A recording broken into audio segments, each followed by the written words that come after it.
Good morning, members of the jury. Senator Hinojosa, I understand you're going to do the prayer this morning. Please come forward. I gotta play it. I'm sorry. I gotta play it. I gotta play that fucking song. Wait.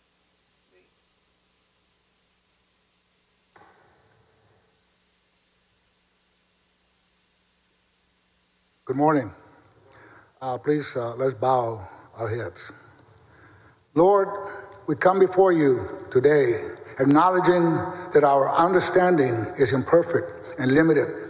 We ask for your guidance and direction in every aspect of our lives. As we walk down unfamiliar paths, we ask for your guidance. Open our eyes, sharpen our senses, so that we may use good judgment in every situation and decision we encounter. Help us to be patient. Help us to avoid making rash decisions and impulsive actions that may lead us astray.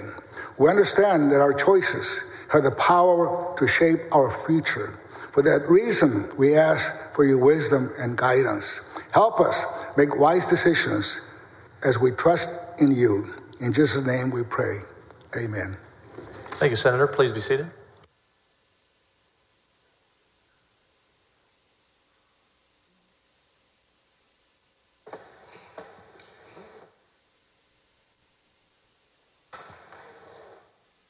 Counselor, you wanted to approach the bench?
Hey D, how you doing? Just getting set up for the day, Okay, man. so Mike and Katie, I'm while just we're talking to watching D-Dog. this Keep playing it. live stream, Keep playing it. Jay, can Keep you bring up playing beside us so we can kind I'll of start it over. Okay. If they get a little bleed over, who cares? What's going on? You want to. Mike, you're a legal guy. What do you think's happening right now? So the lawyers will have some sort of issue that they want to discuss outside the presence of the jury. This could be timing of witnesses. This could be legal objections. There's been some wrangling back and forth about the defense was objecting to privilege and then they're withdrawing privilege objections.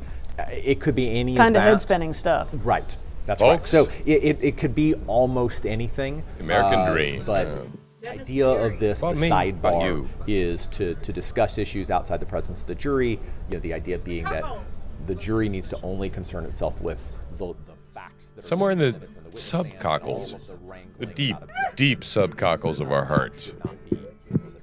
And it's funny 'cause it's such a the quasi- kidneys, near the colon. You would never have like on day one, Katie, a jury that is voting on it. Oh, right. I mean, from With the an beginning, this average was job. strange and wonderful. Can you and turn it up? Texan. It's I mean, slob. It just was. Oh, then. Patrick so solemnly, swearing. I got an average I felt like I was There you go. With an average on the floor. My wife, Also, My nice God. how somebody would practice so my they feet could on my have table, and a Cuban cigar. politicians are politicians. And Sometimes that's one I of the just things I think ain't enough for a man like me. I said, oh no, oh no, someone else's expense. Oh yes, yeah, yeah. Did you get all that kind? Mostly for you. An asshole, yo yo. I'm an asshole. No, I'm an asshole.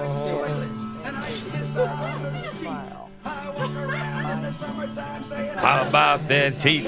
I'm an asshole. Yo, yo, yo. I'm an asshole. Yo, yo, yo. I'm a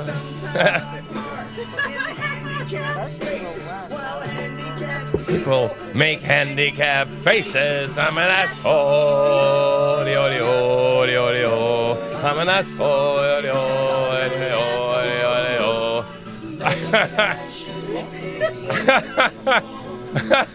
We're having fun this morning. Tell me I'm wrong. Nah, fuck that.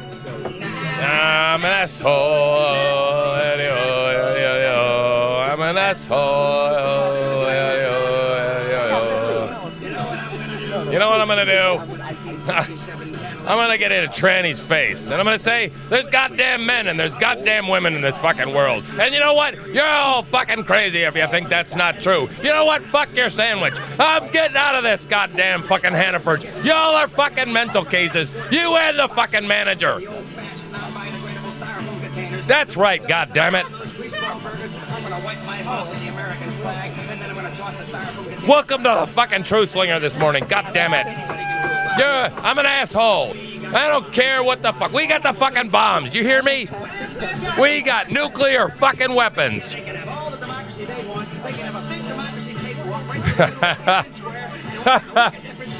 Oh, shit. Oh, no, I'm on a hot mic, honey. Yeah, the Duke's gonna be pissed off. We're gonna unfreeze that motherfucker.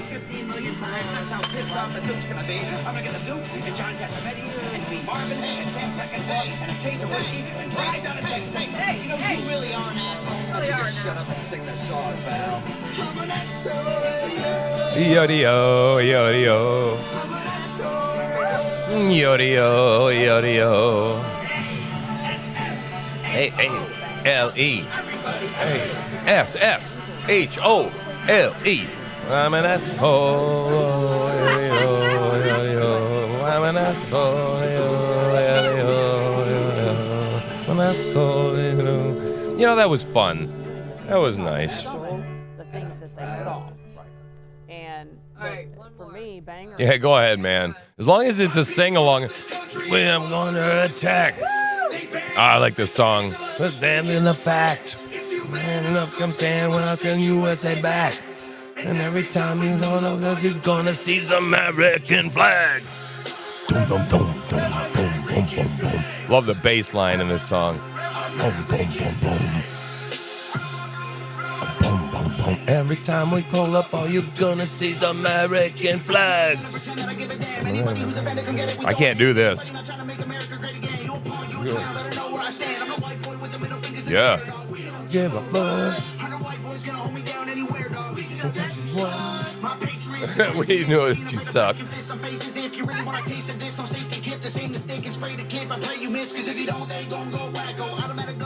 Tobacco. That those. Yeah. It's our anthem, buddy. To be brave.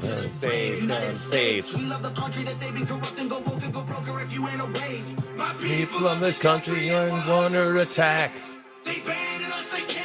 We're making the facts.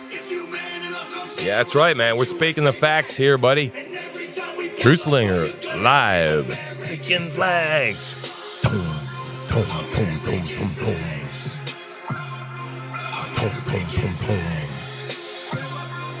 Tom, tom. Adam Calhoun, man. He raps good, too, now. Not just Tom. Yeah. There we go.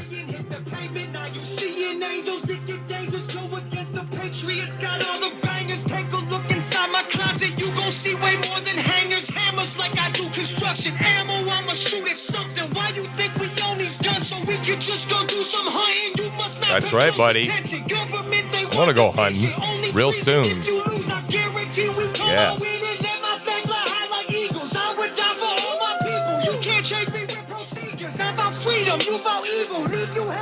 Yeah. Oh, we're gonna leave you hanging from the ceiling. Is that what he said? Oh. Well, you know, it's getting there.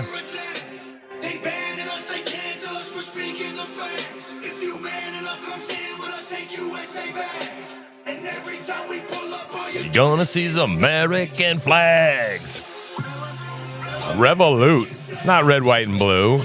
That's bullshit. It's Revolute. Revolute. That's what I hear. Listen to it. Rewind that a click. Rewind that a click. Since we're doing a commentary video, and I'm going to get all screwed up on copyright anyway, so fuck them. Huh? I messed up where. Song is interrupted.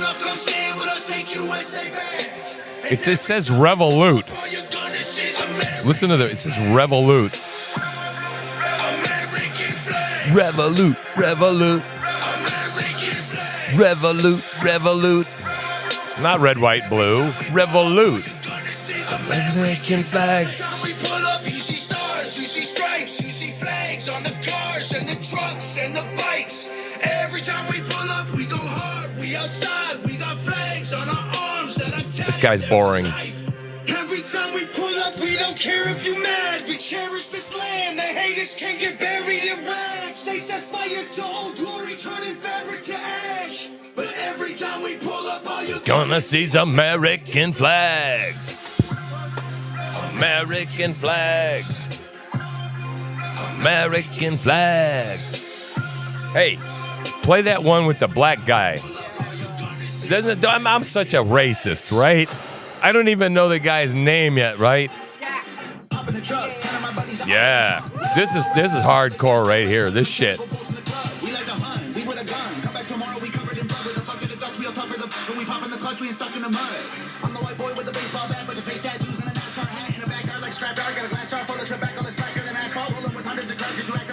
Yeah, I'm not accidentally on a hot mic there. No way. Listen to that rap speed. Yeah, man. I'm gonna rap too. Yeah, I can do it. Yeah. Love it.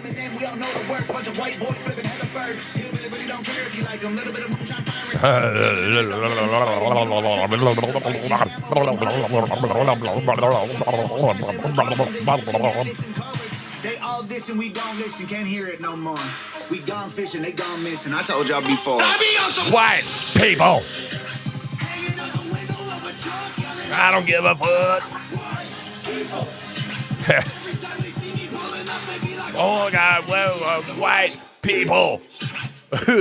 Jumping out the plane, no parachute, so I'ma get the sooner. I ain't learned from school, always ditch Ferris Bueller. Screw your little truck, my square body over there is cooler. Every white boy riding with me over there. Shooters, I'm the white boy with the monster funk. Sit shotgun when I pop the truck, the northern monster off the jump. I'm up, I rock a lot of guns. This ain't soccer, but watch them run. Shoot them in the lung, need oxygen. Pop them blood like he up and does. Talk too much. I'm never gonna back up too much ammo. We got hammered, used to battle. Had my fights right on the gravel. Back in the day, we used to Nice. handle. Like men, but now we're canceled. Look at us like states for cancel. Look at them like pull your pants on. No answer. Look up the dudes with tattoos of bad news and bad moves and abuse in my past acting stupid. Ah. Bad news for the gas to keep moving. Love it. The song's growing on me, man. Totally. Tattoos on their face, they did the time they got jammed. What the hell's a blue check? They ain't got no Instagram. Ask around, everyone knows. They might think that I care, but I don't. I'll be on some White people. I don't give a fuck. Every time they see me pulling up, they be like, oh my God, he be on some white People. Yes, segregated, Listen but to I'm still in the this. mix. Listen to this. But time before you got canceled for speaking the truth about the world and exposing it for what it actually is. I see race as an issue. I'm running it back to the government to tell them this is a democratic, liberated, conservative, patriarchy dipped in action, affirmative hit song. Bet they still cut me a check. State that I'm in as my mind is way deeper than color. I ain't think I'm blue versus red. I'm in control because I'm carrying more than you know. Running the chamber that's ready to blow. Right at you, push through, claiming you Do it. You get exposed. Preach. Abiding by rules that you set for me. I'm not that mad at the past. I mean, it was only a couple of centuries. Oh. Well, actually, I'm pissed, but won't let that be my identity. So on behalf of all blacks, I forgive and don't want to be What a enemies. Just thought. be sorry and talk to me nice. This is comedic. If you get offended, that's a reflection of your own life. And Oh. if you fail to live it right, so it's not black versus not. white, Whoa. it's wrong Versus right. Because color is just a result of these multiple factors that we didn't choose. I mean, mom, dad, race, religion, things we're born into. Generational curse that get done once we do moves. See life from a different view beyond our own skews. Manipulated by the news, true things they use to confuse the masses. Put us in social Oh, classes, separated this by guy rips it, man. clothes, cars, shoes, size of vases. I bet they're trying to blackmail me once I black Listen out to the these truth. rats. Listen to it. They'll get blackballed and they cut all my traffic. Oh my God, he be on some Black people. Oh, I don't give a fuck. Every time they see me pulling up, they be like, Oh my God. he be on some Black people. Oh God, this song. Wow. Yeah, I like this. I like this commenting on shit, right? Reaction videos to. Oh, what the world's gotten to for people like me and people like you. If I could just wake up and it not be true, but it is. But it is. Living in the new world with an old soul. Living north of Richmond, Lord knows it all. Just want that total control. I know what you think. Changed, I had to accept it. They ask my political views while I search for their hidden agendas. Nice. Don't got an answer, I try to remember. The devil divides. Pressure appears from our peers. Those arguments waste our time. Nice. While hoping to push their lies. So fuck Yeah, political welcome this morning. Having a sing along. I know God made man. This is Dax. Sunsets on a life where we focus on things that we cannot This is a control. remix. And accumulate so much regret. By the time we decide, And I love this guy. we're practically already And he's dead. black. So why Imagine that. the thoughts of 45 years living in debt. Make me wanna 45 cry. years can't pay rent. 45 years just for a pension. I'm too old to Yeah. enjoy and go spend. 45 years. 45 working years. For rich men with no time for my family and friends. Then I Fuck wake up that. and pray that it ends. New world with an old soul. Living north of Richmond, Lord knows I just want to have total control. Want to know what you think. It's of Adam and Eve. The apple doesn't fall far from the tree. They're taking Check God this out the guy street. out. Our kids don't His know name what is to Dax. believe. From 6 to 18, the curriculum Welcome to our fails second and viewer. can't see. Gets taught by their phones with forced feeds that get sponsored and paid by companies. That's how they attack us. It starts with the youth. If you Let me lie know if enough you got to a problem with convince the feed, anybody, the like and lies is subscribe, true. So telling these right? kids they can choose their own gender at ages they can't even tie their own shoes. Drive Make sure you hit the notify button. Isn't common unless it pays me. That's the thought process Yeah, man, daily. dancing around in the garden, buddy. Let's do it. I'm done trying to argue online with these Yeah. people who think that them folks gonna bring about change. How many presidents does it take to have a life? How many presidents does it take, man? How many fucking presidents does it take, right? How many school shootings does it take? What the world's gotten to for people like me and people like you. If I could just wake up and not be true, but it is. Oh, it is. Living in the new world with an old soul. Richmond, North of Richmond, Lord knows we all just want to have total control. Yeah, man. So we haven't blown up the stream yet. We haven't tried this music thing, talking all over it before, but you know what? We were feeling the vibe, man. You can play another one if you want to. This guy, I hate this guy. I don't care. He's boring. And unless someone screams in the chat, unless they scream, do you know, turn on the damn impeachment. The hell, I'll listen in for a second. Hang on. I got one more song then. Yeah, all to go. And when you went, Nah, it's boring. Oh, yeah. What are you going to do? Play him? Yeah, we won't get copyright struck for him. The old dogs and the Lord, they have me strung up in the psych ward. Shit. 2 days for me. The brink of the next world war, and I don't think nobody's praying no more. And I know it for sure. I'm on my knees. I can go me home. Good morning. Home. I don't know which way to go. It's so long. I just know I didn't used to fake up feeling this way. Cursing myself every damn day. Days on my days to pay. People just doing what the rich man says. Hey, every damn day. You're replaying me. You're stomping on the song. So, it's okay. Just a little moodus interruptus. I'm sorry. We're going to start that one over as soon as we figure this audio shit out. You started monitoring the live stream. You must have. I'm going to turn this back on. Hang on. Welcome, Mailman Farms. That was like Songus Interruptus. Holy shit. Hang on, I'm going to mute this. Hang on.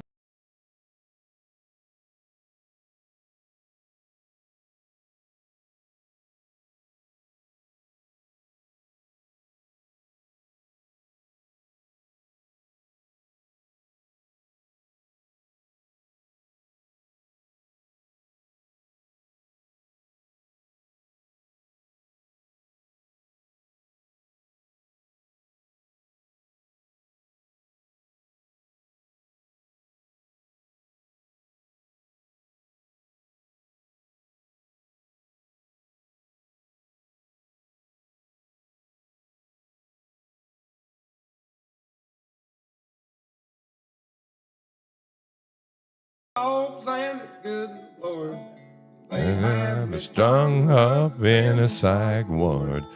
every day living in this world. 1, 2, many days to me. Son, we're On the brink of the next world war, and I don't think nobody's praying no more, and I don't it's playing again. Wow. I can't play it with. Why is it doing that? That's very weird. We didn't have that problem anyway. I'm sorry, I don't know. Play a clean copy. What are you playing?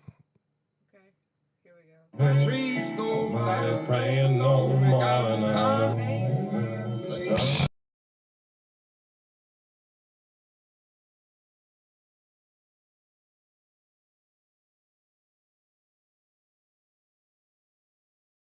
We're going to try one more time. I don't want to start singing the chorus to myself again. That freaks me out. We're trying. We're playing two computers over here, man. On the neck of the next world war, and I don't think I might pray no more. And I know for sure, and I stand on my knees. Morning, Lord, take me home. There we go. I wanna go home. I don't know which world to go. Been so long. I didn't used to wake up feeling this way. Feeling myself every damn day. Always some kind of bill to pay. People just doing what the good man say. I wanna go home.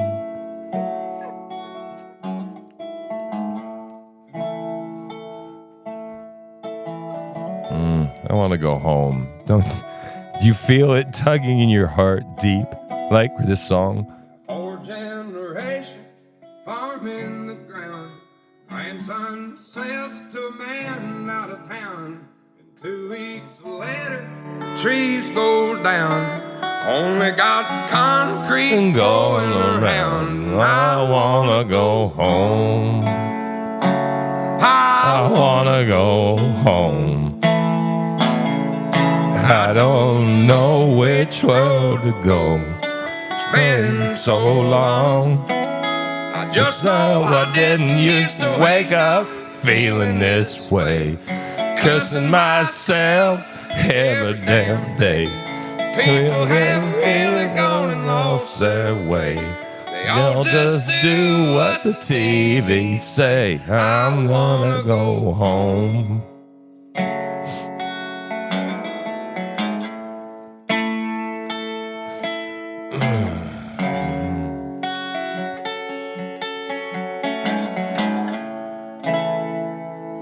If it weren't for my old dogs and the good Lord, they'd have me strung up in the psych ward. All right, let's listen to the hearings. All right, I'm ready now.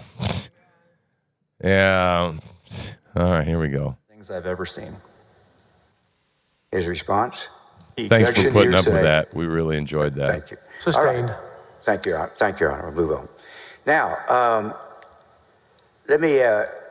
we got to do some more of that. How old were you Musical at that time of interludes. that conversation? No, that was fun. How old was How I? old were you in the summer of 2020? I was 42 or 43. I'm trying to do the math in my head. 42, I believe. How long had you been a lawyer? I had been a lawyer since, for about 15. Well, I think I was 43 now that you mention it, because I'm doing the math. I was 43. And I had been a lawyer for the better part of 15 years at least. Had you ever, in 15 years as a lawyer, experienced anything like that? No, Objection of never. relevance and an improper opinion, Judge. I'm just asking him if he's experienced, he ever had anything similar as a lawyer. Overruled. Continue. Go ahead. It was, as we say in the Latin, sui generis. It was one of a kind. I'd never seen anything like it. All right. Now, I can, if, by the way, there is one fact I want to try to move on to another subject. But at this time that y'all are spending this time dealing with Mr. Paul's issues, what all is going on in the Attorney General's office as far as real work that you guys, women, were responsible for doing? What's happening on the landscape in the state of Texas and in the Attorney General's office that y'all wanted to be working on? We were working around the clock on COVID-related issues, and we were also preparing a major multi-state lawsuit against Google. And is that Google lawsuit still pending? As far as I know, it is. But has it since been given to an outside law firm? Yes. At the time you were there, was it being handled in-house or by an outside law firm? In-house. Right. Did it remain being handled inside the firm, inside the agency, until after all of you resigned or were fired? Objection. This witness doesn't have personal knowledge of that. Let me put it this way. Of the people that left on the top floor that were all terminated ultimately, the 8, what people have called colloquially the 8 whistleblowers, was Google ultimately farmed out to a private law firm after all of y'all were gone? Objection. Hearsay. Objection. Lack of personal knowledge. Hearsay is overruled. Thank you. I believe more than one law firm, yes. Pardon me? I believe more than one, yes, outside firms. Now, if the microphone, I can't tell, I don't know whether it's being picked up behind me, so if you could just, maybe, if it's louder to me, then maybe it'll be louder back there, okay? In addition to Google, were there other major pieces of litigation going on that you were responsible for? Yes, there were. What? The Special Litigation Unit was very busy handling a number of election-related lawsuits. All right. And were there other areas? What was y'all's experience or involvement at that time in trying to cope with COVID-related legal issues? We had a section called the Disaster Counsel Advice section under the General Counsel that was handling a flood of requests from local officials as to how to handle COVID. Well, when the Attorney General kept raising Nate Paul issues of the ones that we've gone through so far and later in the future, do you have any idea how much time or resources that were devoted to dealing with Nate Paul instead of real concerns? We were devoting far more resources to Nate Paul than we ever should have, given the importance of those issues. Can you put any kind of quantifying amount on it as you sit there? Well, certainly the opinion that we discussed yesterday consumed the better part of 3 days of my time that could have been spent working on other matters.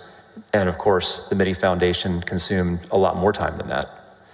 Now, I want to ask you if I can, and then of course we haven't gotten to whatever time was expended on the hiring of a special, somebody purported to be a special prosecutor. In other words, the hiring of an outside counsel. This guy is totally boring, and I'm not ready to go to work yet. So, American flag, do it. We're going to do a reaction video to Tom McDonald. Duh. We're not going to listen to it and enjoy it and rock around the garden to it. No, YouTube. Are you listening? I'm going to sing the wrong lyrics sometimes and hum over the top of it and comment on it. And there we go. We're going to react, right? This is a reaction video. Totally fair use.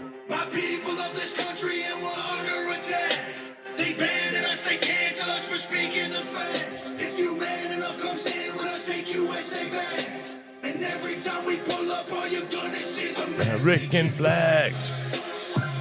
Revolute. Yeah, it's an anthem. Revolute. Just because I like it, I'll play it over and over. I ain't never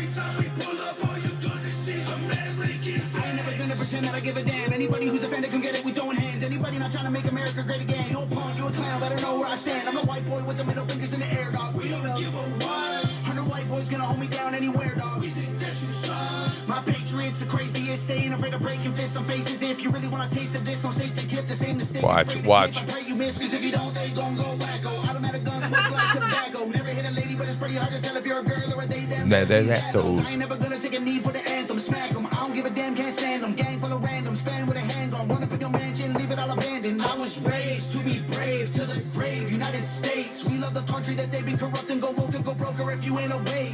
My people of this country, and yeah. We're under attack, people.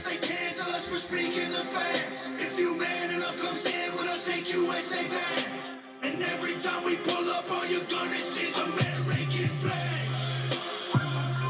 American flags. American flags.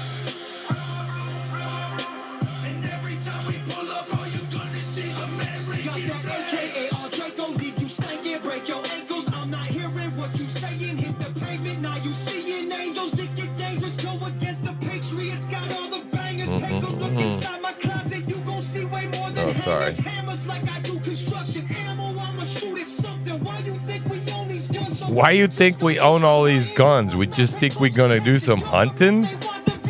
Come on now. Listen to these lyrics.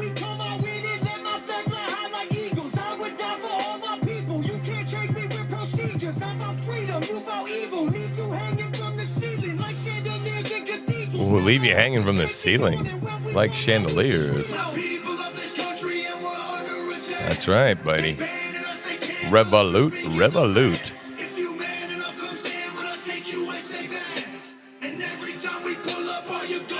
I'm feeling that revolute right about now, boys and girls. Down deep in my veins. Like a tuning fork. You hear what I'm saying? All right? I am in revolution mode, boys and girls. And you better get so too. That's right. Every morning, wake up and listen to this song. We go hard, baby. Tatted there for life. Dumb fuckers. Dumb fuckers. They don't know who they awoke. But it's coming. That's right. It's American flags. American flags. Red, white, blue. Revolute. Kind of rhymes, doesn't it? Revolute. Red, white, blue. Revolute. Yeah. All right. That was. Oh, another one. This one's. That'll work. Ain't gonna pull that shit in a small town, right? This works. Try that shit in a small town.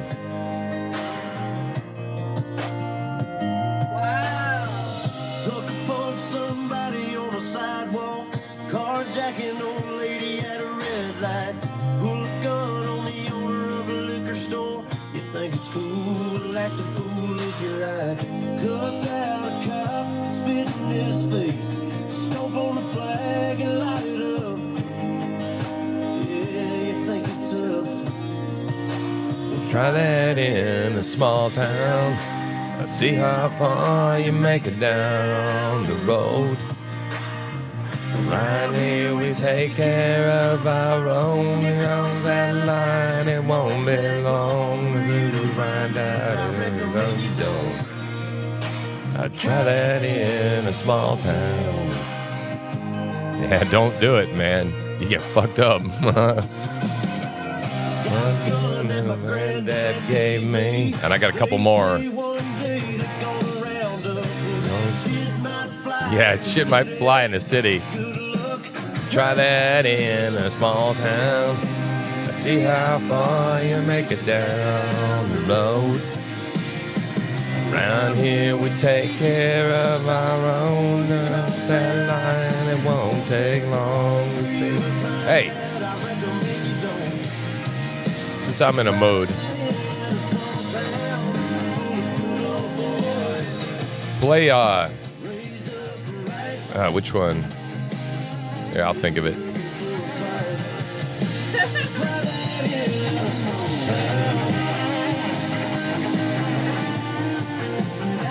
Oh, play the one that you like to rap to.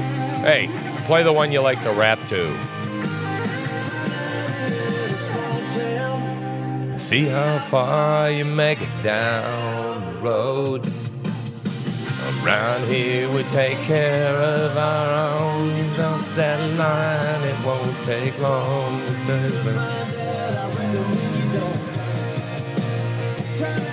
He's an asshat. Are you kidding me? He's a total douchebag, man.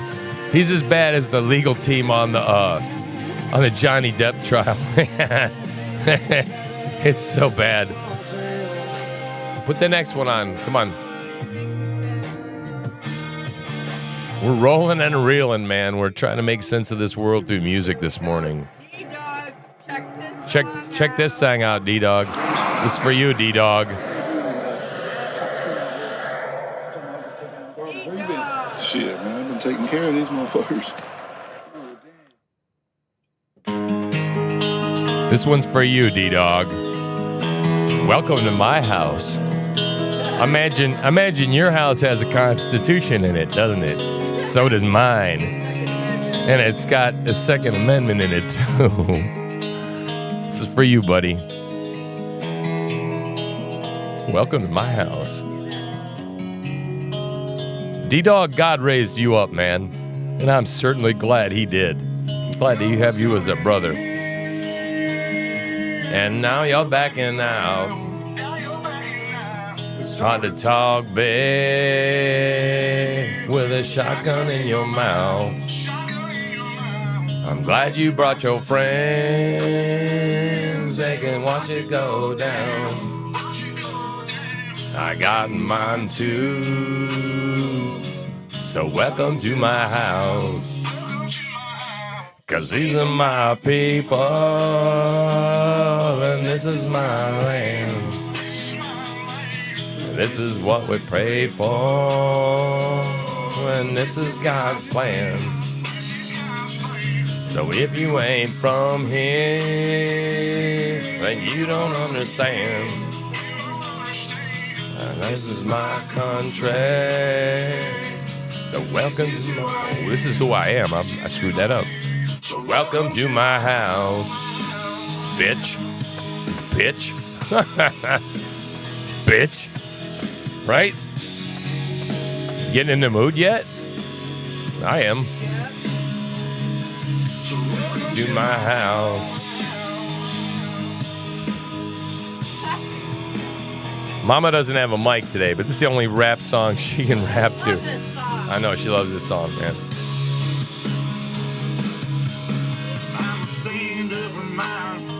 You best believe it. I can guarantee it. Get to leaving. Uh-oh. Do all my speaking.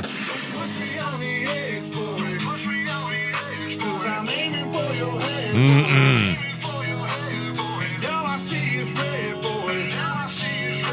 I told you nothing. I told you.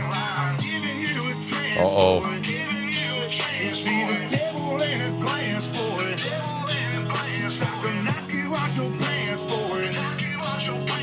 I told you not to fuck with mine. Lord have mercy. Oh boy. These people already crossed the line. Lord have mercy. They ain't never seen anything coming like this. Coming in,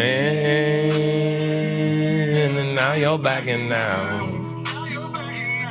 It's hard to talk big with a shotgun in your mouth. I'm glad you brought your friends. They can watch it go down. I got mine too. So welcome to my house. 'Cause these are my people. This is my land. This is what we pray for in more ways than one. And this is God's plan. If you ain't from here, then you don't understand. That's my country. This is who I am. Welcome to my house. Dumbass. Antifa sons of bitches, right? Show up here, man. There'll be a few less Antifa in about 2-3 minutes. Some digging going on after that. All right. Go on. Play Burden. Oh, yeah, after that. Then you got to do Burden. All right, she's going to rap. I got a baby girl inside this house, and right now she's sound asleep. So it's probably best for the both of us if you just turn around and leave. Cause if you come in this fucking house, then you too gonna go to sleep. I promise you, boy, don't play with me. I pray to God my soul to keep. Especially this day and age, gotta handle shit our own way. With a 30-30 horse 12 gauge behind this door, you're hella weight. My old lady, she rides too. Picking up every shell case, mopping up these blood stains, but she ain't seen a damn thing. Most of my people are convicts, hard-headed, no nonsense. So please approach with caution. You never know who's watching. You never know what's on the other side of that front door. And you knocking, might step out like motherfuckers get the dropping. All the neighbors heard was the dogs barking. The sun was down, it was getting dark. The world is much better for having you wrapped into it, my love. So if you don't mind, please excuse me. I'm with the family trying to watch a movie. I'm sure you got better things to do, so I'll let you go and get back to do it. and now you're backing out. It's hard to talk big with a shotgun in your mouth. Friends, you can watch it go down.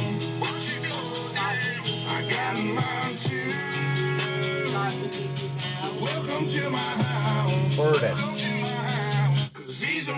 People,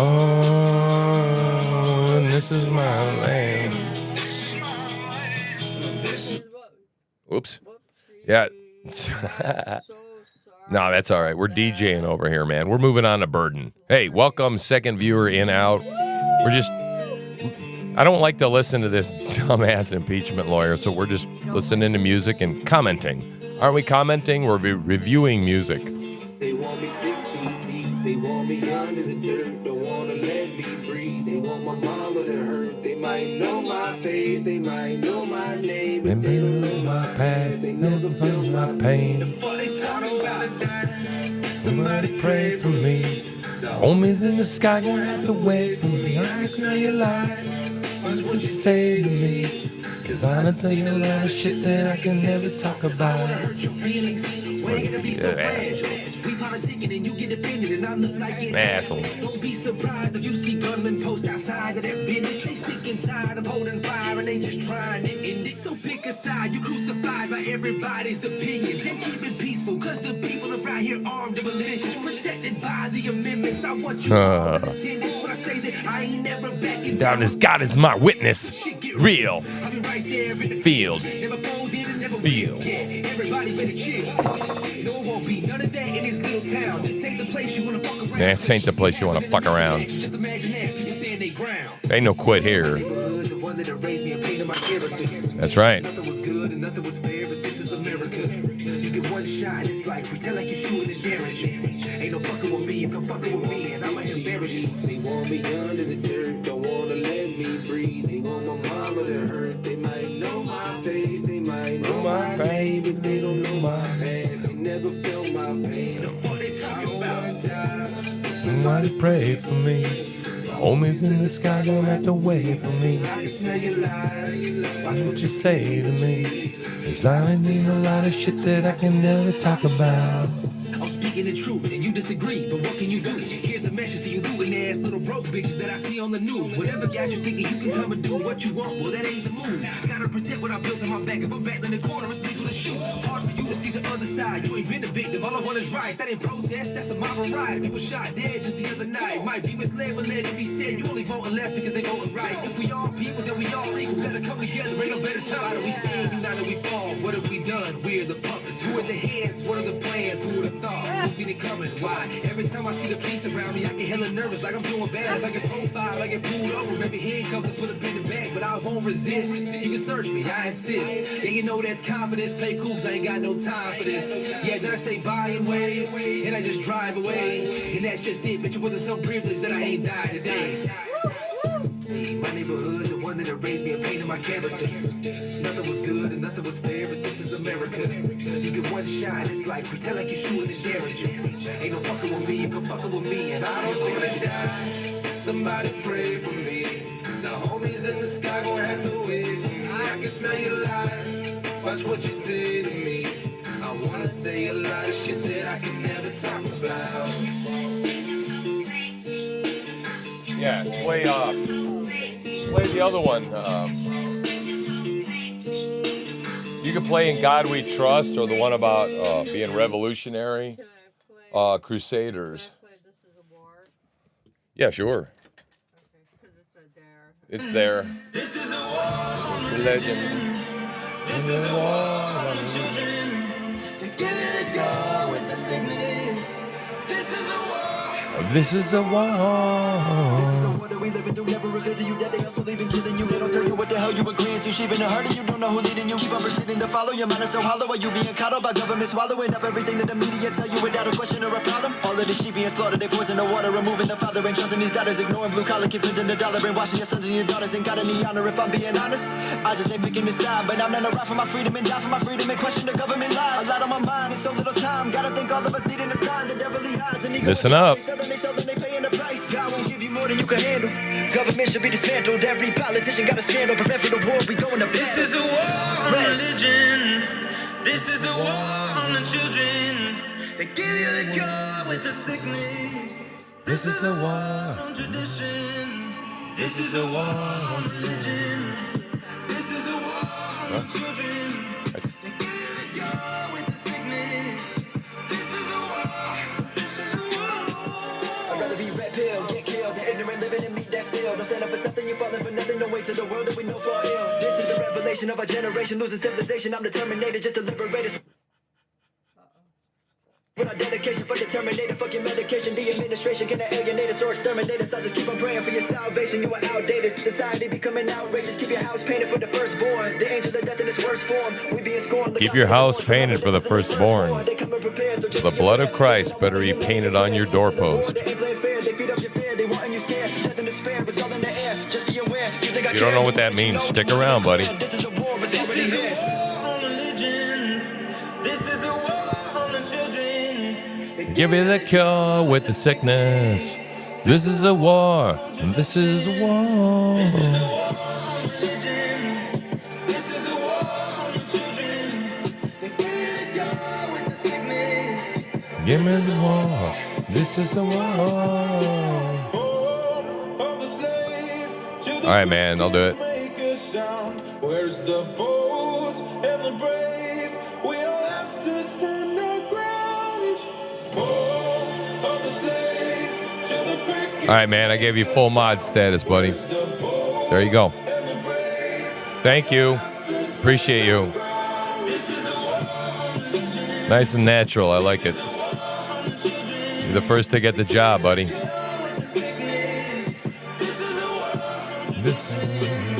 This is a war on religion. Hey, we got our first mod. Congratulations, man. D-Dog is our first mod. That's awesome. How exciting. That's the way it goes, man. One brick at a time, right? Huh? Crusaders. Play the Crusaders. And then you yeah, that's good.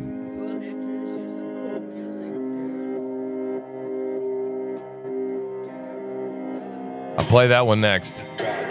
God gave us light. Somebody hit the breaker. Lost in the dark till I met my maker. Fighting for peace while I'm here on God's acres. Love thy neighbor. I don't even hate haters. They say don't be violent in the face of my traitors. We can talk about it later. My savior came in flipping them tables. Huh. My heart is my anchor. The angels are crying and smearing their makeup. You dance with the devil. I march to their cadence. Feeding my kids with the fruits of my labor.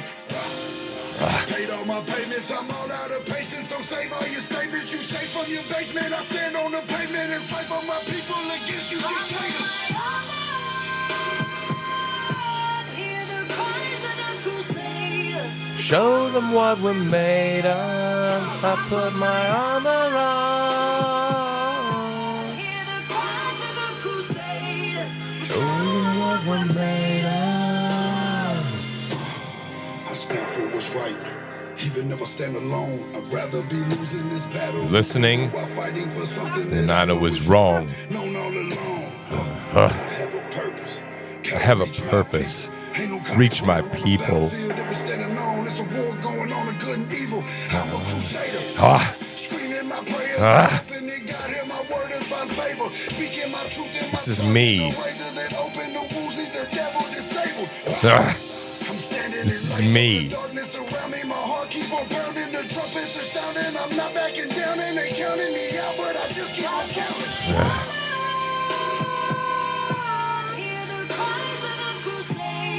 Show them what we're made of. My armor on. Hear the cries of the crusaders. Show them what we're made of. God is not spirit of fear, but of power and of light, and of a sound mind. Put on your armor and fight. Hear the cries of the crusaders. They're going to find out what we're made of real soon.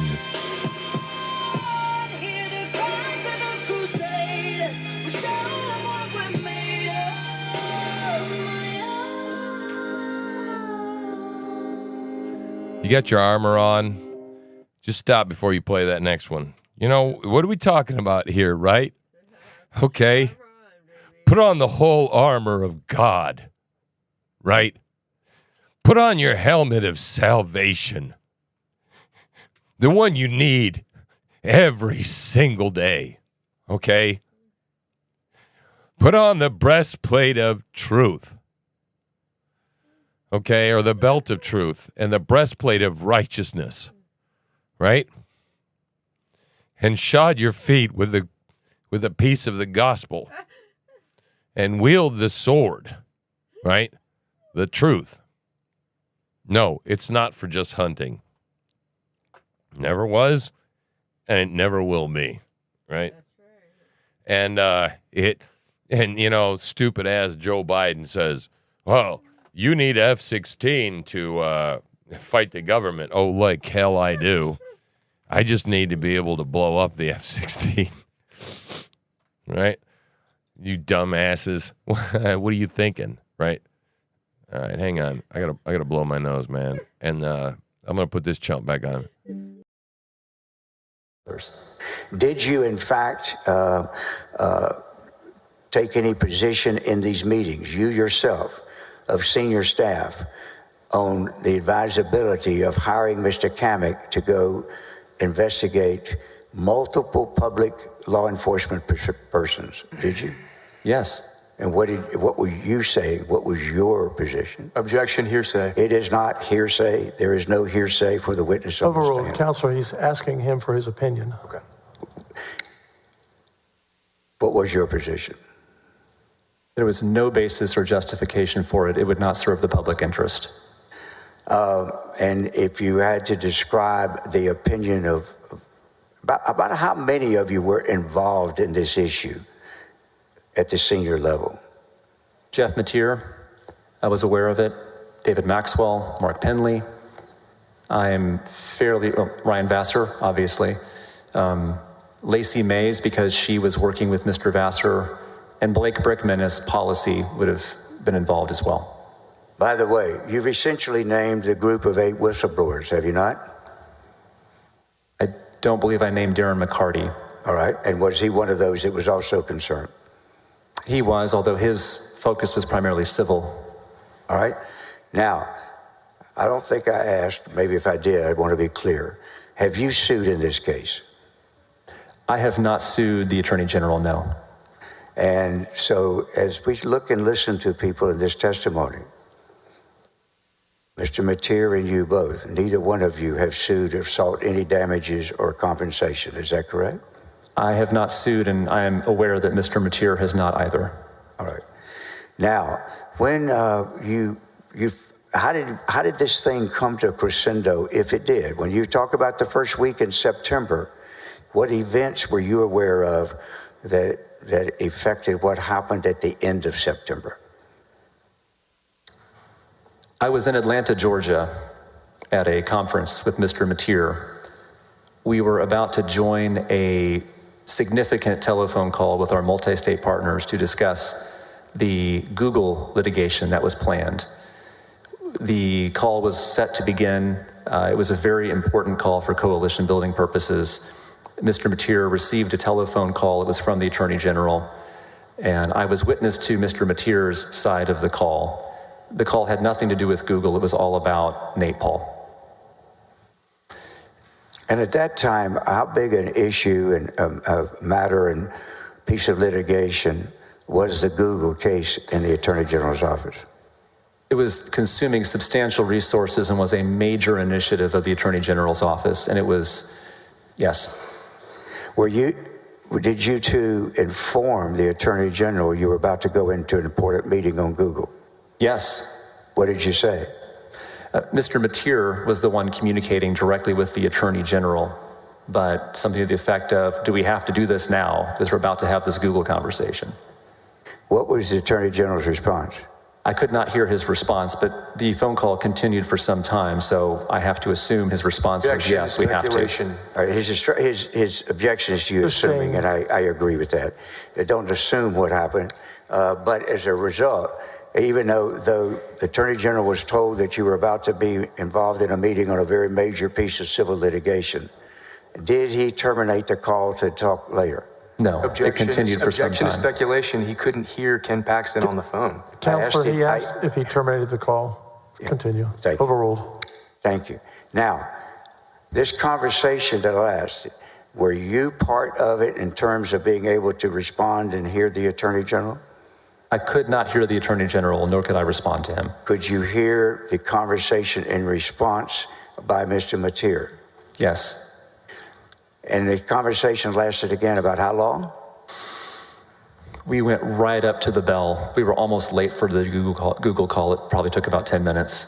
Your Honor, I would urge that this conversation, which was happening between the two of them, is actually not hearsay in the sense the content of what the Attorney General was saying, or what Mr. Mateer was saying, rather, not offered for the truth of the matter of what he was saying about Nate Paul, but only that that's what he was telling these folks.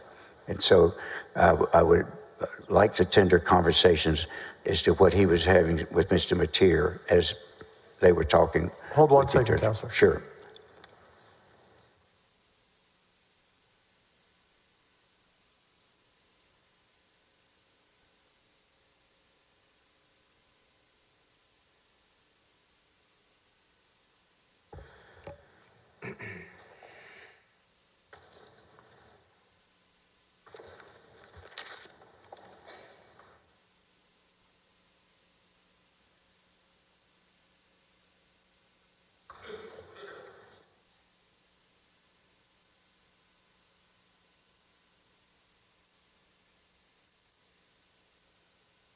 Was there I don't think there was an objection. You were starting this line of questioning. Only because I didn't want to speak over anybody, but I am objecting to this line of questioning, and I do have a response if the court would care to hear it. What is your response? Well, that Mr. Bangert has already testified that he could not hear Ken Paxton on the other side of that phone call. So he can't testify to this court that he's adopted any of the statements made by Mr. Mateer. Mr. Hardin wants to submit Mr. Mateer's testimony. That's not made in court. That's hearsay. If I may I ask counsel, I didn't understand the first part of it when he characterized what the testimony was. The objection's hearsay, Judge. Well, I understand that, but when he characterized what Mr. Mateer's testimony was, I just asked him to repeat what he said there because I just didn't get it. That's all I'm saying. What I said was that Mr. Bangert has already testified to you and the jury, Your Honor, that he could not hear what Ken Paxton was saying on the other side of that phone call. And so there is no evidence that he adopted anything that Mr. Mateer said. And so they're not his statements, and it still amounts to whatever Jeff Mateer said is still hearsay. I'm sorry, we'd have to go back on the record. All right, boring. So D-Dog sent me a video that he wants people to hear, and we'll leave it up. We maybe play it later. But we'll see. We got 3 people watching, so this is good. We'll watch it now. We gotta. No, I'm gonna play this guy.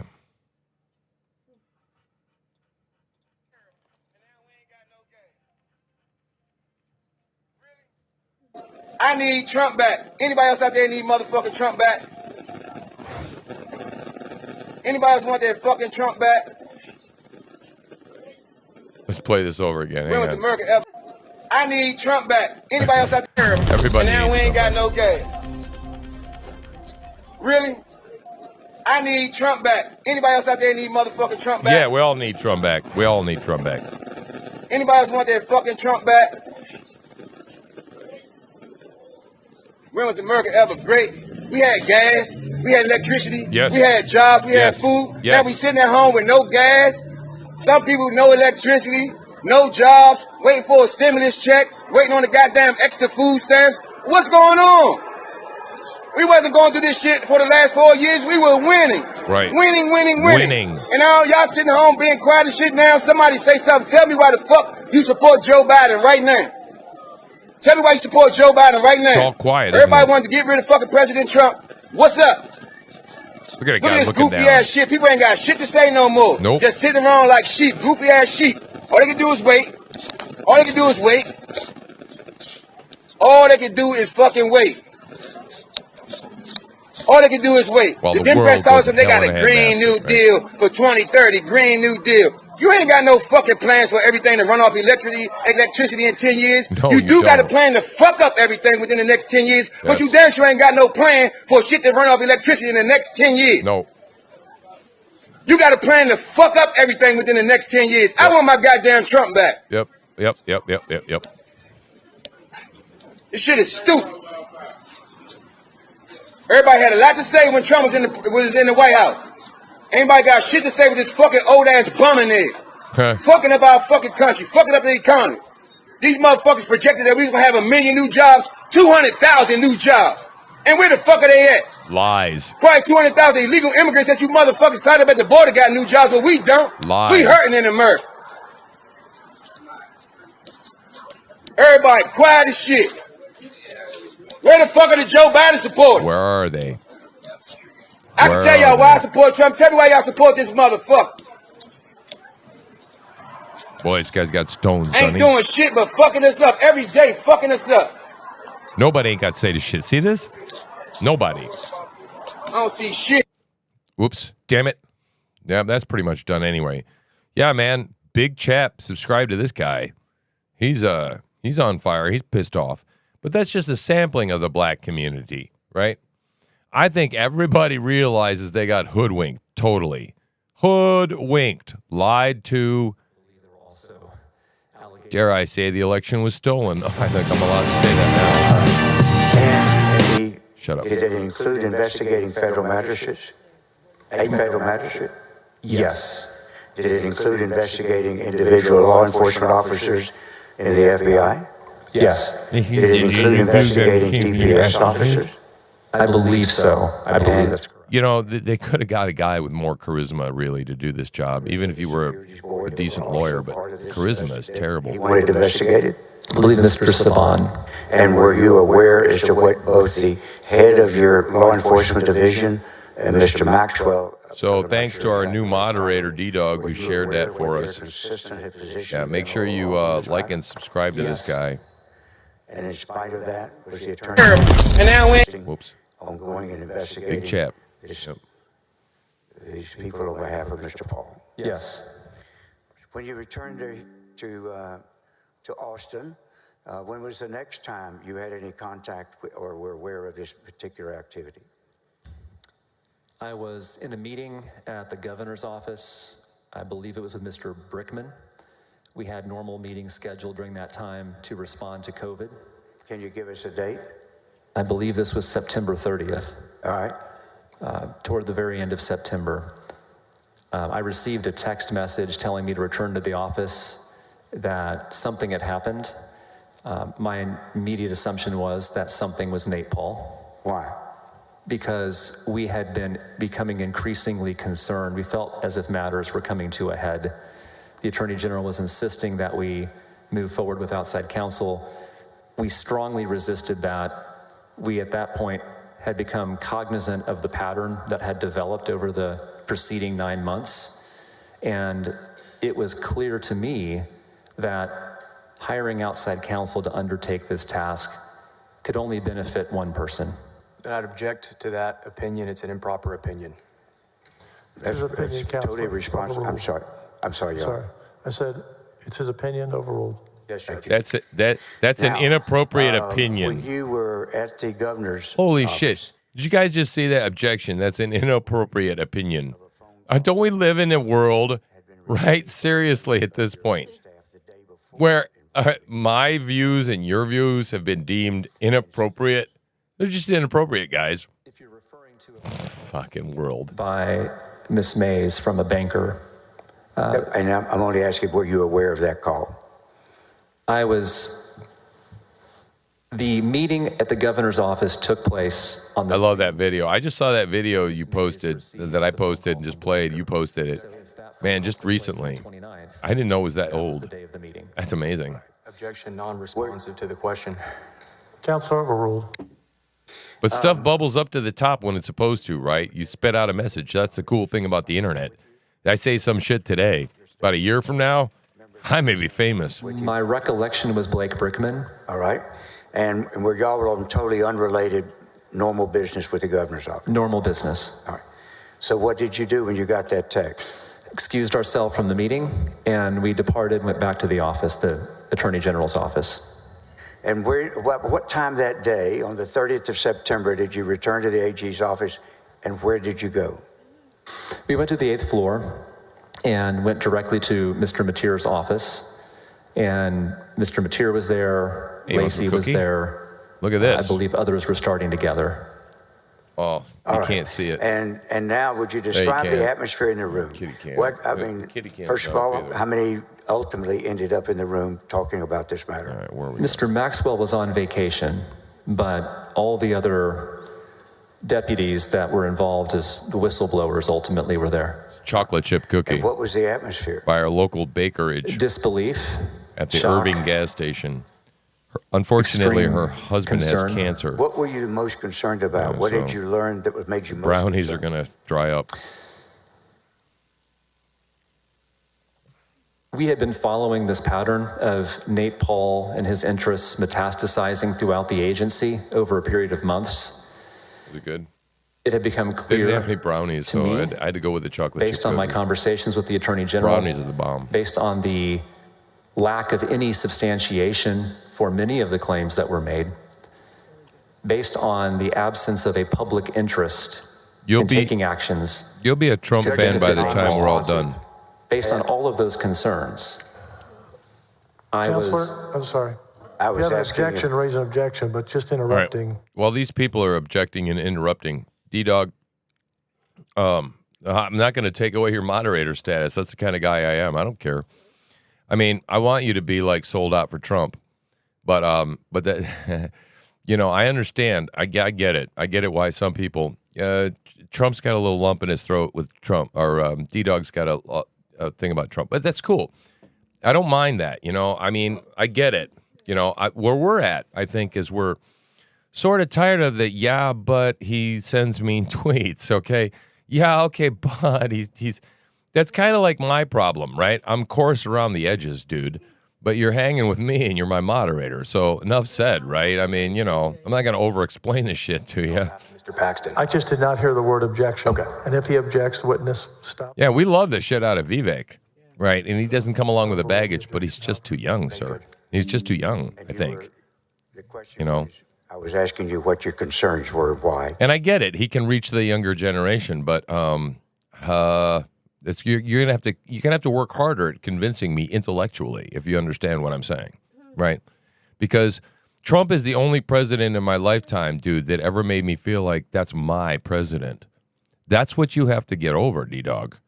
This and millions of people, right? You have to understand that he struck an emotional chord with me. It sung in me like a tuning fork, right? I've used that analogy before, that simile, right? Just like a tuning fork, just like the song did with Oliver Anthony, just like the music I played for you. They all strike a chord inside of me, right? So Trump did that with millions and millions of people, and so the question becomes, right? Why does he strike a different chord with you? Right? That's the question. What is it that you find about Trump that is so offensive? And then ask yourself, right, the next question, if that be so, right, in comparison to what are the alternatives? I mean, look, you've been voting your whole life, dude, with a choice between the lesser of two evils. And when you got someone over here that's a David-type character, and I'm not associating him necessarily straight up biblically, but you're talking about an imperfect tool. Look at how many perfect tools besides Jesus Christ there were in the Bible. And you let me know how many of them you found besides zero. Okay? So that's where I'm at. That's you know, that's just my feelings on the thing. So anyway. And our job, we take it. And you're still my first moderator. This is so awesome. State, but we also love D-Dog. are loyal to our principle. And those two things, in almost all cases, are consistent with each other. He's a constitutional our job is he's a constitutional monster is what he is. And to serve at the pleasure of the Attorney General. And when this meeting is held, by the way, I think you said the 30th, and I want to sort of put a couple events in your mind to see whether it's possible that meeting would have been the 29th, for you to let us know whether it's the 29th or 30th. You ultimately called and made an appointment to visit and go to the FBI during this time frame, correct? Yes. And you were over at the governor's office. And if the evidence is going to be unrebutted that you and your group went to the FBI on the 30th, when was this meeting with this? What is your testimony as to when this meeting that you've been describing would have been? It would have been the day before. It would have been the day before, the 29th. Okay. So this meeting where you come back over from the governor's office and you all meet together was on the 29th of September? Yes. How long by this time, had you been informed of what these subpoenas that had been served by Mr. Kamek were asking for? Initially, we were aware of a subpoena to a bank requesting records relating to Nate Paul's financial interests. That was the first one that we became aware of. We subsequently became aware of others. Did you become aware that these subpoenas were actually seeking information through the grand jury, a criminal state grand jury, of Mr. Paul's opponents in his civil litigation? Yes. Objection leading. My objection is that the question is leading, Judge. I'll put it another way, Your Honor, real quickly. Please rephrase. Were you aware one way or the other? And if so, what were you aware of in terms of whether the subpoenas of Mr. Kamek were being used and drafted to help Mr. Paul in his civil litigation? Yes, it became, as the subpoenas began to roll in and we became aware of them, reading them, they were consistent with his argument that he wanted to pursue action against both the law enforcement officials who had pursued the subpoenas of his house and his properties, as well as financial interests related to Mitty Foundation and I believe others. Now, at this time, when this is all happening, what was there sort of a mood of concern? When you talked about shock, why were you shocked? What were you concerned about? We were unaware, at least I was unaware, that Mr. Kamek had been taking any action on behalf of our office. I was unaware that he had been retained. I was deeply concerned that the name... All right, D-Dog. All right, D-Dog made a comment, right? D-Dog is my trusted moderator of 10 minutes. And and he said that he's bringing up some interesting discussion about Trump, and I'm perfectly happy to have that conversation, which is why I was invited on to Wingnut Show, because I'm opinionated, but I don't back down when I don't feel like it's the right time to back down. But I'm willing to listen to other viewpoints. That being said, D-Dog said that there's only one president that trespassed on the Constitution less than Trump, and it was William Harrison in 1841, and he served 31 days. All right? Now, okay, we're dealing with a chat here. You've got, a number of characters you've got to type, and so it's very difficult to have a discussion. However, that being said, what I will say to you that might, disrupt the entire premise of your entire argument, right, is that you may be guilty of being a single-issue voter, okay, if you do this. And woe to you and woe to our country if you do this, right, okay, because I understand, I do not understand what you're saying. Let's just say that, because I haven't heard your evidence, right? Because quite frankly, I don't know if I'm going to have the time to hear all of it. And if you present it to me, I'll try, right? But there's Marxists and socialists tearing the country apart, ripping them in two. And I've got a limited amount of time that my ass wakes up in the morning, right? And goes to bed at night. And there's only so many things I can pack in between those two things. So I've got to fight my battles. And this is what I'm trying to tell all of you, right? In my opinion, dude, if you're sitting there pissing and whining about the fact that Okay, look at the violations of the fucking Constitution. Are you telling me, are you really, really telling me that Joe Biden hasn't violated the Constitution more? That's just number one. That's your homework. Come back and tell me, prove to me between those two presidents. And fuck William McKinley and Truman and all that shit, right? Okay, I'm coming down on you right now a little bit, right? Tell me about just exactly how those two men, that we are living under an authoritarian fucking government, and I feel like as if we're living under an authoritarian government, but somehow Joe Biden is more constitutional, okay? Right? That you're saying he was trying to respect the Constitution. Okay, all right. Well, all right, that makes more sense, maybe. And maybe I'm addressing somebody else, which is fine, right? Okay. It's a situation, right, where it's like, my God, you have to look at things in toto. For example, this idea that right now, whether you're going to vote pro-Trump or non-Trump in the next election is because you have some connection to the Republican Party and the way they feel about abortion, for example, and you're a single issue kind of person, then you're going to be hung up on some things possibly more than others, right? I don't look at things from a standpoint of, only one thing, right? I mean, Donald Trump put in pro-constitution, or at least the best he could, right? And I mean, look, who recommended these justices to him? What was it? What was the list of names that was provided to him by the D-Dog will help me. He was presented a list of names from the Federalist Association, right? Well, if these son of a bitches are sneaky rhinos, right, and they just jumped in there, okay, he's surrounded by a bunch of people that didn't want him to be president and will feed him all sorts of misinformation. So I think the guy I guess what I'm saying is I think the guy had way more of a challenging environment to walk into, is that hell, and their minions, right, wanted to see, right, well, yes, I would vote for David Barton as well, but he would lose. And that's the problem, right? You got to take what you got. This is me, right? Here I am, right? Turn off the eye. Where the hell is my eye, right? Turn off the beholder, okay? Turn off the eye. This is me. This is what you see. This is what you get, right? And I'm pretty much this way when I turn off the camera, believe it or not. Which is why my wife is half the time like this. Half the time it's because she's medicine, and half the time it's because I'm a fucking raving lunatic and I've had it, right? And I'm pissed off. And it's like we can't, as evangelicals or God-fearers, right, or constitutionalists, my friend, okay, keep our heads in the damn silverware drawer while the whole fucking house is on fire.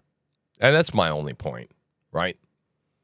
Is that, yes, Donald Trump is a imperfect instrument, right?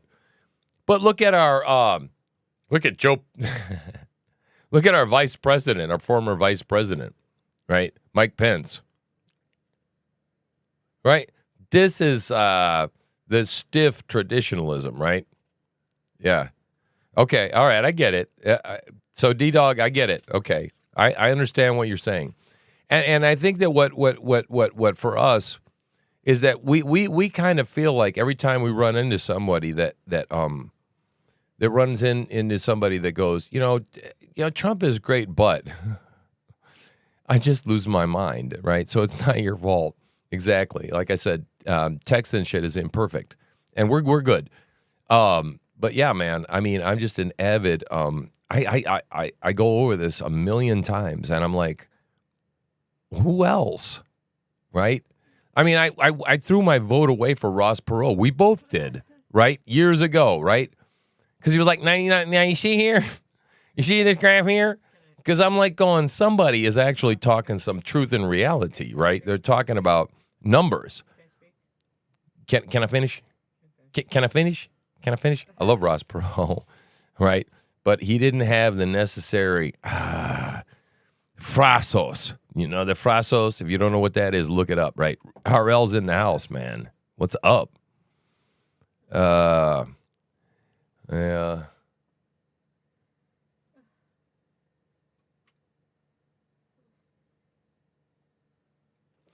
the whole Vivek thing, okay, Vivek, they say his name properly.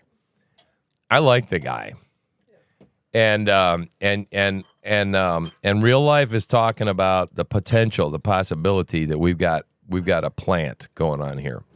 I don't know. I'm thinking to myself, I think that he's pretty much done a good job to me disavowing Vivek enough, the Soros enough. And I'm not too freaked out about that, right? Are we freaked out that he's Soros owned? I don't think so. I'd like to see him as vice president, to tell you the truth, right?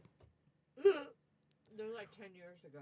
Yeah. Well, the people that voted for Ross Perot, okay, were the ones that are, in my opinion, in a great way, those portion of people plus others are going to be the thing that's going to flip things and make the difference for, I think, Trump, right? Because it's the people that voted for Trump are the ones that want something different than the straight uniparty shit. Keep voting for the same shit. Keep funding the same shit that doesn't work, and just keep the whole machine going, right? Okay, man. Vocal stream break. Vocal chords break. I have other jobs, reading to do. Can't burn it all up. Hold on. Just stick with me. I'll turn the feedback up. You can listen to this. Hopefully, we'll get some cross-examination soon. That's way more fun. This guy seems like he's a pussy, and he's going to really fold under cross. Overruled. I went to the FBI because I believed that the Attorney General... Just put the microphone up or move forward, but just move up a little bit if you don't mind. I went to the FBI because I believed, based on my experience over the previous 9 months, that the Attorney General had abandoned his obligation to work on behalf of the interests of the people of Texas to serve the interests of one person, Nate Paul. How many times do you think he practiced that in the mirror? On a series of events that occurred over several months. Objection to non-responsive. He asked his opinion, not what he based it off of. Sustained. Now, after you folks went to the FBI, were you all together when you sent an email the next day to the Attorney General wanting to meet with him? We did. What was the Attorney General's response? It was a very odd response. What was it? It was a text message saying that he would be happy to meet with us to address any concerns we may have, or something to that effect. Uh-huh. Well, then did he agree to? No, we did not meet with him. How did that go? No. Do you know whether he was able to meet? Can I have the two exhibits? May have just a moment for Stacy. May I have just real quick? Sure, Counselor, we're at our break time. Do you want to? I don't know how much longer you have with this witness. I think only 5 or 10 minutes is all I have left with this witness. Okay, we'll go about another 10 minutes. Thank you.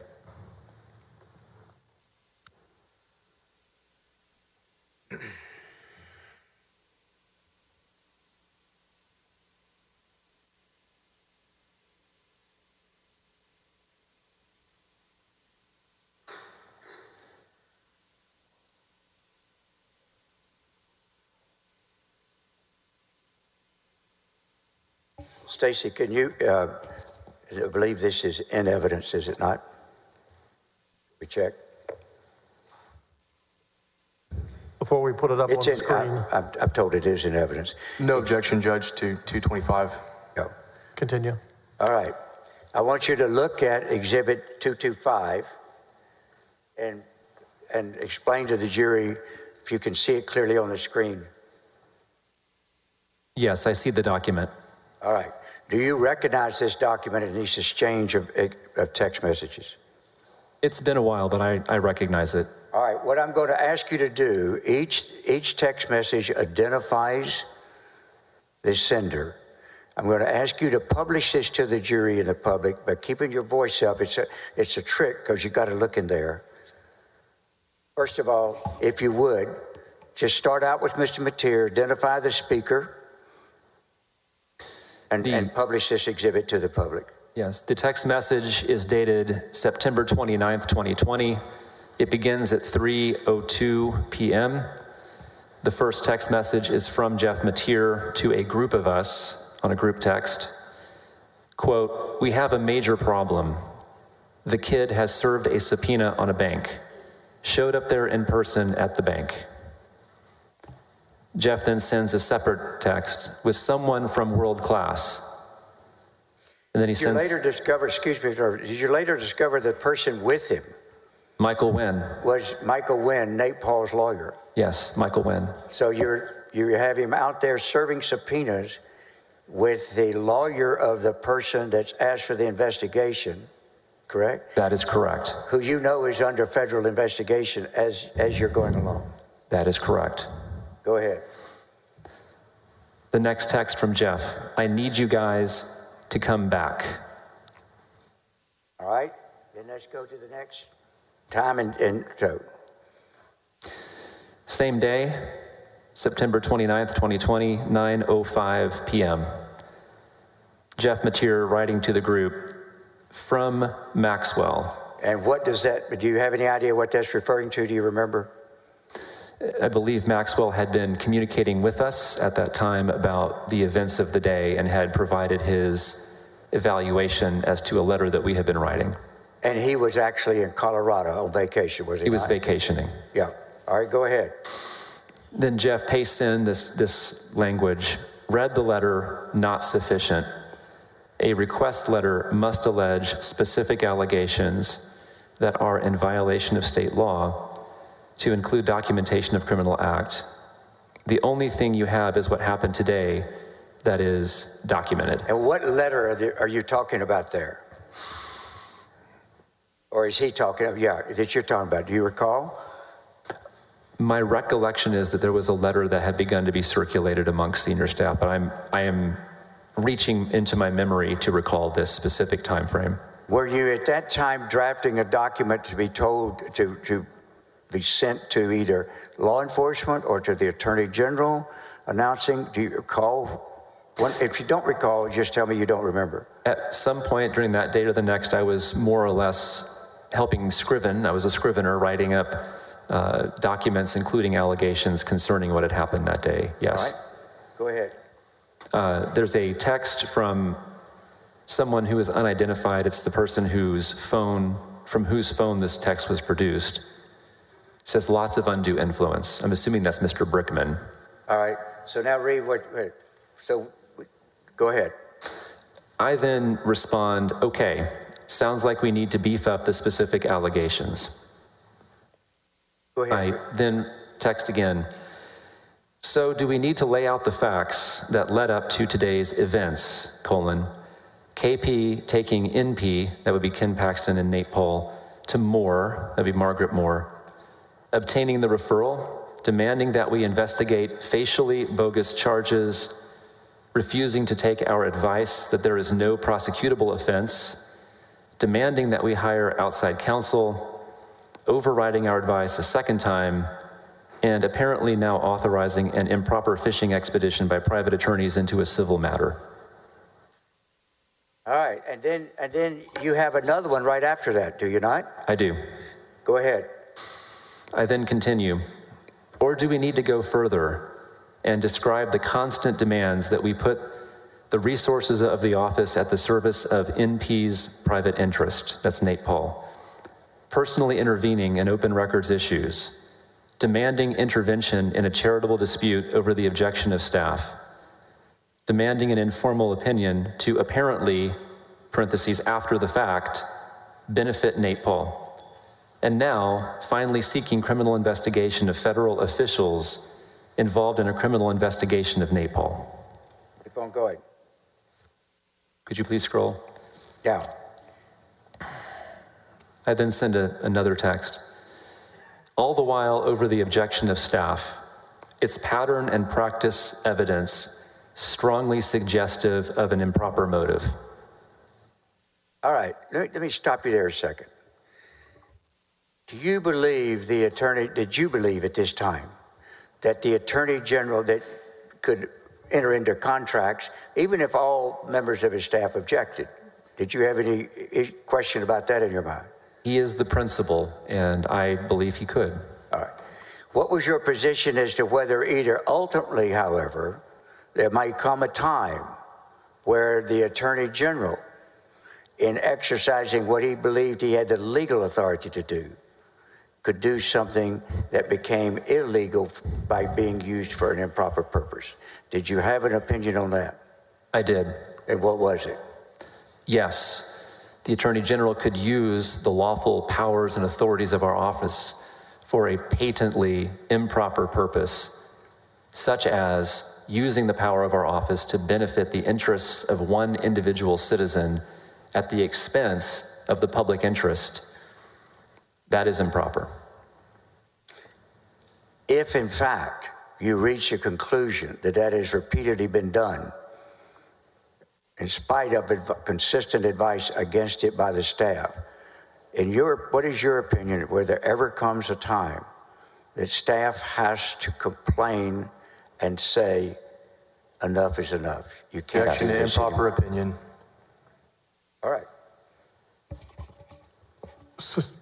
I'm sorry, overruled. He has the opportunity to offer his opinion. Yes, Judge. Yes, and that is precisely what we did. Did you consider it a mutiny? It was not a mutiny. How would you characterize it?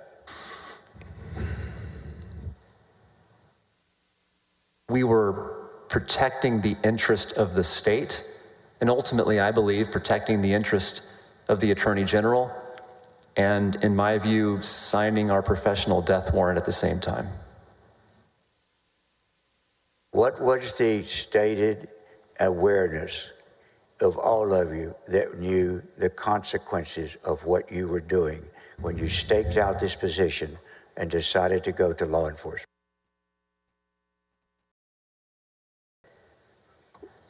We understood the gravity of that act.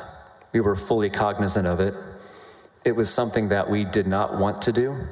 It was something that we tried earnestly to avoid ever having happen. But when the moment came and we realized there was no other choice, that is the duty of a public employee, to ultimately make that incredibly hard choice to serve the public interest, even at the expense of your principal, because he has insisted on an improper and, we believed, unlawful course of conduct.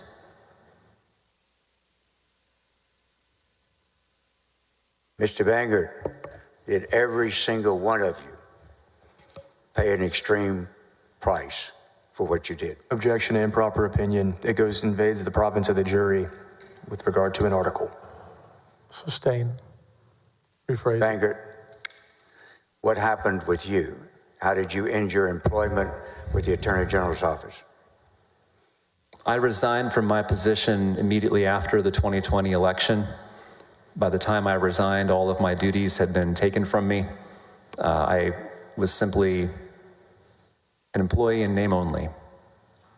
When you, after you went to law enforcement, how do you mean your duties were taken from you?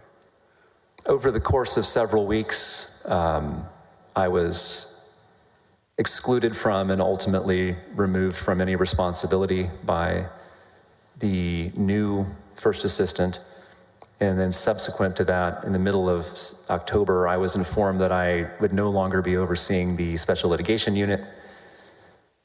I objected to that, and that was to no avail. Counselor, you said about 10 minutes were for the benefit of the jury and the staff. Do we want to break here, or do you need a few more minutes? That's fine. I want to have a few minutes, but that's fine. That's you fine. want to if you have a few minutes, finish with the witness. If you're going to go longer, then tell me and we'll break. Thank you so much. I never want to be in the way of people taking a restroom break. All right. Thank you. We will break until 11 o'clock sharp. That's a 20-minute break, members.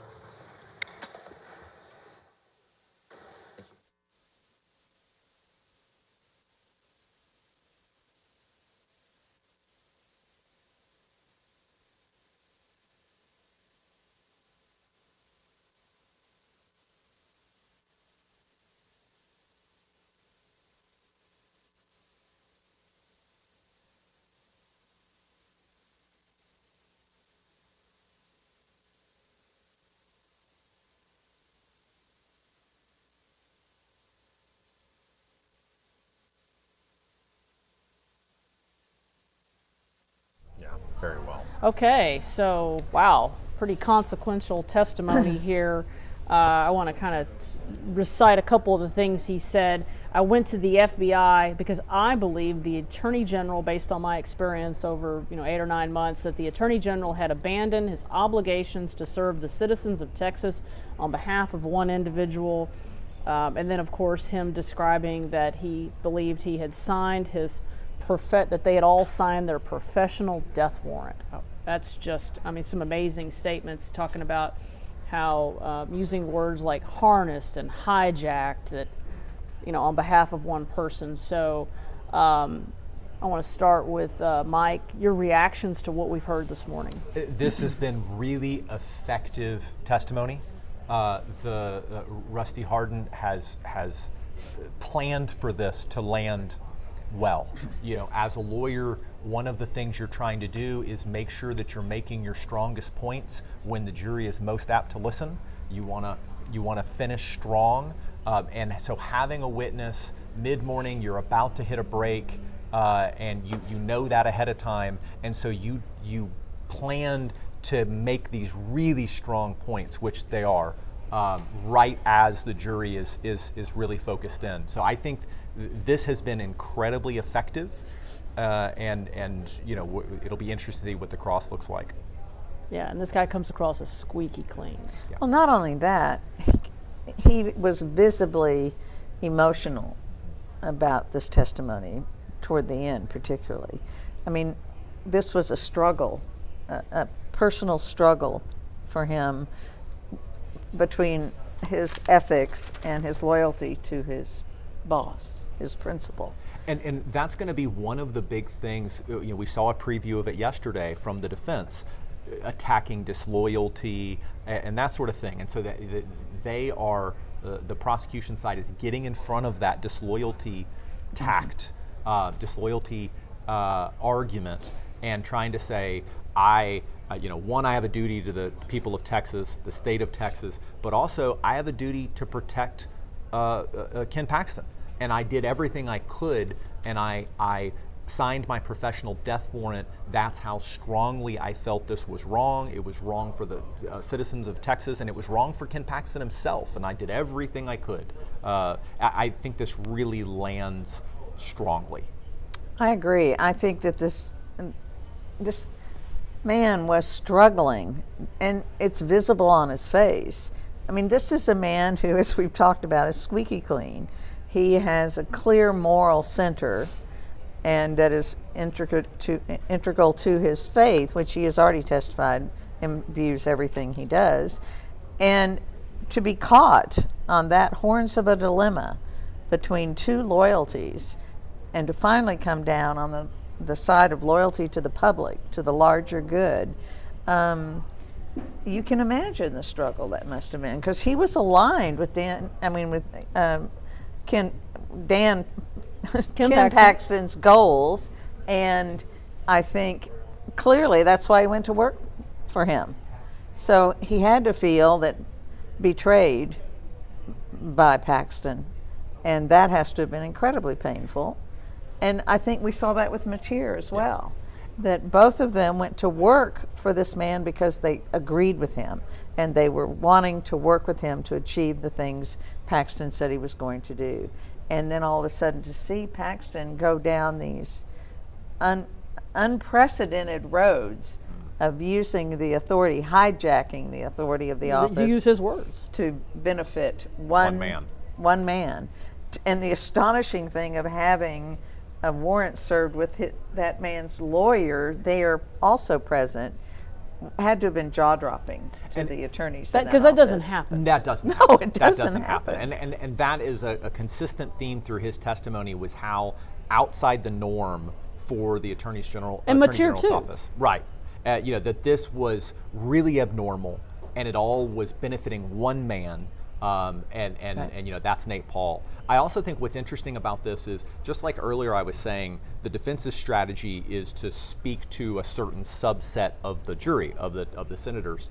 The prosecution is clearly trying to do that too. They're clearly trying to communicate these are good conservatives, these are good Republicans, they care about the state of Texas, they're not rhinos or any of that stuff. They felt strongly that this was their duty to do, and that they did that, and that's how outside of the law and the norm Paxton was. These were the people that were trying to uphold law, the rule of law. Yeah. Something that the people in that room, the Republicans in that room, have staked their claim to. Care deeply about. Right. Well, and one of the things he said was, he addressed that. He said, in trying to explain why they decided to go to the FBI, and they were struggling to determine how did what do we do? And he said, we had stepped into the void. We had no roadmap to follow. Let's go to Chris at the Capitol. Oh, we're going to go to Chris. Yeah, okay. Okay, so we're gonna do a video call with Chris Sadeghi, who's there at the Capitol. Yes, Tanya, right here outside the Capitol, and everything you guys were just talking about as far as the powerful testimony from Mr. Bangert about how they were trying to protect Ken Paxton. That is trying to head off one of the defenses that his team has put forth so far in this trial, that these were what they would like the senators to believe, rogue employees who were trying to further their own interest, who were trying to stage a coup, who had ulterior motives. They're making sure, the House Board of Managers, Rusty Hardin, he is making sure that they testify that that was not their motivation, that in fact they made every effort to protect the Attorney General, try to get him away from Nate Paul, who they felt was a troublesome figure that they didn't want the AG office having anything to do with, and that those pleas fell on deaf ears. So right now they're not only making their case, but also trying to take any possible rebuttal or any possible assertions from the defense that these employees had other ideas, perhaps trying to further their own career interest, or as you guys were just talking about, Mike and Katie, that they are rhinos. They're having them testify to that to make sure these senators know that that is not the case, that they're including that in their questioning as to try and undercut any cross-examination that might be coming. Chris, are you seeing much reaction from the senators in terms of how they're reacting to what they're hearing from Ryan Bangert? Kind of hard to tell from our vantage point what their reaction is. They're in there. They have their own individual area and desk, and it looks like they're listening intently. Every now and then you might see one of them jot something down on a piece of paper, but it's kind of difficult to get a sense of whether or not they're being swayed. And it is interesting, we brought up the point yesterday, the fact that Ken Paxton is not showing up to these proceedings. Does he perhaps think that these votes are already secure, whether they're for him or against him? Certainly if there were swing votes at play, it doesn't help his cause if he's not even showing up to these proceedings at all. So that makes you wonder, perhaps he thinks that his fate is already sealed one way or another. Yeah, it's hard to say, what his thought was. One of our legal experts we had yesterday, Matt Yarbrough, said that he thought, if you have Paxton there, the other problem is that every motion he makes, every look, every gesture, that everything will be judged. So there's also the potential downside of being there. So there's that at play as well. So who knows? It's are there many people there coming to watch these proceedings, like the actual public? That day one, there was a lot of people. They were lined up before the sun came up. In fact, a lot of them were pro-Paxton. They were here with their red shirts. And then day 2 and day 3, there's been next to nobody waiting in line on the general public side. Still quite a few on the media side, but the gallery, for the most part, is empty. It's kind of funny. There was one college class that showed up today. They had a plan. Every semester they visit the Capitol. Just so happened that they planned this visit today, and so they're sitting in on the proceedings. But aside from them, no, the public interest, or at least the public section of the gallery, aside from that first day, has been empty. Well, they certainly picked a historic day to come visit, or a historic time period, because I suspect we're not going to see another one of these for a long time. I mean, you wouldn't think so. We haven't had one in over 100 years for a statewide official. So yeah, just they're getting a very unique educational experience right now. Absolutely, a real Texas experience. Well, hey, Chris, thank you so much for jumping in with us, and we'll look forward to talking to you again later. Great, thank you. That's interesting. It's interesting to hear that, we're not seeing like a lot of people sitting up in the galleries, that it's mainly the press. That's kind of fascinating. Well, and one thing is people have to go to work. Right. So this is true. It may be that they just can't take off to be there every day, no matter how devoted they are to Ken Paxton. So and I also think that's real life. Yeah. I also think that for a lot of people, their experience with trial is what they see on TV. And when you show up that first day and it is a swearing in fest and then a motions fest. I think that probably a lot of people thought, oh my gosh, if this is what this is going to be like, I think I'm going to take it off. But it is interesting. Talking about the senator's reactions, every lawyer, every trial lawyer tries to read the jury's minds, tries to, are they with us, are they against us, who's for us, who's against us. I have found, and I think most trial lawyers would agree, that is, while we all do it, it's a fool's errand. You just never know with people. But one thing that is interesting and that he said that I think is interesting is the level of attention. That's what you can tell.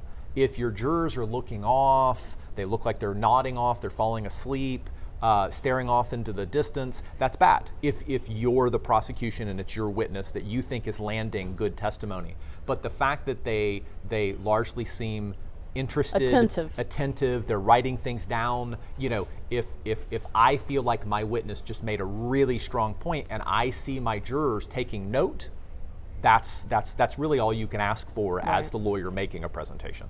One thing we haven't talked about is we were somewhat critical of Patrick, Lieutenant Governor Dan Patrick's, as in his young judicial career here, and I have some sympathy for him because this has got to be tough. I mean, he's not a lawyer, and he's coming into this, and it feels like he's finding his sea legs a little bit. Oh, I think so, and I think he is getting more comfortable in the role. I think that the overruled mantra today, he's also getting a little irritated at the defense. Anthony Oso. The young lawyer that's been doing all the objecting is a guy named Anthony Oso, who is an associate or a lawyer in Dan Cogdell's firm. Right. So Dan Cogdell, of course, has represented Ken Paxton in the securities board, the securities indictments for a number of years. So he's been, I think, maybe involved in it the whole time, and so he's the one that's been leading that. And you can tell that Patrick is getting annoyed. It's interesting as a trial lawyer, and especially as a defense lawyer, lodging objections during the state's presentation of their evidence is a tactic. You want to disrupt the flow, you want to break things up, you want to make it hard to understand. Just like I said, the prosecution wants this to flow and be an easy to follow factual narrative, so you want to break it up.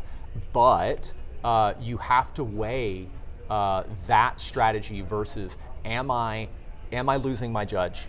Am I losing my jury? Is he losing the judge? I think he has lost the judge. Interestingly, at the beginning of the morning, it was more sustained than overruled, and then I lost count at one point. It was 10, 15, 20 overruled in a row, and then I noted some exasperation in Dan Patrick's demeanor. Also, one thing I noticed that is never a good idea, although we get fired up, it's hard as lawyers to not do this. I saw Oso physically reacting to losing an objection. And what I mean by that is big eye rolls. Petulance. He was acting petulantly. And look, I'm not critiquing him. Lawyer to lawyer, you're in the midst of battle, you get frustrated, you feel like you're right on the law and the judge is wrong. I get that, but it is never a good idea to roll your eyes at the person who has the authority. Especially not Lieutenant Governor Dan Patrick. Exactly. Who is very used to running his roost. This is his chamber, house. His house. Yeah. And let's look at the jury that is being talked to. In reality, only half of that, well, a little more than half of that room is their target. It's the Republican side of the room, because we're pretty sure the Democrats are going to hang in there solid. So those Republicans are having to look at this not only in terms of this particular case and Ken Paxton's reality, but their political reality and their political future. And it is a numbers game. We've talked about that. But the numbers that are going through their heads is the number of votes and being primaried. And what is the risk? What are the odds that because, Jonathan Stickland's out there threatening all sorts of money being loaded into... And explain who Jonathan Strickland is. Well, he is the head of the PAC that is defending Ken Paxton, that is being funded by the millionaires out in West Texas. And they have a lot of money. And certainly Stickland says they are willing to spend it in retaliation against any Republicans who vote against Ken Paxton. I mean, they're saying it all the time. It's not, it's a bald threat. So they're weighing a whole bunch of realities in their lives. Because this is a political trial. It is what it is. It is what it is. And their political futures are wrapped up in this. But you also have the demonstration of these two witnesses, staunch Republicans, who reached the point where, political realities aside, they had to step up and push back against Ken Paxton. And that may actually inspire some of the Republicans in the room.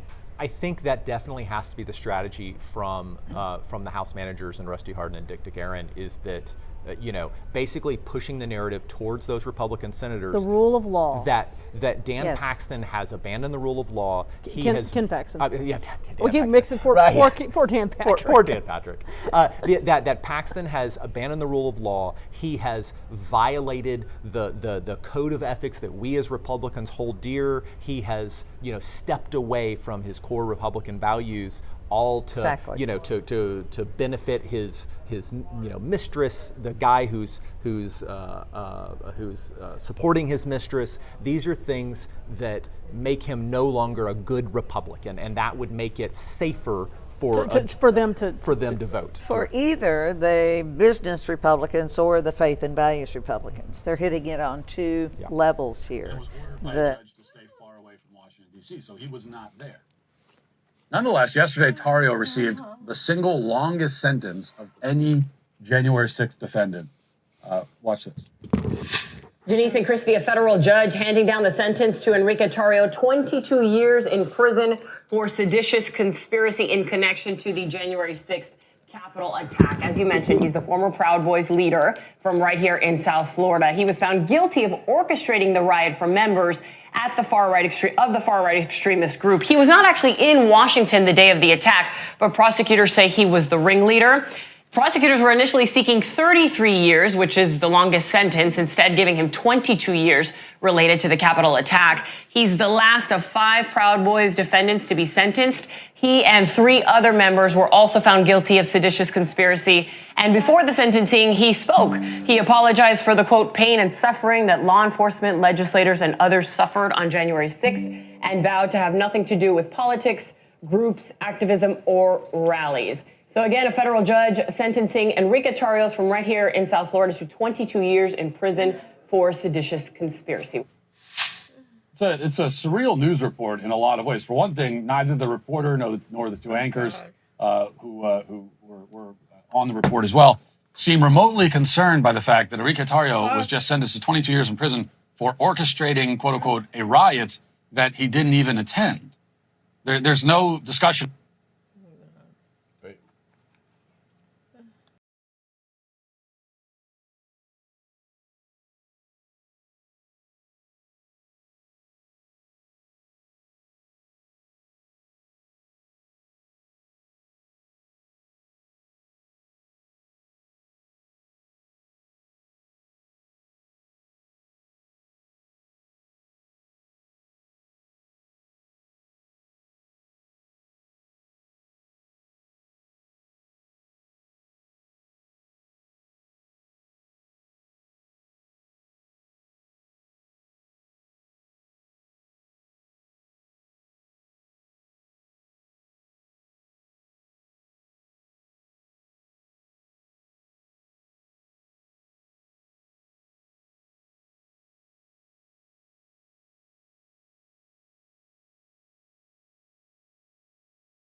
You said the foreclosure letter? Yes, the foreclosure letter.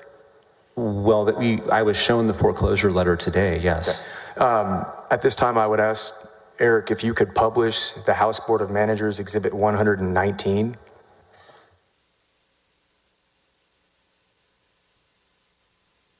Shit, I've been transmitting dead air. God, I hate Mr. that. Banger, this is an email that you sent to Ryan Vassar on September 30th. Counselor, has this been entered into evidence? My understanding is it has. If not, Judge, I'll ask to enter. It's the House Board of Managers exhibit. I was busy At this time, I writing would an offer. email. We do not object, Your Honor. Okay. Admitted into evidence. Thank you, Judge. Now, Mr. Banger, this is an email that you wrote to Ryan Vassar on September 30th of 2020. True? Yes. September 30th of 2020 is after you had the meeting with the other executives about going to the FBI with regard to Ken Paxton. True? This is at 9:29 a.m. that morning. We had not visited the FBI at that point. Okay, it's the same day that you had a conversation with the other executive level AGs about going to the FBI, right? We did on that day. Okay, and September 29th. That was me. I'm totally sorry, guys. Or excuse me, September God, I'm 30th. sorry. That's 2 months. I had somebody after reach out to me, man. You ever drafted Christian guy reached out to me. foreclosure Somebody I opinion read his book. that you talked about during your direct And I got to write an examination, correct? email and I got confused. I'm sorry. Slightly under, but about 2 months later, yes. Do you typically Thanks for write sticking memorandums with about us. things that happened 2 months ago? I feel like an idiot. Yes or no? No. Does it stand out to you, or does it seem odd to you to wait until the day that you go to the FBI or the day before you go to the FBI to write a memorandum about something that happened 2 months ago? No. Not odd at all? No. Okay. Now, to be clear, yesterday, I read a guy's during Mr. book. Harden's testimony, he at one point said, I think by the... And he reached out to me. It was about Christianity. He left it to his kids. And pretty much everything you needed to know about Christianity was in this book. And he reached out to me, and I'm so busy, and I just can't, you know. Okay. Well, the open record And so correct? Yes. Your involvement in MIDI. I don't know. Involved in MIDI as well. I wrote him and told him that I don't fit in the same world. Like we probably can't be friends. So anyway. Almost overlapped each other. True? At the edges and at the margins, they did overlap. Okay. Now, yesterday you testified to the jury that you had a boiling concern about this, correct? I did have boiling concern about this. Now, to be clear, House Boards 119, your email to Ryan Vassar, is the only memorandum and summary that you drafted with regard to any of your involvement with MIDI, open records request, or the foreclosure opinion. Yes or no? I can't recall. You can't recall. Okay. Well, we didn't see any other memorandums, have we? I haven't seen any in the trial today. Okay. Well, you would have produced it, so you'd know about it, wouldn't you? I produced everything I had. Okay. And all we got was this email. I produced far more than this email. Okay. Now, I want to backtrack a little bit, and we'll go back to that correspondence between you and Mr. Vassar. You talked a little bit about the time from when you guys came out to the FBI and what happened to you after, okay? I want to talk about that. Eric, would you mind pulling up Article 6 of the Articles of Impeachment?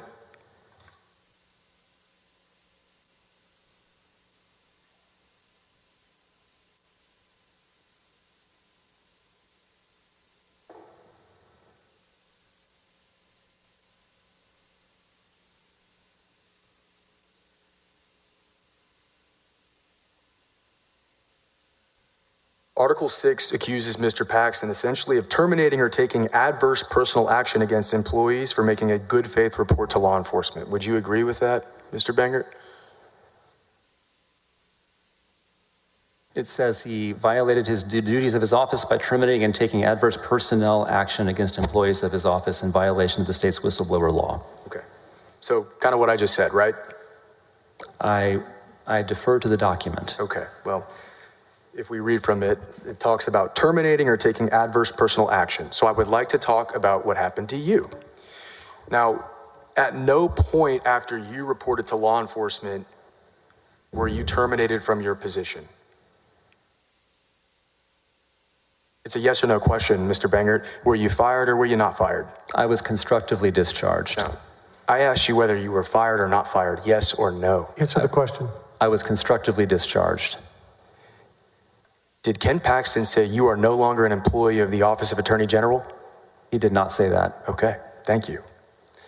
As a matter of fact, you resigned from the Office of Attorney General as the Deputy First Assistant Attorney General, did you not? I did resign. Okay, and you resigned under the title Deputy First Assistant Attorney General. That was my title at the time I resigned. Okay, so you were not demoted from your position as First Assistant Attorney General? I did not lose my title. Okay, and as a matter of fact, you were never suspended after you reported to the FBI, were you? I was not. Okay. You talked about... Talking about retaliation, I imagine. I think maybe Webster, but certainly Ken Paxton stripping you of some of your responsibilities, right? Yes. One of those responsibilities was the fact that you were in charge of the Special Litigation Division, true? I was. Now, that role was actually moved out from underneath you, correct? That is correct. And they put it in charge of the division chief that was running that division at the time, right? My understanding was that Patrick Sweeten was put in charge of that division, yes. So essentially, Brent Webster promoted an under-level assistant attorney general? Yes or no? I do not know if he promoted Patrick or not. He certainly added some responsibility for Patrick, correct? That was my impression, yes. And that bothered you? Yes or no? It came without explanation or warning, so yes, it was troubling to me. It's possible that Mr. Webster just was promoting somebody that had been, I don't know, giving an exceptional performance at their job. That was the excuse that he attempted to give me. That's not what I asked you. I asked you if it was possible. I don't think so. Okay. Just answer the fucking Take a question. job from Ryan Banger, right? That's not exactly what I said. Sounds like it. You said that the environment, did you describe it as being hostile after you reported to the FBI? Yes. This guy seemed like an alpha male to you. I'm just asking you. Does he seem alpha? I don't think people so. to get their work done? It was. Okay. Now, you left and you went to work for the Alliance Defending Freedom, didn't you? I did. And in your time, well, that would have been 2020, true? Sorry, I fell asleep, D. Say again? When you left the Fell Office of asleep at Attorney the wheel, General man. and you went to Alliance Defending Freedom. Counselor, can you raise that mic up a little bit Disappointing closer? my first and only Is that mod. better, Judge? That's much better for Okay, I'm going to all lean the in here. jurors. Yeah, it's up now. When you, That's what I was saying. when you I left felt the like an Office of idiot. Attorney General and went to Alliance Defending Freedom, that was in October, November of 2020. November of 2020. November of 2020. And since your time in November See the 2020, mute? all the way up until, See the mute? I believe, I made the mistake of 2023, doing this, turning it down. you have instead of brought muting cases it. from the It Alliance wasn't Defending muted, Freedom to be But it was co-handled turned with the down. Office of Attorney General. So We have. Okay. And some of those cases you have worked directly with Brent Webster, have you not?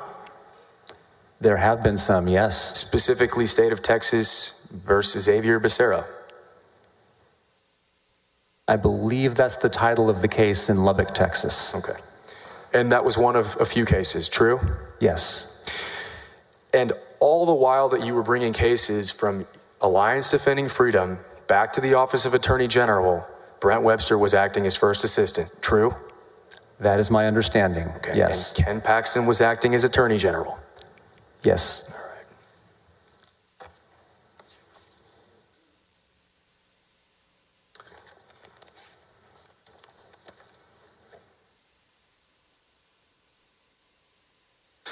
I want to talk to you about the open records request, okay? You kind of gave us an explanation of how the process works, so I just want to rehash that out. My understanding is that if an individual makes a request to a state agency, that state agency has a certain time period to go to the Office of Attorney General and make a request for a ruling, right?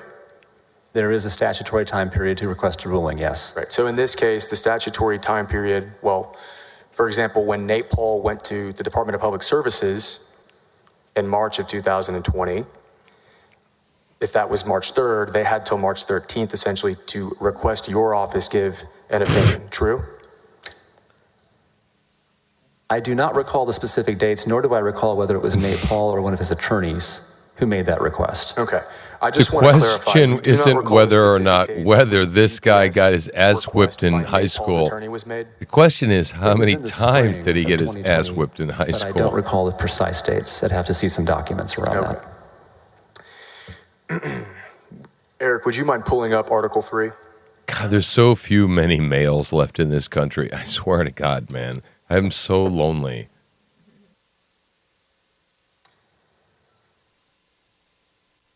And while we're doing that, just for a little background, Mr. Banger, Everybody just sounds so damned swishy the all the time. requests by Nate Paul's attorneys Am I wrong? I mean, for the records seriously. involved in the investigation, it was for the initially the Texas State Securities Board, right? Yes, the initial request went to SSB. That was in 2019. Is that a question? Yeah, that was in 2019. Yes, it was. Then you've got DPS. That request was made in the spring of 2020. That is correct. And sometime later, arguably end of May, there was a request made for FBI's comment or brief on the DPS request that was originally filed in the spring, right? I believe that was part of the second request. Okay, so we're talking about 3 different records requests, correct? I would classify it as 2 with a secondary request attached to the second. Okay. And then you also have to throw in the request for reconsideration, right, on the Texas State Securities Board. That was part of the first file. So essentially, the Office of Attorney General makes 4 separate decisions about records relating to Nate Paul.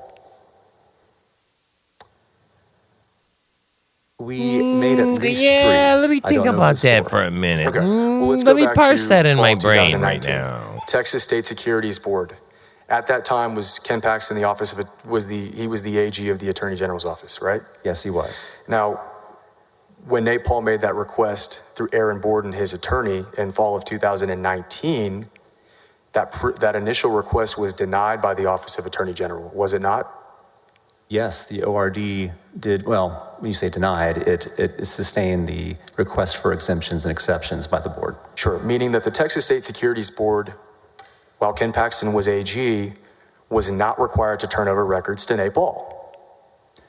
That's right, the November request did not require turnover of records. Let's move forward to 2020. You had a conversation with Justin Gordon about a request for reconsideration of the Texas State Security Board records, true? I did. And ultimately, you ended up having conversations with Ken Paxton about that request for reconsideration. I did. And ultimately, the Office of Attorney General again did not rule that the Texas State Board, the Texas State Securities Board was going to have to turn their records over to Nate Paul, did they? We did not require them to turn their records over. Okay. So up until, that puts us in February or March of 2020, would you agree? We're ballpark in that area, yes. Right, ballparking it because yesterday you stated it was right around the time COVID started. Yes. That's a whole nother convo we'll get into in a little bit. Okay, so Texas State Securities Board records are not given to Nate Paul. Let's move on to DPS. Now, to be clear, the ultimate decision by the Office of Attorney General with regard to the DPS records was that they refused to rule in that situation. It was a no decision. Okay. Now, I want to talk to you about what that means. If the Office of Attorney General refuses to rule on a records request, that means that the state agency that was requested does not have to turn their records over to the individual, right? We did not require disclosure based on that ruling. Okay. And so, as a result of that ruling, the Department of Public Safety did not turn their records over to Nate Paul or his attorneys, true? That ruling did not require disclosure. Okay. Well, you're aware that there was a writ of mandamus filed by Nate Paul's attorney for those records they were trying to get from you, correct? You're going to have to, the writ of mandamus, I believe, occurred with respect to the initial request. I don't recall one on the second request, but it may have happened. You would agree there was a writ of mandamus filed? At some point, it was my understanding that a writ had been filed. Okay, and you're not going to tell this jury when that suit was resolved, are you? No. For a matter of fact, it could have been pending into the winter of the next year, true? As far as I know, and for clarity, when you say writ of mandamus, I'm assuming you're talking about federal practice. No, I'm before talking the Fifth about Circuit. writ of mandamus in the district court for the Department of Public Safety records. You're talking about the second issue then? Okay. Yeah. No, yeah, there was a pending action in the district court. Okay, so they weren't just going to Office of Attorney General to try and get these records that they were after, right? Could you repeat one more time? They weren't just going to the Office of Attorney General, Nate Paul and his lawyers. They were also going to the district court to try and get the records they were after, correct? That was my understanding. Okay. Now, DPS was not required to disclose records after this refusal to rule, right? Our refusal to rule did not require them to disclose.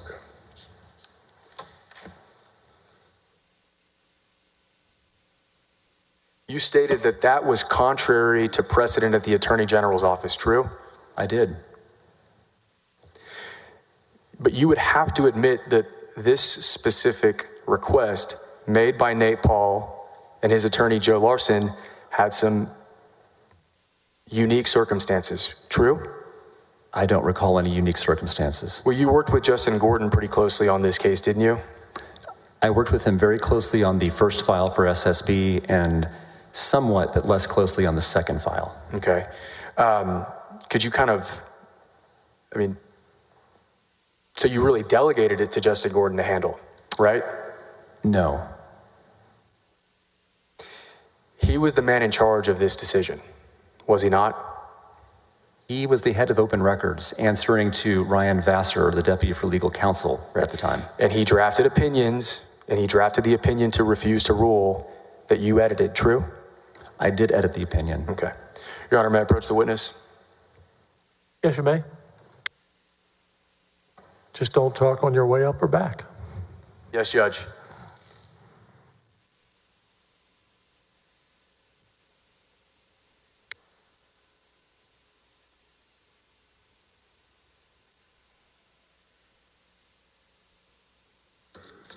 I guess the point I'm getting at, Mr. Bangert, is that not every, like you said yesterday, you said that pretty much all of these requests are kind of the same. They're easy to rule on when it comes to law enforcement material, true? They're not all easy, but we get a lot of them. Right. You referenced the opinion, the law enforcement exception, true? Yes, I believe that's correct. That doesn't When you say the opinion, which one are you referring to, though? I want to make sure I'm answering accurately. Well, the DPS opinion. I believe that's correct. I need to see it again. And the FBI comment. Again, I need to see the document. To be clear, there was an initial request for DPS records in spring of 2020, true? That is my understanding, yes. Okay. There was a later, you're aware that DPS did not notify the FBI about the records, true? I don't recall that. You'd have to refresh my memory on it. So it sounds like you don't know every little detail about the records request, do you? No, and that's perfectly normal for a senior executive not to know every detail. So yesterday when you said that the decision was not consistent with precedent, you didn't know every little fact about what was going on within this request, did you? I knew enough to make that determination. Well, you didn't know everything, did you, Mr. Bangert? I am not omniscient, so no, I did not know everything, but I knew enough to make that determination. And it's fair that maybe Mr. Gordon had a different opinion about what went on with regard to those records requests. Mr. Gordon was working on that. I do not recall what his opinion was. Okay.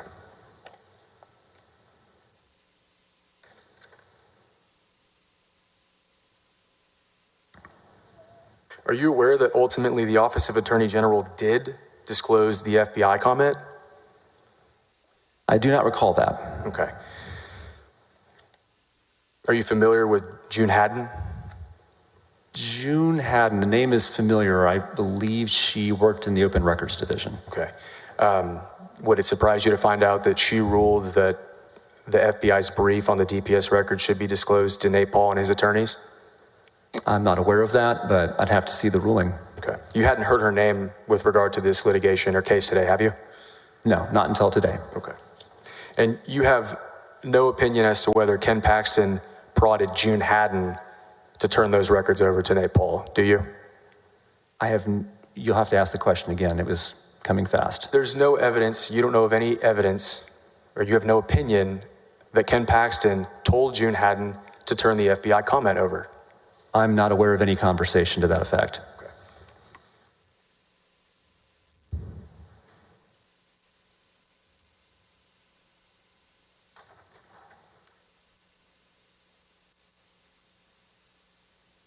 Safe to say that in conclusion, every single request for records from Nate Paul's lawyers, none of those resulted in him getting the records with regard to DPS and Texas State Securities Boards, right?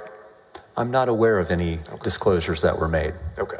At least by our office formally. So essentially every ruling that was made with regard to those records was the same, had the same effect as if you refused to require DPS or Texas State Securities Boards to turn those records over. The net result was they did not have to disclose the documents. Okay. You were involved with MIDI as well, right? Yes. Now, you talked about the fact that Ken Paxton directly ordered you to intervene into the lawsuit, true? Yes. Now, you would agree that if you thought something was illegal, you wouldn't want to delegate it to a lower level attorney, true?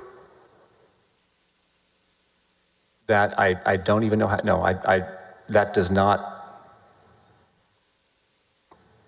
Yes or no? Would you delegate illegal activity to a lower ranking attorney?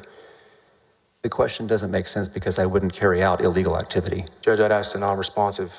I've asked him a question. Answer the question. Yes or no? I would not instruct anyone to carry out illegal activity. Right, that's why you didn't have Ryan Vassar sign that opinion in July you of would 2020. never do anything illegal, never. I did not have him sign that opinion because I had a very bad feeling of where that was headed. Okay. Well, let's talk about what you did in the MIDI case. You had no problem instructing, well, let me rephrase that. You did instruct Josh Godby to intervene into the MIDI case, did you not? I did. And when Ken Paxton asked you to file a motion to stay, you told the jury that you were opposed to filing that motion to stay, did you not? I did. But you turned around and you asked Joshua Godby to file a motion to stay in that case, did you not? I don't recall that. Okay. He filed a motion to stay, didn't he? That is my understanding. Eventually, a motion to stay was filed. Okay. You didn't walk up to Ken Paxton and say, Ken, I don't agree with what you're doing, and so I'm not going to do it. I did not have that conversation with him, no. And at no point did Ken Paxton say to you that if you do not intervene into the MIDI case, that you're going to be fired. No, we never had that conversation. You are aware that MIDI has been previously of interest to the Office of Attorney General, true? You'll have to refresh my recollection. Okay, well, when Greg Abbott was the Attorney General, you're aware that the Office of Attorney General filed suit against MIDI. Yes, that did happen. Okay, so you are aware that their background isn't necessarily squeaky clean? I wouldn't put it that way. Okay.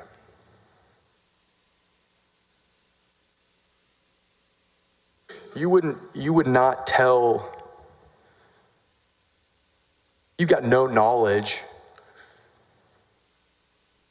that Ken Paxton was entering into the MIDI litigation for the purposes of benefiting Nate Paul, would you? Well, I disagree with that. Okay, do you have personal knowledge? Yes or no? I do. You do?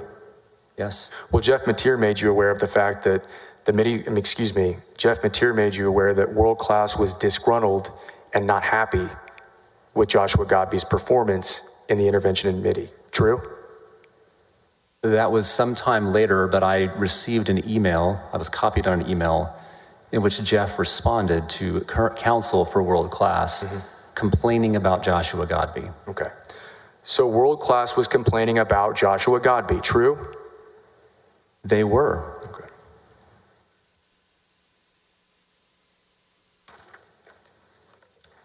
Now, at some point, you stopped talking to Joshua Godby. I want to say that was, excuse me, let me back up. You stopped talking to Justin Gordon about the open records request, true? At some point, the issue came to a rest, Right, so I would have no occasion to talk to him after. Probably when you made the final ruling not to disclose the records in the Department of Public Safety request. When the no decision was issued, yes, that's when it would have terminated. Now, about 1 or 2 days after that, it might have been June 2nd, you started talking to Joshua Godby about the Mitty Foundation case, true?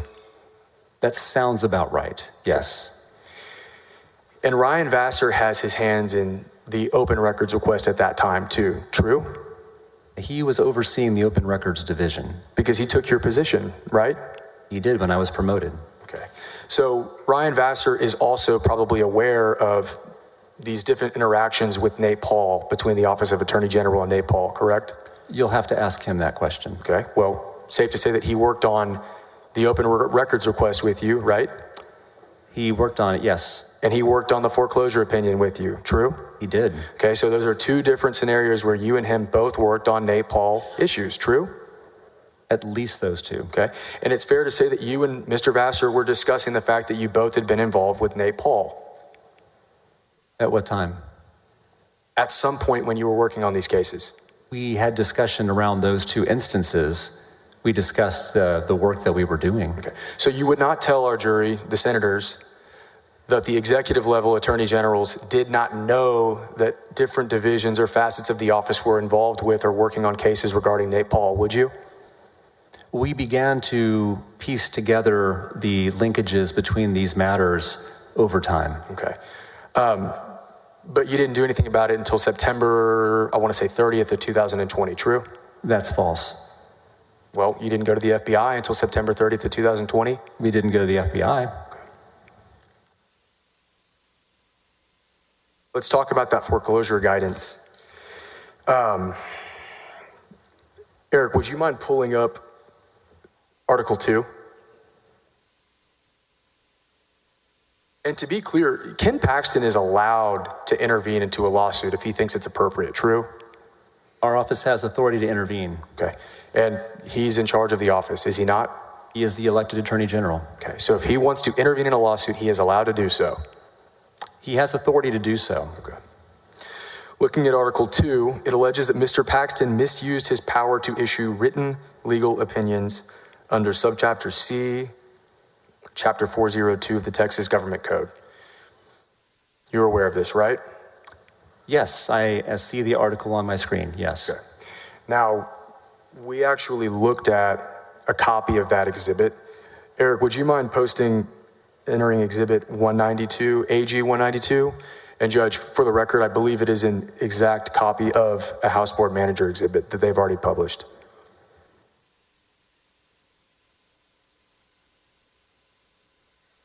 Would you scroll to the second page, Eric?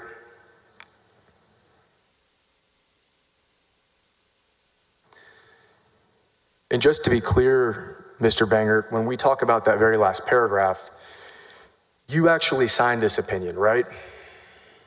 Yes. Okay. And by signing it, you would agree that you have adopted the statements within it, true? Not necessarily. Okay. So you just signed things at will? Whoa, what a pussy. No? Okay. And you signed this document, right? I did sign this document. And the very last sentence or signed this son paragraph of in a that bitch, document right? says, it is not a formal opinion under Subchapter C of Chapter 402 of the Texas Government Code, true?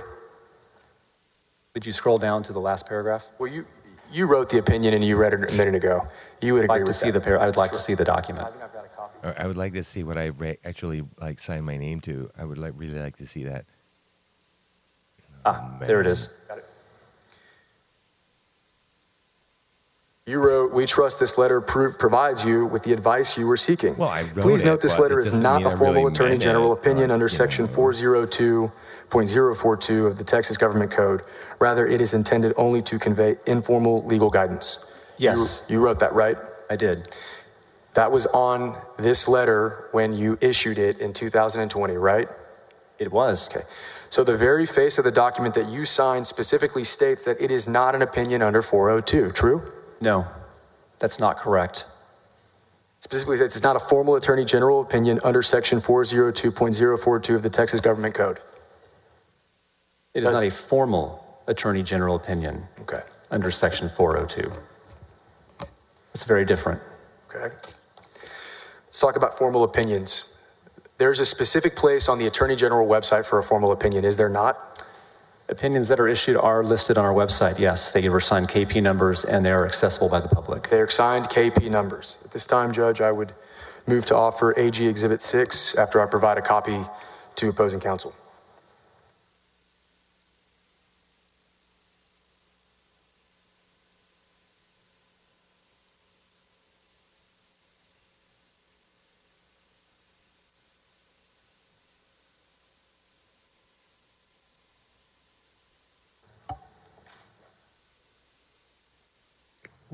If you have one more copy for us, we'd appreciate it. I've got one more copy for the court. I have no objection, Your Honor. We'd still like to see it. Yes, Judge.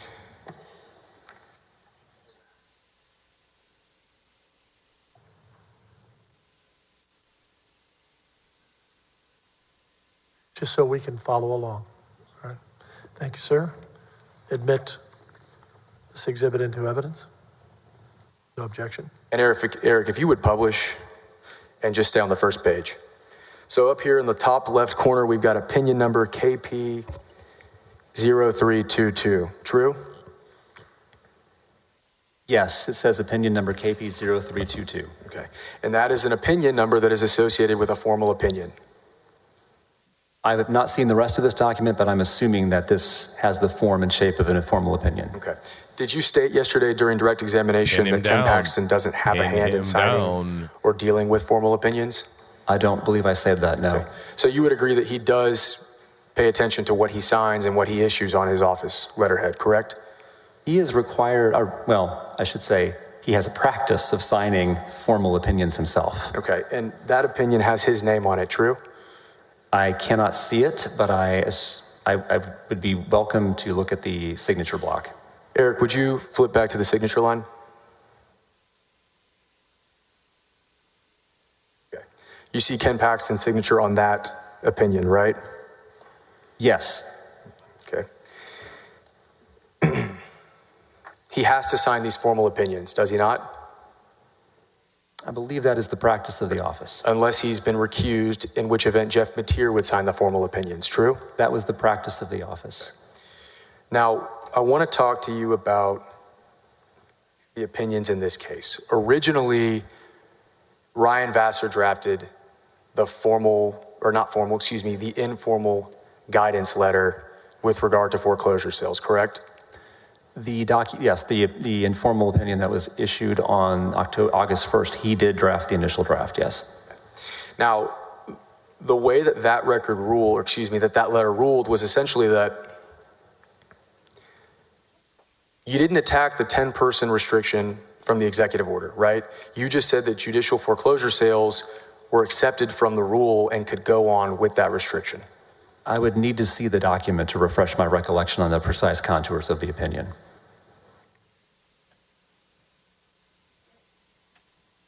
Eric, would you pull up Exhibit 192?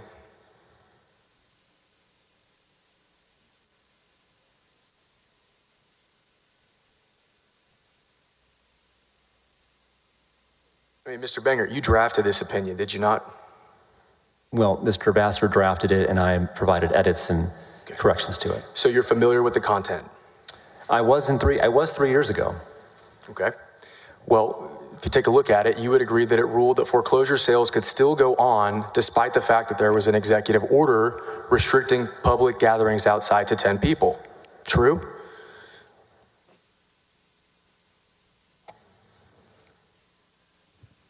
Please go to the next page.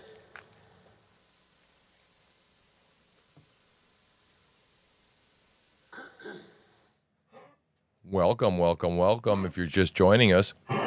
Hey, stop.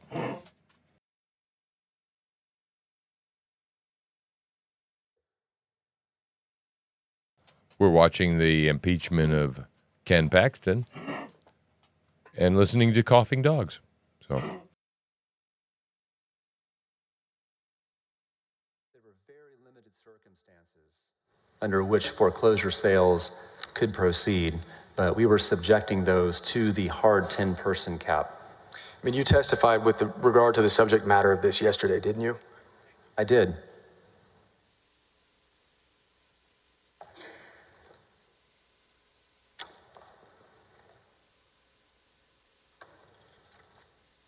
So you would agree that you said that despite the fact that 10 people at max can gather in public, foreclosure sales can still occur, true? That misrepresents the opinion. Well, if there are, you said that foreclosure sales could still go on, did you not? Is that not what that opinion says? No. It doesn't seek to invalidate the 10-person rule, does it? You need to go to the next page of the opinion. Go to the next page, Eric. Pin him down, I told you. Sleazy guys, man. Sleazy people. The second full paragraph on page 3 has operative language. Elaborate on that. Pardon me? Tell us about that. If a foreclosure sale is subject to and not exempted from the 10-person attendance limit imposed in Executive Order GA-28, it should not proceed if one or more willing bidders are unable to participate because of the attendance limit. Okay.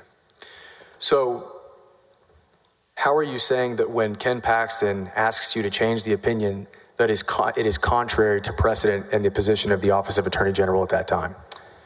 It made the ability to proceed with those types of sales more restrictive under the COVID limitations than our previous draft would have. It made it more restrictive?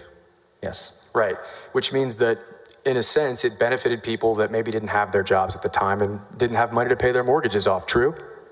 I do not know who this was benefiting, at least at the time I was writing it.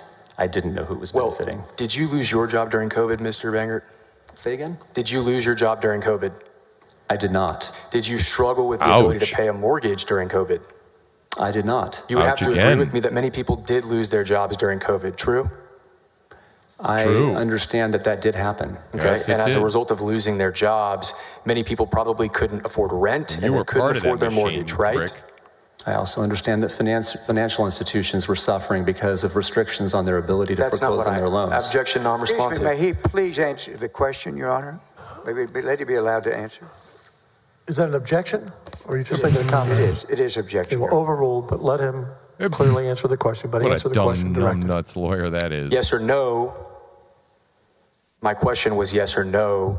Could that affect people and their ability to pay their mortgages and their rent? Yes or no? Could what affect them? Sir. A ruling that foreclosure sales, that COVID was in existence.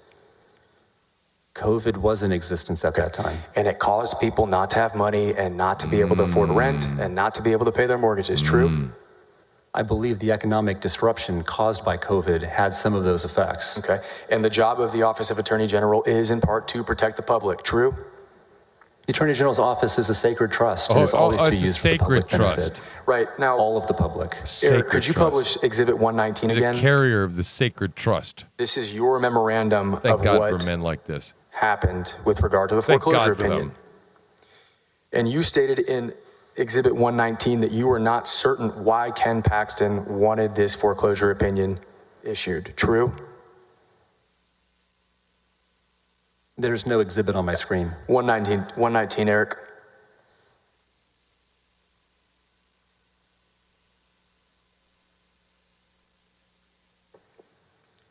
May we see it, please? I think it's been entered, Rusty. I said, we don't have it. Oh, I understand. Eric's pulling it up. We don't have a copy. It's y'all's exhibit. Is it in evidence? I don't think it's in evidence. It's in evidence, Judge. I've already referenced it during this examination. He submitted it earlier. You didn't object, I believe. I believe that's the case. If that's the case. No, this, I if recognize. that's the case for an error, but I don't think we had it marked as in evidence. Thank you very much. Yes, sir. You stated that you were uncertain why Ken wanted the foreclosure opinion issued. True? He had provided me a rationale. Is it yes or no? You said in this memorandum right here, you were uncertain. I was uncertain. Okay. Now, you did not include the fact that Ken Paxton was texting you all the while you were editing and drafting that report, did you? I don't believe I mentioned text messages in this document, no. And yesterday you told all the senators that it was contentious between you two on the phone at some points, did you not? Oh, I don't recall saying that. Okay. So it was calm and collected the entire time? It was not calm and collected the entire time. Okay. Well, you stated to them that you were objecting vehemently over the phone with Ken Paxton, true? I did not say that. You were objecting to Ken Paxton, were you not? I was having conversations with him in which he was frantically telling me to make edits, corrections, It's and a yes or no ultimately question. changes. It's a yes or no question, Mr. Bangert. You disagreed with Ken Paxton over the phone, true? I had conversations with him about the contours of the opinion. Okay, so you're not saying you disagreed with him then, are you? I was trying to understand what he wanted as his subordinate. Okay. You didn't mention text messages yesterday, did you? I did not. All right. Eric, if you would flip to AG 1003 for me.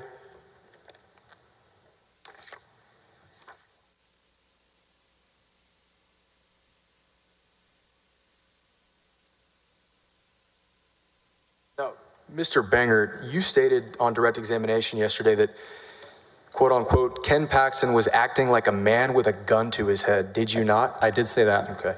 Now, looking at the last set of text messages here, if you'd flip to the last page, Eric.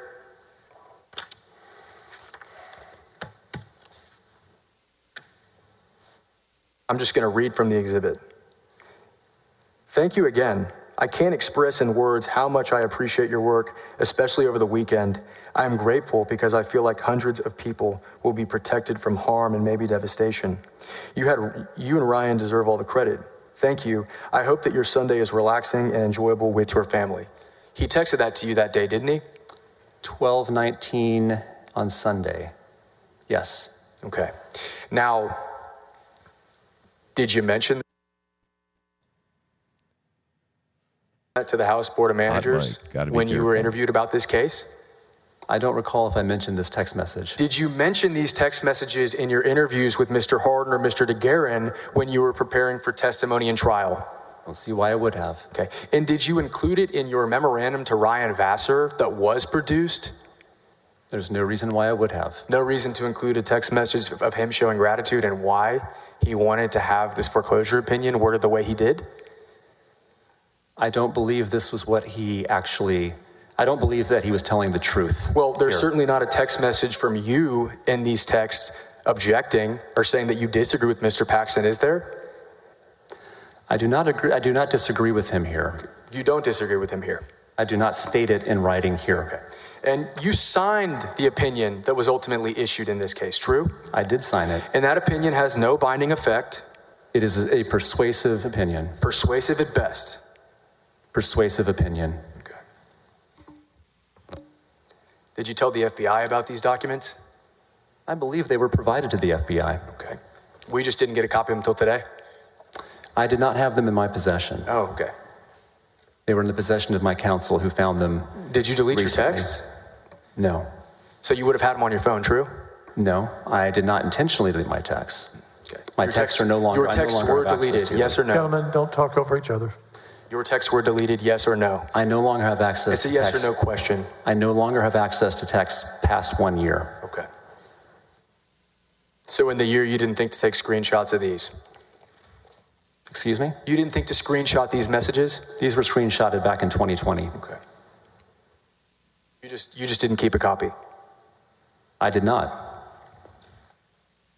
And you're not going to sit here and tell us that you know that the foreclosure opinion ultimately affected or benefited Nate Paul, are you? Oh, I believe it did affect and benefit him. You have no personal knowledge of that, do you?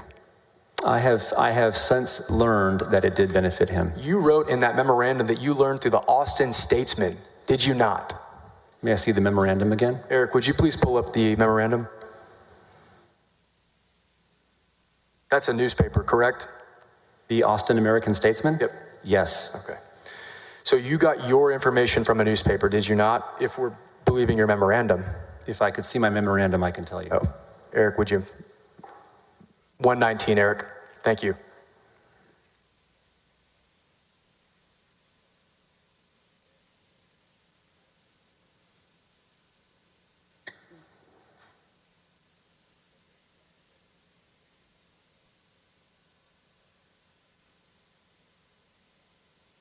I think it says on The following week, on August 4th, the Austin Business Journal, I stand corrected.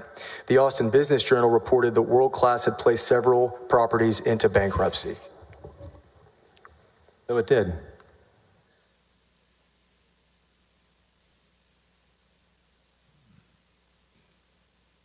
Are you aware of when the foreclosure was supposed to take place? I was not aware of any foreclosures of Nate Paul properties when I was writing the opinion. No, I'm talking about after. I'm talking about August 3rd and August 4th. Were you aware? I subsequently learned that that was taking place. That the foreclosure was supposed to take place on August 4th. That I don't know for sure, but it would have been the statutorily appointed date, whatever that was, in 2020.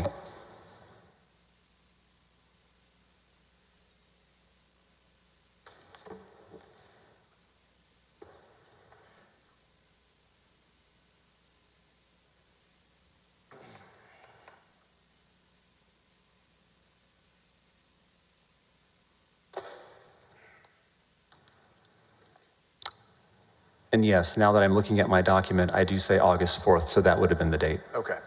May I approach the witness, Judge? Just to hand him the document.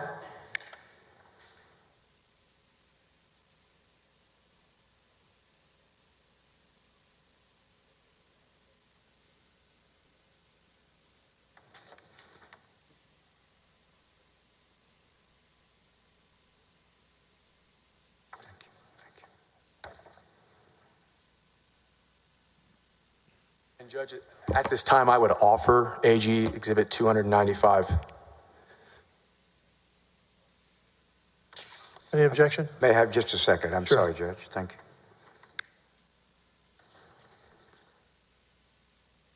you. No objection? James Daniel was another one. Well, enter, what was the number on that? I don't have a number on that. 295, Judge. Enter 295 into evidence. Eric, would you mind publishing AG 295? James Darren was another one of my favorite entertainers. That is a letter from Sheena Paul to the judge regarding the bankruptcy the foreclosure proceeding occurring the next day, dated August 3rd of 2020, correct? James Darren was another one of my favorite This is entertainers executed during by the Brian early Elliott. days, Attorney for during World my Class, early days. right? I assume so because it has World Class's, one of their property names at the top of the letterhead. James Darren was You would another agree one that of this my document favorite has the entertainers letterhead of from August during 3rd, my right? It is dated August 3rd. Now, you were not present in the district court when this document was filed, were you? No. So you have no idea what impact it had on the district court judge in that proceeding, do you? I have not talked or spoken with Judge Campbell about this, no. Now, the very next day, the day that the foreclosures are supposed to occur, you find out that a bunch of Nate Paul properties are World Class properties are put into bankruptcy, right? That's what the Business Journal reported. Okay.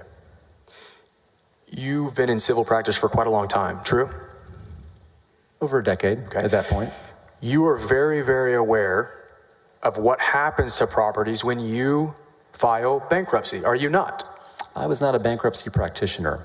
Well, surely you're aware that when you put a document, you file bankruptcy on something, it causes a motion to stay, does it not? There's an automatic stay that's applied based on my recollection. There you go, which would prevent any type He is a talented singer of foreclosure and sale, actor would who it has not? really made his living on his looks. Again, I am not a certified bankruptcy practitioner. I know that there are exceptions to that. I can't even begin to speak to the legalities of these properties or how those would have applied in these cases. Well, you knew a lot of law, on direct examination with Mr. Harden, and now you don't know about bankruptcy proceedings?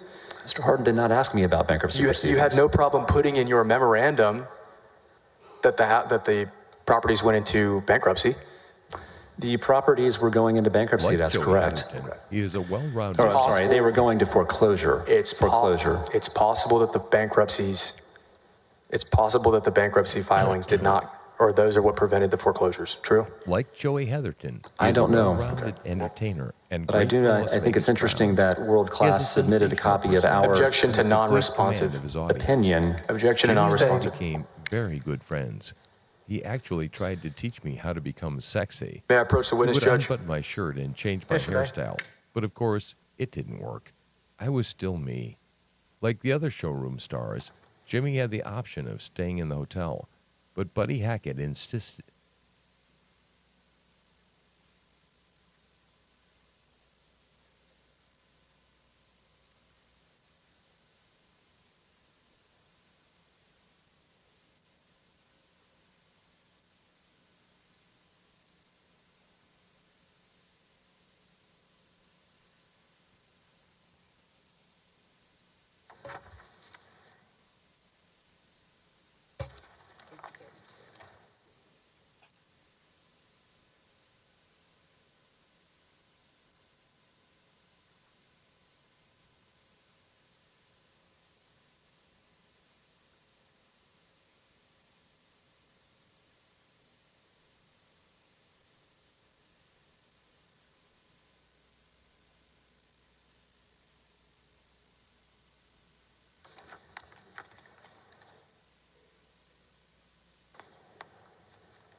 I would like to offer AG exhibits that I've handed to both opposing counsel as well as Your Honor.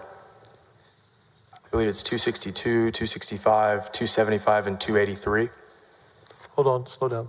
283, 275, 265, 262. But Buddy Hackett insisted I he can stay shorten with this a him little at bit. the If he Sahara's represents house that these are their exhibit numbers that were originally agreed to, that we said we would not object to any of your exhibits. Okay. If they're covered by that objection, I mean, if they're covered by that agreement, then we have no objection. But Buddy Are they Hackett, covered? They are covered, Judge. Well, take that back. No, they're not. That's why I intend to offer right now. We have not previously agreed to these. I understand. Just give me a but couple Buddy more minutes. Hackett insisted he stay with him. I don't care. No objection, Your Honor.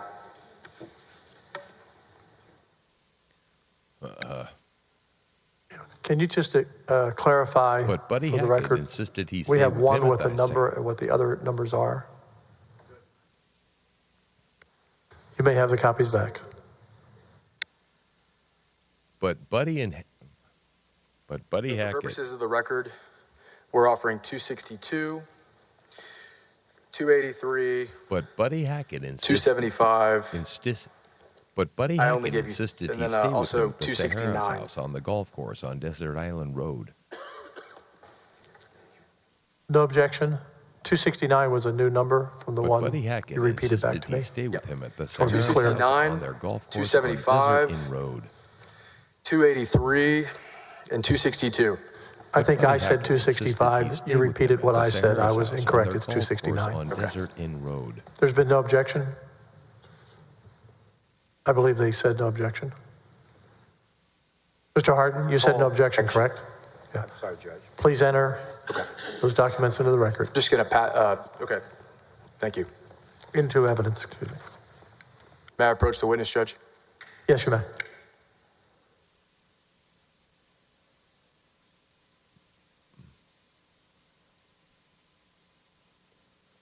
There's got to be something. These are all bankruptcy filings by Buddy Nate Paul gave him his- and his attorneys made on August 4th and August 5th, okay? Say so. All right. Buddy Now, gave Jimmy his start If in these Las bankruptcy Vegas, filings so he were filed on usually August stayed at the 4th, house. the date that the After all, foreclosures were supposed Buddy to was the occur, boss. that would They stay were the friends, foreclosure but sale, I would it think not? Buddy enjoyed having Jimmy close because the girls I would don't. swim I over would. him. I don't know. You don't In know. the early So it's 70s, possible that streaking Ken's was in. issuance Meaning of there the was informal shocking guidance letter and didn't cool to cause run the around foreclosure naked sales for to a go period of away. time. It's possible. One I night, do not Jimmy know what Guerin effect was that singing letter and had Buddy Hackett on the streaked foreclosure across the sales. stage. That was the shocking part. Are you a Trump fan? The cool part was supposed to I'm come sorry? next. Are you a fan The of women Donald in the Trump? audience waited I voted in for wild President Trump. anticipation Okay. for Jimmy You're a to staunch return conservative, favor. are you not? I They am. didn't even leave. Are you aware that only a week after you guys issued this opinion, he issued an executive order that basically mimicked the attitude towards foreclosure sales? I'm not familiar with that executive order. Okay.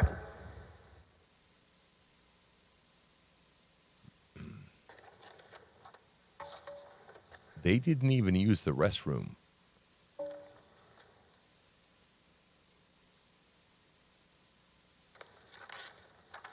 They didn't even use the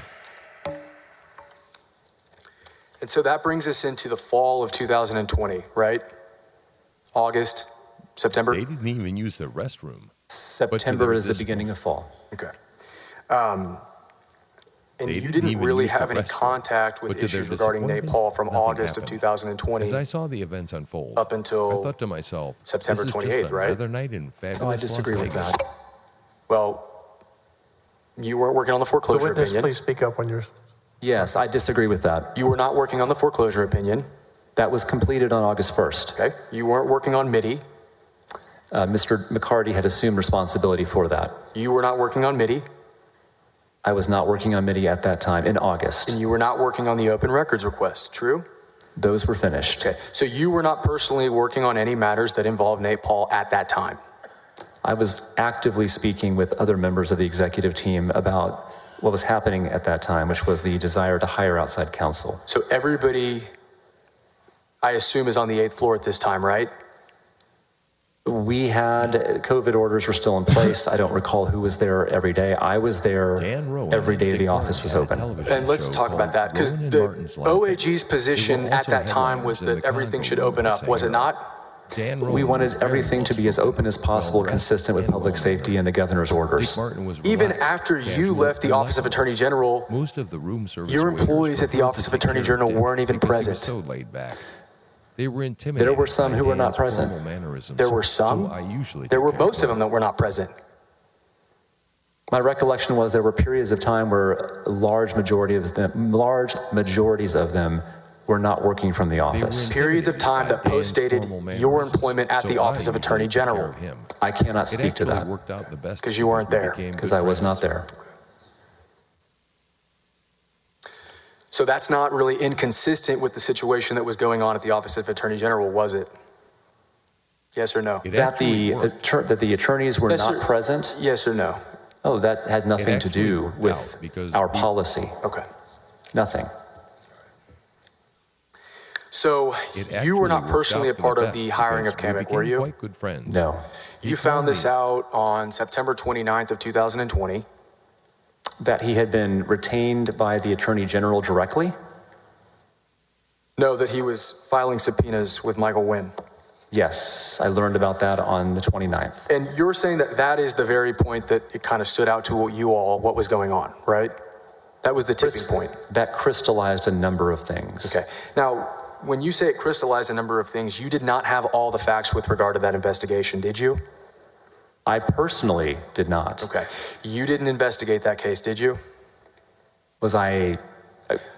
What do you mean by I wasn't investigating that case? You didn't investigate the referral that was given by the Travis County District Attorney's Office, did you? I was not the primary responsibility for that. Everything that you took with regard to that investigation came from Mr. Penley or Mr. Maxwell? He gave me a book called Plain Speaking. Those were the people responsible for investigating it, were they not? They were responsible. You were not responsible. That was not part of my responsibility at that time. Okay, so you weren't responsible. Now, despite that fact, Plain Speaking from his personal you library. went to the FBI on September 30th, correct? He also taught me. I did go to the FBI on September 30th, yes. You went to the FBI without talking to Ken Paxton first, true? Oh, I talked to him many times prior to that. You didn't talk to him about the fact that you were going to go to the FBI, did you? We did not talk to him. We did not tell him we were going to the FBI immediately prior to going. Right. So when you and Mr. Harden were talking about the conversations you had with Ken Paxton about the fact that you wanted to talk to him, that was all after you had already gone and reported your boss to law enforcement, true? The text messages that we reviewed today were sent after we made our good faith report. Separate the whites and yolks and chop them into So small you did not parts. take the time to hear his side of things out before you went to law enforcement. I disagree. And at that point, you took it upon yourself to send a letter to Brandon Kamek as well, did you not? Caviar tin on a large platter If I can recall correctly, I was the one who did send the email containing Jeff's letter. Again, I'm stretching my memory, but I think I was the one who sent it. Okay. Now, prior to doing that, you talked earlier about a set of text messages. I would ask to admit to publish House Board Managers 225. Eric, would you? It's been admitted, Judge. And Council, we're going to be going to the lunch break. I've gone a little longer, a few more minutes. Do you want to break now, or do you want to continue for a few more minutes? I'm fine right now, Judge. Is good for you now? Yep. Okay, we'll break for lunch now. Your Honor, I apologize. Can I raise one issue? I apologize, Your Honor. Can I raise one issue before we break for lunch? Yes. That may just help speed things along with this witness. You admonished Mr. Hardin at the beginning of the day that if there were any statements that Mr. Bangert had provided that we haven't seen, that he was to turn them over to us. The witness has testified that there were actually 2 interviews that he gave to the House. We still don't have any information related to those. To the extent that there's work product mixed with that, I think they can redact that and provide us the statements. But I just request that we get those over the lunch break, and that may allow us to not have to recall the witness later. Just continue to look during lunch break for those documents if you have those. Thank you very much. And much. if you do, turn those over by the end of lunch. Certainly. We do not have, but I'll continue to be sure. Thank you. We will After that, return each time I at served him caviar from the White House. 1:10. After that, each time I served him caviar from the House of Lords, he would smile and give me a wink. Dan invited me to his home for a visit. The house was in Bel Air, on the same street as Sonny and Cher's mansion.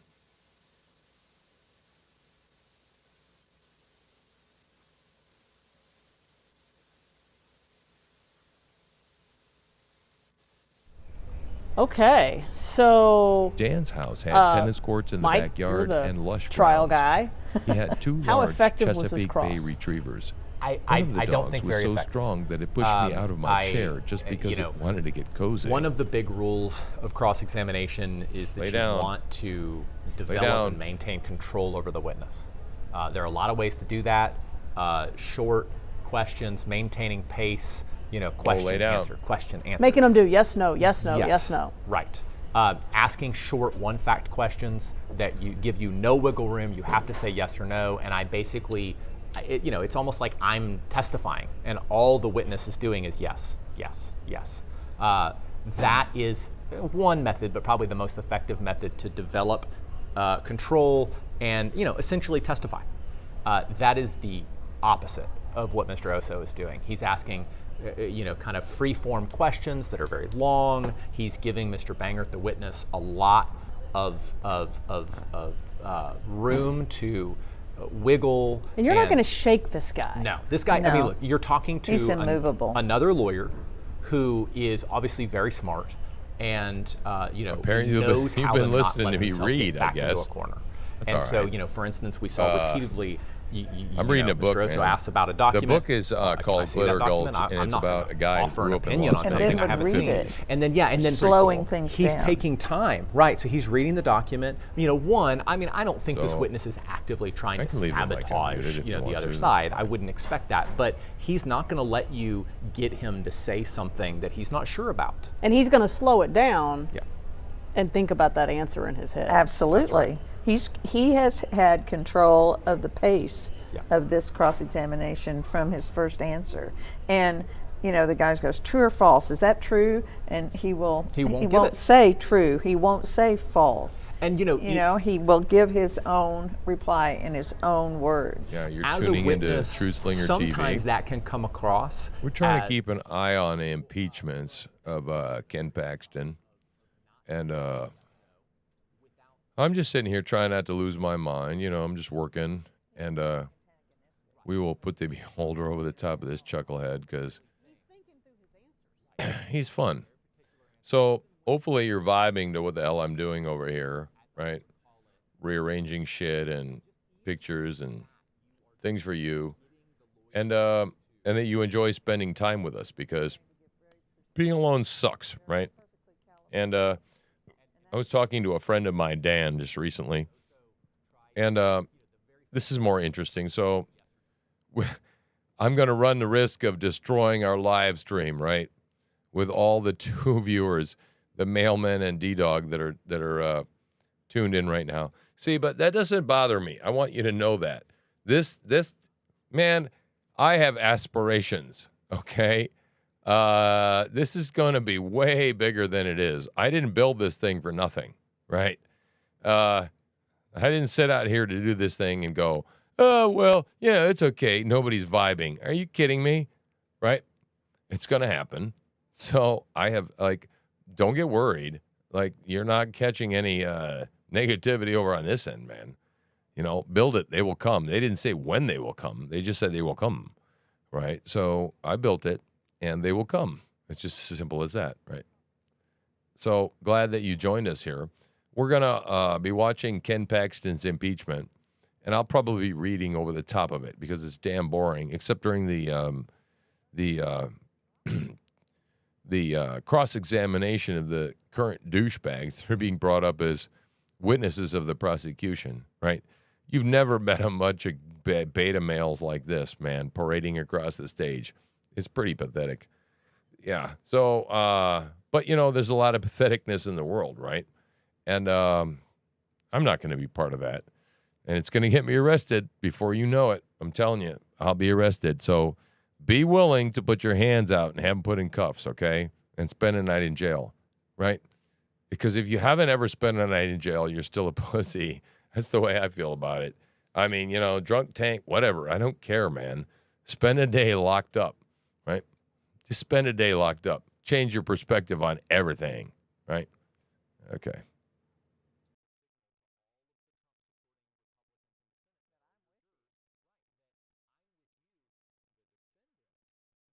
Violated our trust. I'm not some Our outside values, liberal. Right. Right.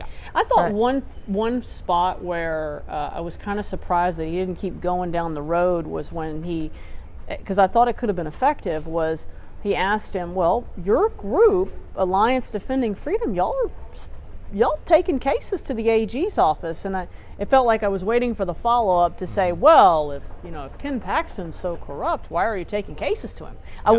I was surprised that he didn't. And he just dropped that. Yeah. It was surprised. Yeah, I was waiting for that kind of the 1-2 punch, and it didn't happen. Yeah, it's possible that he's planted the seed and he's going to water it later, coming back to that with other witnesses or coming back to that in closing argument. That's a possible strategy.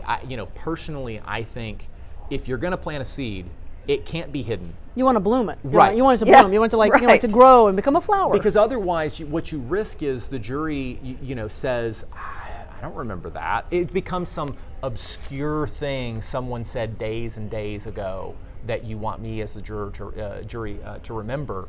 I don't know. It's possible. I think that would be a good argument. And the other thing you risk letting Trump into the room is all of Trump's legal baggage walking into the room too, which could affect Paxton. I mean, the indictments related to anything on January 6th. Please Paxton shut was up there about too, Trump. That's Why a did little you have bit to risky do that, you because dumb Paxton bitch? has worked hard to tie himself very closely to Trump.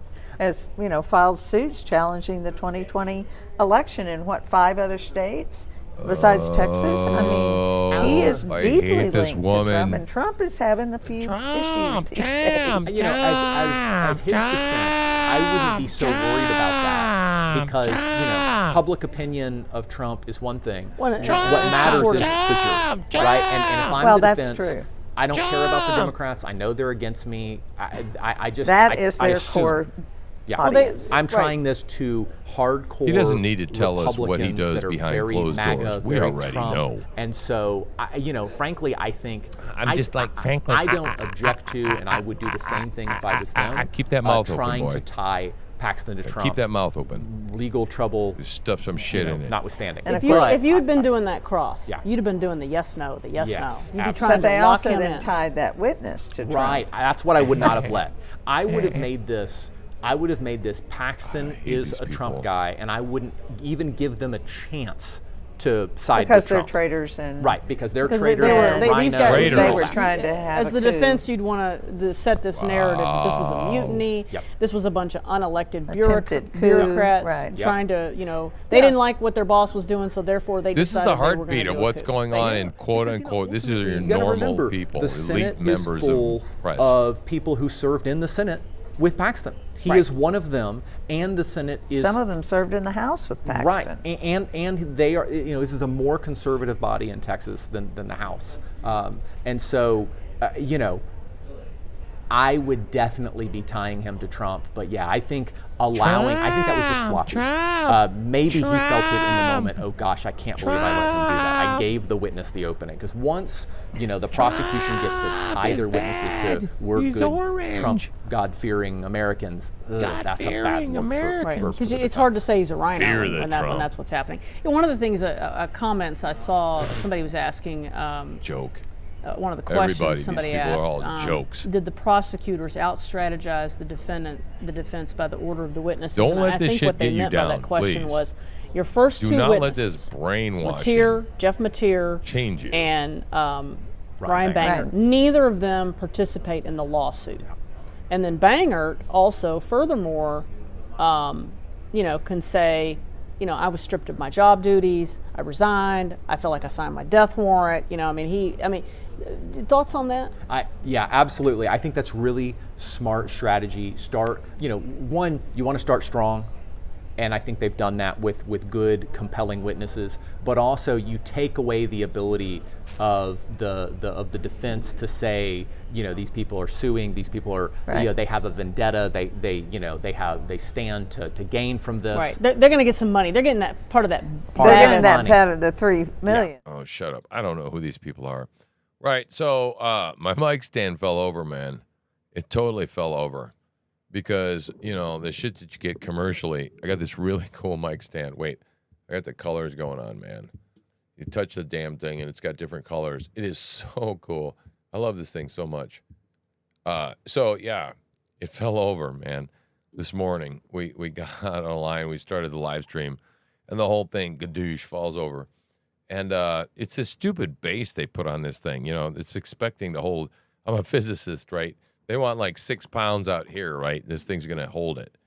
And that didn't work at all. So, yeah. So the whole thing went gadoosh and fell down. And I just took off the bracketry and the whole 9 yards and threw it in the garbage and drilled a damn hole in the 2x4. So look at that. We got our mic going again. True Slingers live. Devil, bring it. It's it. I'm daring that son of a bitch. You got to be careful when you dare the devil. Yeah, it's probably not something that's too smart, man. Tempting fate. But you know what? Fuck you. So, we're so embroiled in what we're doing that we don't care. And so let me tell you, because I got people listening and you're tuning in for me and other stupid shit, right? So, I read a book for a man, and his name is Dan. And Dan is a wonderful, sweet old man. He is, oh my God, a blast from my past. Okay, can I say it that way? He is, he came straight out of the evangelical world, right? And still firmly steeped in the evangelical world, right? You understand what I'm saying? He wrote a book to his grandchildren who are prolific. And I'll tell you, my family tree has been cut off at the root, right? Just chopped, unless God intervenes, which he does all the time, right? Right now, I'm my kids have forsaken me, which is fine. I'm no victim, right? But it sucks, right? It's not fun, and I'm a victim of the culture war, and I've fought the culture wars directly, and I'm still embroiled in the culture wars. So Dan wrote me, and he said, hey, he reached out, and me, I'm thrilled, right? But here's where I'm at, right? And if any of you are listening, I wrote him back, and I said, I just you turn that up if you want to. I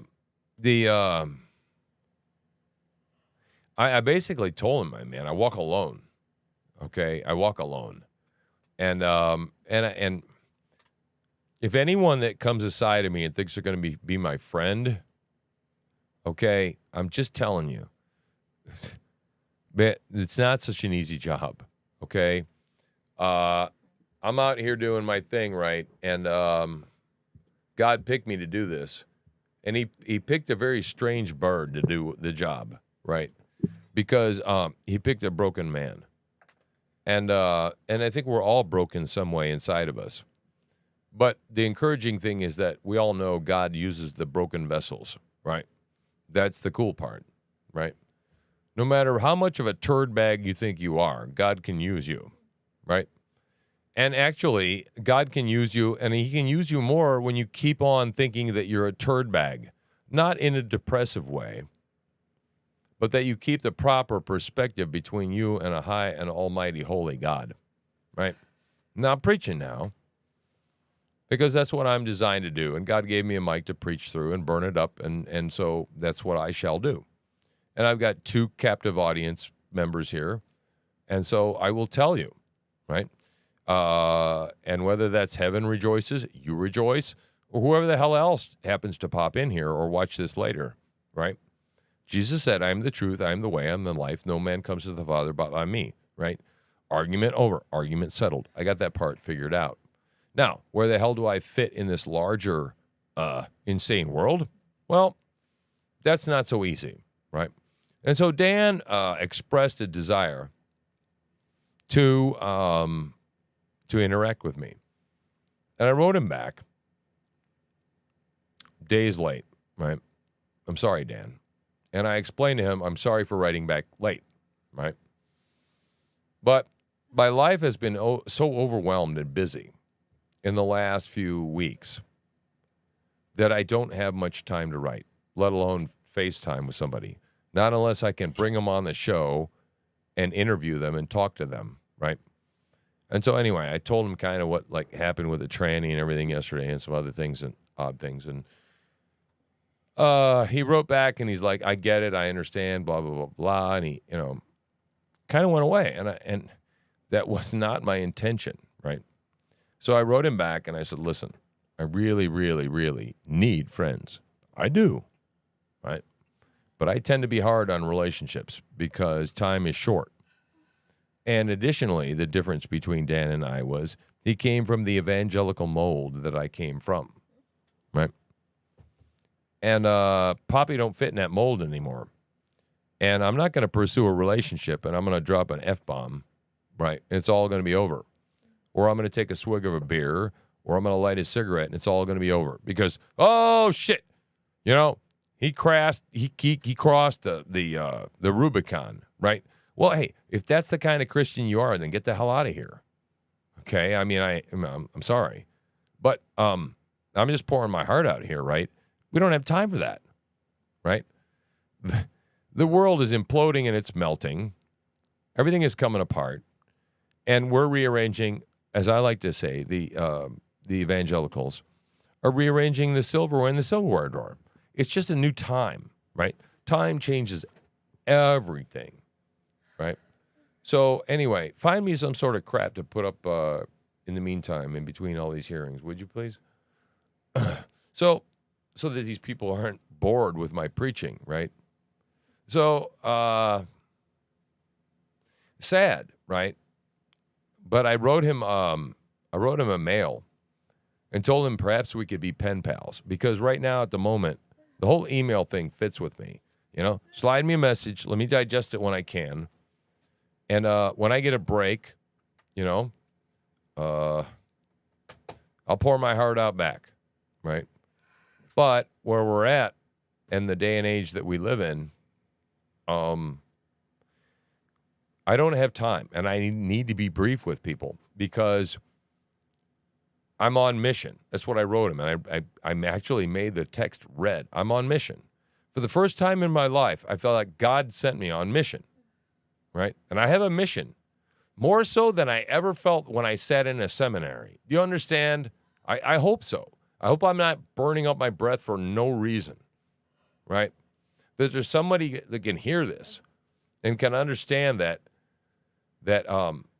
we're in a war, and I'm calling warriors, and that might not look like whatever it is you look like in an evangelical church, right? So that's all I got to say about that, right? I've said enough. I'm going to take a break and digest that for a minute.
me up out of this fucking mess.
I don't know why you stay with me, because I have a twisted mind and I think in Star Trek terms, right? Got to get some more illogical. This is illogical, Captain.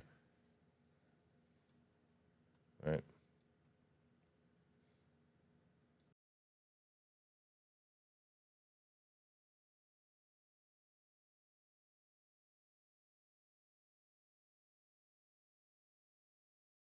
Get a little bridge noise going on there.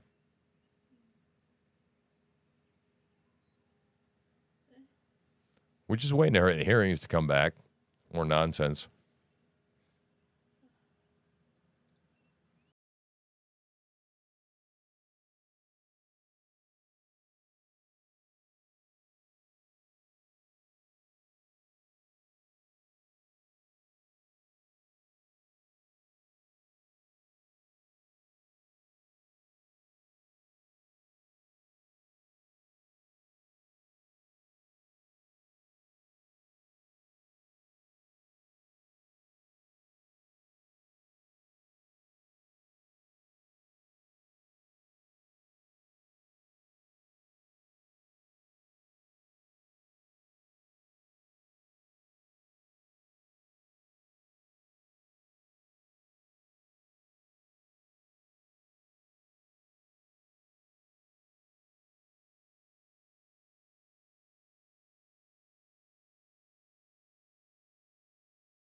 Yeah, just hit that notification bell in case we go live.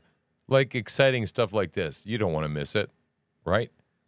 We are here covering Ken Paxton's impeachment trial live.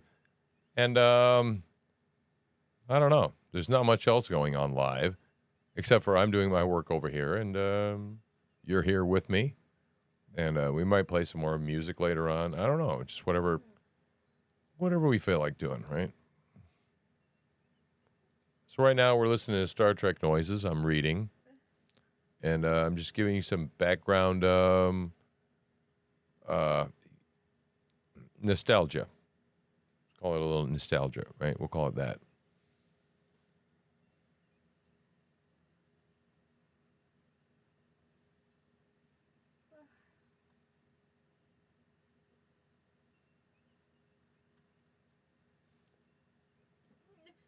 It's what I feel about our country, man, you know? This whole together. We can do this one more time, right?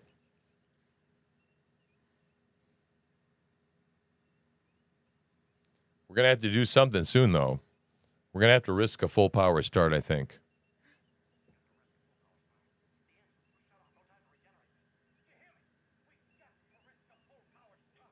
We've got to risk it, okay? People, we've been sitting around living the American dream while it's being stolen out away from us, from underneath us, right? Got to wake up. Start fighting back. Raise the damn shields, man. Shoot some photon torpedoes, for Christ's sakes. Let's kill some shit. Metaphorically speaking, okay? YouTube. Let's kill some ideations, right? Ideologies. I like to kill ideologies.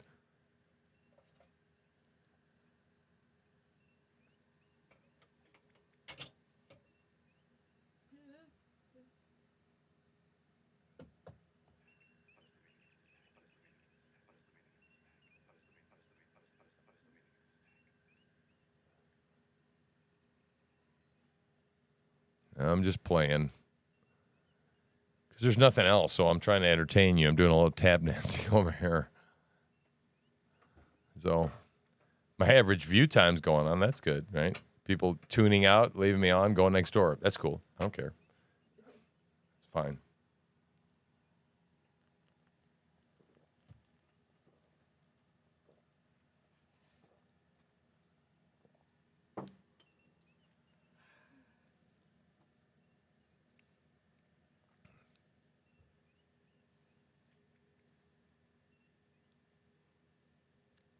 All right, back to reading. I'll be back.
All right, so whatever.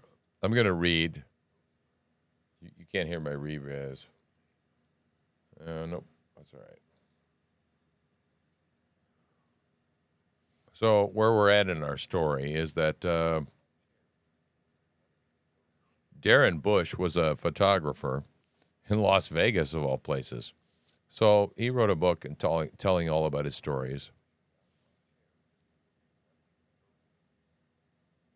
Okay. So he's now at what, Buddy Hackett's house? Shit, I don't know. I think he's at Bonnie Hackett's house.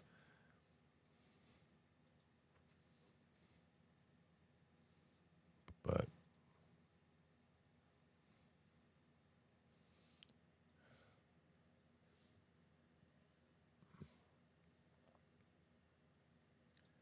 one of the dogs was so strong that it pushed me out of my chair just because it wanted to get cozy. I was already there. All right, start there next. Cozy. Another reason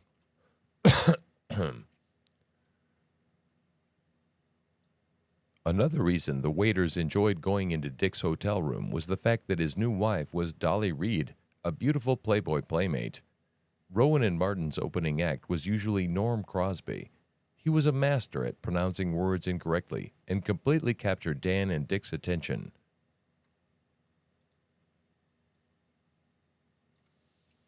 Where did my script go? There it is.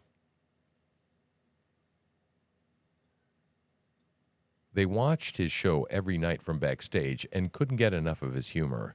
The employees loved having Dan Rowan and Dick Martin at the Sahara. They were both terrific people.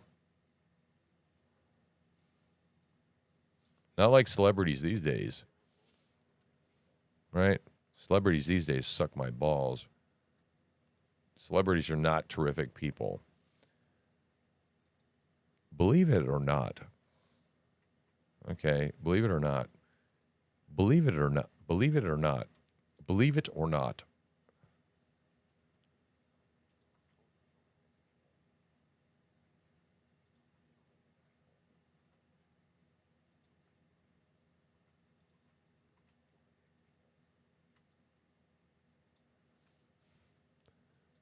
They were both terrific people.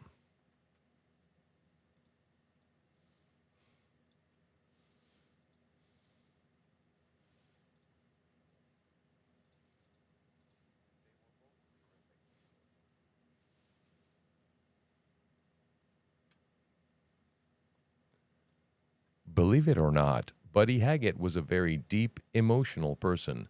He wrote a few books of poetry and helped me with some of my own writing. He also gave me advice about publishing business.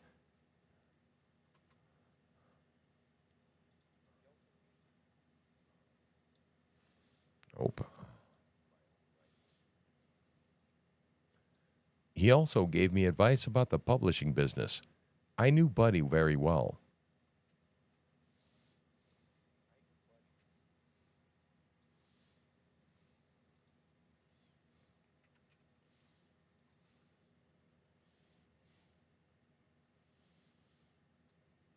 I knew Buddy very well because of the many years that he performed at the Sahara. We both put in our time at the hotel during its glory days. Because Buddy was so powerful around the Sahara, it was good to have him on your side. People remember. People who need people. The luckiest people in the world. Blah.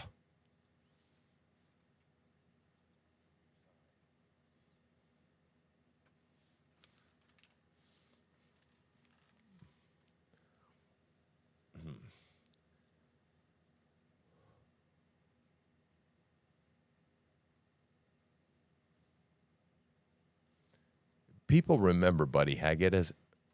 people remember Buddy Hackett. God, Buddy Hackett. Holy shit. Remember that guy? People remember Buddy Hackett. Buddy Hackett. We don't even say those names anymore. My God.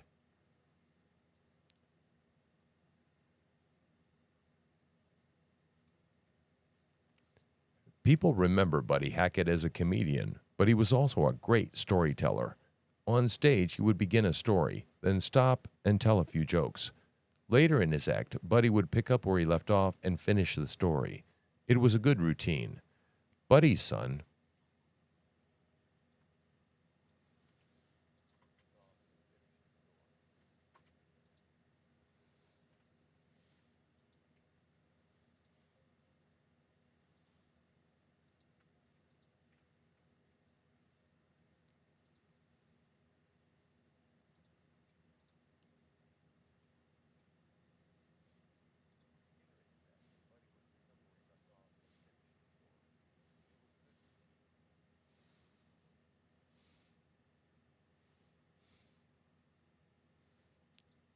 Buddy's son sent.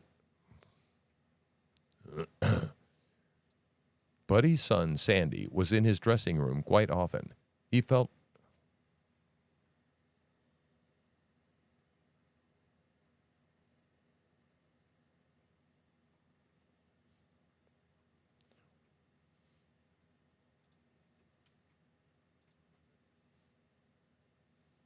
it was a good routine. Buddy's son, Sandy, was in his dressing room quite often. He loved football, as did I. We were both Dallas Cowboy fans, so we hit it off right away. One night, Roger Staubach's secretary, Rose Cole,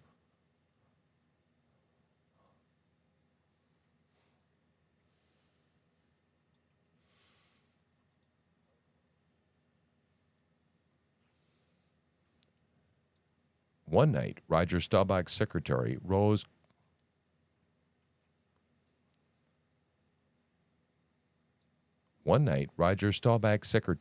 Rose Cole made reservations in the House of Lords. Sandy wanted to pitch in from him. Read the damn sentence first.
All right, so where the hell were we?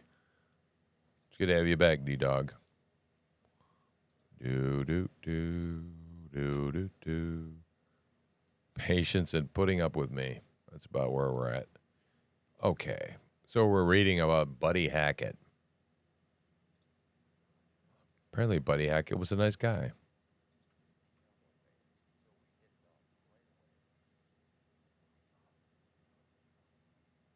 Okay.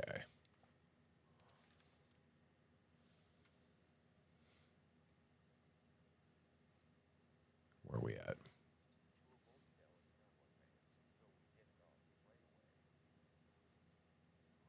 Roz Cole, okay.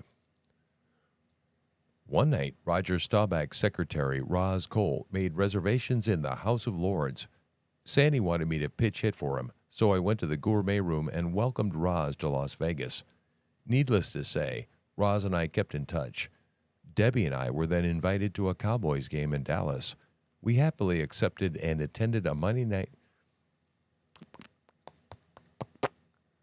Squishy.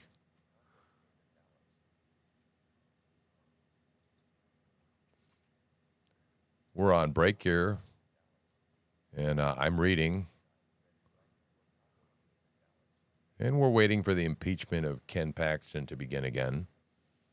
All right, where were we?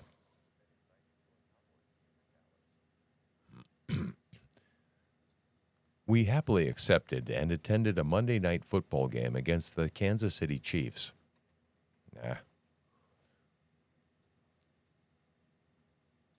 We happily accepted and attended a Monday night football game against the Kansas City.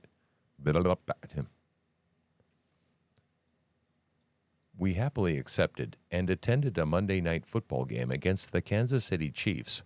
All our Cowboy. Okay, well, all our Cowboy fans. Right?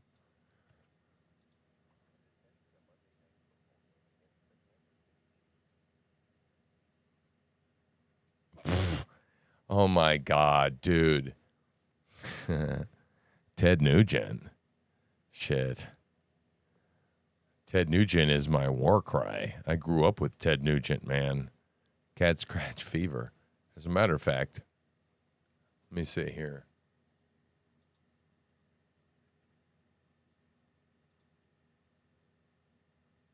Yeah, man. Ted is the man, right?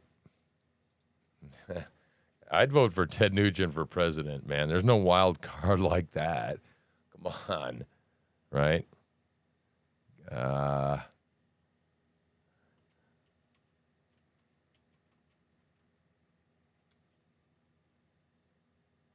me see here. Oh, yeah, there we go.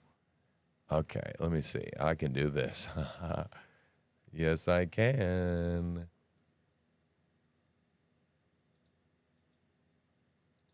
And so I will. Oh, yeah. Hang on. You asked for this shit. So you're bringing up skeletons out of my closet, dude. Okay, where are we? Browser. There it is.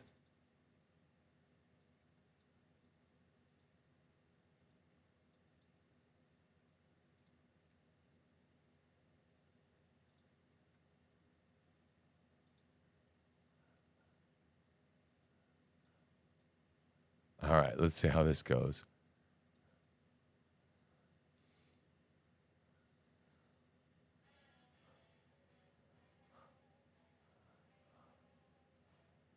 Yeah. No, strangleholds. Fuck it. Stranglehold's better. Yeah, here we go. Here we go, baby. It's my anthem, dude. Oh, shit, yeah. Turn that shit up. Yeah. Turn that shit up in the garden, man. Fuck yeah. Bow.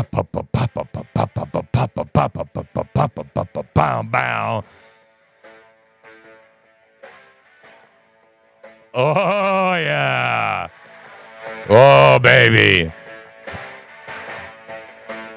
Oh, here I come again now, baby.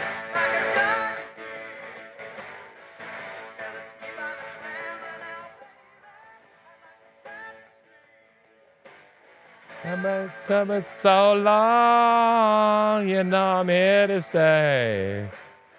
Got you in a stranglehold, baby. Let's just get out of the way.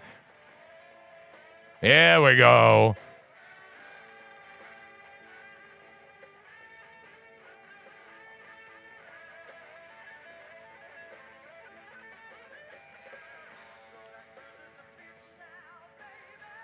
Long you let me round.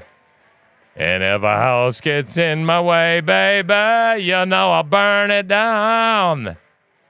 Remember that you left me. You put me in my place.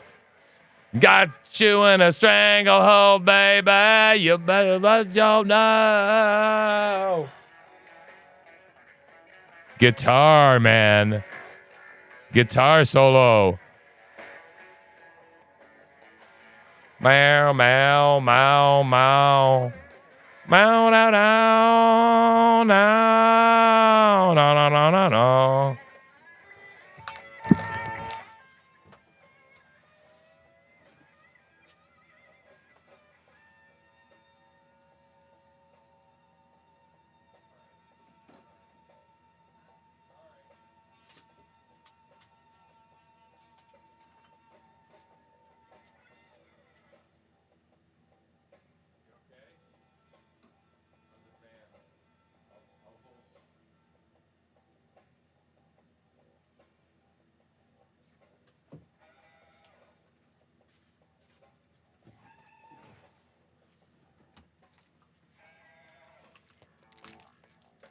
Why now?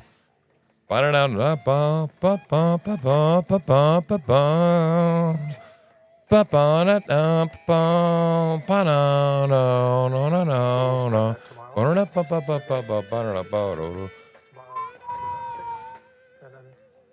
extra 20 minutes for lunch. So we're ready to resume.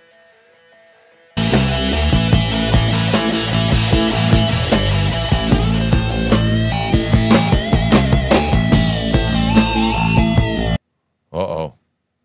I can't do this song that's interrupted shit on you. I had a mute button paused. Oh my God. I'm sorry. Here we go. Yeah, Ted Nugent, man. You wanted some Ted Nugent. Shit. There you go. Yeah, Ted Nugent for fucking president. Hell yeah. I'll go down with that. Yeah, man, I know. I'm trying to talk all over the top of this shit. I want to see how far I can push it.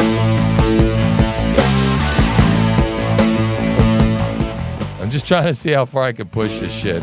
Right? It's a test. This is only a test, YouTube. Oh, here I come again now, baby. Like a dog in heat.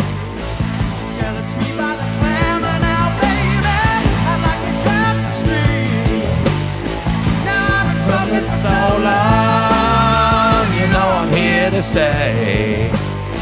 Got you in a stranglehold, baby. You best get out of the way.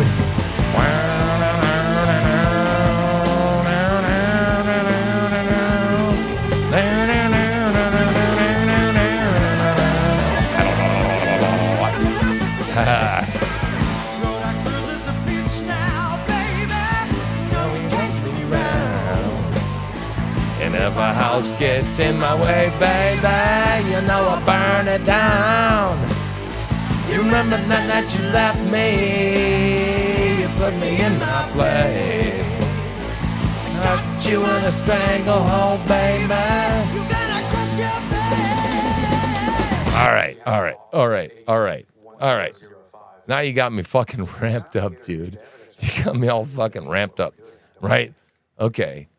Let me see. I want you to listen to something. I got something special for you. Since we only have a few people watching, okay? I'm going to share some shit with you. At this time, I intend to offer it into evidence. You ever heard of the Deep South? Huh? Have you ever heard of the Deep South? I'm going to play you some shit right now. Let's see what we got here. Mr. Banger, you are somewhat familiar with non-judicial. Oh, there's a whole lot. Okay, let me see. You are my sunshine. I asked you if you were familiar with non-judicial foreclosure law. All right, let's be more specific. Well, you did write a memorandum about it and issue an informal legal opinion on the matter, correct? If you're referring to the August 1st letter, We're having fun here. We're having a sing-along, right? That's what we're doing. Okay, so far so good. Our channel's still going. We haven't been copyright struck so far, which is exciting. We're trying to figure this shit out. I want to find out how far I can push it. And if I get a week off, you'll know what happened, right? So I'll just get more work done. It's fine. Anyway, I want you to hear this song, right? Because I'm bringing this to you. Now, when you listen to this song, everybody's heard this song, You Are My Sunshine, My Only Sunshine, right?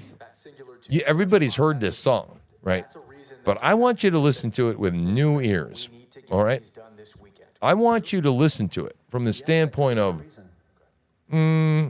this guy's girlfriend, his sunshine, right? Okay, hang on a second. All right. And I want you to hear something, right? And I want you to hear this, and I want you to listen to it with new ears, and I want you to listen to this as if this guy isn't singing to his girlfriend, okay? Not just a woman. Shut up, live stream. I want you to listen to this like it's a man singing to the United States of America, right? Listen to this. When the skies are gray, Oh, shit. Come you'll on. never know, dear. All right, let's try that again. All right, now listen to this as if this man is writing to the US of A, right? And for D-Dog out there, specifically to the Constitution of the United States of America, right? You listening? Listen.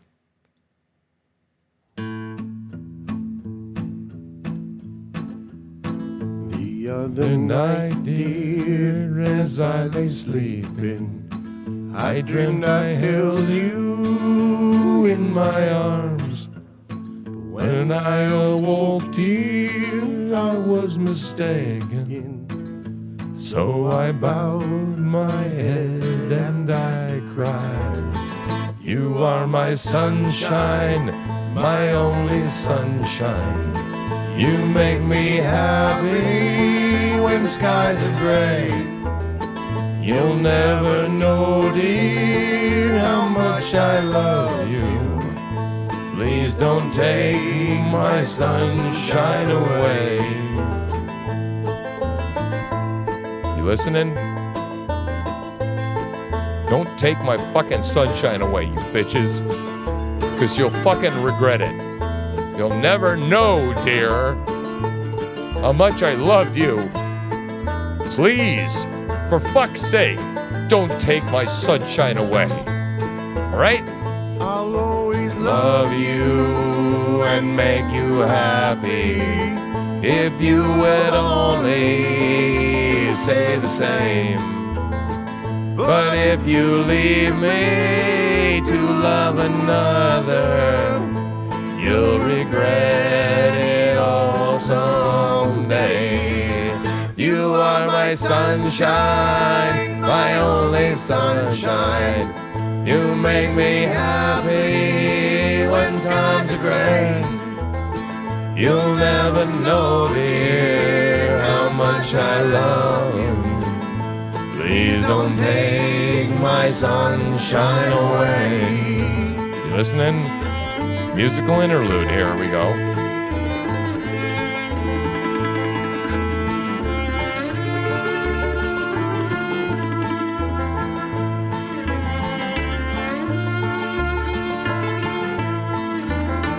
Yeah, we're doing this, man. We're doing this. D-Dog, fuck you. Fuck you, YouTube, and fuck you, everybody. You told me once, dear, you really love me. And no one else could come between. Oh. But now you left me. You left me for another, you bitch. You have shattered all my dreams. You are my sunshine, my only sunshine. You make me happy when time's gray. You'll never know, dear, how much I love you. Please don't take my sunshine away. Please don't take my sunshine away. Right? Right? Don't fucking take my sunshine away, you bunch of bitches. Because you'll be sorry. And you're gonna regret it all someday. This is why I do this for you, right? This is why I play this music. This is why I say fuck you to the YouTube and fuck you to the powers that be. And now I'm gonna play something for you because I've got your damned attention and I know some people are interested that won't get copyright struck. Maybe. But let's do this. I hear the sound of a mighty. Do it. All right, come on, man. Let's go to church. Come on now. It's and it's closer now than it's ever been.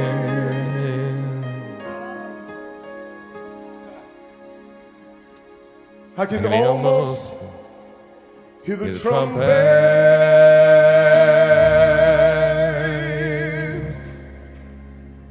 as Gabriel sounds the call.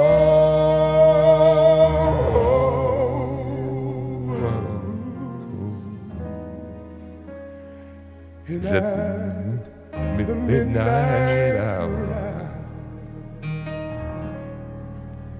we'll be going home. Thank you, Jesus. I look around me and I see prophecy fulfilling. Yes, I do. The signs of the times, they're appearing everywhere. can almost see the Father as he says, son, go get my children, get my children. And at the midnight cry, the bride of Christ shall rise. Hallelujah. When Jesus steps out on a cloud to call his children, the dead in Christ shall rise to meet him in the air,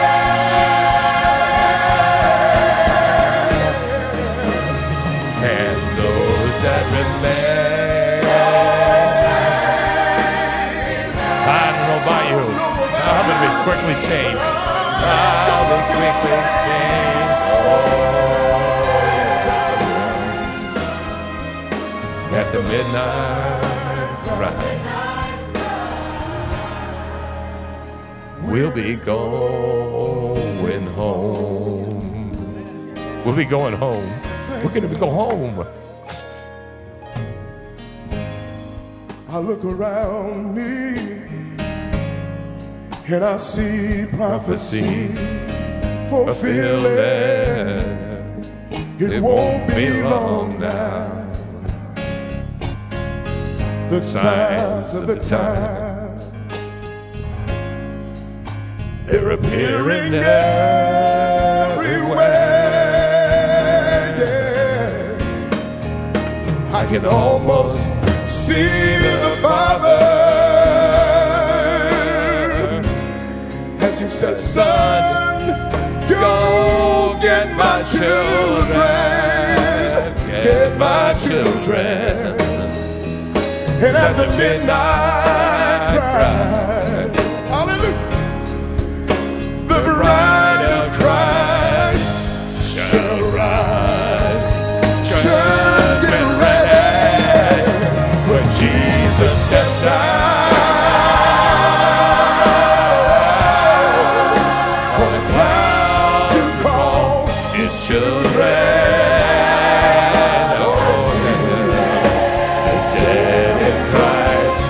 Shall rise to meet him in the air.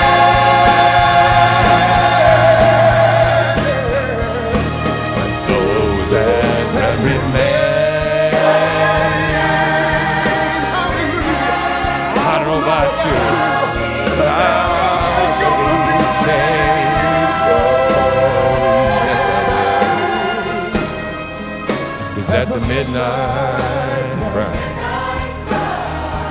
Oh, at the midnight cry. Come on, pitch change again. Come on. Oh, at the midnight cry. Jesus, Jesus.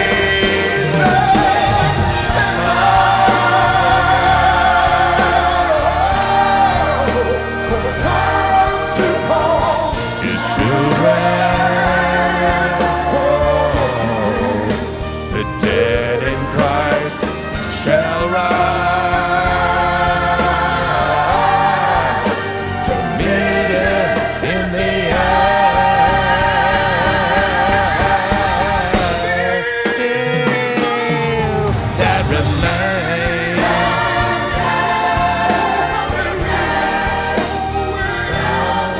We're going to be quickly changed.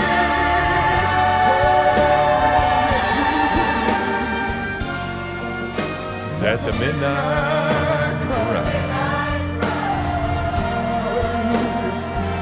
Oh, at the midnight cry. It's at the midnight cry. We'll be going home. We'll be going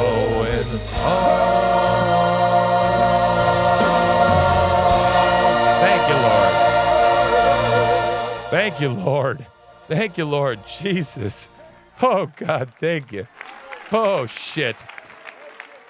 Praise his holy name, right? I'm in tears over here. So I'm going to play you something we used to listen to, right? Hang on. No. Well, listen to this. Hell, listen to this. This is really good shit. But I want to play Revelation song after this. Oh, my God. I can't get copyrighted on this, and I'm feeling it, so you're just going to have to deal with it, right? I used to attend this church, okay? 2013, this was a long time ago.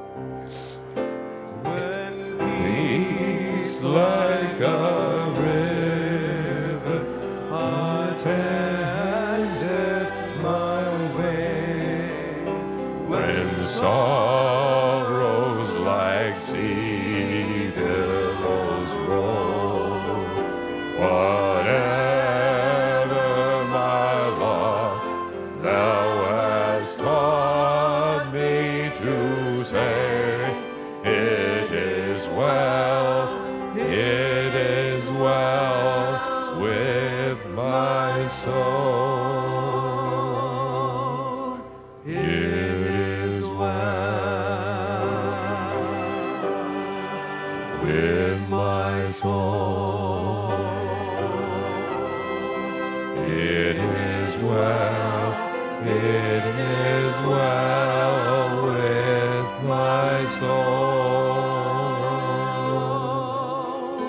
Though Satan should buffet, though trials should come, let this blessed assurance control that Christ has regarded my helpless estate and has shed his own soul for my soul. It is well with my soul.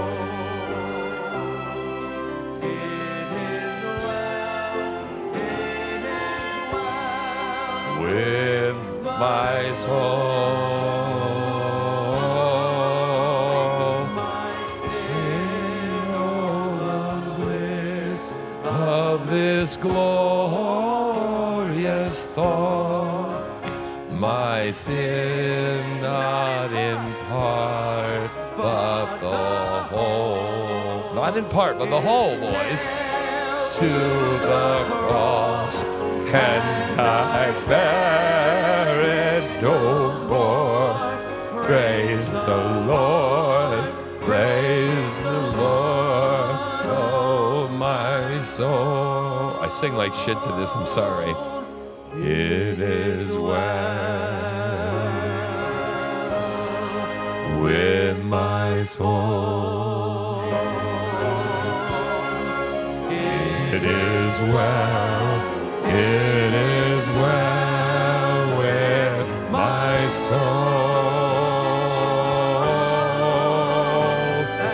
Lord, haste the day when our faith shall be sight. The clouds roll back as a scroll. Oh God. The trump shall resound, and the Lord shall descend. Even so, it is well with my soul. It is well with my soul. It is well. It is well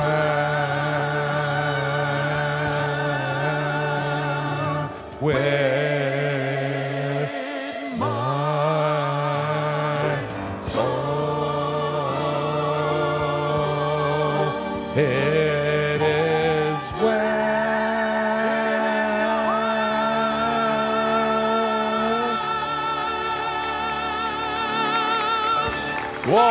It is well with our souls, Glory. O God. Glory. Praise Hallelujah. your holy name. Oh, God. Amen. Please be seated. Well, if I've got any more viewers left, here you go. Here's the follow-up modern version. Peace I've come to know. He wrote this. I met this guy in seminary. May fail. There's an anchor in my soul. And I say that it is well. Jesus has overcome, and the grave is overwhelmed. The victory is won. He is risen from the dead, and I will rise when he calls my name.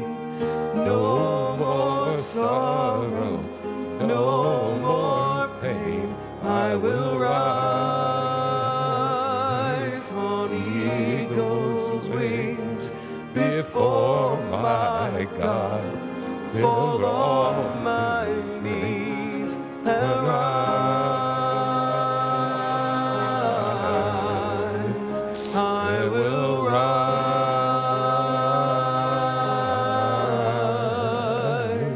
There's a day that's drawing near.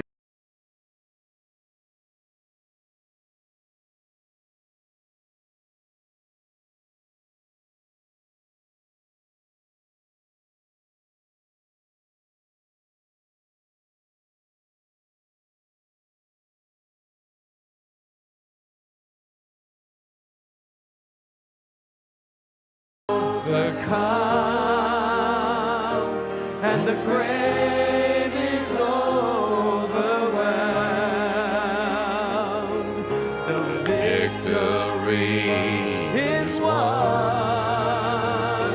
He is risen from the dead, and I will rise when he calls my name.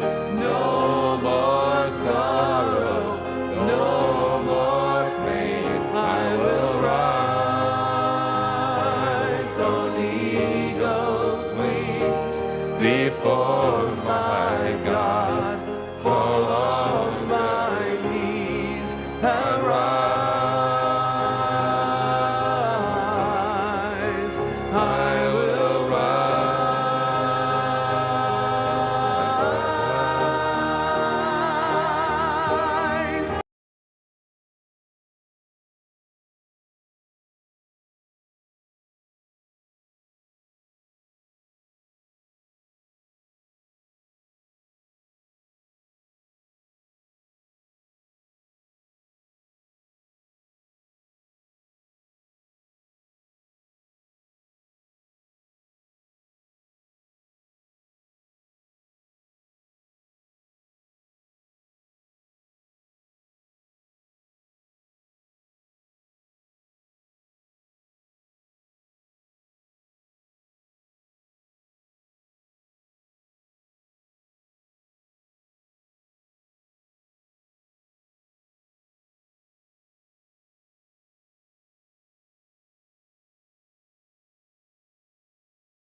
Worthy is the Lamb.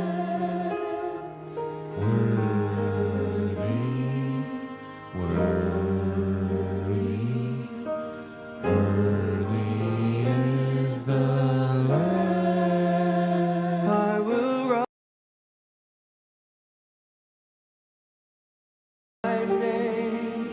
No more sorrow, no more pain. I will rise. before my God, for all my needs arise. I will rise. I will rise.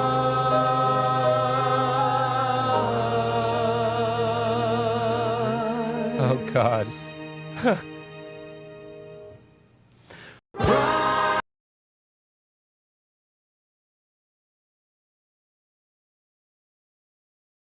I will rise because of Jesus Christ. I will rise. I will rise. I will conquer the grave because he did it first. Do you understand? Are you listening to what I'm saying?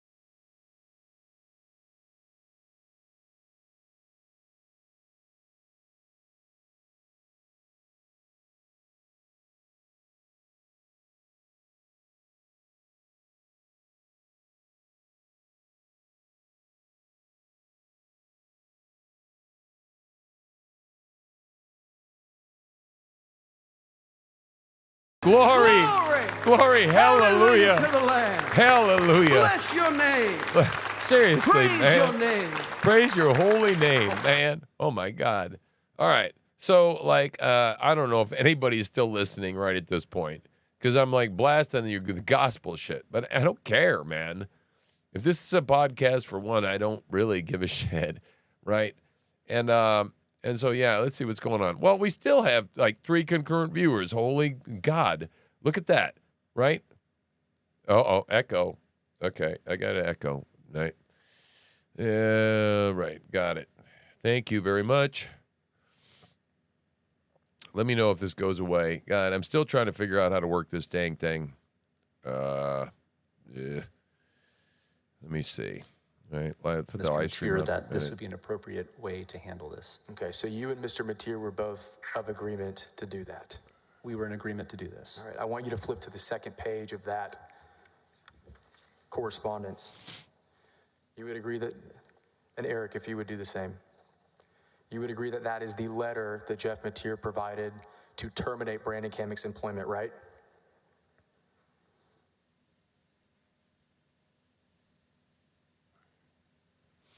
All right, I'm going to try something here. Still It's trying to produced by the figure out. House, Mr. Bangert. Correct. I'm wanting to make sure that the word terminate is accurate here. We were told him All to right. cease and desist. Let me see. Third line, notice of termination effective immediately. Yes, we do say that. Okay. Yes. And All just to right. be clear, you don't know all the work that Brandon Kamick put into that investigation, do you? I'm going to make sure this echo's gone because I want you to hear this next song. What he was up to. And you were willing to just fire him without even thinking to pay him or compensate him for his time and his services as a I'm going to turn this down, and y'all bitch at me if you want to hear more of these numbskulls, but I'm doing my own thing here. I'm vibing today to something different. And so I used to attend a church in Muscle Shoals, Alabama, right? And before I go echo, I want to make damn sure that this isn't going to do that. So let me see. How do I do that? I do my best. I want you to look right under that Attorney General seal at the top of that exhibit, okay? Do you recognize anything that should be there? Right. Okay. It's been several years since I worked with Letterhead. All right. Give me some feedback and tell me if you hear an echo off this, William. The Attorney General's office there. How about your boss's name? You see that there? His name is not. Tell me if you hear an echo on this.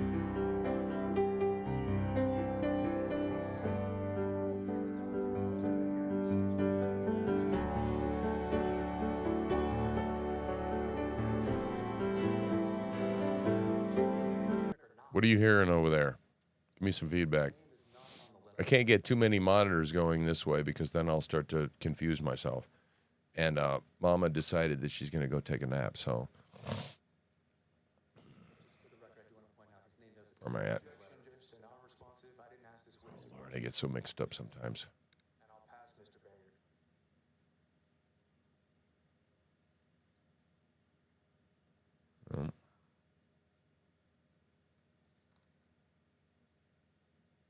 There it is. All right, where are you at? Come here, baby. Okay, good. No echo on the music. All right, good. All right, I'm gonna play this for you because give me some feedback, D, because I'm trying to include this as a different way than embedded, and I got 6 different volumes around here. But I want you to hear this song because, and let me tell you a little bit more about this song before you hear it, right? And see if there's anything worthwhile going on here. Besides that old son of a bitch trying to impeach Ken Paxton. Julie was someone that was a singer at Grace Life Church in the Muscle Shoals. And it used to be First Baptist Church, but then they got away from the First Baptist thing because they were ashamed of Baptists, which I get it. I'm kind of ashamed of Baptists myself at this point. As a matter of fact, my little tranny encounter, somebody called me out about being Baptist. And you know what? I'm not a Southern Baptist anymore. Okay? As a matter of fact, I'm not friends with somebody because I don't fit into that mold anymore, which is fine. But I think new friendships are beginning to form. And anyway, but music touches us, right? It touches us very deep in our souls, right? And there was some magical thing that, I had that God bestowed upon me that anywhere I went, right, the music was just great for a period of time. And I was just blessed with a lot of good music. And so music is a very deep part of my life. And so, this was going to make me cry too, but whatever, right? You need to hear this song, right? And I could play it, and I don't have to talk over the top of it, and I don't think I'm gonna. I might sing to it, but I'd like you to hear it. So let's see what it has. My internet starts being funky all of a sudden. It's not surprising. Let's refresh. Come on. Help a brother out here. Here we go. I'm going to monitor to see if you've got any audio problems. Okay, man, I'm going to put it on next, okay? I will. Thank you for offering it, really. I mean that. Thanks for reminding me. I'm in a fugue right now, so you know.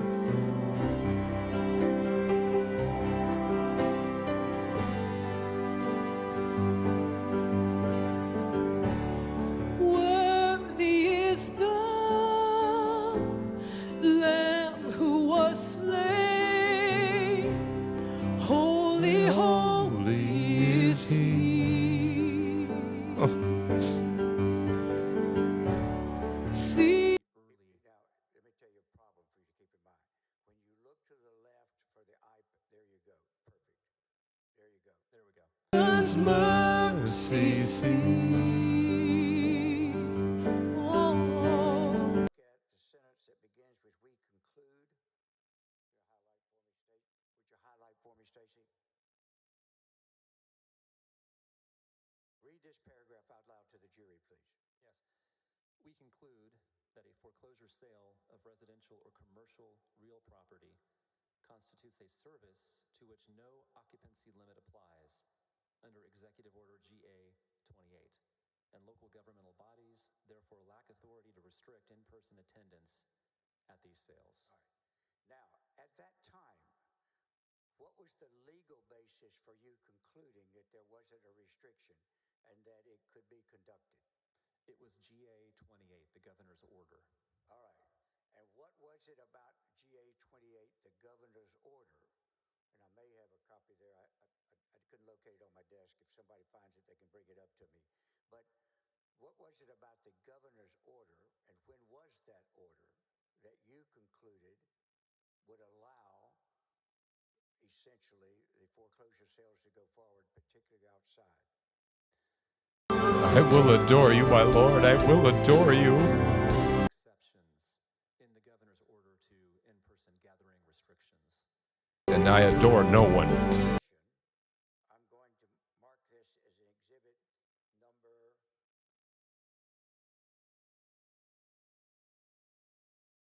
621. Thank you so much. 631 or 633? 631. Thank you. I'm going to tender it to counsel, Your Honor, because I don't have an extra copy right now.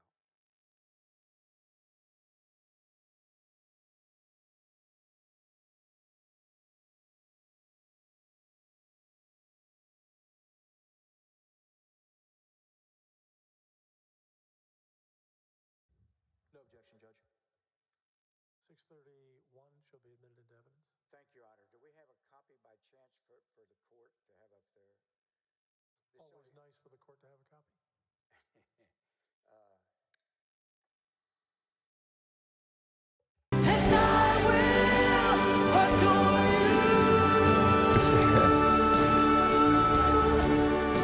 I'm sorry. I think I'm muting myself out.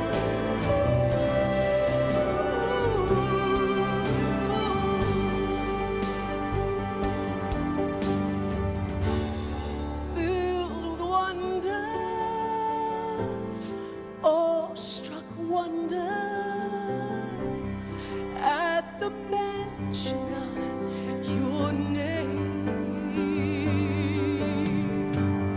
Jesus, your name is power, breath and living water. Such a marvelous mystery, yeah. Holy, holy, holy is the Lord God Almighty, who was and is to come. Yeah, yeah. With all creation I sing praise. You are my everything, and I will adore you.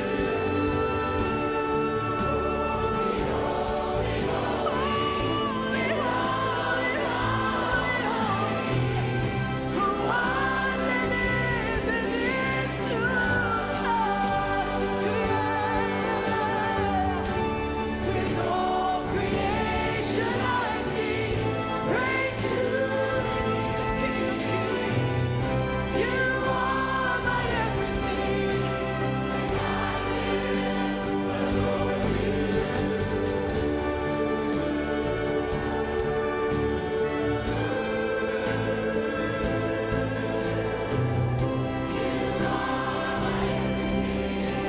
And I will adore you. Thank you, Father. You are my everything, and I will adore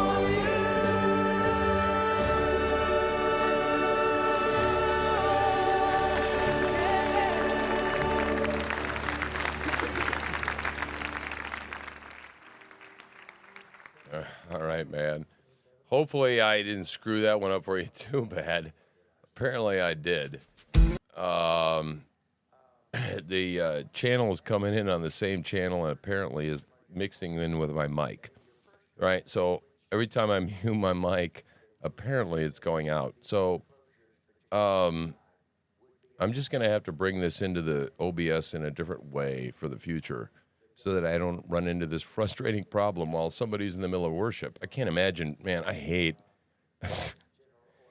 I got good internet, man. This is the way I used to listen to music for the longest time. It would be like... You know, and so... welcome to my world, dude. I lived in this shit for 20 years, right? Interrupted stuff. Anyway, so now that I'm aware of it, hopefully we won't have another problem. I'm still streaming, right? I haven't been struck yet. So this is a huge experiment. Thank you for sticking with me and listening to all this nonsense and this garble that's coming from me. But yeah, man, I'm feeling a little spiritual today.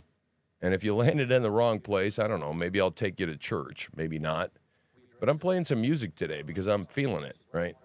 So I've been to church, right, for a minute, right? And so I've shared some things, and I may do some more of that because I think I'm supposed to. It's about as simple as that comes, right? God's word has to get out there. People have to hear this stuff. And how will they hear if there isn't a preacher to bring it to them? So this is my new job. This is my new pulpit. And this is what Dan didn't understand, right? And I'm going to try and get him to understand that it's not that I don't want to be friends with the old world, right? But the old world, same tools, just used differently in this world, right? But I like this song, so let's listen to this. My people of this country and we're under attack. They banning us, they cancel us for speaking the facts. If you man enough, come stand with us, take USA back. And every time we pull up, all you're gonna see is American flags. American flags. American flags. Tell me if my audio is good, dude.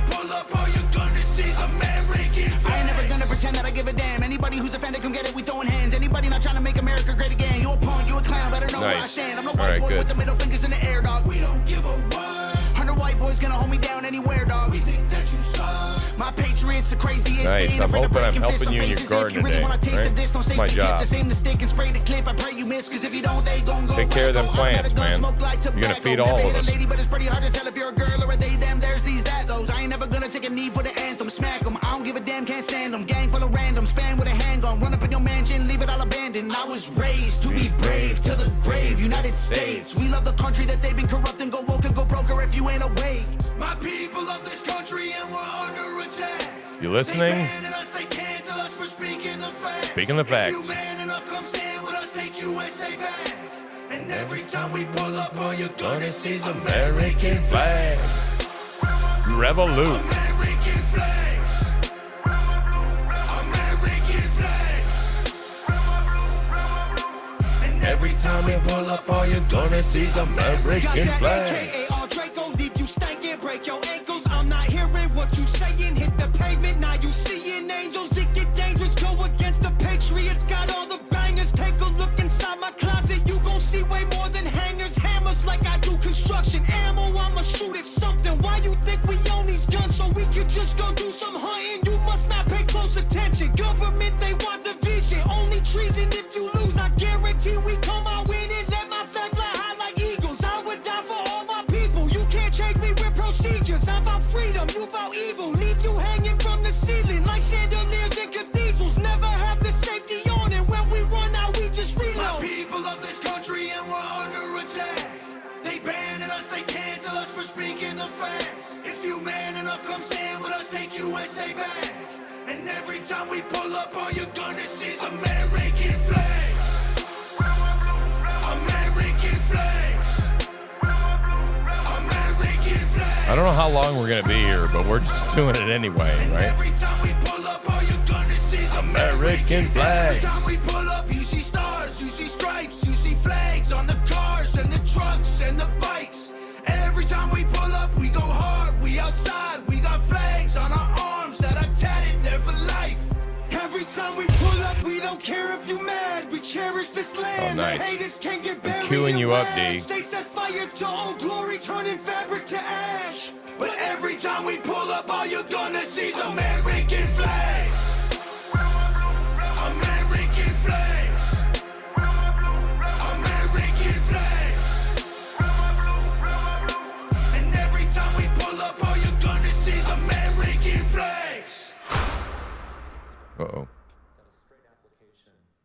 All right, I'm queuing it up, man. I got you. Hang on. Okay. Let me see. Back to here. Forgive me. Forgive me.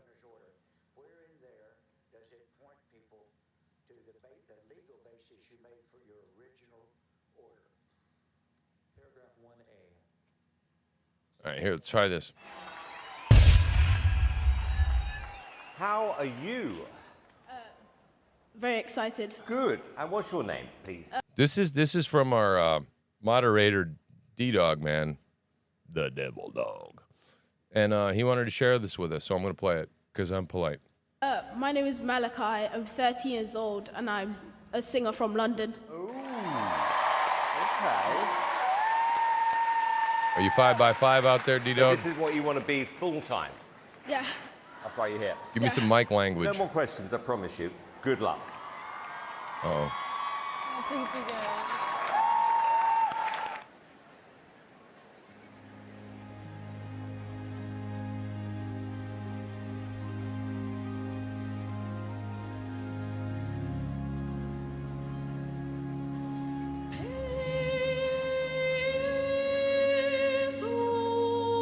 Wow. Wow. Look at that. You like that? I used to love this show, man.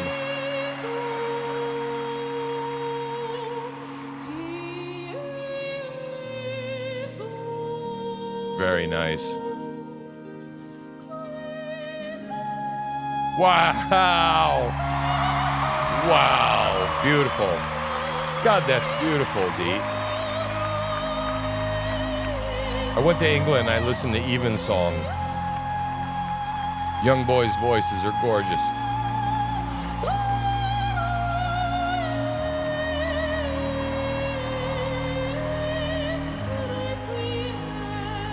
Oh, it's gorgeous. Very nice. Thank you for sharing that. Seriously, thank you. Hope I did it some honor. Right?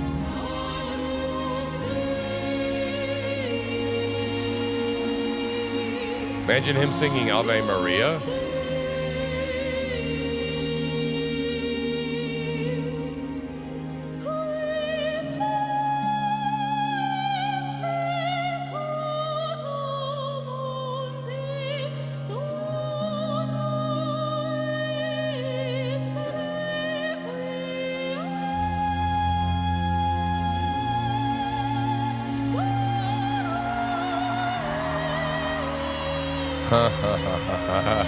You clever little devil, you.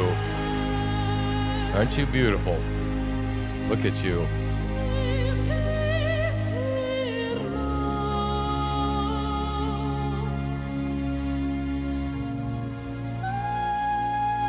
Wow.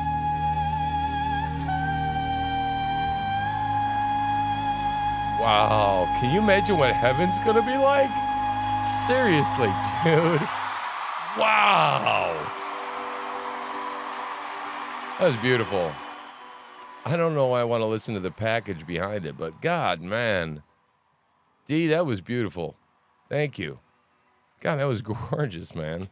It makes me weep, man. When we went to Europe, man, the young boys in the angelic choir in the churches was just amazing. And we're so quick to throw the baby out with the bathwater, right? And we're so easy to be shamed. He's beautiful. That was beautiful. Thank you for sharing it. Thank you. Is there any one word I could use to describe that? Golden. Golden. It was golden. The streets in heaven are going to be lined with gold, man. We're going to walk on that shit, man. It don't mean nothing. Get it? That was cool. That was fun.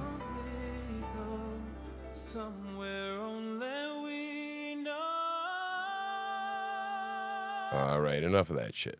Right, that's the part that nauseates me. Right, they're going to take him to Hollywood, and he'll make $8 million, and he won't be able to sing what he wants to sing about. Right, that's the problem.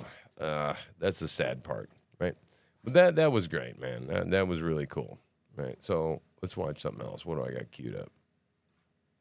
I've been selling my soul, working all day, overtime hours for bullshit pay so I can sit out here and waste my life away.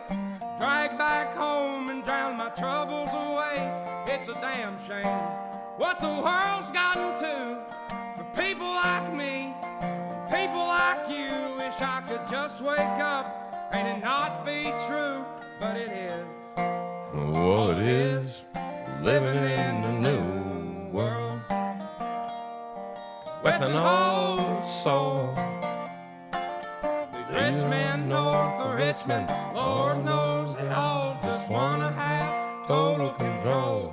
Wanna know what you think, wanna know what you do, and they don't think you know, but I know that you do. 'Cause your dollar ain't shit, and it's taxed to no end. Cause a rich man, north a rich man.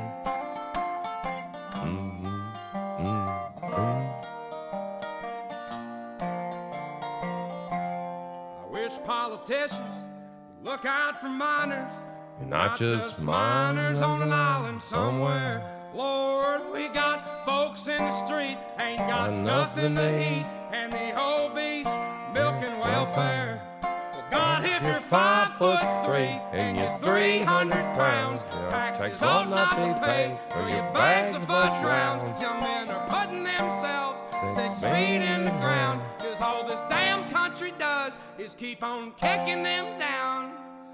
Lord, it's a damn shame What the world's gotten to for people like me, people like you. Wish I could just wake up and it not be true, but it is.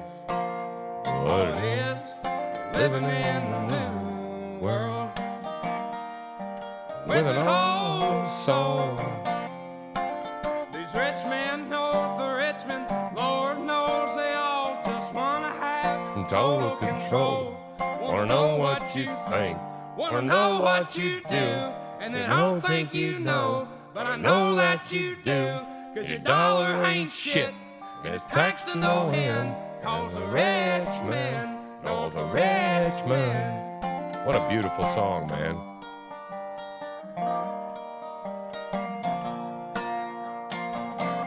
Yeah, it did blow my mind, dude.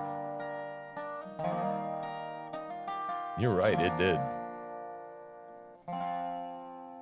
I've been selling my soul, working all day, overtime hours for bullshit pay.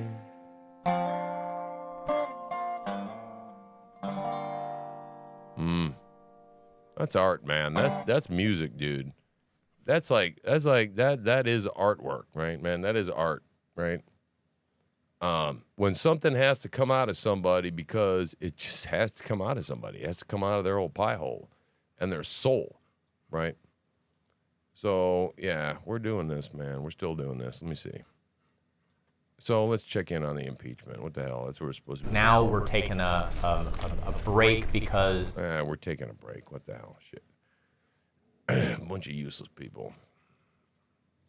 All right, let's see what we got here.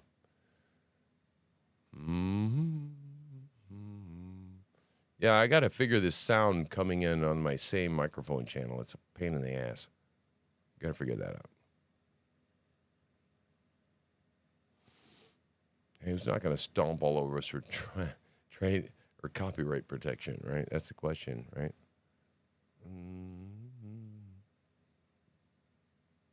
All right, let's watch this for a minute. Because I'm going to read some stuff, and I can do that while this is playing. So, I think. So let me try this and see how it works. And D-Dog's still out there. He's going to tell me if we got sound. But this is a 15-minute interview with Oliver Anthony and Joe Rogan. And if you haven't seen this, you probably should. Because this guy's reading violates the rules, and this guy's reading scripture to Joe Rogan while I get queued up, right? I mean, seriously, what kind of world are we living in, right? Where Joe Rogan, the most famous podcaster on the planet, says, "Oh, that's cool, totally spiritual," and like listens to scripture, dude. We're in a new day and age. If you don't notice. The Joe Rogan Experience. And you're going to have to deal with that soon. Because I guarantee you there's going to be some people that are making some CGI, Oh, there are. AI. There already they out are. there? Oh, yeah, I'm sure. What is that? I'm sure there are. Yeah, I haven't kept up with a lot just because, I'm doing. So Give me a sound check. Anything social media related right now, or I'm gonna mute any my internet mic. presence I have right now is Make coming sure from it's me muted, off D. the phone, just like before everything blew up. So I haven't invested the time to like look at everything circulating, but people like friends and family have sent me stuff, and some of it's pretty funny, but they've got all these different AI remixes of the song with different voices and overlaid different faces and all, and it's funny to see where it's going to go. That is funny. Yeah, you're going to have to deal with that. My daughter sent me some advertisement. She goes, "Did you do this advertisement?" I'm like, "Nope." Yeah. Nope, that's not really my voice. Yeah, I mean, like it is my the voice. day but after the day after things blew up, one of the towing companies had an ad on Facebook that had it wasn't really me, but it was a red beard and like the side profile of sunglasses looking out the window. I'm like, okay, how dare you? I guess I've made it anyway. That's when I realized like people are already ripping things off. And what's crazy is like every shirt that I've worn anywhere in public, there's a organization that I'm not like officially related to or in any way have done anything with, but it's a friend of a friend in the neighborhood. It's called Nets with Vets, and they take out veterans with PTSD and let them go deep sea fishing. And so he asked me last minute just to wear his shirt at one of the concerts. And do you know now there's like 1,500 listings online for counterfeit Nets with Vets shirts? And so the organization reached out like, "Hey, are you like making shirts ripping us off?" And it's like, it's not me.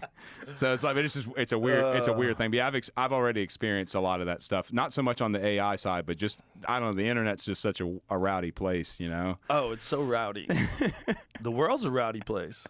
It is, and maybe people bring their best and their worst on the internet. Like I've always tried to stay off social media as much as possible, but I've learned very quickly that like Twitter and Facebook and stuff like you see comments and feedback from people, both overwhelmingly positive that maybe you wouldn't get in a personal conversation, but also like overwhelmingly negative too. Yeah. People just use that as a vent.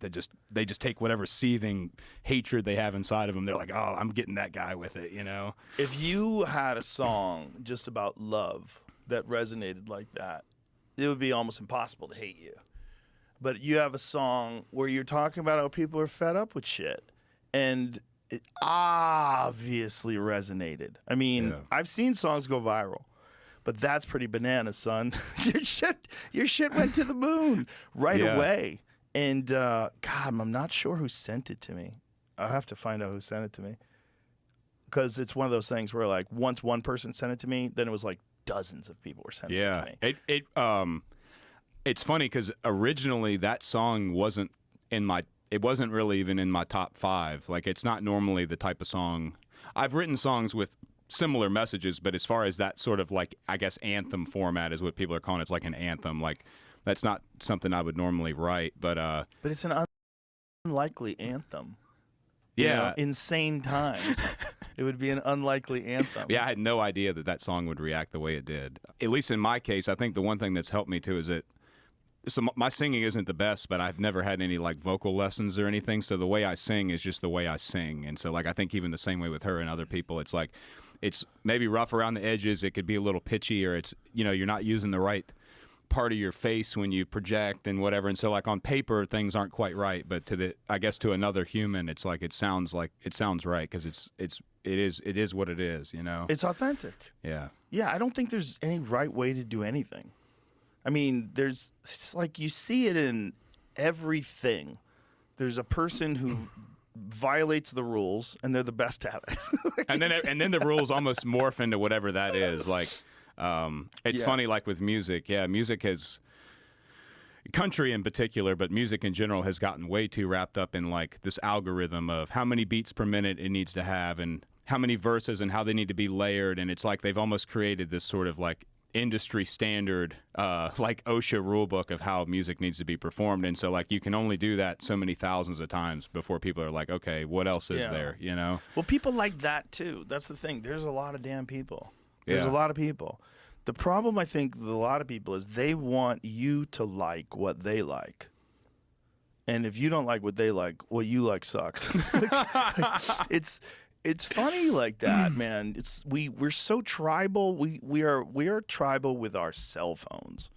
You know, we're an Android or PC. You know, Oh, we're all Android about people brands, have to stick yeah. together. It's like we're so weird. Mhm. We're so weird, but we're like that with our musical taste. We're like that with our cultural sensitivities or our cultural sensibilities, rather. Like the way we feel about life and how life should be. We want everybody to kind of think along the ways that we think. Mhm. It's very strange. And when a person like yourself gets labeled a right-wing, left-wing fanatic, like right out of the gate. both in like a week and a half, then yeah, at least I know I'm doing something right. Like to me, Yeah, they're looking for your Biden campaign contributions now. They're going through your fucking taxes. The whole thing is so bonkers, man. Like, can't they just accept that you made a great song and people enjoy it? Yeah. Why does it why do people have to attack it? well, I think it's just for whatever reason I'm the subject matter the last couple weeks, and you know, in everyone's defense, I probably haven't. I've waited for this opportunity, I guess, to really have a real conversation with somebody about whatever it is I am. So people are just trying to find who's this Oliver Anthony guy and what is he and where does he work and who did he vote for and what's his family like and yada, because they want to sort of build this image of whatever it is that the person behind the song represents, for better or for worse. Right. The people who agree with it want to, you know, I don't know. It's really funny to watch on my end because obviously I know what's true and what's not, and so like just even what I've skimmed through of people sending me like singing at the Super Bowl, like how many people have formed an opinion about whether or not I should be paid to sing at the Super Bowl. Like I'm not singing at the Super Bowl. That's just somebody made up. But you know, there's been hundreds of hours of people's time wasted probably talking about all these little like things that don't even exist. It's just somebody made them up and put them on the internet, and so I'm just letting them ride. I think it's great. It's wild. I just think it's great, like that. At least the last couple of weeks, I've been able to entertain everyone and get everyone's mind off like all the other horrible stuff that's going on in the world right now. Like, at least everybody can have a good laugh, you know. So, well, I mean, it's a subject of discussion. So like everybody is getting involved, and somehow or another it became cultural. And then there was Dwight from The Office. Oh yeah, he chimed in that if he was going to write a cultural anthem, what did he say? Something like he wouldn't write about overweight people on welfare. He would write about billionaires and their taxes. Yeah, there is nothing funnier than millionaires talking shit about billionaires. There is nothing funnier about millionaires pretending these billionaires are out of touch. Oh yeah. And then, you know, take Dwight from The Office down to West Virginia. You know, take him through those coal mining countries. Take him through those places in Appalachia where people have extreme poverty. And pills have ravished those areas. Take him through there. And it's everywhere. Yeah, the sad thing is it's everywhere now. It's not. Yeah. You know, it's funny. People right off the get-go, I guess because it was Radio WV that posted the original video, but like I've never once advertised myself as being necessarily from the mountains. My grandfather grew up in western part of Virginia in the mountains, but I'm from Farmville, which is technically Piedmont. But even throughout rural Virginia, that poverty is a big issue and drugs are a big issue. And I mean, it's not just even in the rural areas.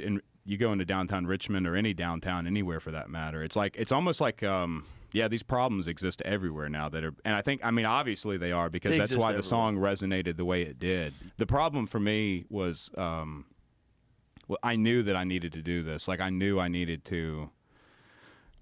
I procrastinated with music a long time. I mean, I'm 31. I've been playing guitar and singing on and off since I was a kid. Like my grandma was in a band years ago, and so like I remember as a little kid, what got me interested in all of it was going, you know, Dukes of Hazzard when I was a kid. I was like 5, and I used to sit with my grandma and we'd sit and watch Dukes of Hazzard and watch Waylon Jennings pick that guitar. Of course, I had no idea who Waylon Jennings was, but that just like I just fell in love with that, and so grew up listening to like that 70s country, and she loved all the old stuff like the 50s and 60s and even in the 70s, even, you know, Janis and all that. And so like she really introduced me a lot into music when I was a little kid, and so like I just kind of held on to it but never pursued it the way I should. And then I'd play at a bonfire party or I'd play at whatever, it's a friend's house, and everybody's like, man, you got to do something with this. You know, you don't want to waste this talent you've got and whatever. And that would almost make me feel even shittier because I'm like, oh man, I suck. Like I'm such a piece of crap for not doing something with this. And right. So yeah, like when I was outside of work, it's like I'd drink, I'd get just absolutely stoned, and I would just sit around and try to think about anything but what it was that I really needed to be doing. Wow. Which just like,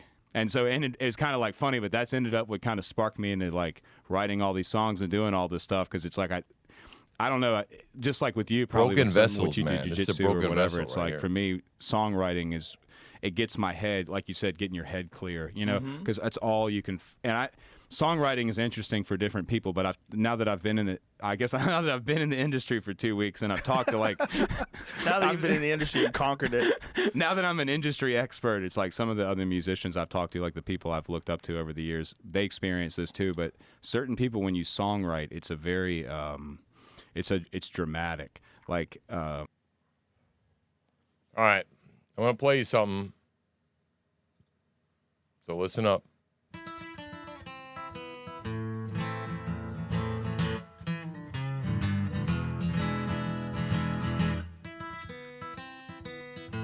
We're just gonna get copyright strikes all day today. I don't care.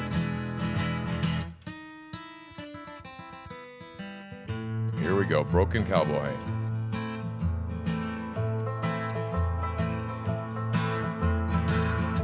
It's a long, dark, dirty road with a pocket full of gold, and I've been out here now all on my own. It's real quiet here, just the way I like it here.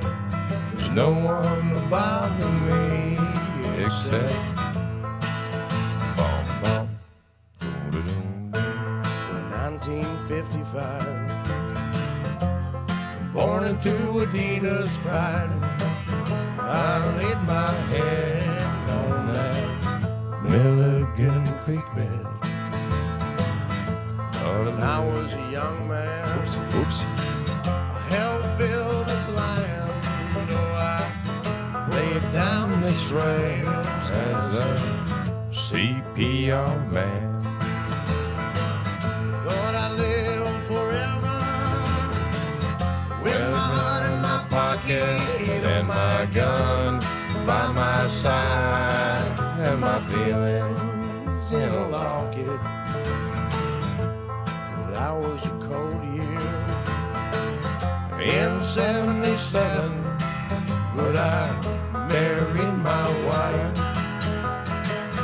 We had 2 kids. I gave her a daughter, she gave me a son. But Lord, those damn horses until there were none. Fists feel like flying, doing things for dying. No, I should have thrown that old gun away. La da da, I am a broken cowboy, and I don't feel right no more,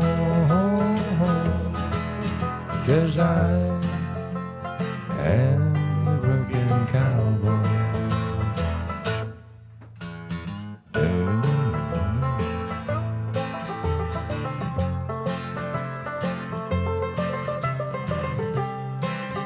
Let the banjo solo rip, right? Let it rip. Let that cello solo rip. Right? Let it rip, man. 'Cause I'm a broken cowboy, dudes. Living life in the fast lane, racing cars and robbing trains. I thought I had it all until today I got the call. my father's worst dream. My son went down and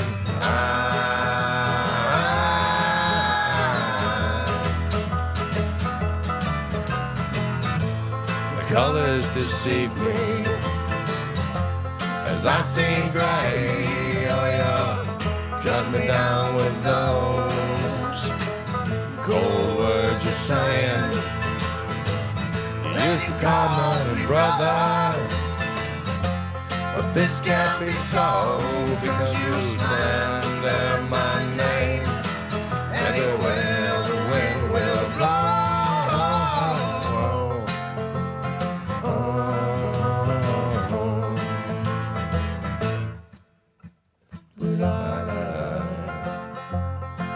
I am a broken cowboy, and I don't feel right no more, because I am a broken cowboy, and I am the broken cowboy.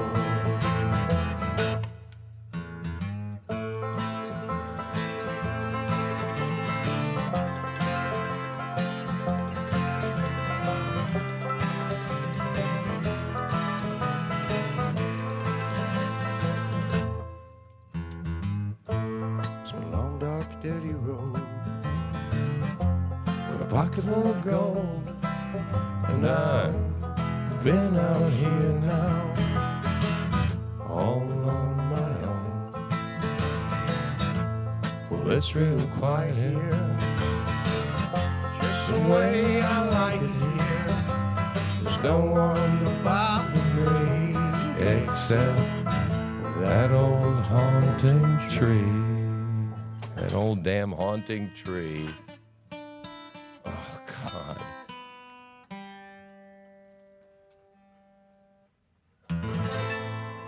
God, can you imagine that whole thing and then to screw up the very end like that, man? Holy shit, right? So, yeah, I'm a broken cowboy, right? This is Truth Slinger, your broken cowboy. And we are here watching stupid impeachment trials of somebody who probably doesn't need to be impeached.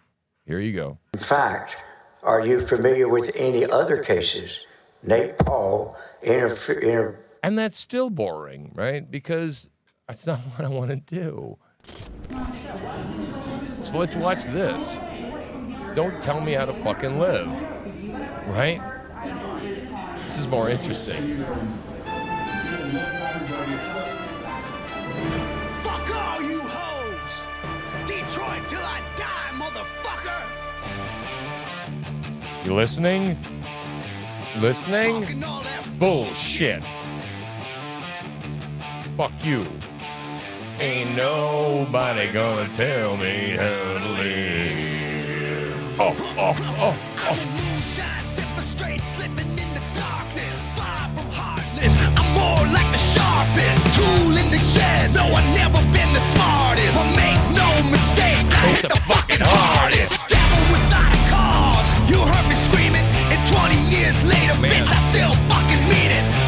Fucker, you ain't never met a motherfucker like this. Kiss my ass, then you can suck a dick sideways. My way or the highway. Listen up, ain't nothing changed here. I still don't give a fuck.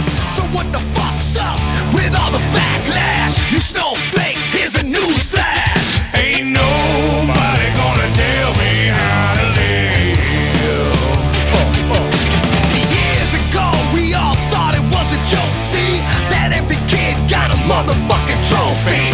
But yo, homie, here's a situation. A nation of pussies is our next generation. And these minions and their agendas, every opinion has a millennial offended.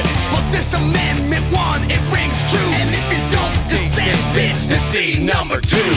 Ain't nothing new, right church, wrong pew. Get a clue, accrue your fake news and views. Can all get the bottom of my motherfucking shoe. I'm the last of a few, still screaming fuck you. Ain't nobody gonna tell me how to live. Ain't nobody gonna tell me how to live. I'm gonna soar like an eagle. My wings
right, let's move on.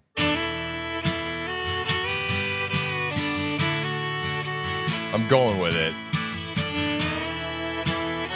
I love this song, man. I love this fucking song, man. I'm gonna dig deeper, tote guns and smoke a reaver. You young punks and stars, I'm gonna make you all believers. You bottom feeders and social media sluts. I'm still the salt and the swing, the king of don't give a fuck. Family, I don't give a damn. All the same, I still love this land. Yes, ma'am, I know you like it high, so let's ride. I'm gonna fight like a G, they all gonna see. And if I die, I'm gonna die free. Ain't gonna run like a bitch when shit gets thick. Tell everyone I never quit. No, I never quit.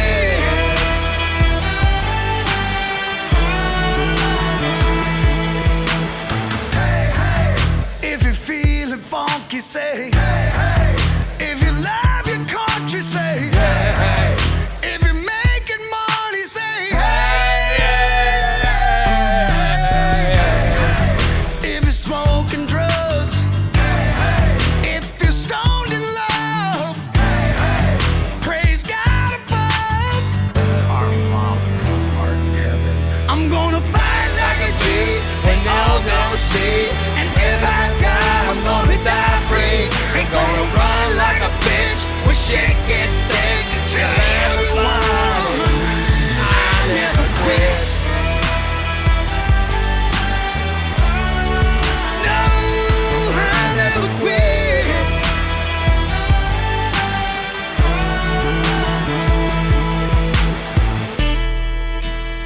Nice. Very nice. We don't fucking quit. We're goddamn Americans, goddammit. We're gonna kick some fucking ass, people. We ain't sitting around being held in reserve for nothing. I'm gonna fight like a G, they all gonna see. If I die, I'm gonna die free. Ain't gonna Run like a bitch when shit gets thick. To everyone, I'm gonna fight like a G, they all gonna see. And if I die, I'm gonna die free. Ain't gonna run like a bitch when shit gets thick. To everyone, I never quit.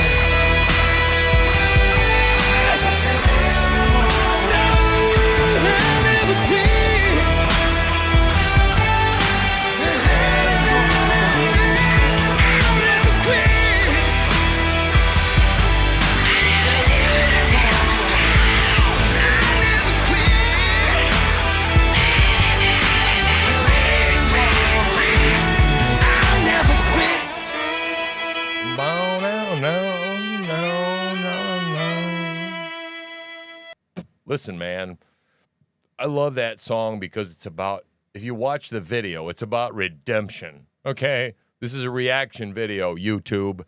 Don't fucking step on my neck because I'm having fun, for fuck's sake, right? That song right there, man, I never fucking quit, right? What are they doing? They're cleaning up a black man's store, man, okay? You get it? That's what fucking America is. This is fucking America. What I just rolled for you. You want to talk about fucking commentary? There you go. There's your fucking commentary for the day. Okay? We don't fucking quit. Okay? And when Antifa comes into fucking town and tears some shit it, we're going to clean it up. But God help you if you fucking come into town when we're there. Right? God help you come into town. You think you're going to pull some shit when you fucking come into town, right? All right. I'm gonna play this because I like it, and it's gonna do good for my ears. And so far, I'm not kicked off. So I'm gonna comment on this one. Here we go. Oh yeah. Although Podunk is Up in very the truck, 10 of my buddies are already drunk. We don't go nowhere that doesn't have liquor and cigarettes. Riding mechanical bolts in the club. We like to hunt, leave with a gun. Come back tomorrow, we covered in blood with a bucket of guts. We all tough for the and we pop in the clutch, we ain't stuck in the mud. I'm the white boy with the baseball bat, bunch of face tattoos and a NASCAR hat. In a backyard like scrapyard, got a glass jar full of tobacco that's blacker than asphalt. Rolling with hundreds of crackers who acting like animals, they cannot handle their alcohol. We the white boys from the backwoods and the bad hoods and the trailer park trash that pack guns. When I was younger, they taught me to struggle and hustle like 200 bikers, and they were my brothers. We coming for blood and you running for cover, addicted to drugs in the gutter and drunker than anyone. leaving the club, we go dumber than thugs. We got mullets and putters and multiple gunners that coming in Hummers. You under the rubber, you'll never recover. Chain smoking, my lungs hurt, my neck red, got sunburns. Bumping Eminem, we all know the words. Bunch of white boys flipping hella birds. Hillbilly really don't care if you like them. Little bit of moonshine fire inside them. Kill him in a minute, don't care who's fighting. You don't wanna trip on the kids of Vikings. Camo and mullets and cowboy hats out in public. Got ammo stashed in my cousins and cashing addicts and cupboards. They all dissing, we don't listen, can't hear it no more.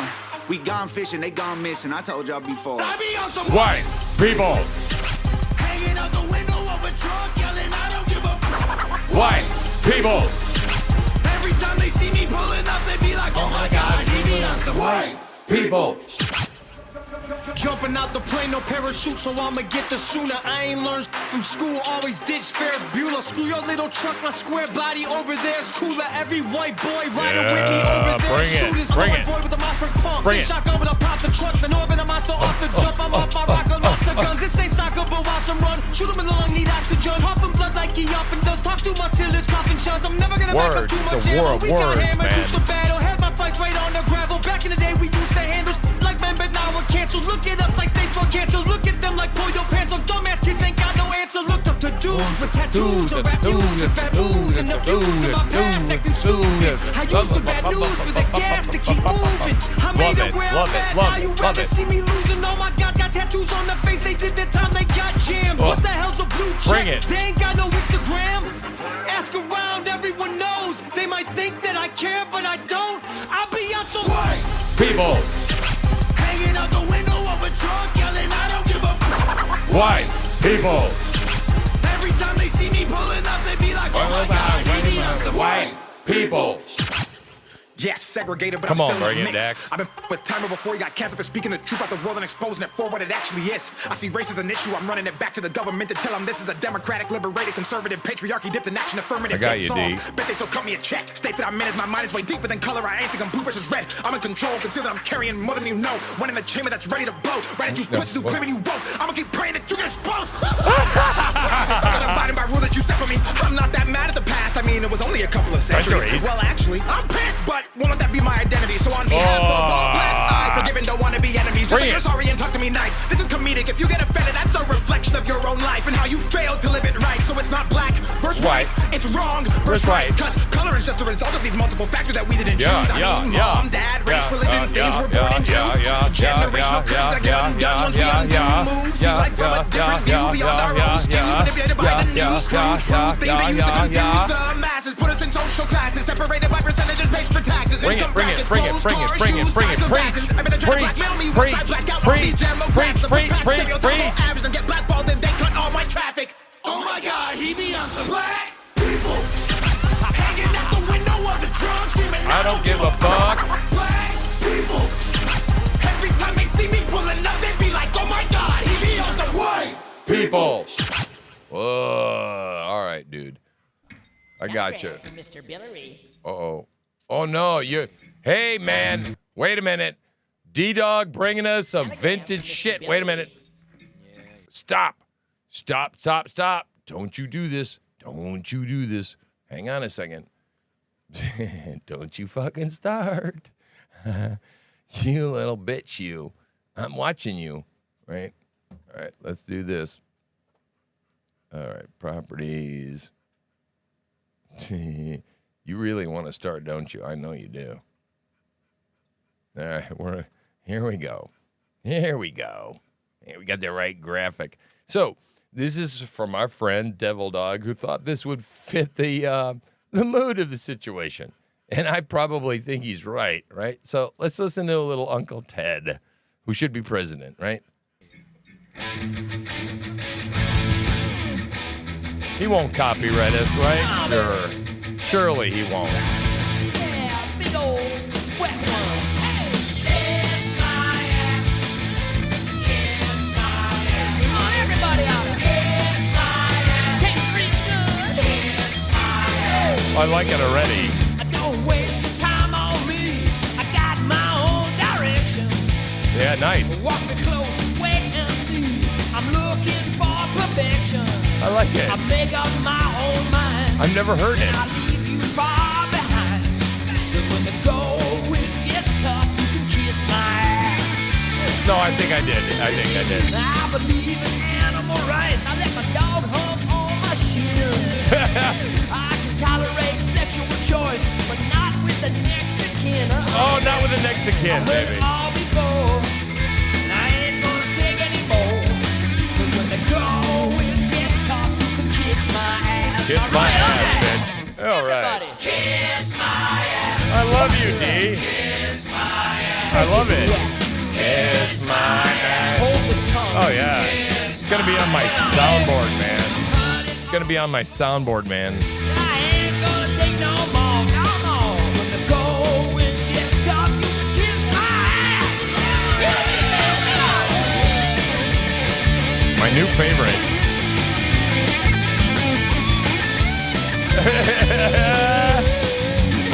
Oh, shit, man. You know, I don't even think I'm gonna fuck around with a mute button anymore. Fuck this shit, man. I'll just stay live, and if I say something on a hot mic, fuck it. I see the weenies with the dirty hair protesting on the street. They condemn the clothes we wear and the morality of what we eat. It's got to be a fluke. They make me wanna puke. Go and get tough, they can kiss my ass. Everybody matter. Kiss my ass. Come on, gangbangers. Kiss my ass.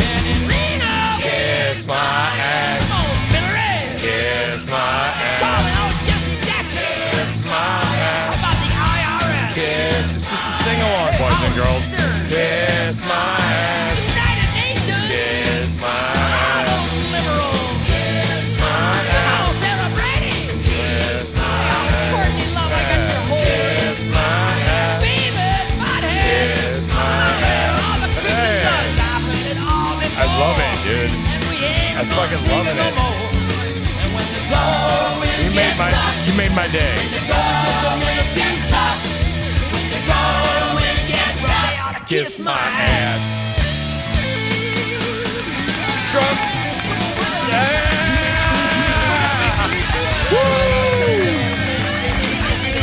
Nice. You bet it's wet. Oh, the bed is wet. Oh, shit. The bed is wet. Oh, fuck.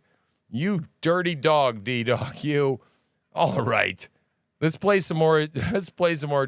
Something. I've never heard that. Let's play this. Come on. I love this. I loved it. Thank you. What a great song that was. Shit. I enjoyed the crap out of that. Let's talk about podunk, right? Let's be podunk for a minute. Come on now. Come on with me. Be podunk. You can do it.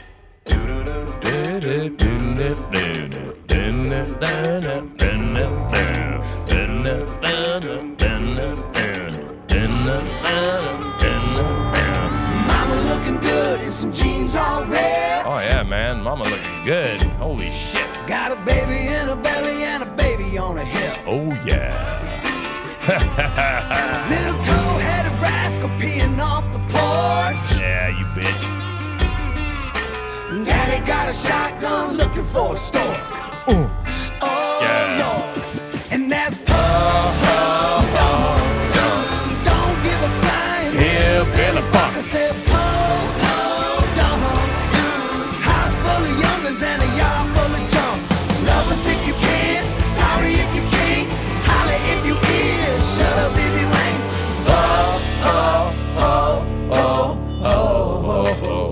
Podunk.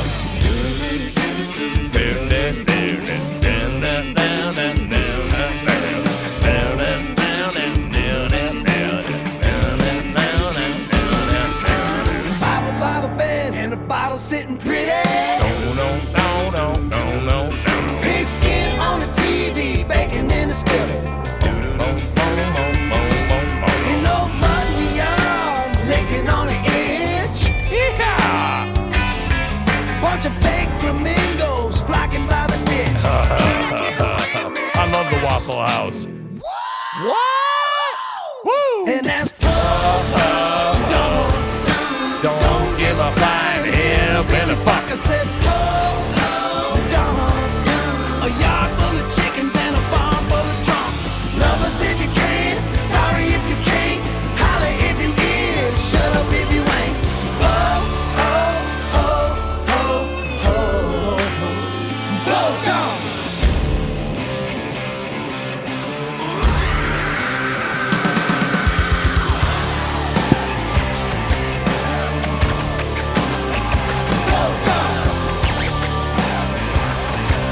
might do this as long as YouTube lets me, man. Shit. This is way more fucking fun than a bowl of monkeys.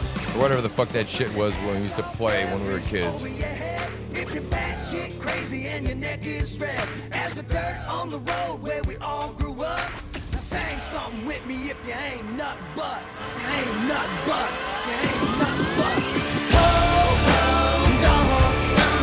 Don't give a flying hillbilly fuck. I said,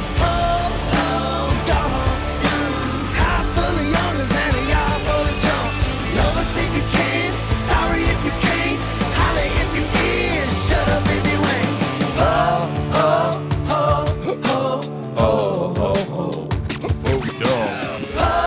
All right. I'm changing channels because it's my damn channel. Isn't that so cool? That is so fucking cool, right? At least let YouTube have me. The world getting crazy, baby, chill. Baby, chill. Don't medicate, just meditate. You waking up now, well, baby, you hella late. Educate, look at what's going on, let it resonate, accelerate. Find your inner hunger like you never ate. Agenda is to push the hate. Separate and segregate, don't celebrate quite yet. The storm is coming, cue for heaven's sake. Violence that they demonstrate, instigate and penetrate God, the values of our country. And our God is what they desecrate. My fighters ain't no featherweight.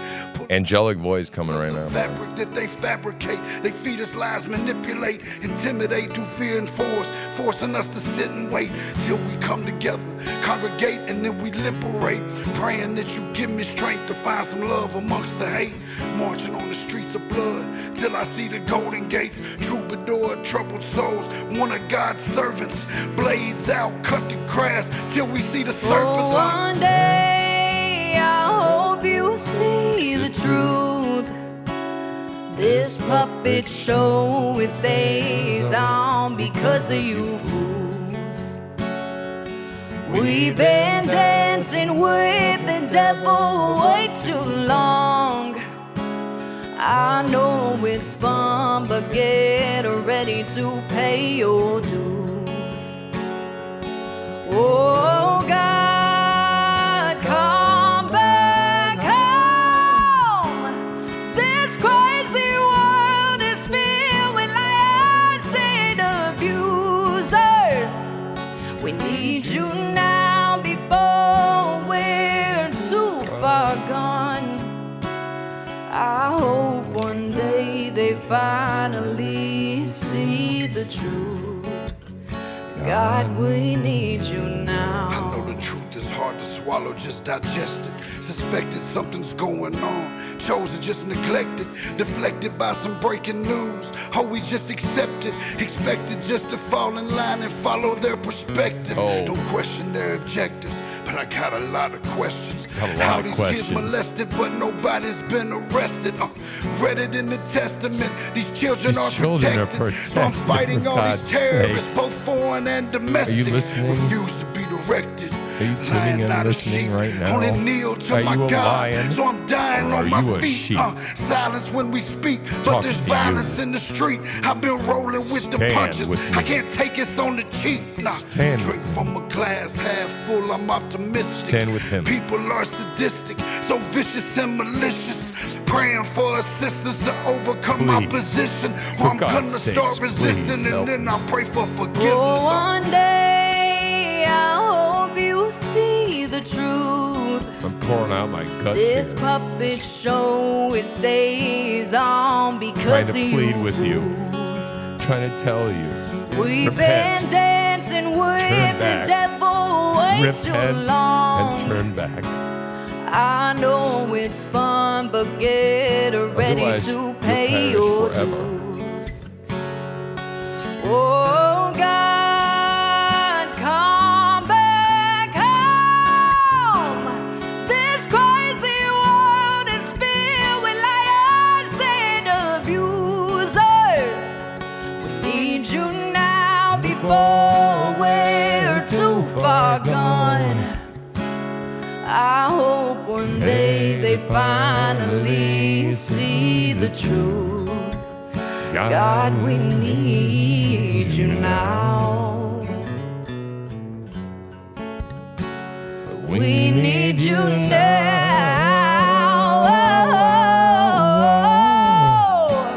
We need you now.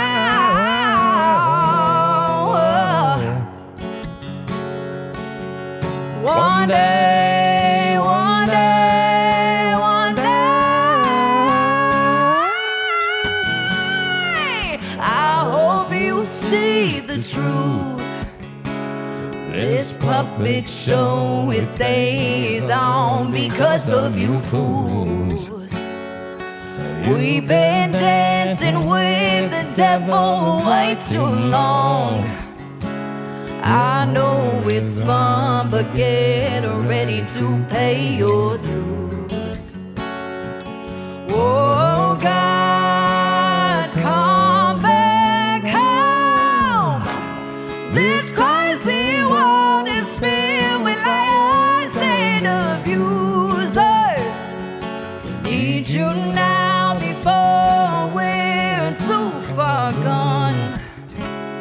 I hope one day they finally see the truth. Right? Not see the truth. God, we Seed the need you truth. now. C-E-D-E. Seed the truth. Read your dictionaries, people.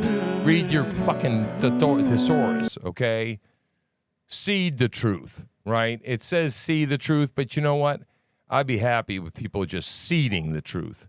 Because every knee and every tongue will confess that Jesus Christ is Lord, right?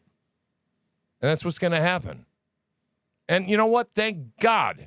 I can't wait for the snappings of the knees, right? Let's move on. It's your inspirational TV here. It's evolving as we go. Day 3 of live streaming. I don't know what the hell is going to happen now. God gave us light, but somebody hit the breaker. Lost in the dark till I met my maker. Fighting for peace while I'm here on God's acres. Love Man, thy I'm going neighbor. to start that shit over, right? I was in the dark until I met my fucking maker. Are you hearing me? Because I'm trying to broadcast as loud as I can. I was alone, lost, until I met my maker. Then I met him. And you don't want to fuck with me. Or anybody that's made from him. Because you'll goddamn be sorry. Just saying. It's fucking fair warning, people. True Slinger TV, baby. Fuck. Dumbasses. So stupid. God gave us light, but somebody hit the breaker. Lost in the dark till I met my maker. Fighting for peace while I'm here on God's acres. Love thy neighbor. I don't even hate haters. They say don't be violent in the face of my traitors. We can talk about it later. My savior came in flipping tables. I'm a crusader. My heart is my anchor. The angels are crying and smearing their makeup. You dance with the devil. I march to their cadence. Feeding my kids with the fruits of my labor. I paid all my payments, I'm all out of patience, so save all your statements. You say from your basement, I stand on the pavement and fight for my people against you dictators. Put your armor on, damn it. It's time. Way well past time.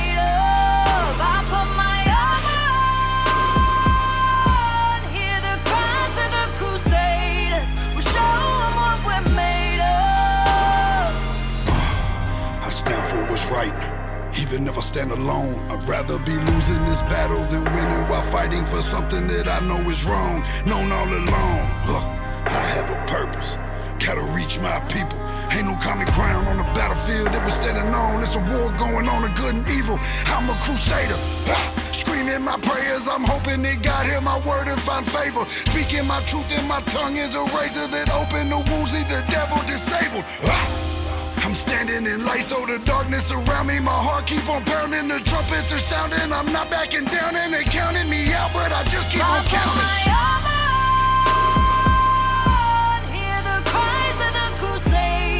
Show 'em what we're made of. I put my armor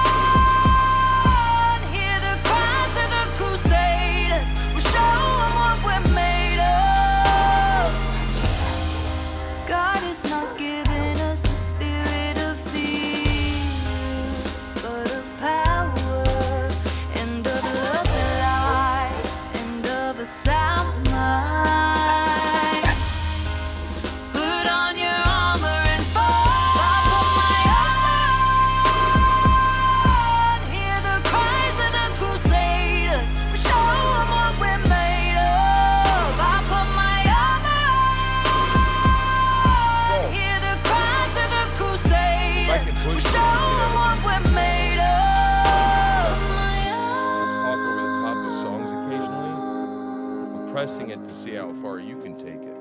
Because people like this music shit. They're digging it. It's working. Yeah, so like that was that, right? Stop, right? Okay, so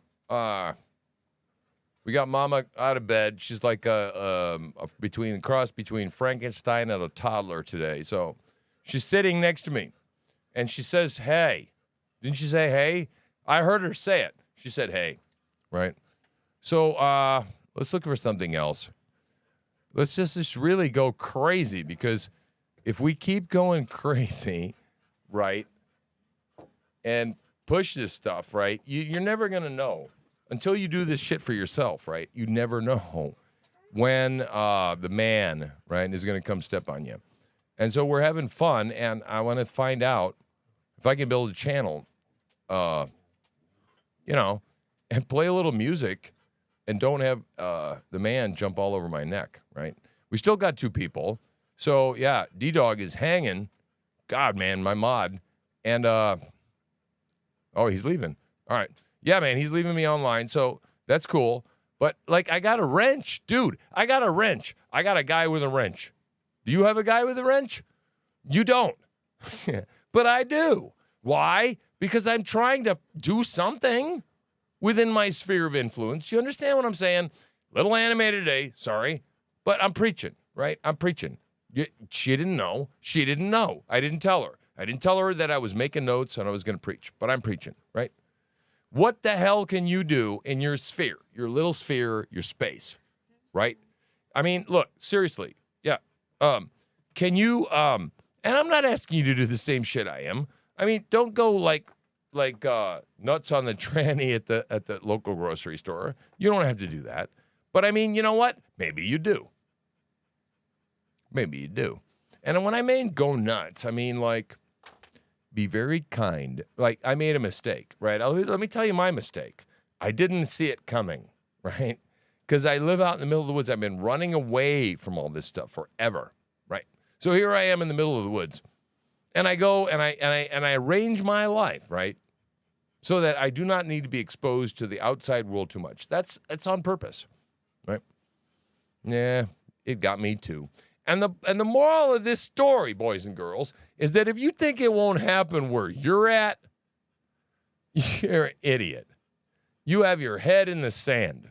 Just like I told the manager, the man at the store.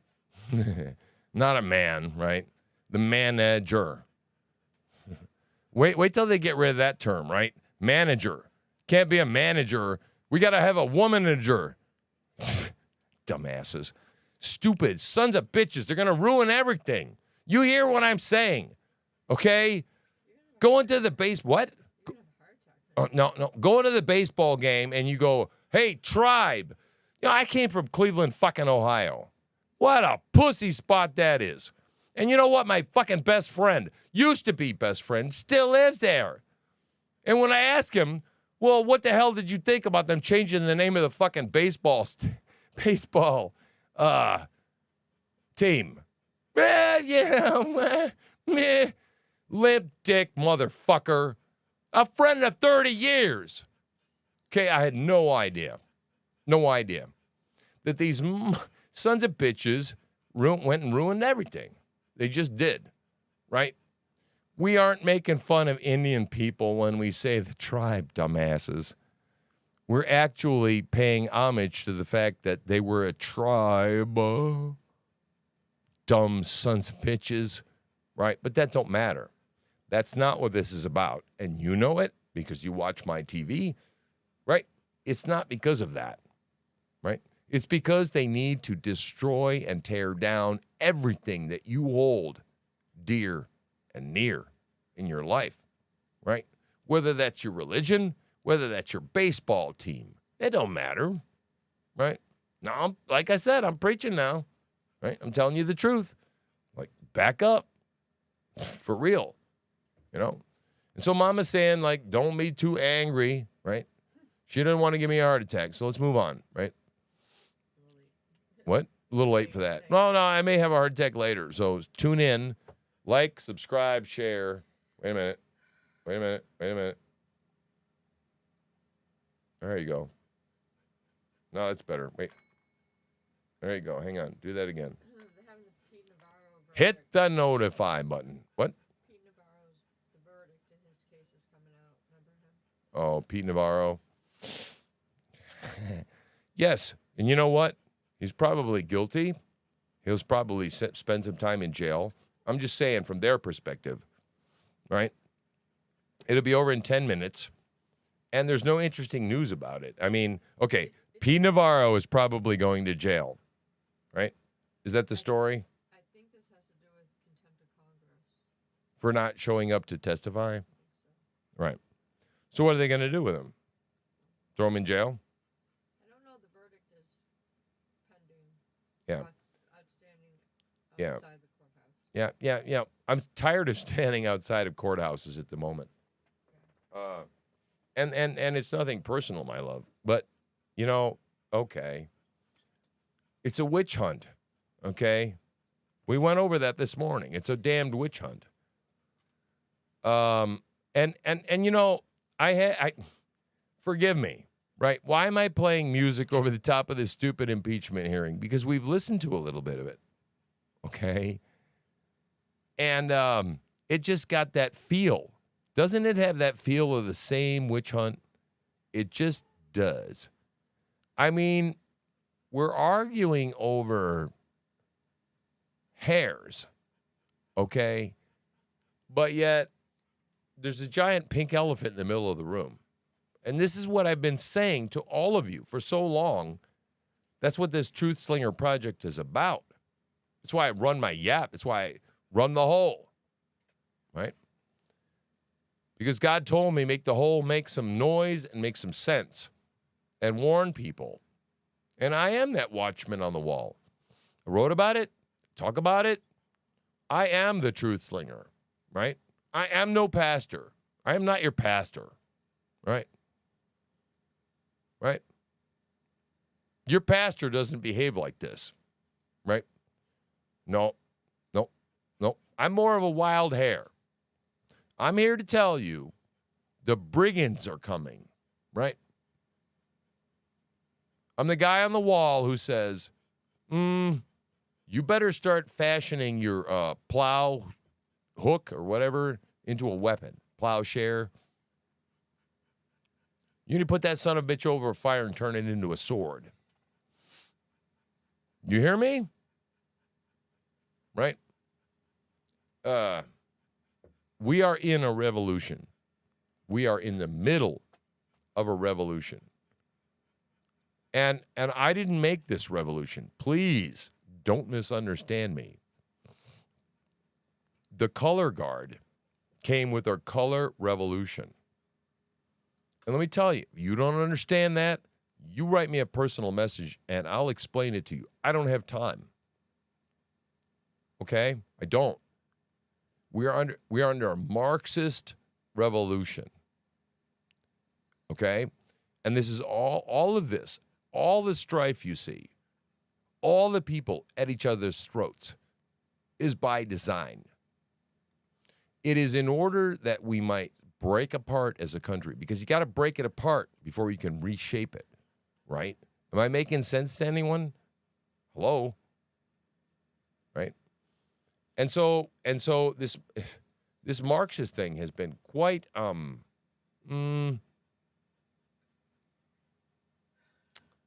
slick and sly. My dad didn't even see it. He didn't. He's dead. He wouldn't believe it right now if I told you, right?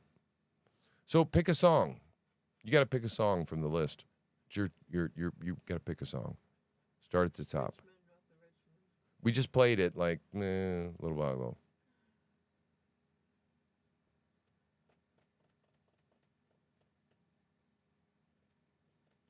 All right. She took too long. Hang on.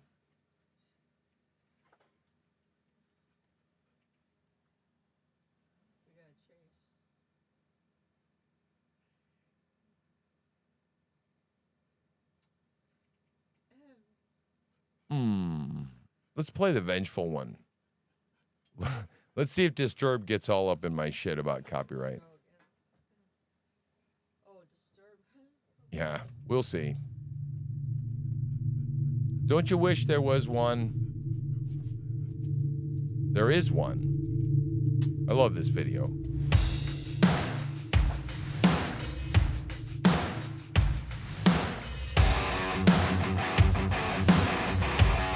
The hand of God is coming, boys and girls. The Dark Messiah. Oh.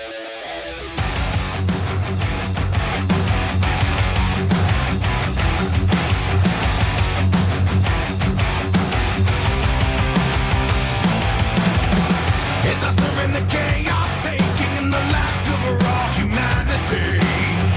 It says in the entire world falling in love with their insanity. Hear the innocent voices scream as the tormentors laugh through all of it.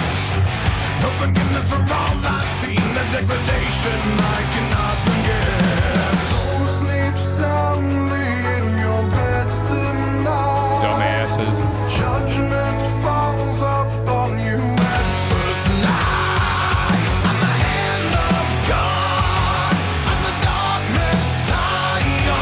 I'm the vengeful one. In the blackest moment of a dying world. All right, so before I get copyright struck, and just hang with me for a second, are you listening to these fucking lyrics, dude? I'm gonna rewind this shit because I know everybody who, all of my 3 damn listeners, okay, are listening, right? And listen to these words, people, okay? And I've been trying to fuck. Oh my God, I've been up years, awake in the middle of the night listening to music, okay? And God is speaking through all of this music, all of it, okay? All of this shit, right? There are his word, okay? Because you can't sing a song without his word. You can't sing a song without using his logos. Do you understand? God, I just sit on here on the other side of the microphone and just hope to God somebody understands what I'm saying, okay? Really. Okay, I don't like every song, but man, there's truth in almost every one of them, except for that bullshit they produced today, right? I mean, come on now. Listen to this song, man. We are in deep shit, okay? Listen to this. And watch it if you're watching.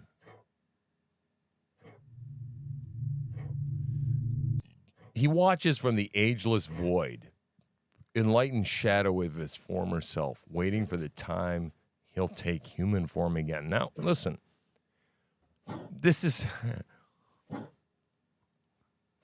I'm not preaching the Bible to you right now. What I'm doing is I'm bringing you art, okay? And if you can't tell the difference, then you okay? I'm bringing you some art right here. But, you know, I mean, art imitates life. Isn't that what they say? Right. So, or life imitates art. Either way you want to look at it, right? So just listen to this, man. Come on, let's rock out to this shit. This is this shit. And if you haven't heard it Disturbed, okay, there's something fucking wrong with you. But you need to get turned on because it will sandblast your fucking mind. You need it. You need some Disturbed. Always. I haven't had mine in a while, so this is my fix. Right? Yeah, bring it. Yeah, lovely guitar coming in, right? Just lovely. Dual guitar, right? Oh.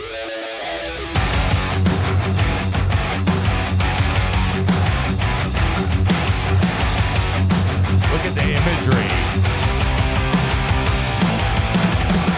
It's us in the chaos, taking in the lack of raw humanity. It says in the entire world falling in love with their insanity. Hear the innocent voices scream as the tormentors laugh through all of it. No forgiveness from all I've seen, the degradation I cannot forget. So sleep soundly in your beds tonight. Just, I gotta comment because, YouTube is gonna fuck me up, right? But, Did you see that in this video, man? This guy pushes this girl, his daughter, away from him. But that's not why. The point of the video is this is not how God intended stuff. Do you understand? We're all rotting. We're fucking rotting. Pay attention. No forgiveness from all I've seen, the degradation I cannot forget. So sleep soundly in your bed tonight. Judgment falls upon you at first light. I'm the hand of God. I'm the dark Messiah. I'm the vengeful one.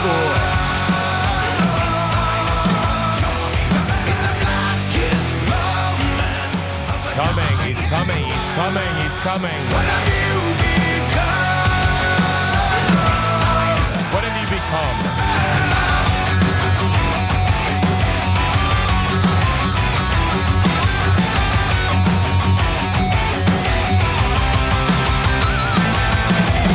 It's a violent urges and the teeming masses have been terrorized. The human predators all gone mad, are reaping profits born from their demise. The rabid media blaze their roles, stoking the flames of war to no surprise. Only too eager to sound their souls from the apocalypse must be televised. So sleep soundly in your beds tonight. Judgment falls upon you at first light. I'm the hand of God. I'm the dark Messiah. I'm the vengeful one. In the blackest moments of a dying world, what have you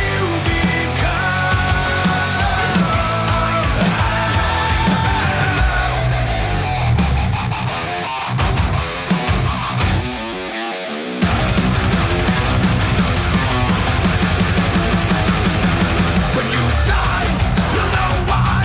For you cannot be saved with all the world enslaved. When you die, you'll know why. You'll die and know why. For you cannot be saved. This world is still depraved. When you die, you'll know why.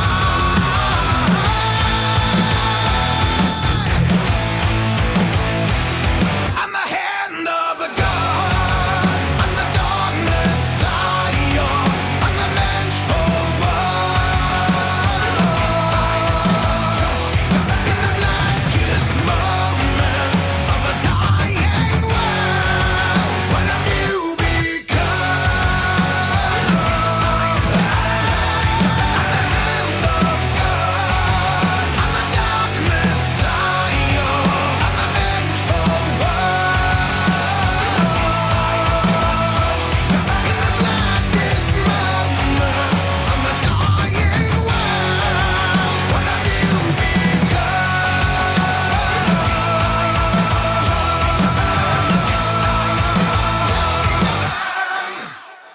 God. I love that song, man. Holy shit. Oh my God. I just love Disturbed, right? And holy shit, man. I'm rocking out today, right? This is Tim. This is the Truth Slinger. This is the Truth Slinger Project. What the hell does that mean? Right? Well, you know, shit, I don't know yet, right? But you're going to help me figure that out, right? We got some friends. We got D-Dog. He's my mod, my new mod. He's visiting a neighbor. That's fine. And I got some people hanging out, and we're listening to some cool tunes. And I'm a fucking revolutionary, if you don't know who I am. Yeah, I think that this whole fucking thing, you should shut it down and flush it down the goddamn toilet. That's who I am. Right. So, sometimes I smoke, sometimes I drink, sometimes I don't, right? And today I'm smoking and drinking, so, hey, whatever. Hang out with us, right? Because I'm better than John Doe, and I'm better than Jeffy Mack, and all that kind of stuff. And so we're listening to music, and what I'm trying to do is kind of stomp on it a little bit. I can sing, right? Every once in a while, I can sing a note. It just comes out. And so I figure if I'm stomping all over this stuff, commenting on it as a I'm reacting to the music, maybe we can get along with like listening to some stuff. So let's try this one.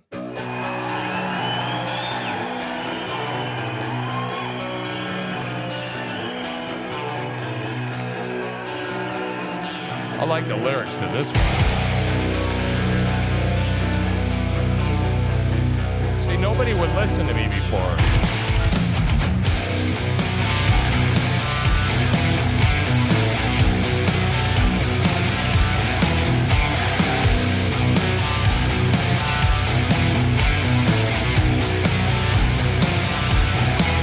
I've given up on society, up on my family, up on your social disease.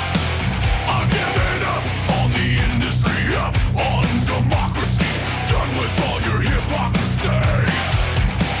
All of the chaos and all of the lies, I hate it. I'm wasting here, can anyone wash it all away? I'm waiting here for anyone to wash it all away. Wash it all away.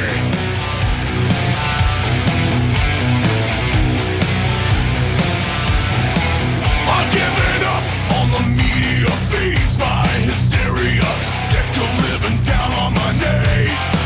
I've given up on morality feeds, my brutality. Fuck what you think about me. All of the chaos and all of the lies, I hate it.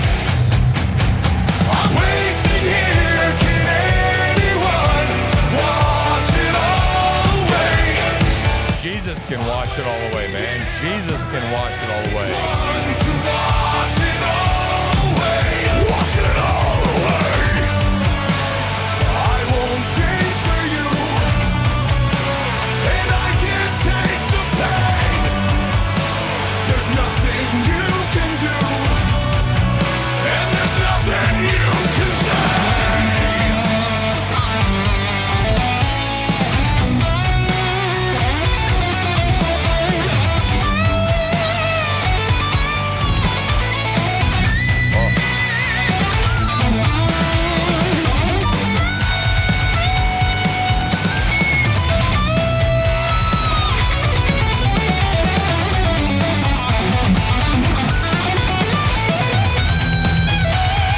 I've given up on everything, up on everything, up on everything. I'm wasting here, can anyone wash it all away? I'm waiting here for anyone to wash it all away. Wash it all away. I'm wasting here with everyone, just wash it all away. I'm waiting here for anyone to wash it all away. Wash it all away. Yeah, if you're just joining me, this is True Slinger TV, man. And I'm commenting and reacting to this particular video, which I'm rocking to.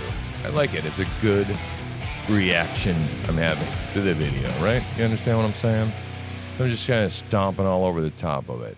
That was refreshing, right? And so I'm True Slinger, right? And I'm bringing you the True Slinger Project. That's what I do here every single day.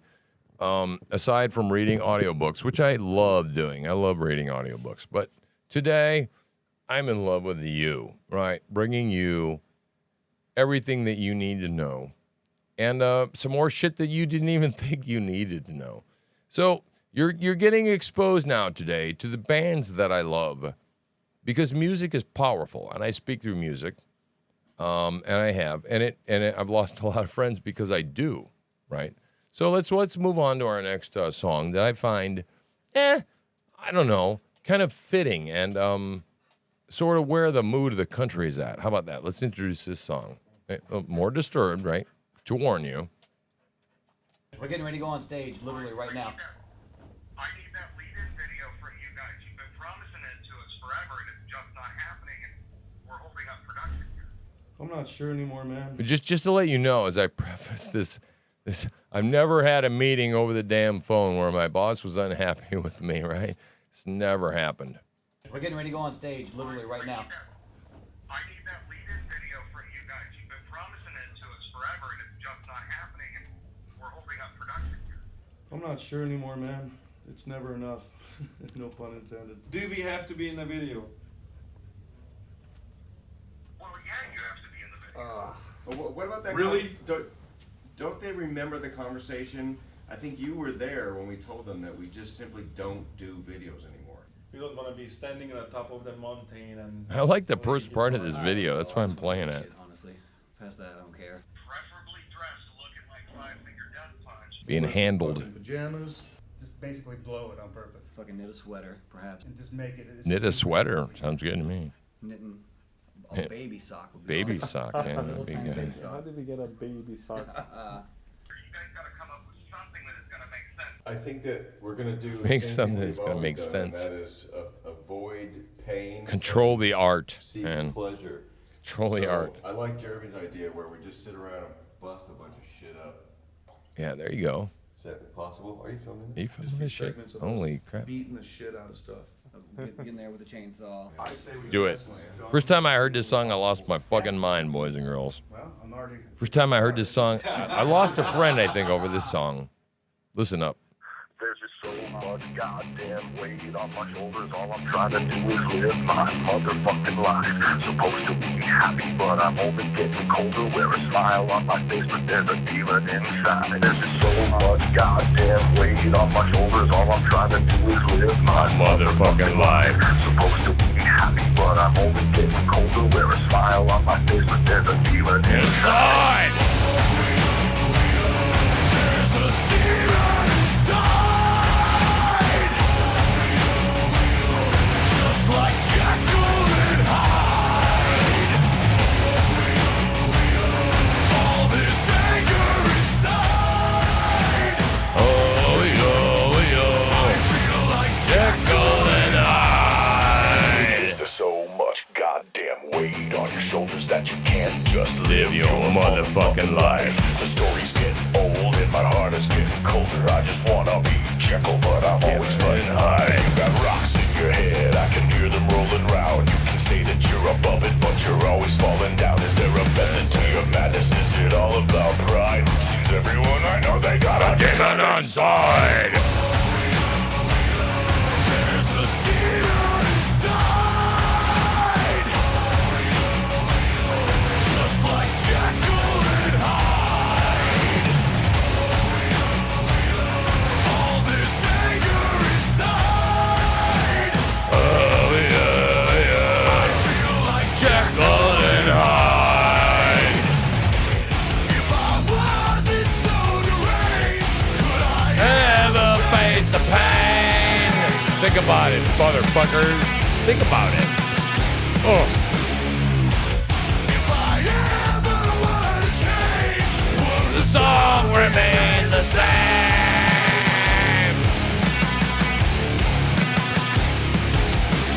Oh, yo. All I'm trying to do is live My motherfucking life. wear a smile on my face, but there's a Demon inside. all I'm trying to do Is live my motherfucking life. wear a Smile on my face, there's a demon inside. You hearing me, boys and girls? My favorite term for you? Damn straight, you better be listening. You know a fucking monster. Okay? You're friends with a fucking beast. Yeah, I'm blowing my own horn, right? No, I'm not. Oh, yo. there's a demon Side. Oh, yo. just like Jekyll and Hyde. Oh, yo. all this anger inside. Oh, yo. I feel like Jekyll and Hyde. What? My What? What? What? You fucking get that? Because if you get that, then you belong here. Like, subscribe, and share this insane, stupid shit you're watching. Because you ain't going to find it nowhere else like this. Rest assured, right? This is for real, right? I'm going to fucking bring you the news when it's important. All right, what the fuck is going on? What the hell is going on with the live stream? Okay. That's right. I think Boehner's testimony was extremely effective. Like, I don't think it did you win? You, All right. you won a point, but did you? That's boring. Sorry. I know what it says. I know the description says. I know what it is. My wife did it and it went to bed, right? So I get it. I know what it is. Right? I don't care. I don't care. So Ken Paxton is being impeached, right? I'm rolling a joint. And we're gonna listen to some music because I haven't been shut down yet. And I'm having fun. So if you don't like that, go away. Because and I express myself through music, so the music, if you're politically inclined, may not suit your taste. That's what I think. So, but I don't do this for, clearly I don't do this for subscribers, right? If I did, I'd have a lot more, right? I'd have liking and subscribing going on like it's going out of style. Like, you know, the price of meat at the meat market in China. I don't know. Let's play something. Ooh, Lordy.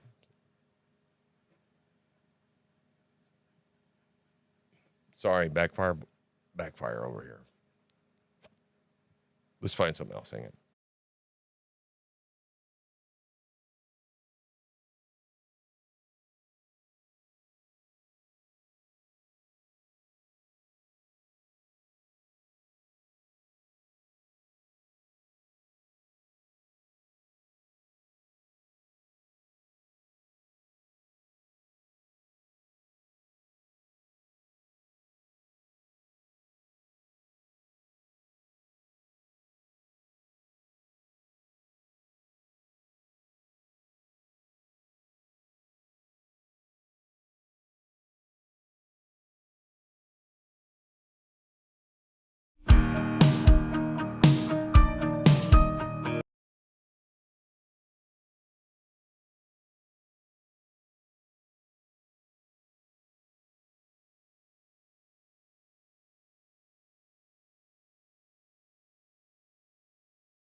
Listen to this shit.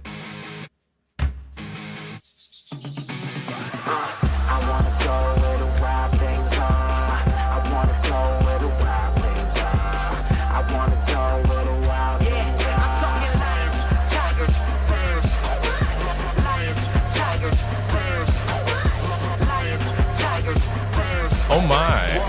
Christ died for this terrible heart. That's why I wanna be Welcome to the church in the wild. I live with dudes, haven't been to church in a while. I've chosen this lifestyle. You ever met my friends? Porn stars, dope dealers. They like, why you chill with them? I thought you was a Christian. Yeah, I'm on that team, but I'm with them cause my life's the only Bible that they've ever seen. So wanna be an earshot from the church bell. I wanna win souls near gunshots in the worst hell. Telling them Christ became a curse for their sin. With my words and my works, they won't come in. I'm bringing church to them. Yeah, that's why I live where I live. Bring the They say church you to acting them, crazy, that right? ain't no place to raise your kids. But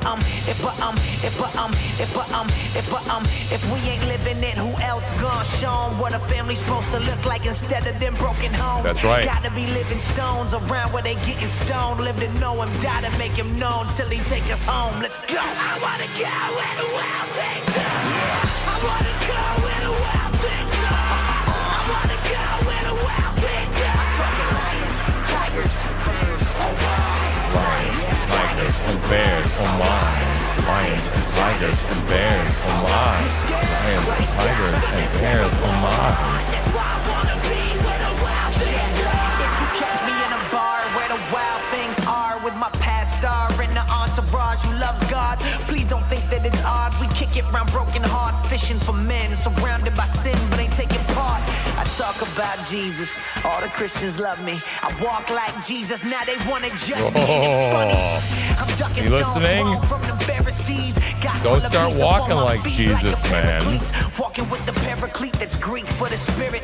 They say the wild things that eat you up. Who shall I fear when God is walking with me? If I die, that's a win. That's the seed of the church. Plus I get to be with him, and we so undefeated. Like Hanes made our sneakers. I had beef with Jesus, then my sinner got deleted. So I gotta go and speak it to those who really need it. Let the gospel off the leash. Go and be where the beast at. I wanna go where the wild things are. I wanna go where the wild things are. I wanna go where the wild things are. I'm talking lions, tigers, bears, oh my.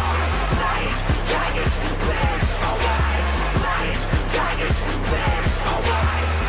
Christ died for this terrible heart. That's why I wanna be where the wild things are. You see this shit? You see the Spirit of Christ in this? Do you see it?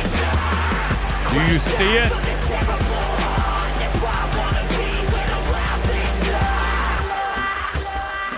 You don't see this, you're asleep. Okay? You're not pinging like a tuning fork right now. You're fucking asleep, man. If you're not telling yourself in your soul, right? I want to go where the damn wild things are. I want to go reach these people, right? Then you ain't in the right fucking place, dude. I'm just trying to tell you, right? Seriously. You get out of your fucking church. Do something. I'm telling everyone, for fuck's sake, do something. Okay? And this is what this song is all about, which is why this kind of shit gets underneath people's fucking skin, right? They can't stand it, right? No, man. Lift up Christ wherever you go, right? That was really a good song. You know what? As a matter of fact, I'm going to play it again. Fuck it.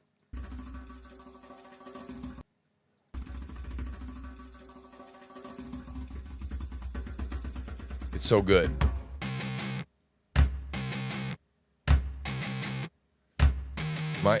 My former youth pastor of my daughters sent me this, right? Shit is fire.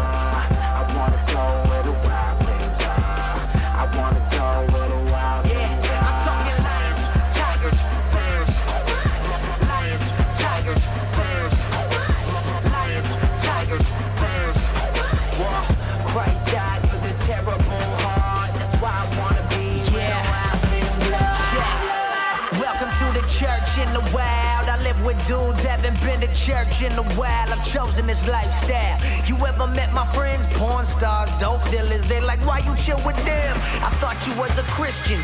Yeah, I'm on that team, but I'm with them cause my life's the only Bible that they've ever seen. So wanna be an earshot from the church. My life's the only Bible these people have ever seen, right? Are you listening to me? And you might go, whoa, Tim, you drinking a beer. Well, yeah, but they see me, motherfucker. They don't see you ever, do they? They don't see you, do they? They see me. So shut your fucking hole, you dumbass person who sits in your fucking easy chair saying how this Monday morning quarterbacking, how this goddamn Christianity should go. Fuck you and the horse you rode in on. Seriously. Fuck you. Okay? I would rather confront evil dead in the fucking face than to do whatever the hell you do. Sitting in your easy chair bitching about me. Fuck you. Bell, I wanna win souls near gunshots in the worst hell. Telling them Christ became a curse for their sin. With my words and my works, they won't come in. I'm bringing church to them. Yeah, that's why I live. You listening to me? I'm bringing church to these motherfuckers. People that never hear it. What are you doing? What the fuck are you doing? You're judging me, dumbass. Stupid motherfucker. Where I live, they say you acting crazy. That ain't no place to raise your kids. But if we ain't living it, who else gonna show 'em what a family's supposed to look like instead of them broken homes? Gotta be living stones around where they getting stoned. Live to know him, die to make him known till he take us home. Let's go. I wanna go where the wild things are. Yeah. I wanna go where the wild things are. You know, and who the fuck, seriously, who the fuck are you to judge me? Okay? How do you know how close I have to get to the wild side to fucking make it work? You don't know. Because you've never been there. Okay? God wired me this fucking way for a reason. I don't know why. But yet I do. Right? You get it? Yet I do. Yet I do. And you don't, maybe. Maybe. I wanna go where the wild things are. I'm talking lions, tigers, bears, lions, tigers, bears, lions, tigers, bears, You scared? Christ died for the terrible heart. That's why I wanna be where the wild things are. If you catch me in a bar where the wild things are, with my past star and the entourage who loves God, please don't think that it's odd. We kick it round broken hearts, fishing for men, surrounded by sin, but ain't taking part. I talk about Jesus. Now, man, okay, we're talking about fishing for men now. What are you doing?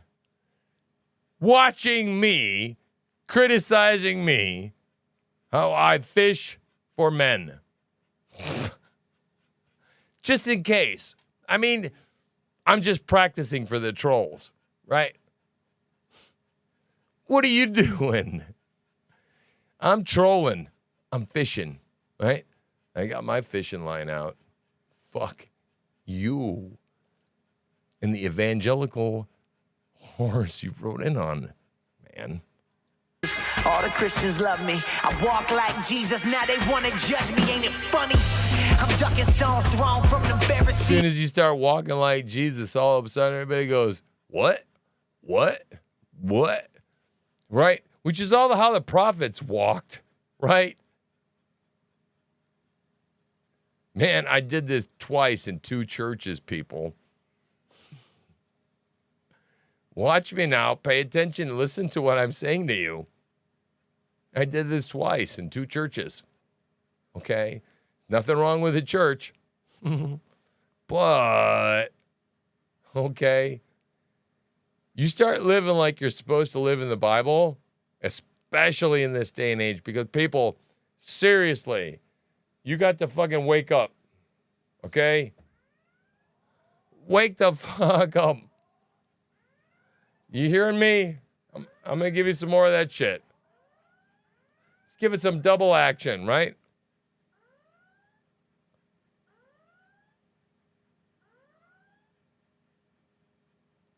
red alert now. I'm glad I have everyone's attention. Okay?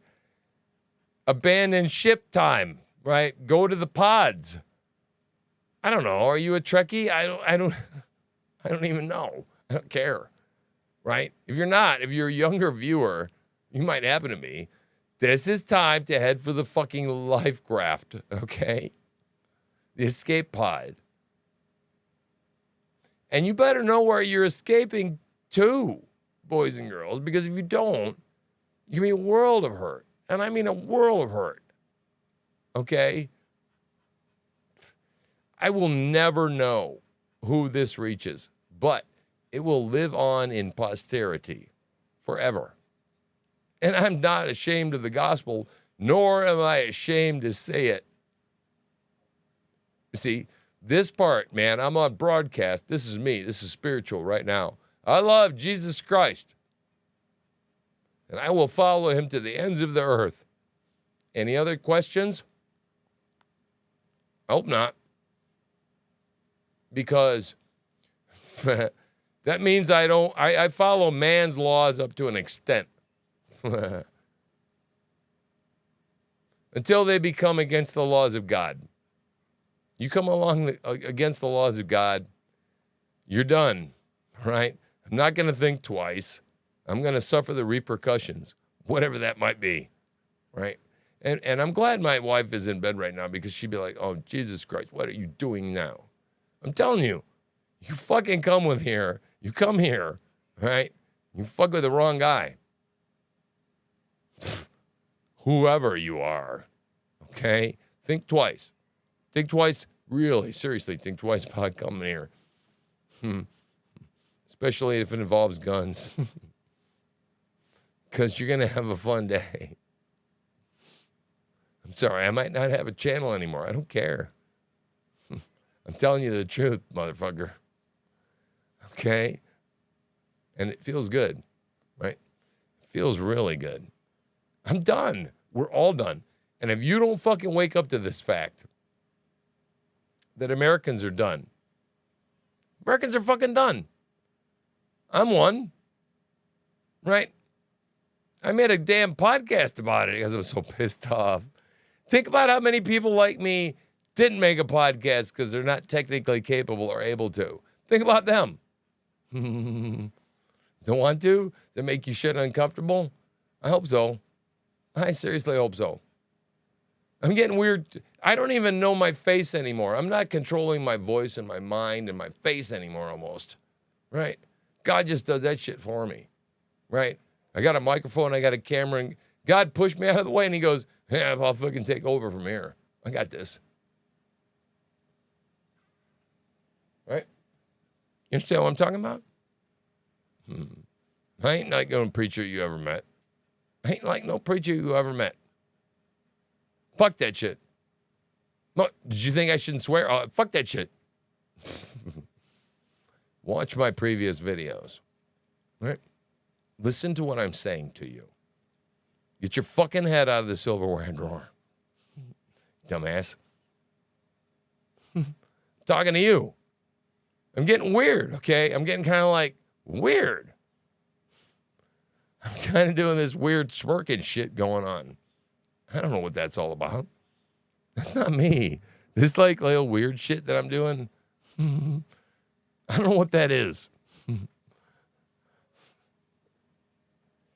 God's adding that shit in there like salt and pepper, okay? I don't. I can't.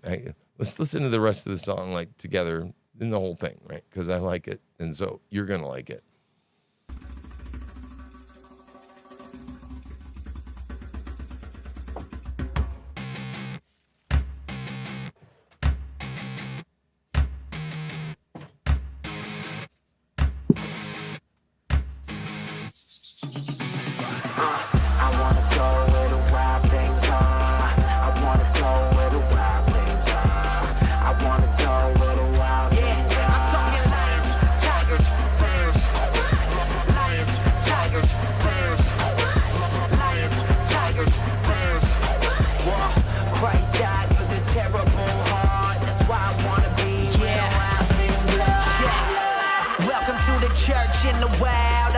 dudes haven't been to church in a while. I've chosen this lifestyle. You ever met my friends? Porn stars, dope dealers. They're like, why you chill with them? I thought you was a Christian.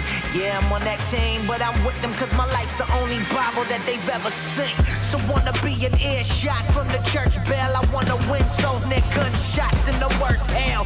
Telling them Christ became a curse for their sin. With my words and my works, they won't come in. I'm bringing church to them. Yeah, that's why I live where I live. They say you acting crazy, that ain't no place to raise your kids. But if we ain't living it, who else gonna show 'em what a family's supposed to look like instead of them broken homes? Gotta be living stones around where they getting stoned. Live to know him, die to make him known till he take us home. Let's go. I wanna go where the wild things are. Yeah. I wanna go where the wild things are. I wanna go where the wild things are. I'm talking lions, tigers, bears, alright. Lions, tigers, bears, alright. Lions, tigers, bears, alright. You scared? Christ died for this terrible heart. That's why I wanna be where the wild things are. If you catch me in a bar where the wild things are, with my pastor and the entourage who loves God, please don't think that it's odd. We kick it round broken hearts, fishing for men, surrounded by sin, but ain't taking part. I talk about Jesus, all the Christians love me. I walk like Jesus, now they wanna judge me, ain't it funny? I'm ducking stones thrown from the Pharisees. Gospel of peace upon my feet like a paraclete. Walking with the paraclete that's Greek for the spirit. They say the wild things that eat you up. Who shall I fear when God is walking with me? If I die, that's a win. That's the seed of the church. Plus I get to be with him, and we so undefeated. Like Hanes made our sneakers. I had beef with Jesus, then my sinner got deleted. So I gotta go and speak it to those who really need it. Let the gospel off the leash. Go and be where the beast at. I wanna go where the wild things are. I wanna go where the wild things are. I wanna go where the wild things are. I'm talking lions, tigers, bears, alright. Lions, tigers, bears, alright. Lions, tigers, bears, alright. Christ died for this terrible heart. That's why I wanna be where the wild things are. Where the wild things are. Where the wild things are. Christ died for this terrible heart. That's why I wanna be where the wild things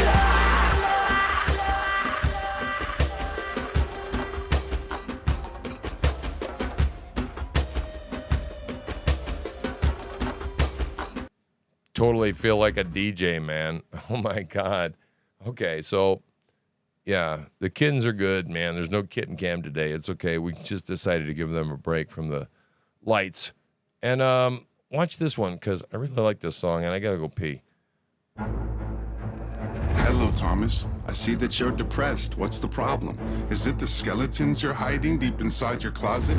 Have you been reading all the names they call you in the comments? Have you been worried your haters will put you in the coffin? Are you distraught that you promised vodka was not an option? Now you're having thoughts of doing shots? Tom, you're an alcoholic. Is that true? You're upset that you can't have booze? What's the matter, Thomas? Something's got you in a bad mood. Yeah, it does. I'm anxious. Nothing calms me down like Xanax does, but I can't even relapse because the internet will laugh at us. I just need a beer or two, but it's been like a year or two. I thought you disappeared. I can't believe that I'm still here with you. Shut up! My therapist said me and you can't speak again. I locked the devil out, but it was you who let the demons in.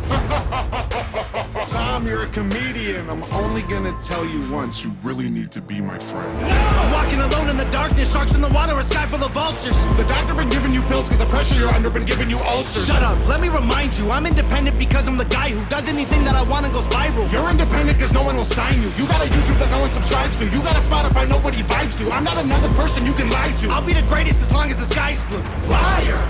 Come on, Thomas, keep it real. You're the liar. I'ma tell you exactly how I feel. I'm the best rapper ever. I don't wanna be great. If they're the best, then I'm better. Don't you make no mistake. Cause I'm the gold, feel it in my bones until I'm a ghost. I'm the one who pulls the sword out of the stone. Best ever. I'm the All right, copyright break. Yeah, so I just wanted to talk about this song because I'm reacting to this song just in case the giant eyeball comes along and decides to take a look at my channel and say, what the hell is going on here? Okay? this is one of my favorite rappers, right? And this is a reaction video in real time to what this is. And this is a man that is singing about a battle with his demons, right? So if you get that, then you'll understand the song. And let me say a disclaimer, okay? Because I've sent this songs to people before. I've sent songs to people before, right? Usually, when I do this and I drunk text, right? And so I'm a little drunk and I'm playing this, but for God's sakes, please, if you're watching, okay, understand what's going on here, right? Yes, right. I identify with some of the stuff going on in this video, but I don't identify with every single bit of it, right? Just because I send you a video, man, doesn't mean that like everything in it, like I'm like, this is me pouring out my soul. I didn't write the song, okay? I didn't write this song either. So just so you understand that, and I'm not saying this is the song, okay? But it's one of them that built me, right? That matters to me. So, like, listen to it and you tell me what you think. Hello, Thomas. I see that you're depressed. What's the problem? Is it the skeletons you're hiding deep inside your closet? Have you been reading all the names they call you in the comments? Have you been worried your haters will put you in the coffin? Are you distraught that you promised vodka was not an option? Now you're having thoughts of doing shots? Tom, you're an alcoholic. Is that true? You're upset that you can't have booze? What's the matter, Thomas? Something's got you in a bad mood. Yeah, it does. I'm anxious. Nothing calms me down like Xanax does, but I can't even relapse because the internet will laugh at us. I just need a beer or two, but it's been like a year or two. I thought you disappeared. I can't believe that I'm still here with you. Shut up! My therapist said me and you can't speak again. I locked the devil out, but it was you who let the demons in. Tom, you're a comedian. I'm only gonna tell you once. You really need to be my friend. I'm walking alone in the darkness, sharks in the water, a sky full of vultures. It's interesting at this point. I gotta interject because I'm making a reaction video or commenting on this video, right? I mean, like, do you notice this black figure that he's battling with? I mean, okay. Just set it aside for a moment, right? Forget about this song is not about me. I already told you that, right? It's about Tom McDonald, right? So, okay, so what the hell is he saying here, right? When he's dealing with this guy who's all dressed in black versus him dressed in white. Who is this guy? Right? Who is this guy? I mean, this is the kind of shit that, you need to think about. Let the demons in. Tom, you're a comedian. I'm only gonna tell you once. You really need to be my friend. You really need to be my friend. Walking alone in the darkness, sharks in the water, a sky full of vultures. The doctor been giving you pills because the pressure you're under been giving you ulcers. Shut up, let me remind you, I'm independent because I'm the guy who does anything that I want and goes viral. You're independent because no one will sign you. You got a YouTube that no one subscribes to. You got a Spotify nobody vibes to. I'm not another person you can lie to. I'll be the greatest as long as the sky's blue. Hey, you know what goes on inside my head after I go to bed at night? You just heard it, okay? You just heard what the hell goes on in my head. Right? Usually before I pray, right? Darkness, sharks in the water, a sky full of vultures. The doctor been giving you pills because the pressure you're under been giving you ulcers. Shut up, let me remind you, I'm independent because I'm the guy who does anything that I want and goes viral. You're independent because no one will sign you. You got a YouTube that no one subscribes to. You got a Spotify nobody vibes to. I'm not another person you can lie to. I'll be the greatest as long as the sky's blue. Liar! Come on, Thomas, keep it real. You're the liar. I'ma tell you exactly how I feel. I'm the best rapper ever. I don't wanna be great. If there's the best, then I'm better. Don't you make no mistake. Cause I'm a dog, feel it in my bones until I'm a ghost. I'm the one who pulls the sword out of the stone. I'm the best rapper ever. I don't care what you say. I'm Da Vinci. I'm forever. I'm designed for the fray. Cause I'm the gold. Get the kid a throne. I'm designed for the fray. Best ever. Thomas, Best I'm still ever. here. I practically smell the fear. I know all is the one of my reasons favorite why you feel parts. so insecure. I've seen you panic backstage, hearing everybody cheer. Epic, You're this is. famous now, Thomas. Tell me what's with all the fears, tears. Do you regret that your face is covered with tattoos? Mad that your beats Going out. whack? All your raps trash too? Shut up! Do you resent that you need meds again? Neglect Shut your up. friends and now you just pretend you're not pathetic? You're not Eminem! Yeah, it's one of those days. Don't know why I don't feel okay. okay. Close both eyes and focus on pain. Blows my mind alone in my brain. I smell smoke from I all love of those this flames. part. Fell in holes and hope This for is- my this grave. is it. They told me smell the roses, But I burnt the whole bouquet. You'll never win the fight against your haters long as I listen. Cause I read every single comment that you try missing. Then recite them in your mind and memorize disses. I'm a giant, Mike. Why are you trying to fight with me? I'm different. Don't care about a height difference. I might win it. Show up to a gunfight, night Not swinging. swinging. I am the darkness. Yeah, I got night I got vision. night I've been biting my vision. tongue in the blood from my cuts have been filling my stomach. I suffer because they don't show love and I'm humble. So now I just do this for all of my family and all of my brothers. Liar! You're rapping for yourself. It ain't for them. Your selfish motivations are the reasons you're depressed. I'm doing fine. You need to chill. You need to take more of those pills. Take a breath and tell us all just exactly how you feel. I'm the best rapper ever. I don't wanna be great. If they're the best, then I'm better. Don't you make no mistake. Cause I'm the gold. Feel it in my bones until I'm a ghost. I'm the one who pulls the sword out of the stone. Best ever. I'm the best rapper ever. I don't care what you say. I'm Da Vinci. I'm forever. I'm designed for the fame. I'm designed for the fray, buddy. Everybody knows. Only voices that I'm hearing. I'm a own. Best ever. I had to make an intro out of this. You know how good we can be. Don't deny it, just try it. Okay, fine. Repeat after me. Fine. Hi, my name is Thomas. All I want's to be an artist. I need help from all my demons for my dreams to get accomplished. See, Tom, I'm just what you need. We're a team. Disagree? Go ahead, cut your wrists and make your demons bleed. No! I need to do this by myself. I told you twice exactly already how I felt. I'm the Oh best my God. rapper ever. I don't wanna be great. If they're the best, then I'm better. Don't you make no mistake. Cause I'm the gold. Feel it in my bones until I'm a ghost. I'm the one who pulls the sword out of the stone. Best ever. I'm the best rapper ever. I don't care what you say. I'm Da Vinci. I'm forever. I'm designed for the fame. Cause I'm the gold. Get the kid thrown. Everybody knows. Only voices that I'm hearing. I'm a own. Best ever. Very fun. Yeah, right. That was fun. Okay, so let's see what I got here.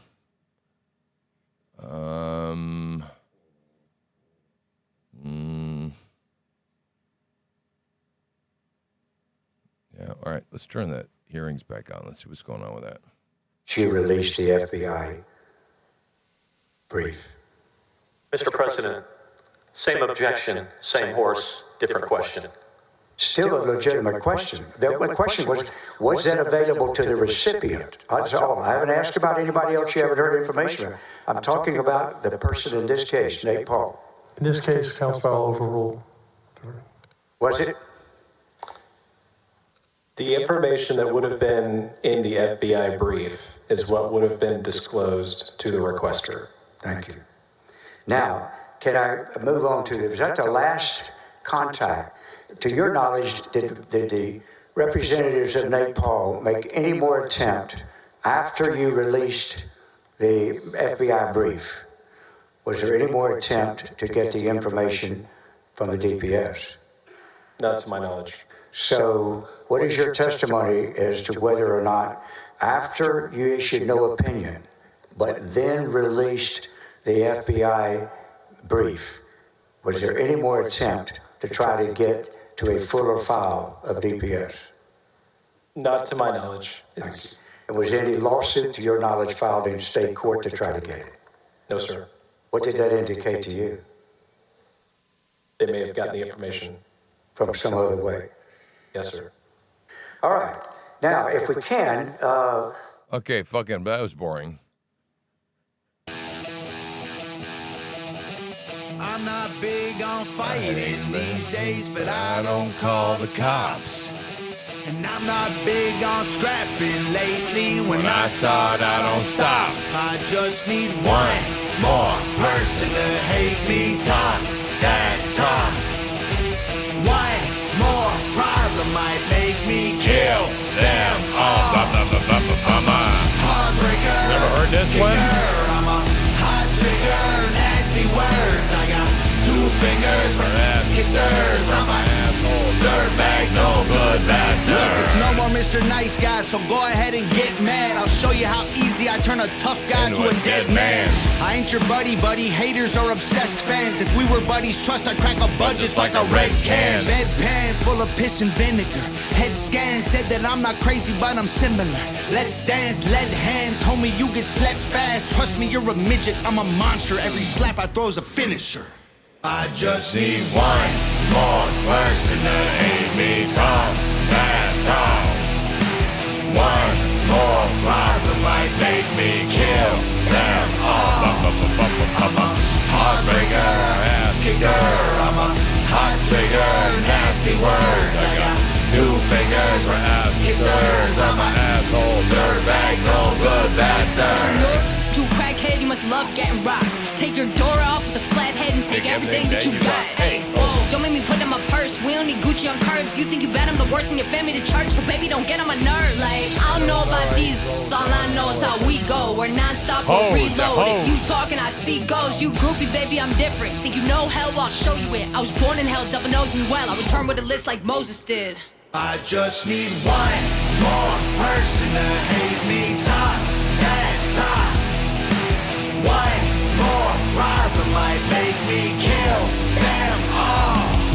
I'm a heartbreaker, kicker. I'm a hot trigger, nasty words. I got 2 fingers for kissers. I'm an asshole, dirtbag, no good bastard. Call for backup, keep those comments to yourself. Bunch of cops call them afraid to handle shit themselves. We was raised by the wolves, we ain't afraid to bleed it help. Sort the men from the boys, the have-nots from the wealth. With God as my witness, I'll leave you where you stand. If you flex, that's your death, we do it more than throwing hands. You better give me 6 feet when I come through, back the fuck up. Guaranteed to leave you bleeding if you make me back this truck up. I just need one more person to hate me tough, that's all. One more problem might make me kill them all. I'm a heartbreaker, kicker. I'm a hot trigger, nasty words. I got 2 fingers for kissers. I'm a dirtbag, no good bastard. You hearing me? Oh, who the hell did you think you woke up, you dumb fucks? Yup, right. All the fucking people out here with all the guns, you dumb fuckers. Let's move on. I'm feeling Tommy McDonald today. We're living in a leaving a better planet for our kids. How about leaving better kids for our planet? Entire generation offended at everything, getting mad that a human thinks all lives matter. We don't need black or white or left or right. What we need is common sense. We need balance. We're all in the same boat. Why you trying to make holes? If they sink, we sink. This is madness. I'm offended that you're offended by me taking offense. Can't build a wall. Why does your house have a fence? I believe in 2 genders. I'm not mad at the rest. I'm just confused when a dude has a beard and some breasts. We won't always agree. Nope. I don't hate all police. Nope. I don't think that the system's racist. I just think the system hates people. I think fighting violence with more violence is what they want. Viruses and riots, people dying, we won't stay home. Black lives matter, all lives matter. What's all this division for? It's modern segregation. This is setting up a civil war. Burn the circus down, cause the world is full of Are you clowns. listening? They're all stupid and they're proud, painted smiles on their mouths. I don't hang with bozos, homie, I can't be around you. Anyone who knows me knows my feet don't fit in clown shoes. When I was a child, the only races that we hated were the ones that we ran and didn't win. Then we stopped playing with each other, started hating on each other, started noticing the color of our skin. Christians and atheists, immigrants, patriots, we love the country, but we are not saving it. Wages don't raise to the rate of inflation, and half of the country hates all of the nation. It's funny that we think the world owes us something. All the phones got smart, but the people so dumb. We care more about the likes on a selfie than our moms, and the only time we ever speak the truth when we're drunk. We won't always agree. No. I don't hate all police. No. Your thoughts and opinions ain't facts, and they are not defining my reality. No. I think picking sides divides. It's probably what has got us here. United States is great regardless. That's what we forgot in here. All right, so I'm gonna fuck this all up because I'm getting somewhere with the, YouTube hasn't stepped on my fucking neck, right? So this is experimentation because my wife loves music, and I want her to have the ability to stream music because that makes her happy. right? And when she's happy, happy wife, happy fucking life. You know how this goes, right? And so I'm taking my show, The Truth Slinger, and we're just going to fucking see. And you know what? To me, it's worth a 1-week strike. I don't care, right? This is what we want to do. There's people bringing you truth. I want to comment on this stuff, step all over it. I'm sorry. I know if you're garden, you're dancing. I will try to make this shit as entertaining as possible and break it up into chunks that like won't fuck you up too much, right? But you're coming here for people, I mean, listening and a worldview and telling you, right, that holy shit, man, we're in trouble. And this guy is bringing it. Tell me he's not bringing it. Seriously, right? We do live in a damn clown world. Let's listen to it. Come on now. You worry about leaving a better planet for our kids. How about leaving better kids for our planet? Entire generation offended at everything, getting mad that a human thinks all lives matter. We don't need black or white or left or right. What we need is common sense. We need balance. We're all in the same boat. Why you trying to make holes? If they sink, we sink. This is madness. I'm offended that you're offended by me taking offense. Can't build a wall. Why does your house have a fence? I believe in 2 genders. I'm not mad at the rest. They don't believe in a wall, right? These people don't believe in a fucking wall, right? But they're allowed to have one around their house. Well, if walls don't work, why are you making one? Sorry. Reel that bitch right up, right? Holy crap. I believe in 2 genders. I'm not mad at the rest. I'm just confused when a dude has a beard and some breasts. We won't always I get agree. confused. Nope. I don't hate all police. Nope. No, dude. Dude, now I got to fucking say this. Shit. I'm sorry, and I don't want to talk about myself, but fuck me. I've been singing this song, right? Listen to this. I'm just confused when a dude has a beard and some breasts. I just get confused when a dude has a beard and some fucking breasts. Now, what the fuck exactly is wrong with that confusion? Why am I on the verge of being fucking trespassed out of the Irving grocery? I mean, the local grocery store, not Irving. Never mind. Right? Why? Right? Because I get confused with a guy with a beard and his tits, right? And that's what I was confronted with. And I just I haven't actually had it up till last week in a really small town. And then we got it. Didn't go well, right? So. Always agree. Nope. I don't hate all police. Nope.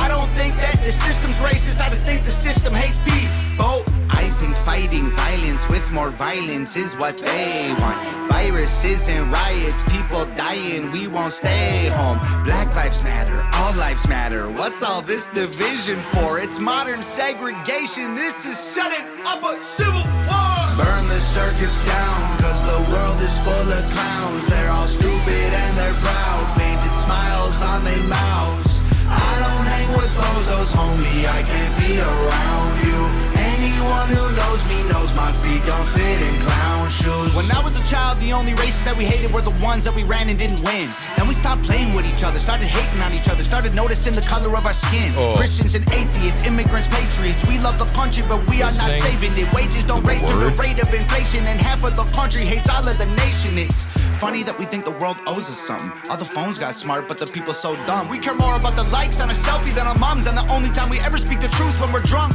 We won't always agree. Nope, I don't hate all police. Nope, your thoughts and opinions ain't facts, and they are not defining my reality. Nope, I think picking sides divides. It's probably what has got us here. United States is great regardless. That's what we forgot in here. Black lives matter, all lives matter. What's all this division for? It's modern segregation. This is setting up a civil war. Burn the circus down, cause the world is full of clowns. They're all stupid and they're proud, painted smiles on their mouths. I don't hang with bozos, homie, I can't be around you.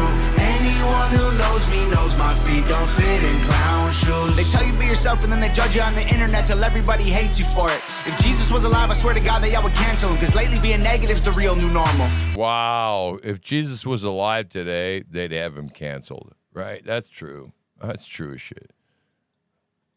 internet till everybody hates you for it.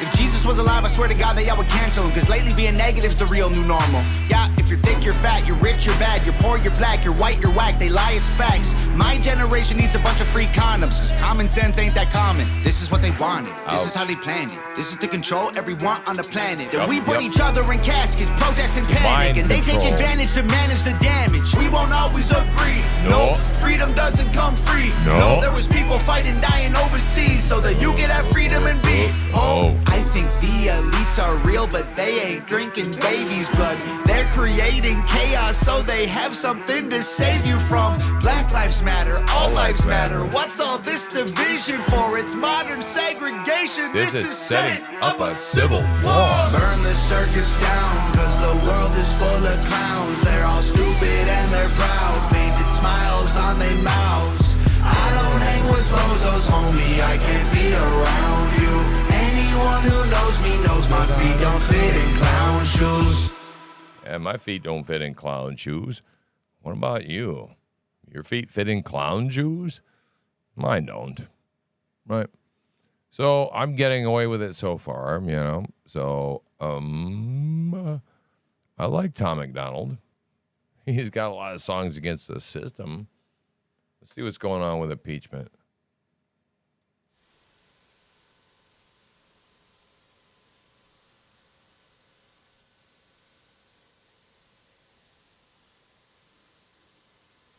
Is that not in evidence? All right, we moved into evidence. Oh my God, it's really boring, guys. Really boring. Sorry.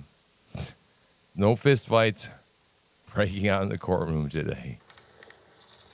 No objection at all, Mr. President. How long do you think this civility is going to last when people stop? Now, I represent, what you tell me, what is exhibit, do you have a hard copy? It's on the screen right now. Okay. Do you recognize what it is? I mean, seriously, guys, girls, whoever's listening, how long do you think this civility is going to last when the food runs out? You think we're going to even wait our turns to speak? Oh, God. I'm talking, you know, sometimes I feel like, you know, Jesus felt, how long will I put up with this generation? Oh, shit. Oh. How long do you think this guy's going to last? He's not going to last past day one. He's going to have his whole throat, and all these witnesses, throats torn out. Okay? And not by me, right? By some other zombie bitches you created, you dumbasses. You made this shit. You made this bed we're all lying in. Okay? And it's going to eat you. Dumb sons of bitches. Right? So I'm going to see. I think I got 2 concurrent viewers. And why the hell are they here? I don't know. No, I got 1 viewer. Right? So maybe someone. No, I got 2. I got 1, 2, whatever. What does it matter? Right? Wake up, please. Please, please, please. Just, these people are all lying to you, right? And I don't know. I mean, what do I have to offer you? A lot more than what these people are offering you, right? Just eternal life. Just salvation. Look, eternal life is a better way to put it than eternal death, okay? Because you got 2 choices, son. Really. So, and if that just pisses you off, get the fuck out of here. But if I'm vibing a little bit, stay. If there's any part of you going, I don't know, maybe I should just stay here. Stay. Right? Stay. Just stay. Just stay. Right? Because I don't know you're here. You don't have to make a comment. We're not going to give you any shit, are we? With D-Dog. Nah. There's nobody here. It's just you and me. Nice and intimate. Right? And I want to talk to you about your damn soul. Right? Oh, we lost our fish. We had one. Now I'm down to D-Dog. Damn it. Well, see, this is what fishing is like, guys. Right? You try and you move along. And then they get hooked. or they don't. And then what you do is you say to yourself, self, I'm not an asshole. The asshole that walked away, unfortunately, is the asshole that is going to not know Christ. So, because I'm trying to do things in the negative, it's I guess more appealing to those people, I guess. Right. So, where are we at? Right. We're talking about Tom MacDonald. This guy's from Canada, right? So, what the hell is a guy from Canada singing his guts out about American values? Well, somebody's got to do it, right? Oh, wow, man. Am I that jacked up? I'm sorry. Let me see. There we go. I hit the buttons and things happen. So, see what's going on. Live stream. Is there any way other people would be aware of it or ultimately run into it? He's so charismatic, isn't he? Does that become The old guy. available to others, or would it be only to the user of this email? Objection, Mr. President. If you know. Calls for speculation, lack of foundation, assumes facts not in evidence. I'm not asking for it. I don't know what facts are not in evidence I talked about. I simply trying to find out is if this is used, would that then be restricted in availability to the Attorney General? He can't even get his objection. Mr. President, what I will renew is my objection that there is no foundation laid for Mr. Vassar to know anything about what the other agency employees can access or cannot access. Sustained. Oh, he got his objection sustained. Wow. When you sent him this contract, did you draft anything in there that was a little different? Well, I drafted the scope of work. And when the Attorney General asked you to do the draft, was anybody else around you when he asked you to send it? No, sir. Did he describe to you what he wanted this person to get a contract for? Yes. What did he tell you? It was my understanding that Mr. Kamek was being hired as a second set of eyes, if you will, to review the Travis County District Attorney's referral of the complaint involving Nate Paul. And had you been ever asked to do that in the criminal law area before? No, sir. When was the last time you had done an outside agency contract for somebody to do a criminal investigation? I can't recall one. Does that mean you don't remember any? That's right. All right. So when you did that, did you pay attention to a particular concern as to how to limit the scope of work? Yes, sir. Why did you do that? Well, the referral from Travis County used specific language about providing assistance to Travis County. Did you look at it at the time, the referral? The first time I was given a copy of the referral from Travis County was September 3rd. Were you aware at that time what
Oh, shit. Thank you. Thank you, my love. From the other room, somehow across the wall told me. Right. So I was talking to trolls, and that was probably all muted for a reason. Right. If you come here and you think you know something, that's fine. But just sit in the corner for a minute. Just shut up. Seriously, just shut the hell up. Because things are happening fast. And if you think you know what's going on, then go somewhere else, right? This place, this space, right? Yeah, let me see.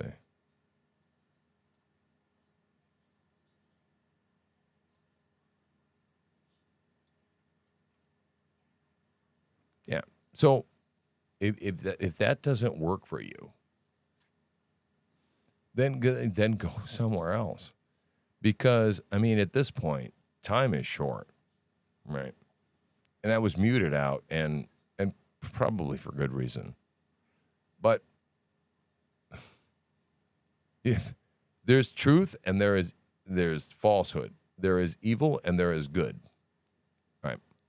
And it's high time to make a choice.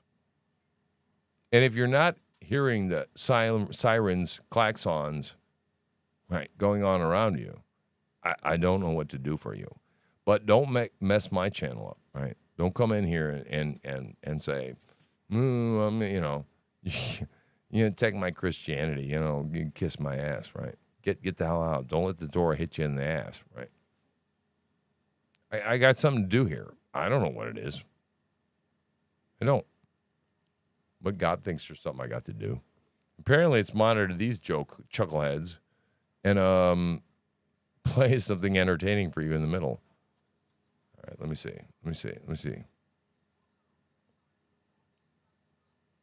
Allegations just by looking at it, right? That's right. Object to the sidebar. Move to strike. It's not a sidebar, it's a question, Your Honor. You can strike the word right. Okay. And a review of the allegations, which include complaints of potential criminal violations made by certain state and federal employees. Were you aware at that time of any of the details of what was in Mr. Paul's complaint? When I drafted the scope, that was the first time that I received a copy of the referral and a copy of the complaint. And when you looked in the referral, when you looked at the documents that Mr. Paul had provided the Travis County DA's office, and that they sent over to the Attorney General's office, what type of allegations did you note as to what type of people and conduct this young man was to look into? I mean, seriously, after that whole string of shit that guy just said, are you really interested in what the answer is? The task force, the Department of Public Safety, may have taken his phone from him or not allowed him to contact his attorney. They may have damaged property, searching through evidence. May I don't have. know the specific nature of the allegations other than just... Were there allegations about improper conduct by a federal magistrate? Yes, sir. Did that give you pause? It did.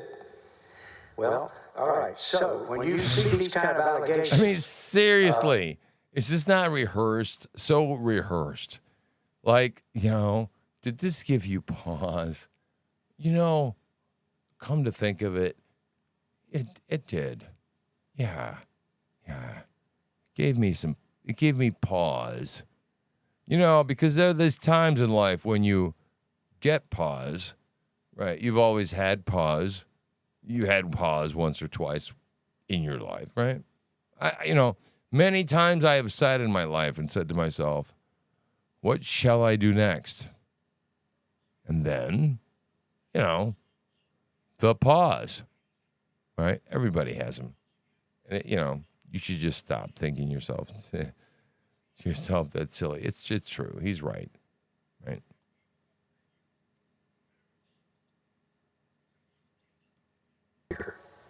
there's a plain exception that says that the legal services under this contract do not include any other post-investigation activities, including but not limited to indictment or prosecution. So, as you believed when you drafted this contract, whoops, be approved by others, what did you think this contract was setting out, giving him the authority to do if it was approved?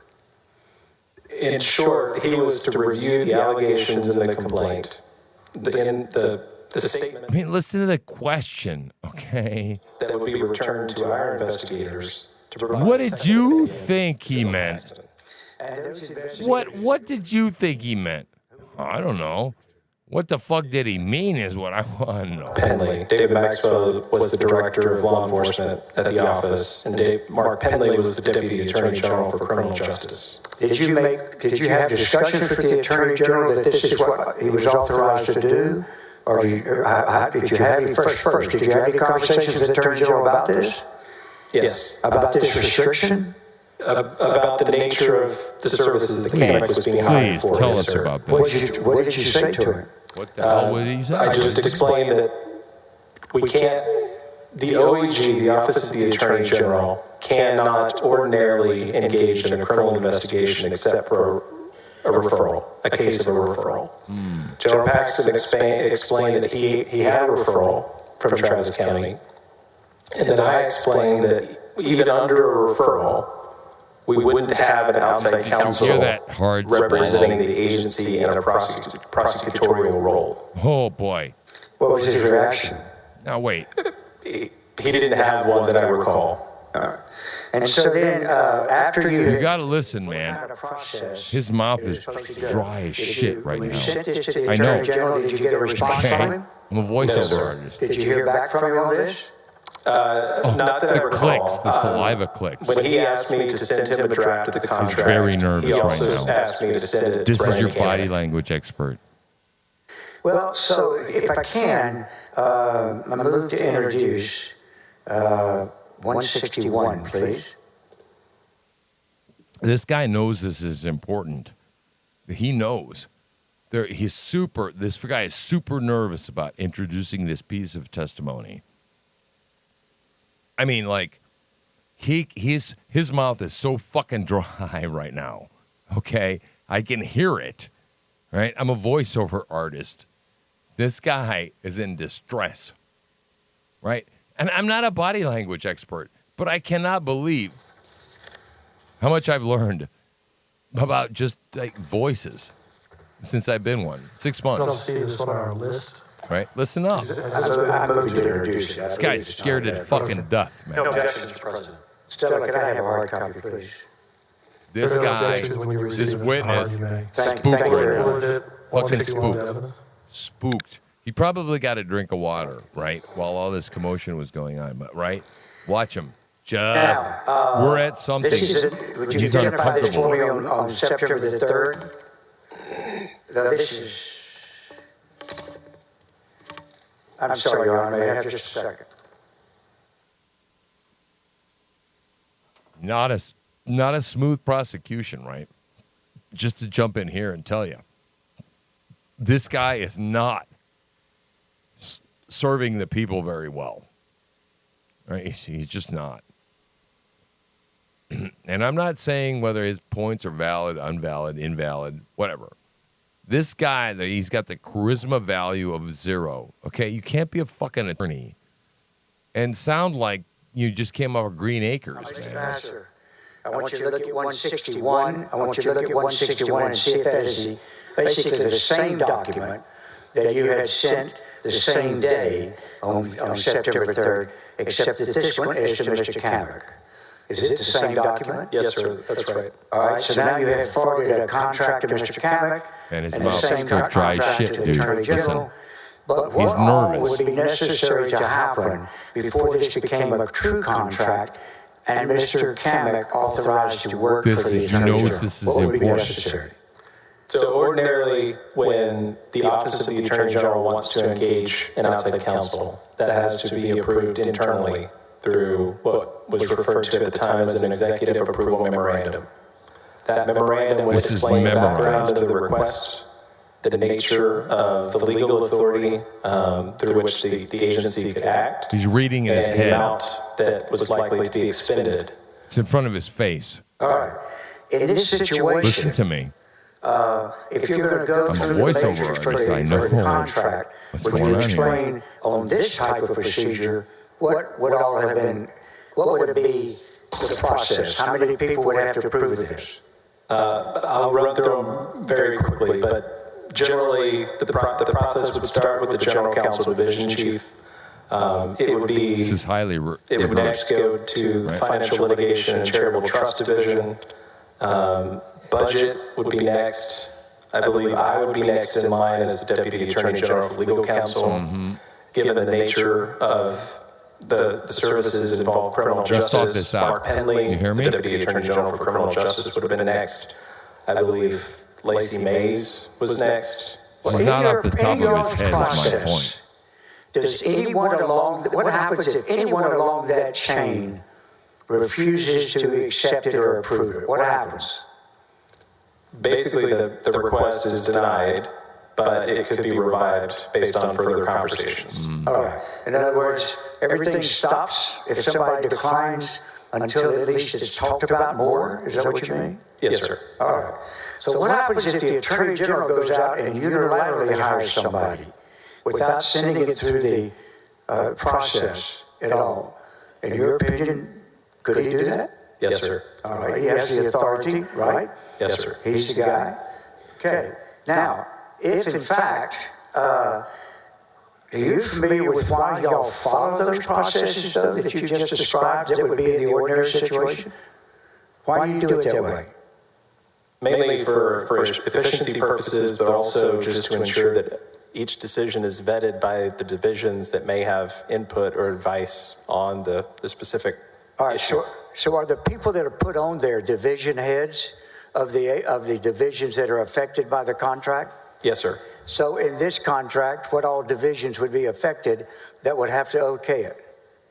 The General Counsel Division, the Financial Litigation and Charitable Trust Division, the Budget Division, myself, the controller, the agency controller, the Deputy for Administration, the Deputy for Criminal Justice, the Chief of Staff, and the First Assistant. It's like 8 people, isn't it? There's a lot. Hey, thanks a lot. All right.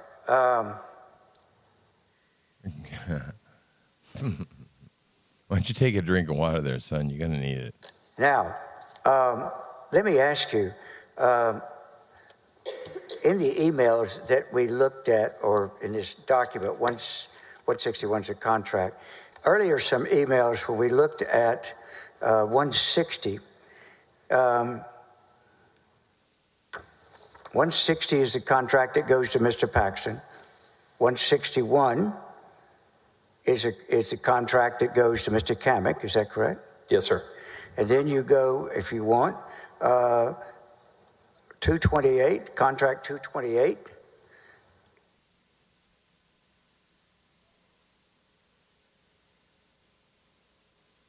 Contract, exhibit 228. Well, hold that, please. Don't put that hold on, I'm sorry. He's such a bad attorney, man.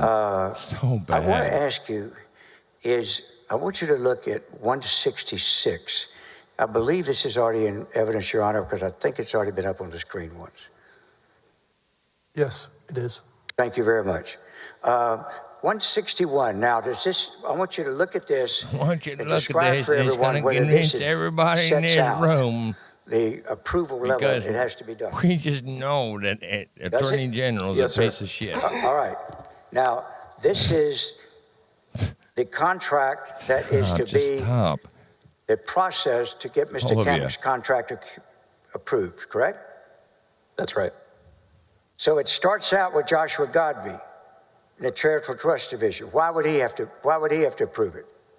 So the Financial Litigation and Charitable Trust Division manage the Office of Attorney General's outside counsel contracts.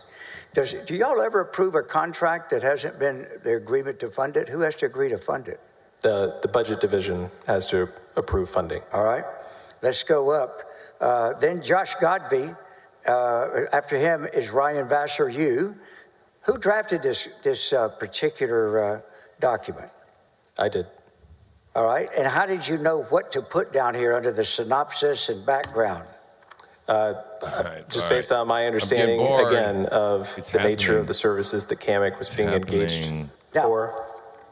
Excuse me. This is bad. Mr. President, I believe there may be some distrust over whether this document is actually in evidence. We do not object to it. It has not been offered. Yeah, we're just re-looking at that now. So it was not entered, but you do not object. Is that correct? Pardon? Not.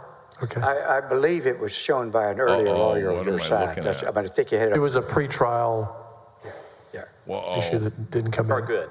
But you're good. Go forward. Thank you very much. You did not Joe. object. No, thank you. Thank you very much. Now, let's. Whoa. Excuse me, for the record, 166 is admitted to evidence. Whoa. Thank you very much.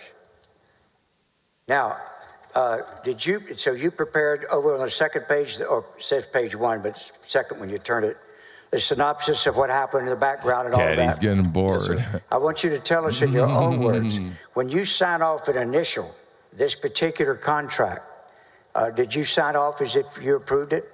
Yes. All right, why did you do that? I concluded, based just on my position of whether the agency had lawful authority to hire an outside counsel, Brandon CAMIC, in this situation, that it did. So you understood who wanted to hire him? Yes. Who was it? General Paxton. Daddy's bored. Describe it in your own words. Did he make clear?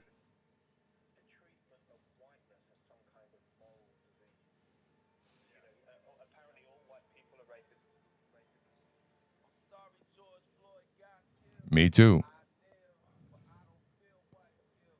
That's real. Cops. By cops.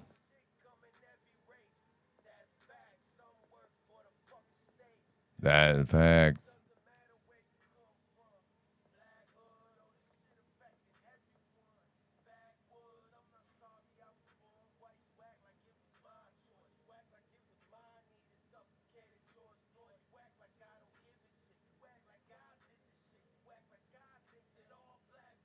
Ignorant.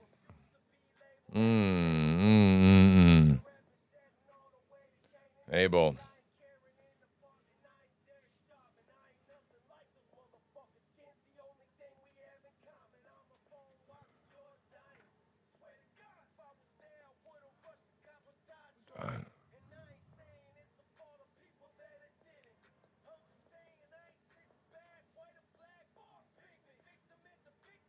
Fuck pigment. Fuck pigment, boys and girls.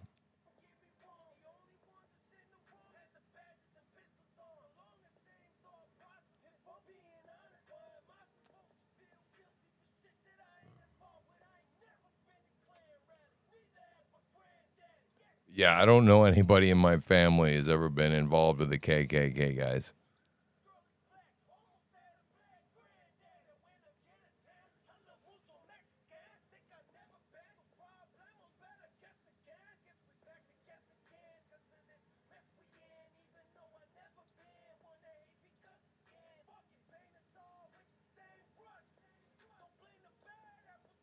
A bunch. Oh. Don't think this one channel says that. And says it says he fought back.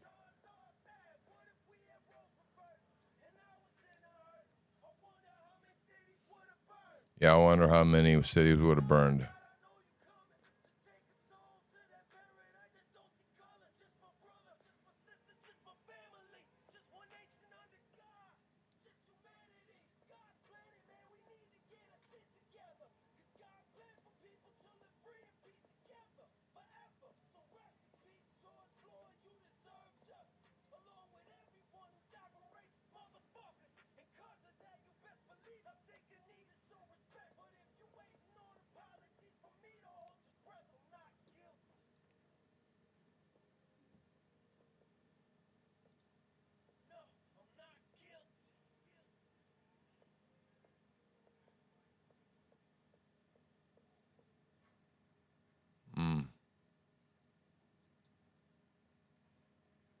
hell are you seeing out there? Yeah, okay, you see it. My monitor is behind. Maybe we're going to confuse the AI today, right? Confuse the eyeballs of the AI. And they won't see us doing our nefarious song enjoying, right? Because that's forbidden. Can't enjoy all songs and talk about them and share them with each other. What the hell is this world coming to, right? I mean, who the shit wants to listen to my dog-ass old voice over the top of a song? Nobody, right? Nobody's going to be copyrighting that shit. They might get some idea from the words that are being spoken, which is why the shit gets shut down. Do you understand? Are you listening to me? Right?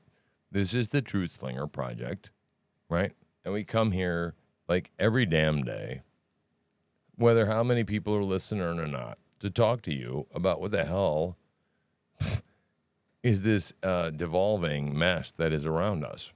And so, yeah, hey, I'm glad you tuned in, right? And so we'll see. I don't know. We'll see where we go from here. I don't know. We're watching impeachment hearings, right? Let's check back in on that shit, right? See what's going on there.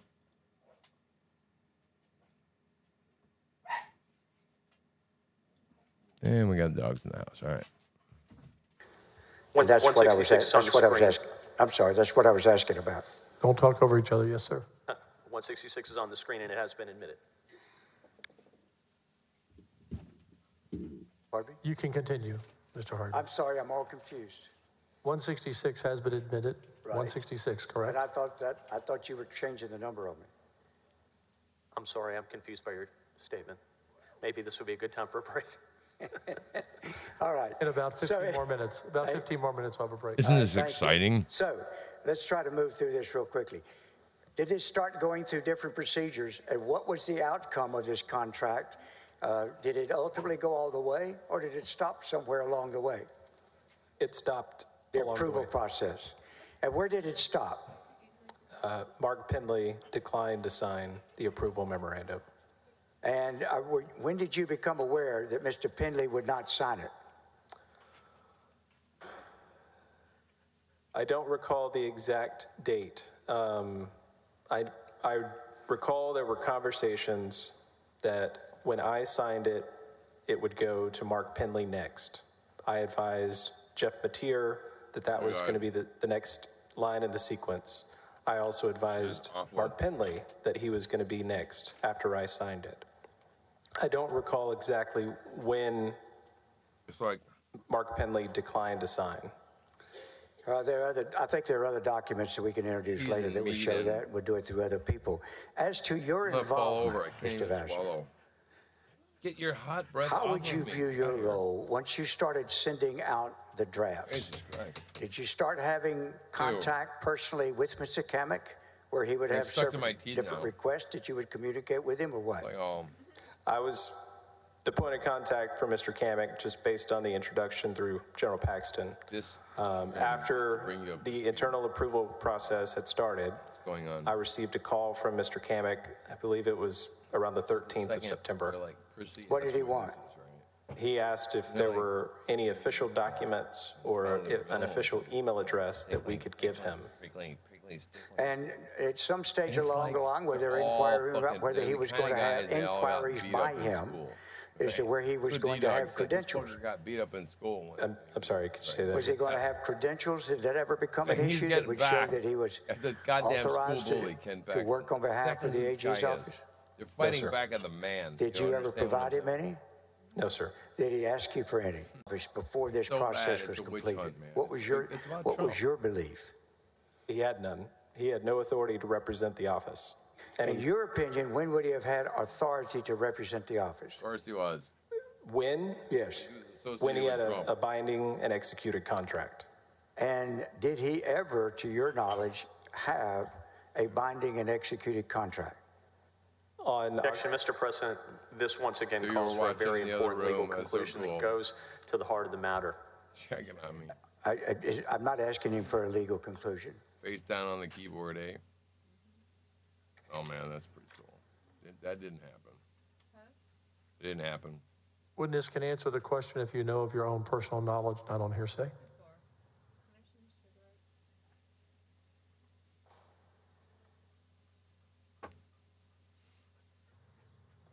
On October 2nd, I believe Brandon Kamek sent a contract that appeared to be signed by General Paxton and Mr. Kamek himself.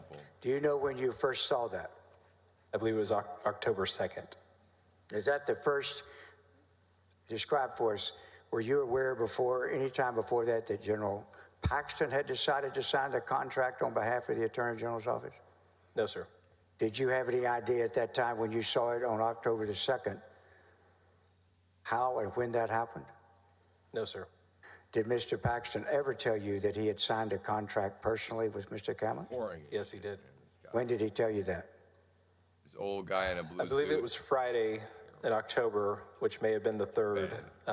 He emailed me and informed me that he had signed the contract nothing wrong with with Kamek legal and that there prowess. had been a mistake in He's made mistakes. I'm not Jeff counting Mateer's letter legally. terminating the contract as an invalid agreement. We need, But I don't we need care to if he's jump all ahead over it a little legally. bit for this particular portion. He's got- let me, He's got the fucking you're aware, or personality you're of not, somebody for the that, First Baptist. well, let me ask you, Convention. do you recall what date you and a group of It's people just went like, to the won't FBI sell. to report You your understand? concerns? September 30th. Whatever Right. he's selling, And are you aware Mike won't then do it. when y'all informed the Attorney General that you had done so?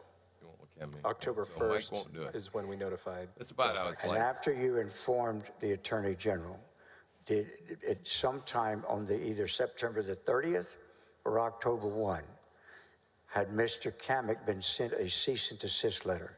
We might die. Yes.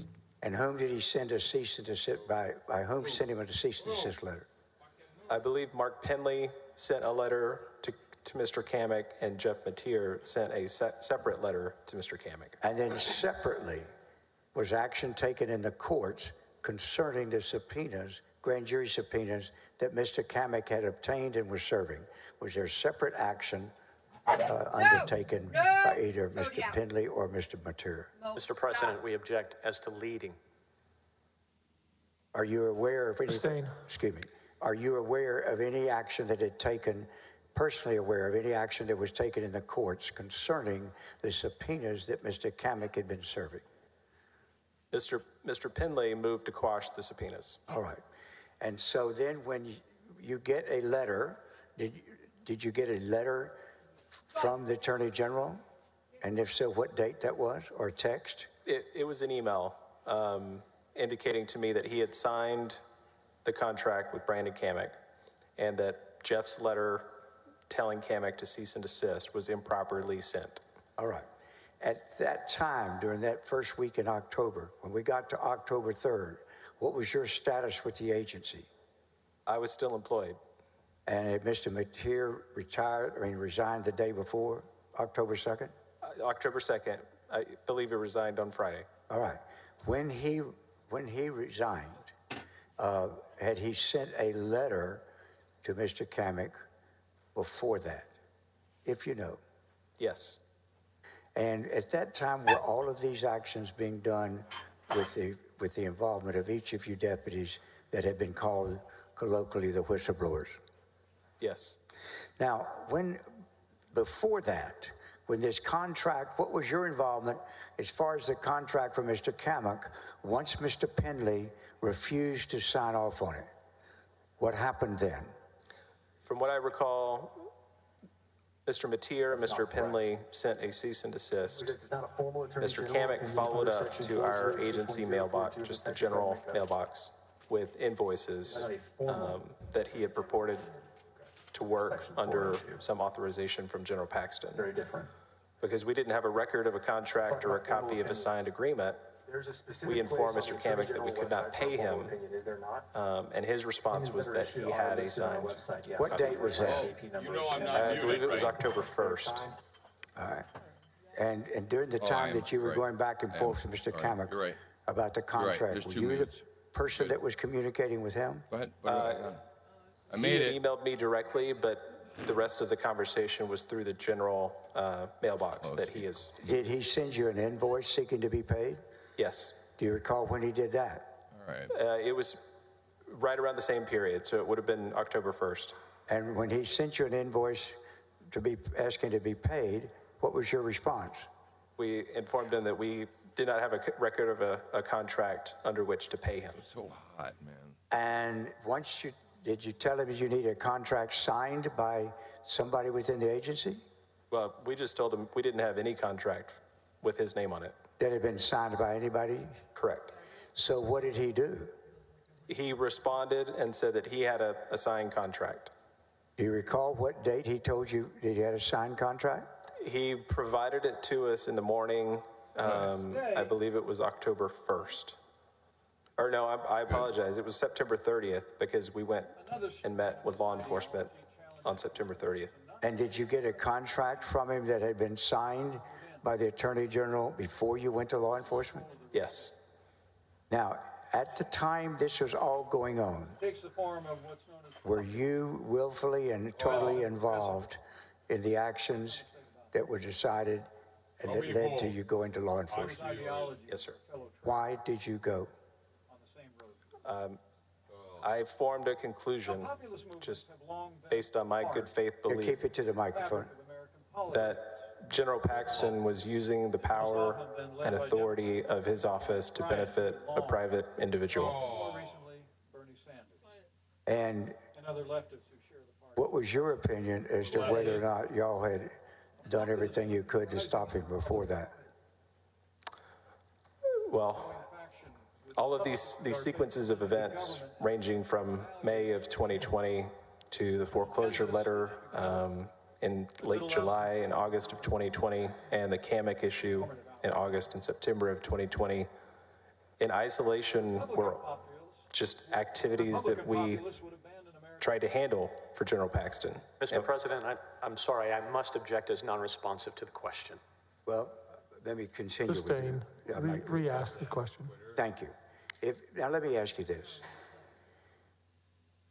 What was your state of mind in terms of the degree that you, in your opinion, of the degree and you and others had engaged in to try to dissuade him from this conduct that you disagreed with?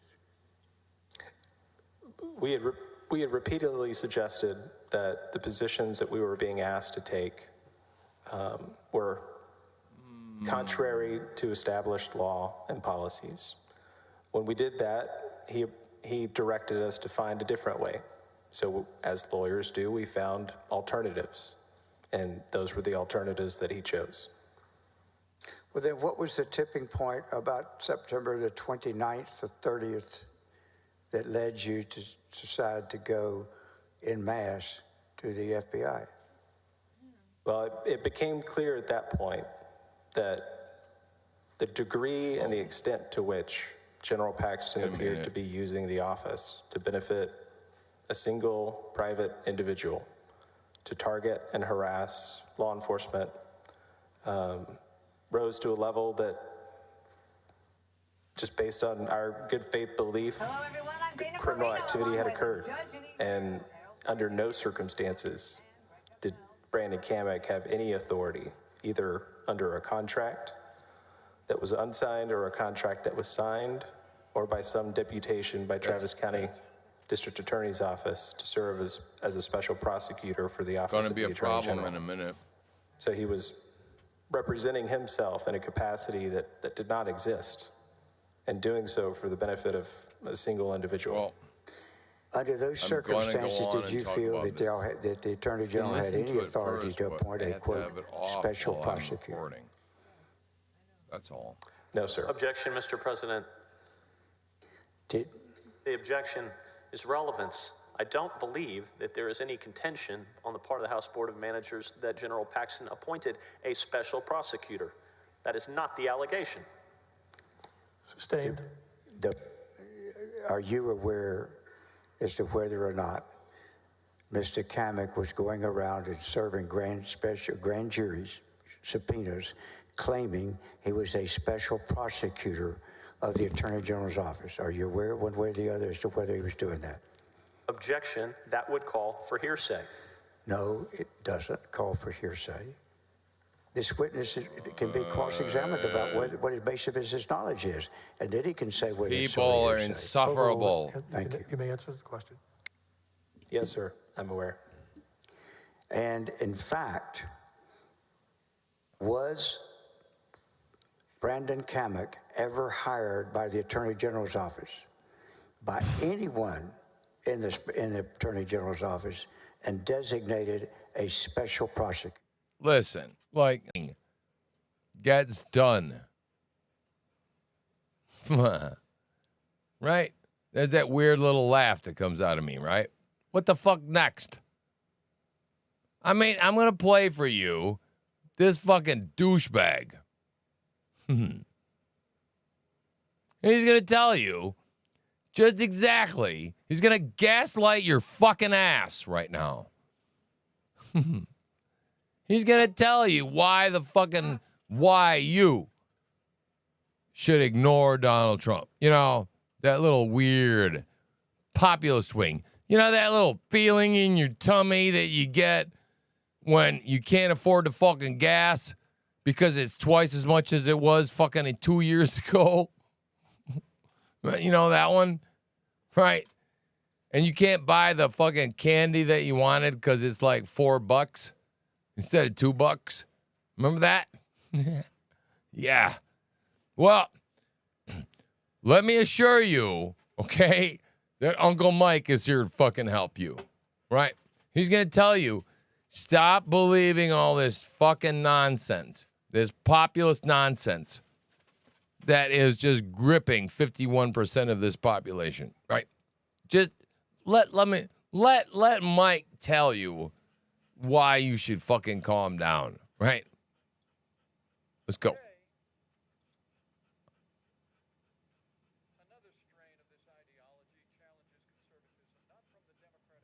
Uh-huh.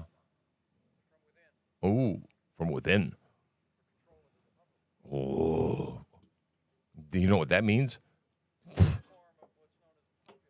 Populism. Oh, scoff, scoff, scoff.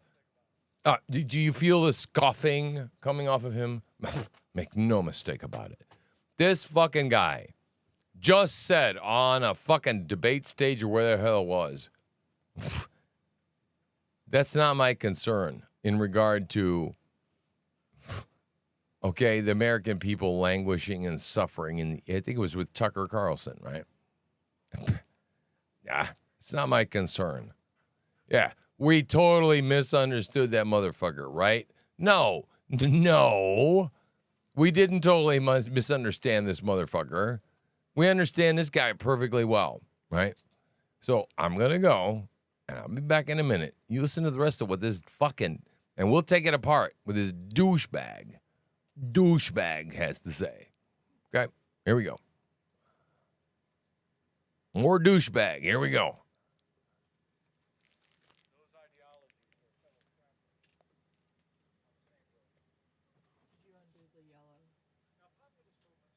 No.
Fuck you. So, okay, my mute was off before. Let me translate. Hello, I'm a fucking douchebag run by every other fucking douchebag that recognize. I'm a goddamn puppet marionette, and I'm saying what needs to be fucking said to quell what you and I both know in the cockles of our motherfucking hearts. Nah, gaslighting, motherfucker. Gaslighting our shit. The lights aren't dimmer. Trust me. It's not fucking better over at the neighbor's house. My fucking ass it isn't. Okay? They got the lights on and everything's going on over there. They're playing a hi-fi fucking stereo or whatever the fuck they're doing over next door. Okay? And this guy's going, don't worry. Don't worry. No need to panic. Everything is fine. Now, because I was muted, you all are going to have to go through the pain of watching this shit over again. I'm sorry, but you're going to have to. Because this son of a bitch, right, was the one that went, didn't even have the balls on January 6th to say, well, send it back to the fucking states. Which he had the ability to do. Well, there's no farmer rule book. Oh, perfect. Exactly the fucking reason, right? There's no exact rule book for how this shit works at the top. It's never happened before. We're in uncharted waters. Now would be a good time to pick up your fucking stones, attach them to your body, right? And go, you know what? There's some confusion here. And we need to let this shit play out. Oh, but no. No. Mr. Mikey. He knows best. He's a constitutional scholar, motherfucker. Right? His hands were tied. My ass's fucking hands were tied. My ass's hands were tied. I said it again. Well, I'm sorry. You want me to say it a third fucking time? My ass? Are we done? We're done.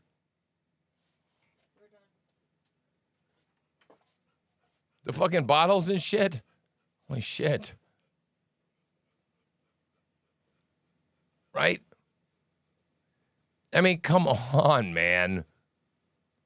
1 million people showed up in Washington, D.C. in hopes that you would fucking do something, you spineless dick.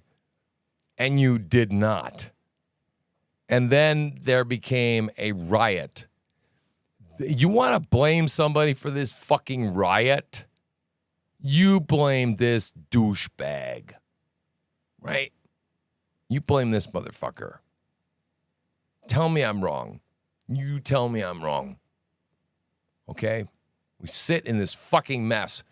2.5 years into a presidency that should have never fucking existed. Okay? Suffering. We're all suffering. Okay? I used to pay $20. You don't think I'm suffering too? I used to pay $20 a fucking day to bring you this shit, right? Or $10 a day. Now it's 20 plus. Right? Double, motherfuckers. Double. My operating expenses are double. Okay? But no, wait. Let's let Uncle Mike fucking tell you why we're all wrong. Why that gut feeling in your tummy, right? That says shit don't feel right no more. We ain't in Kansas anymore, Toto. Right? That shit that fucking gnaws at you. That goes, what the fuck is up with $10 a bottle Listerine? What the fuck is up with that? Right? No. Pay no attention to that. What is more fucking dangerous is that you be drawn into some silly ideology by a silly man with an orange face, right? Because he's gross and bad. Ew. Ew. He's icky. You dumb motherfuckers. Right, so listen to, hello, I'm going to keep calling you dumb motherfuckers. Sorry. All bets are off now. Watch Uncle Mike tell us why Why? Just why? You should shy away from all this extreme right-wing MAGA stuff. Oh, my God. Go, Mike. Go.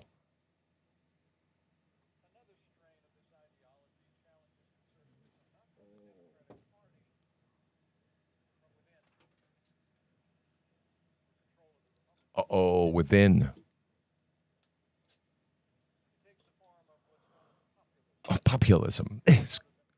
Scoff. It's progressivism. Yes, they are. To ruin. Virtual ruin. Yes. But normally associated with the left.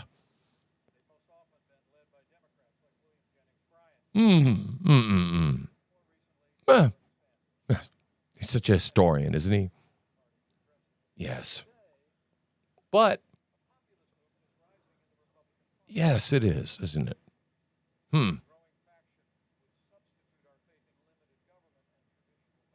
Oh.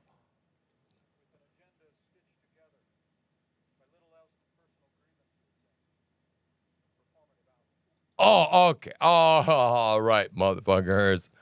Let's just stop there. What? Okay, so are you just boiling down this whole movement to Donald Trump having a temper tantrum like a 2-year-old? Is that what you just fucking said? Because I'm trying to wrap my fucking mind around it right now. Douchebag. What the hell? I mean, Mr. Rudder. Oh, don't go off the deep end, boys and girls. You'll regret it. What an asshole. Right. What an asshole. What a total. I mean, if you're not screaming douchebag at the top of your lungs right now, there's something wrong with you. Okay. Running around in the garden like your hair is on fire going, what a douchebag. Wow.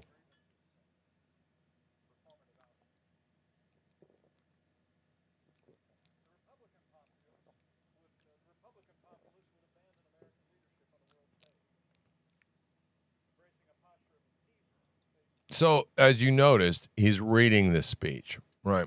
So, I mean, just in case you didn't notice that, right? I'm Truth Slinger, your voiceover artist here to interject and to let you know that douchebag is reading off of a pre-prepared set of remarks that were written for him.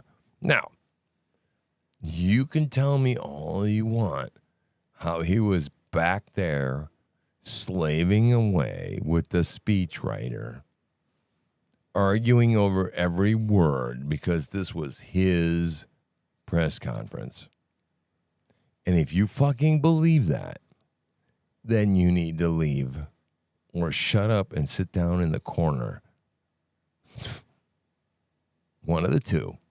I'm going to keep saying this like a fucking AA meeting, right? If you're new, shut the fuck up and sit down in the corner. Okay? I'm talking to the adults in the room, the people that have been awake for a minute or two. You understand? Right? This fucking guy is reading off a pre-prepared speech. Who wrote it? Who fucking wrote it? If you're not asking these questions, you are dead-ass dark asleep. Just asleep. You don't know what fucking time it is. Right? Just telling you. I'm trying to teach you how to be discerning. Trying to fucking teach you when people are lying to you into your face. Right? So I'm going to let this continue to go for a minute or two longer. This gaslighting, man. Holy shit. This guy's got his blowtorch on high. If you don't believe it, this wooden motherfucker right here, this is what the establishment produces, right? You want this? You want this shit running your fucking government? Are you fucking serious right now? No way, man.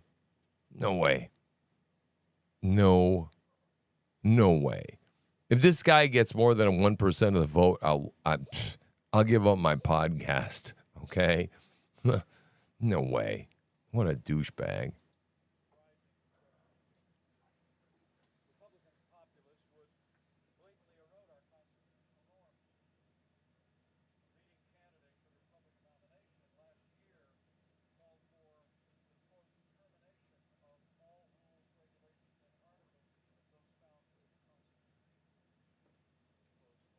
You fucking bitch.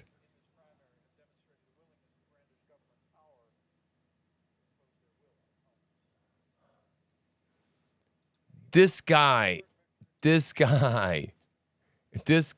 you don't believe, okay, he just said the word power. He has power. He doesn't want to give it up.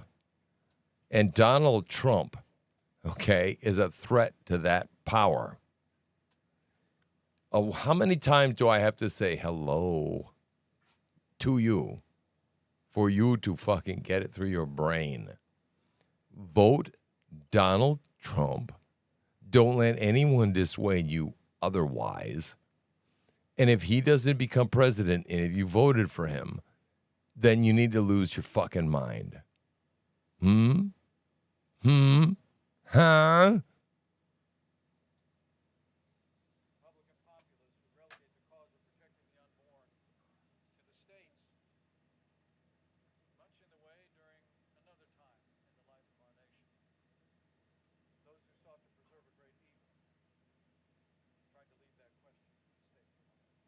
Oh. What the fuck was that about? Did that son of a bitch just invoke slavery? Wait a minute. Shut up, douchebag. Person that you're reading off of somebody else's notes pre-prepared that you were told to fucking read, who has no mind for him fucking self. You puppet. You empty fucking suit. What did you just fucking say? Oh, holy shit. God, these people are nefarious. Oh, man, listen to this again.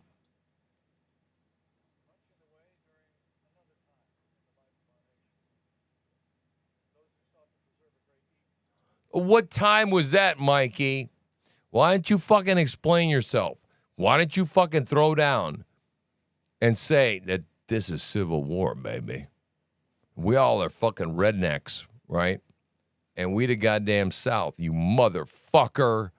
I cannot believe I got to make this a whole fucking show. I'm getting off here. I'm getting off the live stream. I'm making this into a motherfucking show. I can't believe this cocksucker just said that. Holy shit, me. Okay?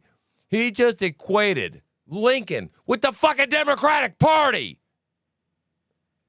Oh, do you fucking see what this evil fucking bastard just did? Oh, God. If you just didn't, there's no fucking help for you. What? No fucking, I'm talking. What do you mean there's no sound?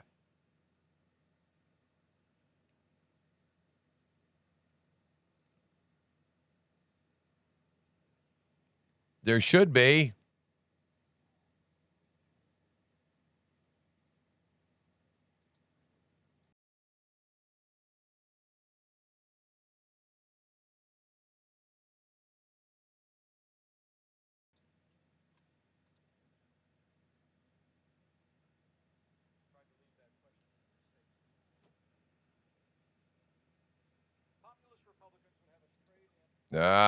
The fucking, yeah, and you're not hearing it. Wow, man. What is going on today? Right, okay. Shit. Let's try it again. I'm going to play it from the beginning. You've heard my ranting. And then my wife told you we're not listening to douchebag. All right. So now you've heard what I have to say about douchebag. Let me just play douchebag. Today, another strain of this ideology challenges conservatism, not from the Democratic Party, but from within. for control of the Republican Party. Yeah, I think you hear that now. It takes the form of what's known as populism. Populism. Rather than progressivism. But make no mistake about it. Those ideologies are fellow travelers on the same road to ruin. Make Now, no populist mistake. movement- Make no mistake, bitches. If you're supporting Donald Trump, you might as well be Bernie fucking Sanders. I mean, that's the nonsense this guy just spouted from his stupid pie hole. Okay? Like, I don't even give a fuck that my mic wasn't on before because I took too many words to say what I'm trying to say about this douchebag. I won't play him over again. I was at J6, okay? And my mic went, fuck.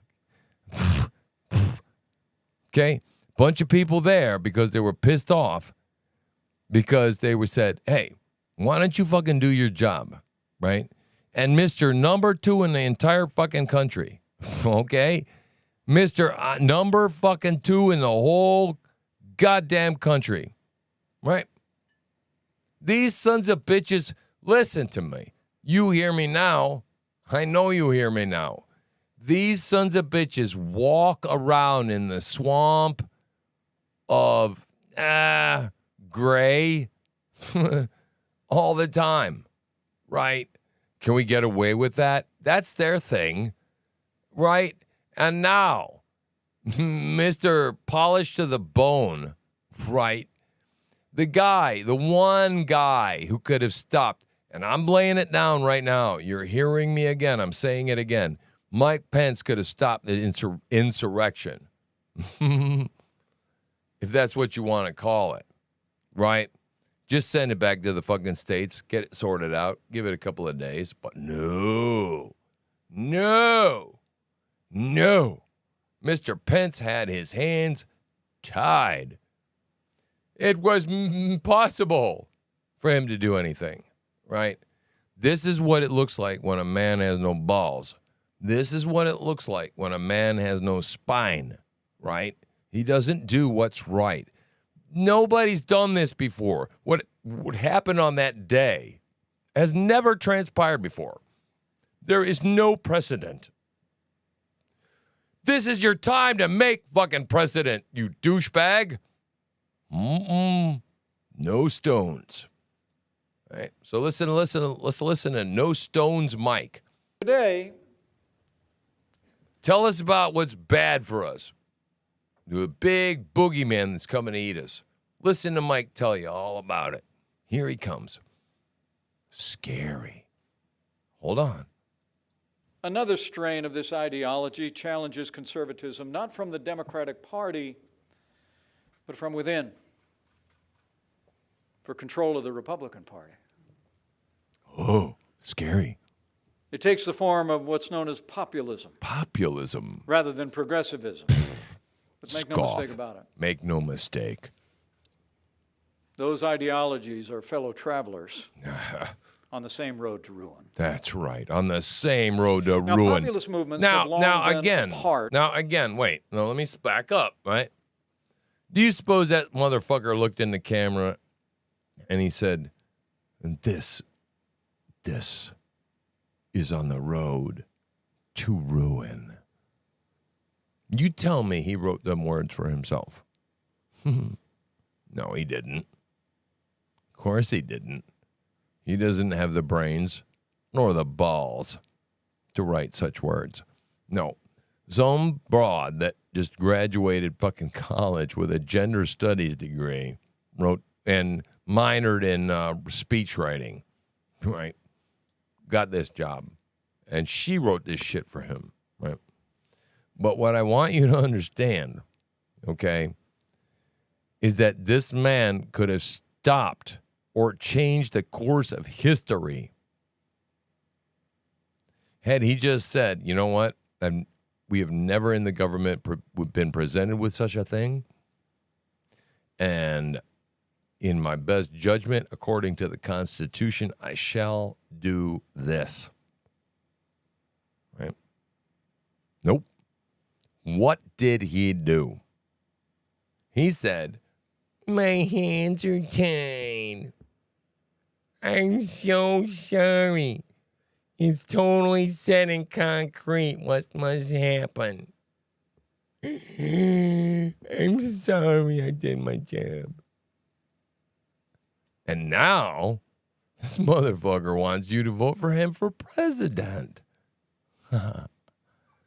You mean a guy that couldn't fucking interpret the Constitution, I don't know, 2 hours ago, 2 years ago? All of a sudden gonna just grow a set, grow a pair, right? When all the forces are coming against him? Him.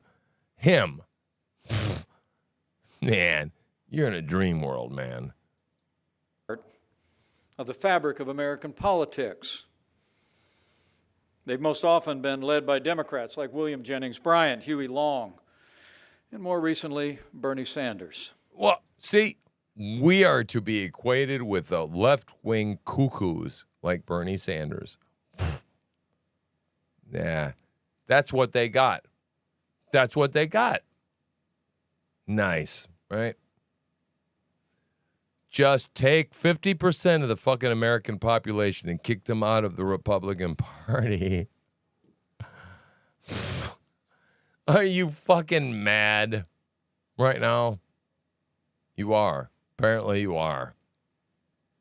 I want to see how long your political career is going to last after the next 14 months. And other leftists who share the party's progressivism. But today, a populist movement is rising in the Republican Party. Yeah. The growing faction would substitute our faith in limited government and traditional values Tradition. with an agenda stitched together. I just love the appeal to tradition. Isn't that wonderful, boys and girls? Now, I'm teaching you something here, right? He just pulled a trick in the fucking book. Yeah, I know it. I help write the book sometimes, okay? Right? He just pulled a fucking trick on you, right? Listen again. With an agenda stitched together. Listen. He pulled a fast one. Been led by Democrats like William Jennings Bryan, Huey Long, and more recently, Bernie Sanders. Right. And other leftists who share the party's progressivism. Other leftists. But today, a populist movement is rising in the Republican Party. The growing faction would substitute our faith in limited government and traditional values with an agenda stitched together by little. Okay, stop right there. Full stop. With a patchwork, he's talking about some blanket or some patchwork of shit. Of grievance, and we're pissed, and man, you people have no idea how pissed off everybody is, right? That's my first fucking sentiment right there, right? You have no idea how pissed off people are. You think you do, but you're part of the fucking uniparty. This guy hasn't shopped in a Walmart ever. This guy never goes to the Circle K, right? You understand? I hope so, right? This guy is part of the elite. He's part of the problem. But yet he is here to tell you, pay no attention to the man behind the curtain. Don't pay. Look at the screen, right? And the analogy, right, is, if you've seen The Wizard of Oz, is Donald Trump is in behind the curtain beating the shit out of the guy who's running Oz right now. And there's this kicking and screaming because some other, I don't know, transmission beams in, and this bonehead, Mr. Evangelical douchebag, it's going, don't panic. Pay no attention to the shit going on behind the curtain. Everything is fine, right? If you vote for this guy that's coming along, You will totally fuck up our traditional values, like supporting Ukraine and freedom all around the world. It's as much money as it takes, right? Donald Trump threatens all of that. Man. Why do I waste my breath on this generation? Holy shit. Little else than personal grievances and performative outrage. I understand what Christ meant. The Republican populists would abandon American leadership on the world stage, embracing a posture of appeasement in the face of rising threats to freedom. Republican populists would blatantly erode our constitutional norms. A leading candidate for the Republican nomination last year. Wait. Okay. All right. So now we are unconstitutional. You believe in Trump. You are unconstitutional. Now you are actually breaking the law. Yeah, because Constitution, boys and girls, I don't mean to really tell you that, but it's supposed to be the law of the land. Yeah, like prime, as in primary, right? Everything else is built off that, right? But, hey, half the fucking people in the country are insurrectionists. That's where we're at, right? Pretty much. Or the, quote, termination of all rules, regulations, and articles, even those found in the Constitution, close quote. While these imitators in this primary have demonstrated a willingness to brandish government power to impose their will on opponents. Imitators, right? Anybody like Vivek Ramaswamy, right, that is an imitator of Donald Trump and believes in the same policies, man, you're just a part of that same shit we got to dump out on the trash, right? We got to get rid of this ideology. Get rid of it. Take it to the trash heap. Throw it away.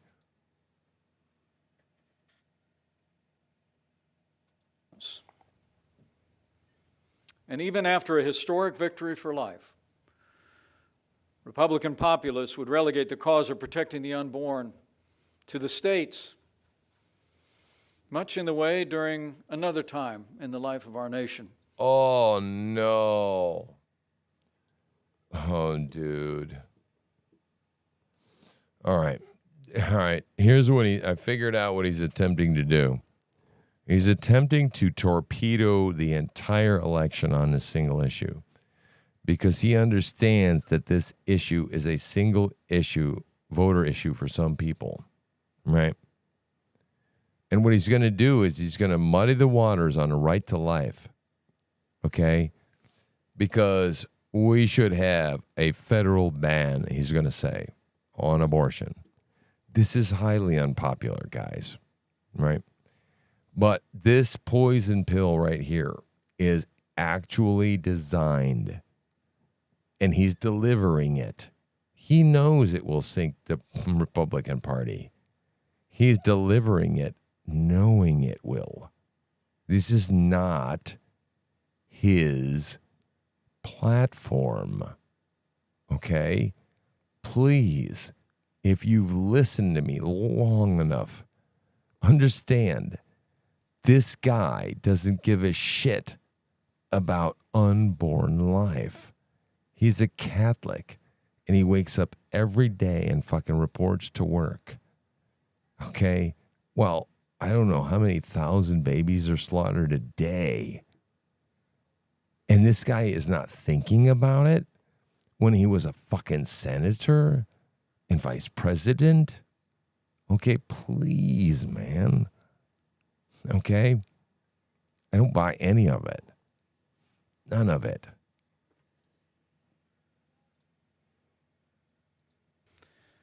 Those who sought to preserve a great evil tried to leave that question to the states alone. Populist Republicans would have us trade in our time. So wait a minute. What's that fucking smirk come out of his fucking face? And then says some shit, all backhanded bullshit about leaving it to the fucking states as far as the abortion is concerned. And what's the problem in a federalist, organized republic? What's the problem with federalism and leaving it to the states? But no, he just scoffs, and he doesn't come with a solution, right? You should just not like whatever's against what the status quo is. Are you hearing me? Please tell me I'm not wasting my breath over here, because I could go read a book and make money, okay? Tried to leave that question to the states alone. Populist Republicans would have us trade in our time-honored principles for passing public opinion. That's not a trade I'm willing to make, and nor should my fellow conservatives.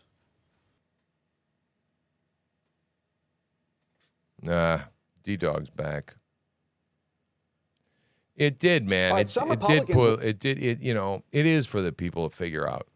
And the only reason I wanted to play Mike Pence is because he's just such a disingenuous piece of shit. That guy, okay, my God. He is single-handedly responsible, in my opinion, for January 6th.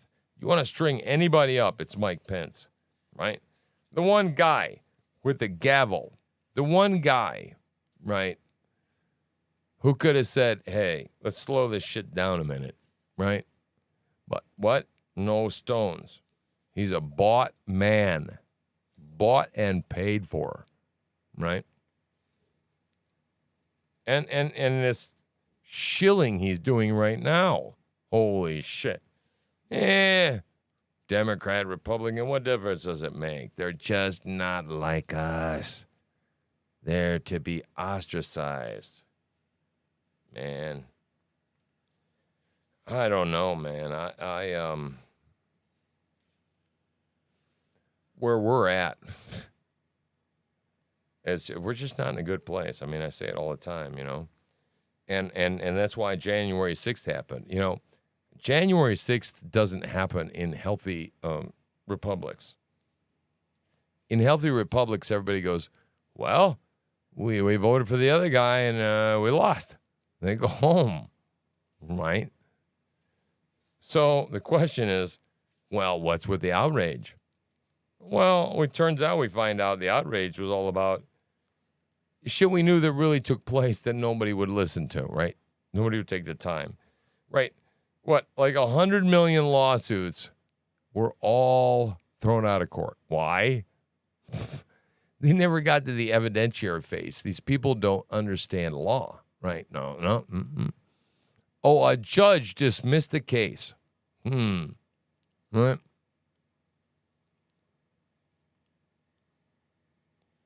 Man, this is it. You know, it's true.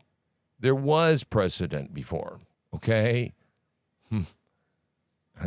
So you know, this idea to question an election is tantamount to being a revolutionary.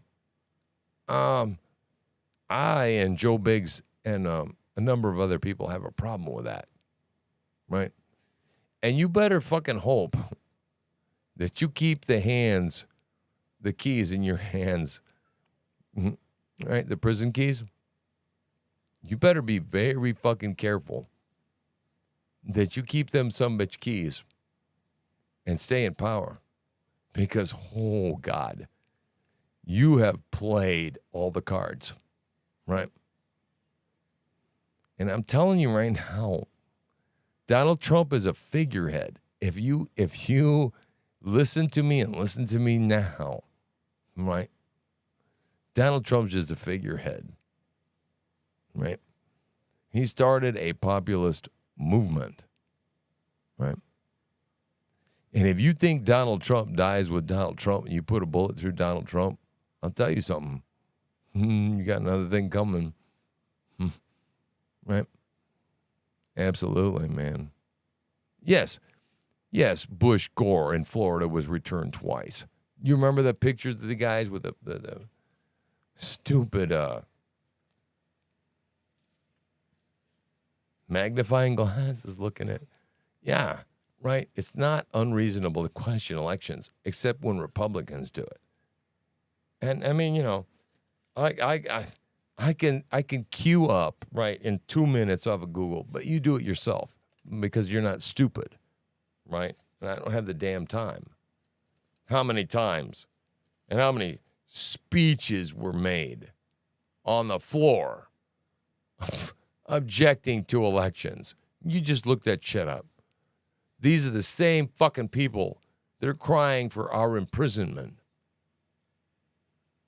And I say our because at this point we a gang, boy. Right? None of us is gonna make it out of this shit alive alone. Right? Right. Which is why we're all hooking up. Y'all know something's not right. Everybody knows in his heart it's not right. But you still have the people like at the grocery store that want to whistle and go, no, it's cool. It's all right. I mean, I know there's trannies running around the store, but it's okay.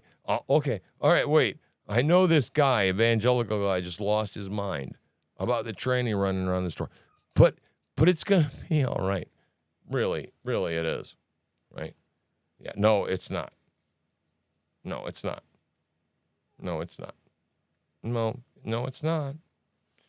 I don't know. I mean, look, what do they say? Keep your powder dry, as they say.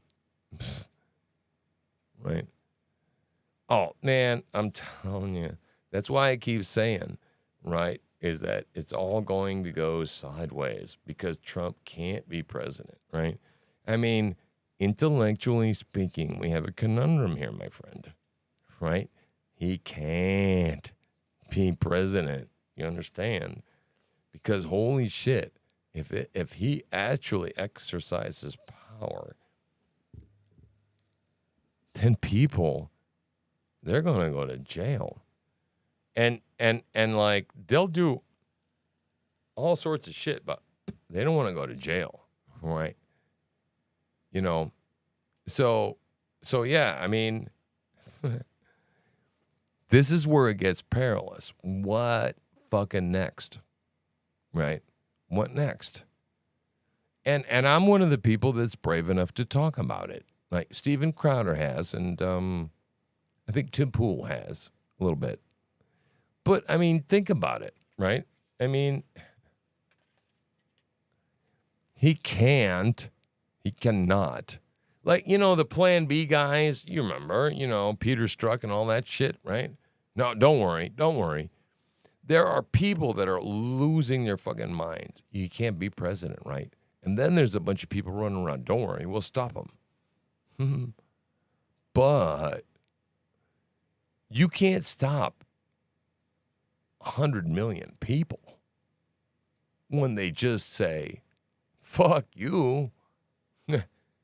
And they all have a big old Martin Luther King Jr. sit down at the damn, right? I'm just saying, I don't know how this is going to turn out.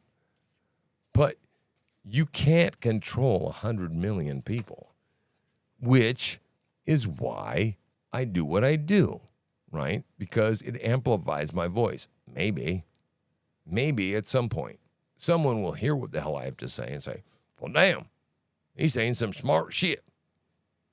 I don't know. But, we all have to start like where we are, right? So if your grocery store is doing stupid shit, let them know you think it's stupid shit. Right?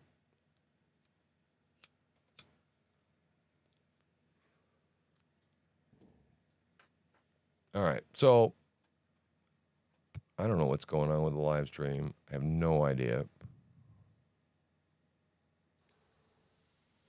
Stay. Let me try this again, Mr. Passer. Don't you think you personally, Ryan Vassar, don't you think you owe the Attorney General of the state of Texas That sounds really boring. a phone call before you reported him to the FBI without any evidence, sir? I was appalled at the time, so Object non-responsive. Sustained. I object to the continued interruption of the answer. If he doesn't like the answers he's getting, he can then object to it being non-responsive. But jumping into the middle of this man is totally unfair, and I object. I will listen more closely, Counselor. I have not heard him interrupt him. I will listen more closely so the witness can finish his answer and you can do a follow-up question. Thank you. Can we go back? Objection is overruled. Thank you. May I go back to my question, Mr. Ambassador? My question was, don't you think you personally owed Attorney General Ken Paxton, elected by over 4 million voters, a phone call before you reported him to the FBI without any evidence? Yes or no? No, I don't. That's a good Yes, I do. question. Well, I would disagree that we didn't have any evidence just based on our beliefs, but I don't think I owe General Paxton anything. You worked for him for 5 years. That's right, and I believed in him. He gave you a job, correct? He did it. And promotion. And a promotion, huh? Not enough to warrant a phone call before you reported him to the FBI, though. True? Like I said. Do you wish you could go back and call him? I'm sorry. Do you wish you could go back in time and call Ken Paxton Oh, man. and talk to him before you reported him to the I'm FBI sorry. without any evidence? I wouldn't do anything else differently. Interesting. Okay. You don't know anything about Ken Paxton's campaign donations from 2018, do you? No, sir, I don't. You didn't work on the Mitty Foundation case, did you? No, sir. When you went to the FBI, did you have Ken Paxton's phone number, at least? Could you call him on his cell phone? Did you have the number? I believe I had his phone number in my phone. Yes, sir. How'd you get it? I think he gave it to me. Why? Why? Just based on working with him and questions that he would call me with. So you could call him if you needed something. Anytime. So he could call you if you needed something. Anytime, right? Good That question. could be an option, just based on a cell phone use. You even had his secret email address, didn't you? Uh-oh. I'm not sure which one is. Well, there's an email that's already entered into evidence in this case. It's ag.wkp@protonmail.com. Have you seen it? So you know this email Give it address. to you, right? Yes. Did you email him on his secret email address? Tell him that you were going to go and report him to the FBI without any evidence? No, sir. Why not? It didn't occur to me. Oh, it didn't occur to you. At some point since then, it's occurred to you. Maybe Bombshell. you should have done that. No, sir. How secret could this email address have really been, Mr. Vassar, if you had it? I don't know exactly. Do you consider yourself a close confidant of the Attorney General? No, sir. Do you think you're the only person that had that email address? I have no reason to believe that I was the only one. So this gentle, kind man, was he attentive to your concerns when you talked to him in the office? Talked to him on the phone? This guy's good. He's gentle, he's kind, he's attentive. And at what point in time did the weight of what you were doing in reporting this gentle, kind, attentive man to the FBI become apparent to you? On September 29th. When you walked in there? Walked in where? To the FBI. No, that was September 30th. Okay. So what happened on September 29th when the great weight of Oh, having this to guy's report such this a good gentle, kind, attorney. attentive boss struck you? What was going on? September 29th, that was in a meeting, just a division meeting with Lacey Mays. And she received a text message on her phone from an individual that I did not recognize. And the individual asked if a Brandon Kamek was working for our office. And you knew exactly who that was, didn't you? Yes, I recognized the name. And what happened in your mind was you realized this contract didn't work its way all the way through the executive action memorandum process. True?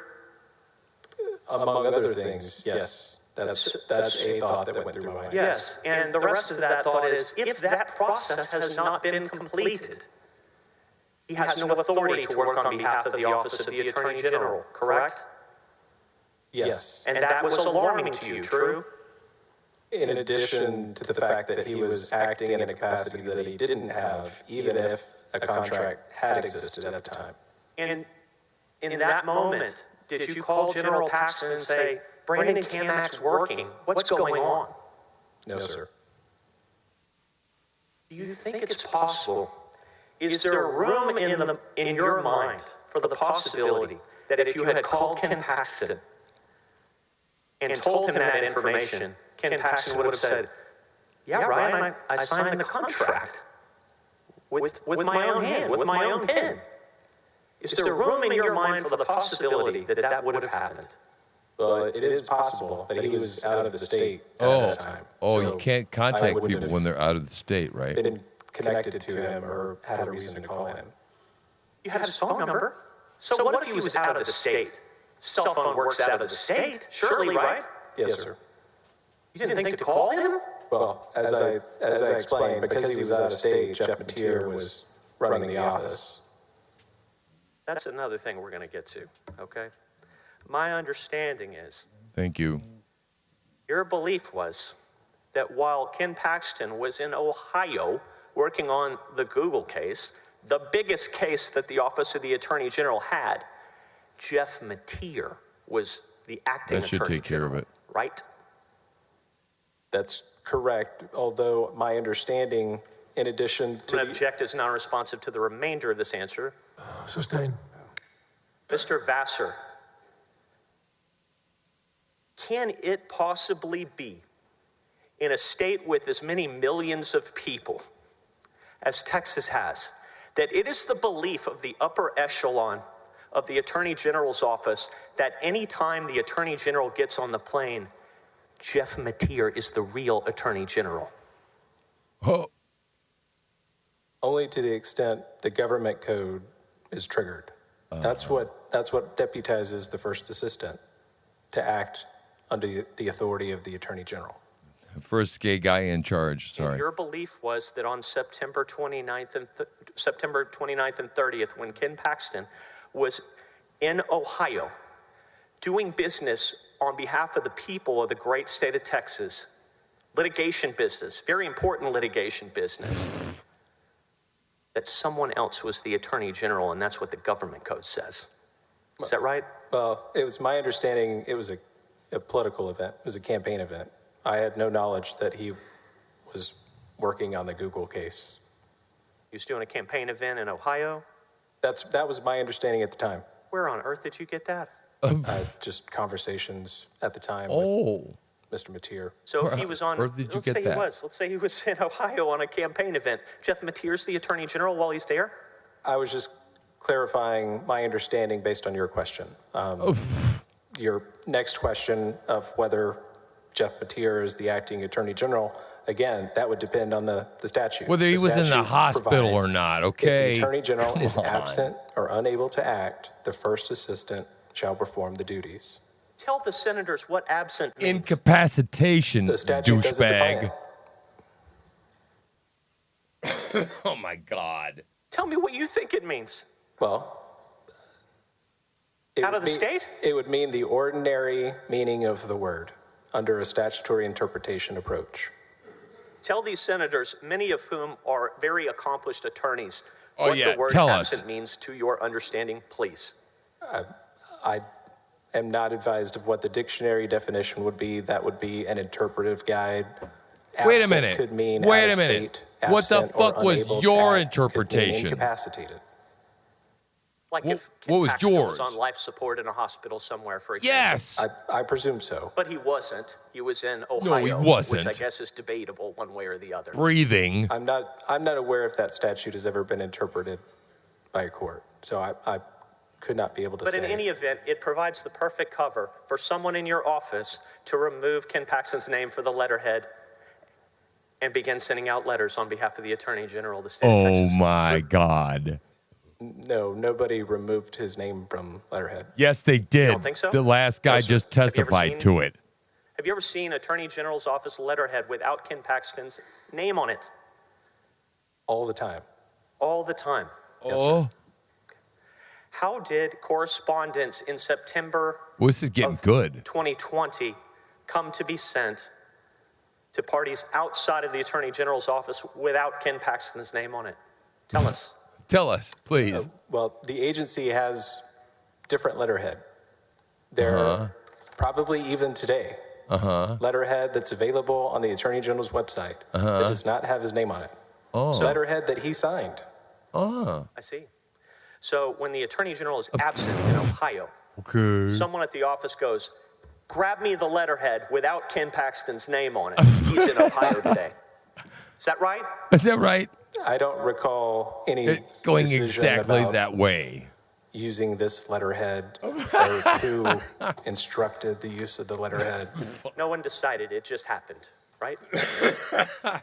Like I said, I don't recall any decision about it. The agency has different letterhead that exists today. You're familiar with the Maybe Moody it Foundation shouldn't now, right? exist. I've heard of it, yes, but You've been an attorney how long? I was licensed in 2012, so 11 years. An attorney. You said you're Not a goes to clerk Baptist here. Church, right? Yes, sir. Okay, that Baptist church is organized as a nonprofit, right? Oh, it's a Baptist. And at some point in time, I'm sure you've given money to a charity, correct? Yes, sir. I got to ask you something that's just been really bothering me, and I know I'm not the only one. What in the Fucking heck Baptist. is a charity doing making a multi-million-dollar private equity investment with Nate Paul with charitable funds? Any thoughts on that? I'm not sure. I don't know. You ever ask anybody? No, I was not involved in the Mitty case, was never consulted on it or provided any advice for it. Do you know, maybe you do you know of any charities that make multi-million-dollar private equity real estate deals with charitable funds? I have no personal knowledge. Okay. Do you recall giving testimony to the House Board of Managers and being questioned on video by Aaron Epley, Brian Binkin, and Therese Buse? Yes, sir, I remember. But they never put you under oath, did they? Not that I recall. Did that kind of surprise you? I didn't think anything of it. Did you ask why not? I don't know. I don't think I did. Well, just because you weren't, well, you are an attorney, obviously. Just because you weren't under oath doesn't mean that you didn't tell them the truth, the whole truth, and nothing but the truth, so help you God, true? That's right. Did you review your what's the statement deal with you? You only tell the for this truth when you're historic under trial? oath anyway. No, I consulted with my attorneys, and that was it. Did anyone give you a copy of it? A copy of my statement? statement, yes. No, sir. So anything that you said in that testimony, I guess we can call it testimony, anything you said in that testimony that's recorded, we can take as the gospel truth, right? Uh-oh. Yes. Just based on my telling the truth, is that what you're asking? Yes. This Yes, is a sir. setup. We can take it as being true. He's setting it up. Okay. Watch him. Have you Watch, ever, watch. Before today, have you ever in your life been asked to give testimony as a witness without being sworn? I don't recall. I've been a resource witness to many Senate and committee hearings. He's gonna take but his I don't head off right recall now. if Watch. there's an oath administered to a resource witness. So I He's apologize. setting him up. Have you ever given sworn testimony anywhere before today? Oh. No, I don't think so. Oh. It's a tough first outing, isn't it? Go ahead. Say it. Mr. What? Arroyo, if you would, Article 1, impeachment, please. Here we go. Focus your attention, if you will. Take a look at this thing here. I just want to draw your attention to this. Do you remember this? I didn't stop any audio. Can you see Article 1 on your screen, sir? Yes, sir. You don't know anything about this, do you? No, this would be the Mitty No. Foundation matter. No. And just to be clear, have you looked at Chapter 123 of the Property Code to determine what the Office of the Attorney General's obligations are with regard to charities in this state? No, sir. Don't know anything about that, do you? No, sir. All right. No. Mr. Arroyo, Article 2, if you would. Here we go.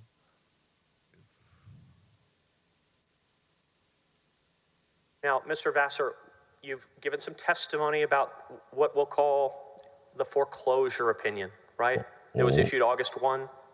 Yes, sir. Where's he going Issued with this? August 1 of 2020. Yes? Yes, I believe that's right. It was a Sunday. You with me, right? That Right. opinion was not a legal opinion under subchapter C, chapter 402 of the government code, was it?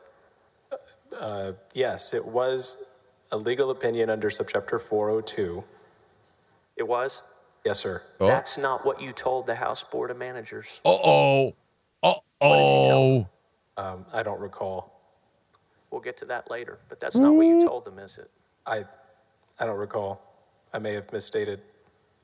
You may have misstated. If you're saying that's not what I said, and my testimony today is that there's no other statutory authority except for Chapter 418 of the Disaster Act. Bullshit alert. To issue a legal authority, to issue a legal opinion by the Office of the Attorney General. So it either has to be Chapter 402 or it has to be Chapter 418. But we know this is not 402 because it says on the face of the foreclosure opinion that it is not under 402, correct?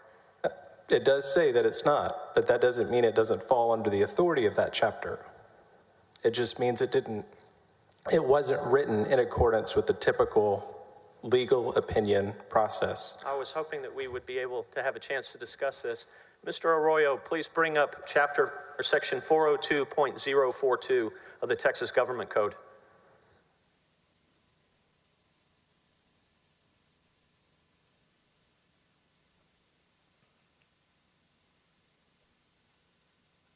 Oh.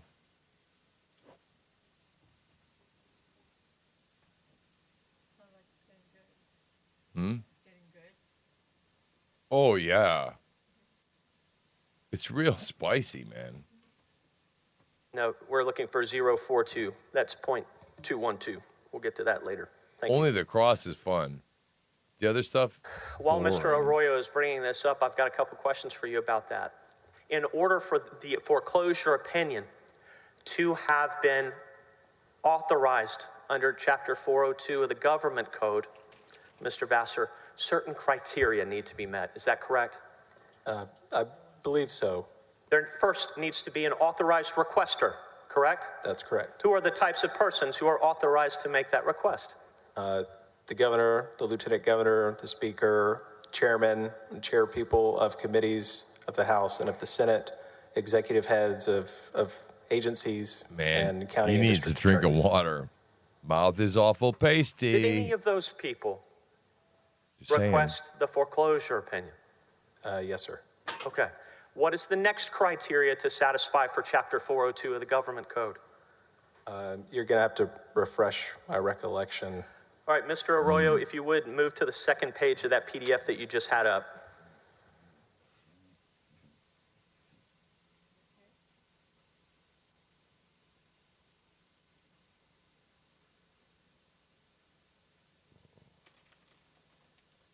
There you go. If you could just highlight the text at the top, that big chunk of text there. A little bit lower. Thank you so much, and just blow that up for us. Let's look at item C, okay? You're a lawyer. We can read this together, right? Right? Yes, sir. It says a request for an opinion must be in writing and sent by certified or registered mail with return receipt requested, addressed to the office of the Attorney General in Austin, or electronically to an email address designated by the Attorney General for the purpose of receiving requests for opinions under this section. Did I read that correctly? Yes, sir. That didn't happen with the foreclosure opinion, did it? I'm not advised if it did. You were in charge of the section. Is there anybody who has more knowledge about this than you, perhaps? Yeah, maybe. I don't have access to the email box that it would have been received at. So I'm not aware of how it was delivered, if it was delivered by electronic mail. Can you tell the senators whether the criteria of section 402.042C were satisfied? Yes or no?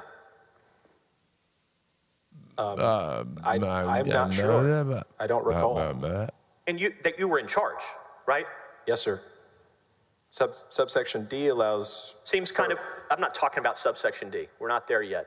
Seems kind of important to know whether this satisfies the criteria for the Attorney General to provide Such a formal legal pussy. advice. Yes? Yes, sir. But you told the House Board of Managers this foreclosure opinion was not formal legal advice, Right. correct? No That's stones. correct. It was not formal legal Does advice. this It was guy look like he informal would stand guidance. behind True. any decision he makes? I believe so. And during COVID, No. the Office of the Attorney General Can you was count on this guy to dispensing stand behind informal you legal advice when your ass is related up to against the COVID wall? No. almost every day. Was it not? It was very frequently. I don't know if it was every day. But Were you writing the there was opinions? just so much Some of going them, on, yes. guys. People who are working That's for so you were writing the opinions confusing. as well. Yes? I mean, Yes. think about And there it. were all kinds of COVID opinions coming out almost every day. Informal legal guidance from the Office of the Attorney General that did not satisfy the criteria of Chapter 402 of the Government Code. True? I'm not sure about that. A lot of the things that you're referring to about the daily stuff would have come through Chapter 418, which is the Disaster Council legal function. Those would have come from county mayors or city mayors, Hiding county against judges, bureaucracy, and emergency hiding management behind directors. Those bureaucracy. were coming more What's going frequently on than here? the other ones. Total Well, incompetence. let's build two boxes.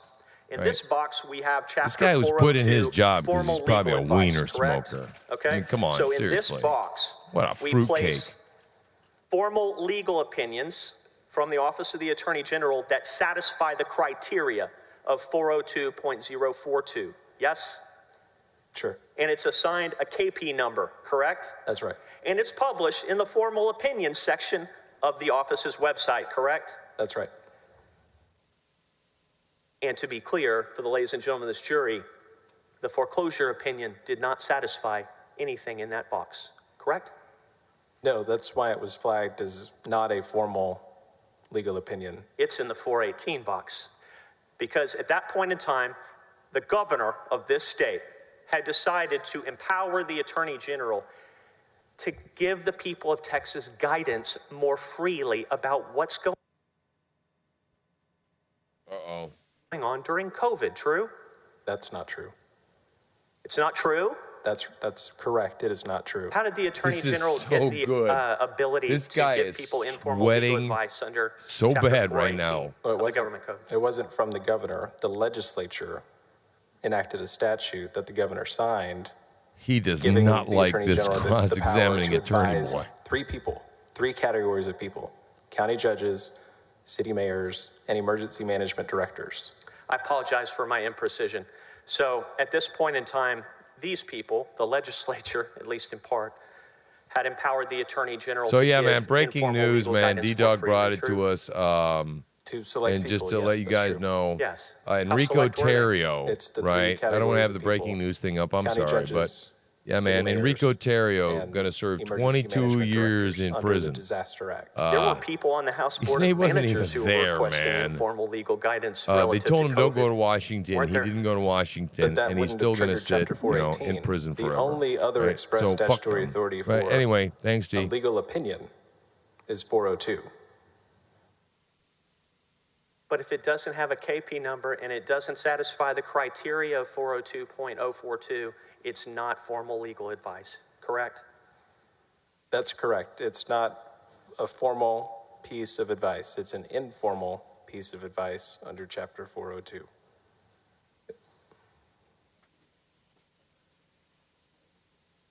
One of the things that had to do with your termination, I believe, is your voluntarily sending secret grand jury subpoenas outside of the Office of the Attorney General to someone who is not authorized to receive them. Do you understand that? That's never been stated to me, but that's my understanding based on the OAG's whistleblower report. Well, you don't have to wait for the OAG to tell you that. You know you did it, right? I only sent copies of records to my private lawyer. I did not send them to any member of the public or disclose them to the public outside of the agency. Was Johnny Sutton authorized to receive secret grand jury subpoenas from Travis County? Yes or no? Well, on their face, they weren't valid Brandon Kamek had no contract. He was not a special prosecutor. He had no authority to request them or to obtain them. Mark Penley thought they were valid enough to quash and to get a judge to sign an order to quash them, didn't he?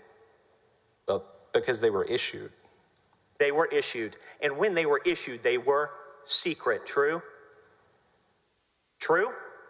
I guess unless they were invalidly obtained under false pretenses. Are you aware of some type of exception that allows you to send secret grand jury subpoenas to your lawyer? Well, I thought sending it to my lawyer for purposes of legal advice would be permissible. I'm not a... Did you check and ask Mr. Sutton whether he represented any of the subpoena recipients before you sent them to him? Yes, in our conversation for him to represent us, we discussed whether he was able to do so. And after you sent those grand jury subpoenas to your lawyer, copying the rest of the so-called whistleblowers, you deleted that email from your inbox. True? That's right. I think you will probably recall at some point in your 5 years of employment at the Office of the Attorney General receiving some type of training in document preservation. Yes? Yes. And what types of training did you receive? Please tell the ladies and gentlemen of this jury. I believe it's an annual information security training. There's annual sexual harassment training. So there's a variety of required annual trainings that employees of the office are required to complete. In a second, I'm going to ask you, well, let me ask you now. You are not allowed to delete official records of the Attorney General's office. True? Official records. Here we go. That's right. Unless you're not allowed to delete shit, right? You've attended the training. You deleted right? emails from your computer that should have been preserved as official records. Do you want to consult with your criminal attorney first? Oh, do you want to consult with your criminal attorney first? Oh, shit. Did you delete official email records of the Office of the Attorney General, sir? Official email records. I deleted emails to my personal attorney under the watching. agency's own information security policy that's provided to every employee. Oh, personal messages of a de minimis nature are allowed on agency devices. Listen to him provided explaining this that those shit. messages are deleted to prevent archival. He's explaining why he deleted them Because and I why made a it's okay. determination that I emailed Johnny Sutton in my personal capacity with copies of records. Oh, not nobody's records here. that Jesus Christ. had to be maintained on an agency device, but copies of records that existed in the office. I deleted the personal message to Johnny Sutton. Deleted them. It seems, Mr. Vassar, that one Against of the things company you policy. are accusing Ken Paxton of doing is by allowing people outside of the Office of the Attorney General to see secret things they should not see. Just admitted to deleting shit. Do I have that correct? No, sir. Mr. Sutton was my personal lawyer. No, that wasn't my question. Let me try again. Listen to my question. One of the things that you are accusing Ken Paxton of doing is forwarding secret information of the Office of the Attorney General to people who should not have it. Right? Yes? Yes. That is a suspicion. Is that right? You don't even have enough to make an accusation. No, you don't. suspect You that don't it have all the occurred, fucking right? goods, right? Yes, sir. You're just guessing that's what at you this did. point. Right? Isn't it? No, I forwarded it to my personal lawyer Oh. for purposes of legal advice. And you think that protects you somehow? Oh. Well, if any ordinary person gets a subpoena, I imagine their first call is to their lawyer who reviews the subpoena. So yeah, right? Oh, In fuck preparing the me. foreclosure opinion, Ken Paxton didn't direct you. Ryan Bangert did. Yes? Yes, sir. And Ken Paxton didn't direct Austin Kinghorn. You did. Correct? Uh-oh. Uh-oh. If you would, Mr. Arroyo. Would you like to please consult bring your up criminal Article 2. attorney again? This guy is in such deep shit right now. He's in deep with these lawyers, man. These lawyers are running circles around him. This is great. Yeah. And set Ken Paxton up for all this shit, right? He fucking This deleted allegation emails is not against true, the policy of is the it? government after having had training.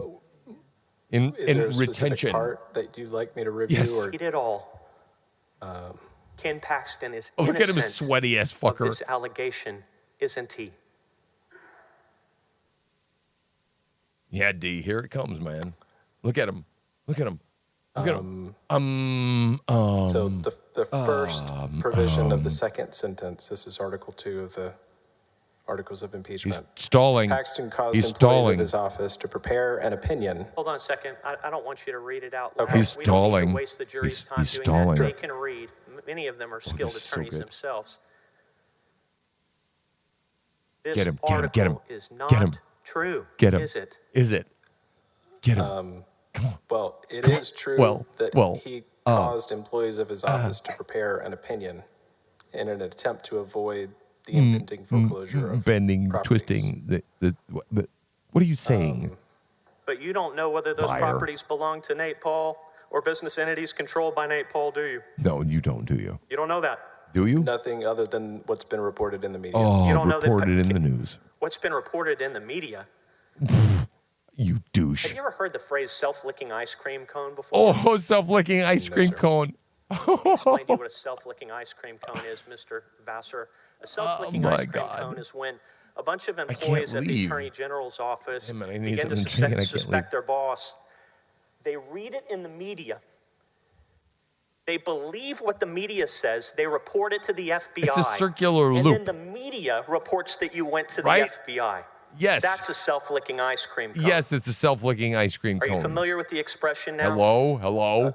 Based on your description, yes, sir. Yes. Oh, yes, I understand. I'm smart enough to You don't know whether understand this that. article is true or false, do you? No, you don't, do you? No, sir, I didn't write No, this. no, you didn't write this. So you can't take responsibility for Mr. it, right? Arroyo, But you Article 3, acted if you on will. it. You fucker. Article 3. Thank you. Wow, this is so good. So good. Hang on. So good.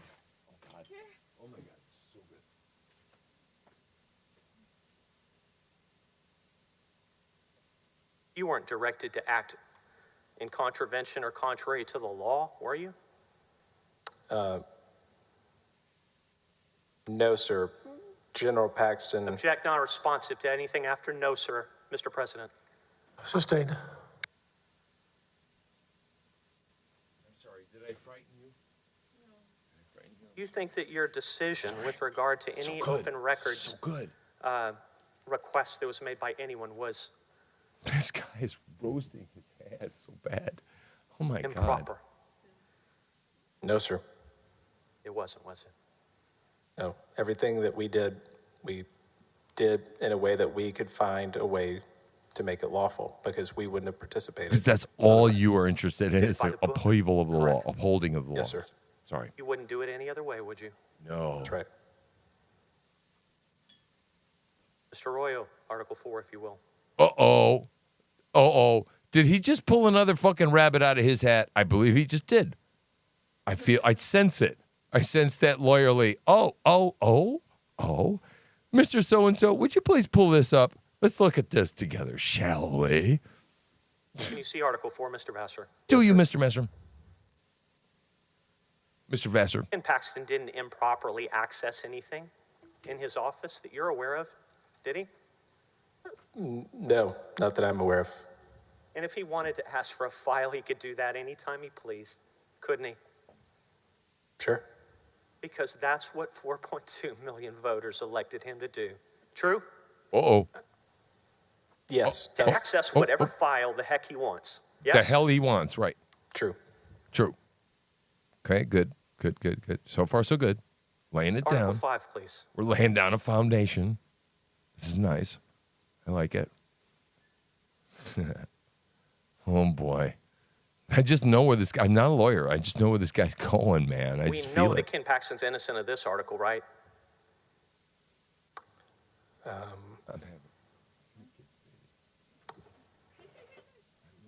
Right? I'm not even, I don't recall the distinction about an attorney pro tem. I used to know it, but You don't even know what an attorney pro tem is, do you? I know there's two categories. One is court appointed and one is recusal based, but I don't recall the nomenclature. And Brandon Kamak wasn't either one of them, was he?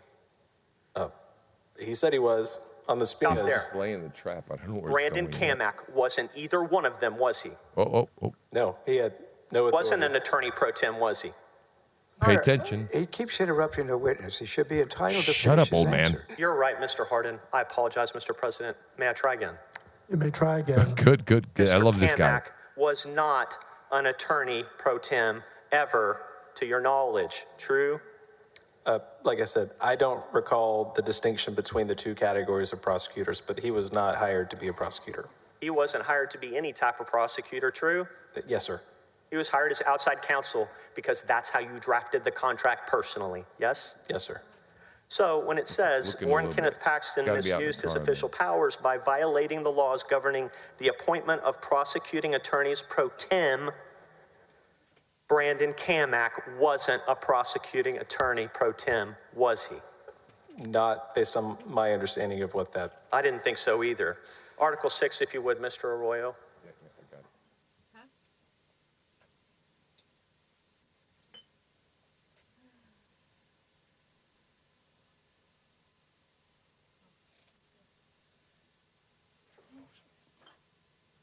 You're familiar with this allegation dealing with whistleblowing, correct?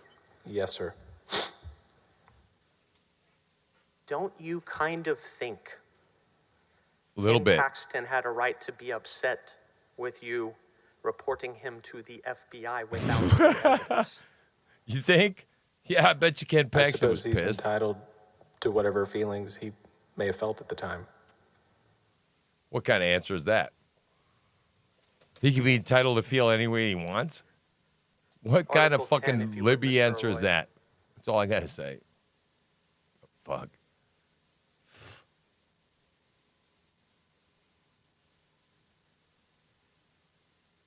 This guy's awesome.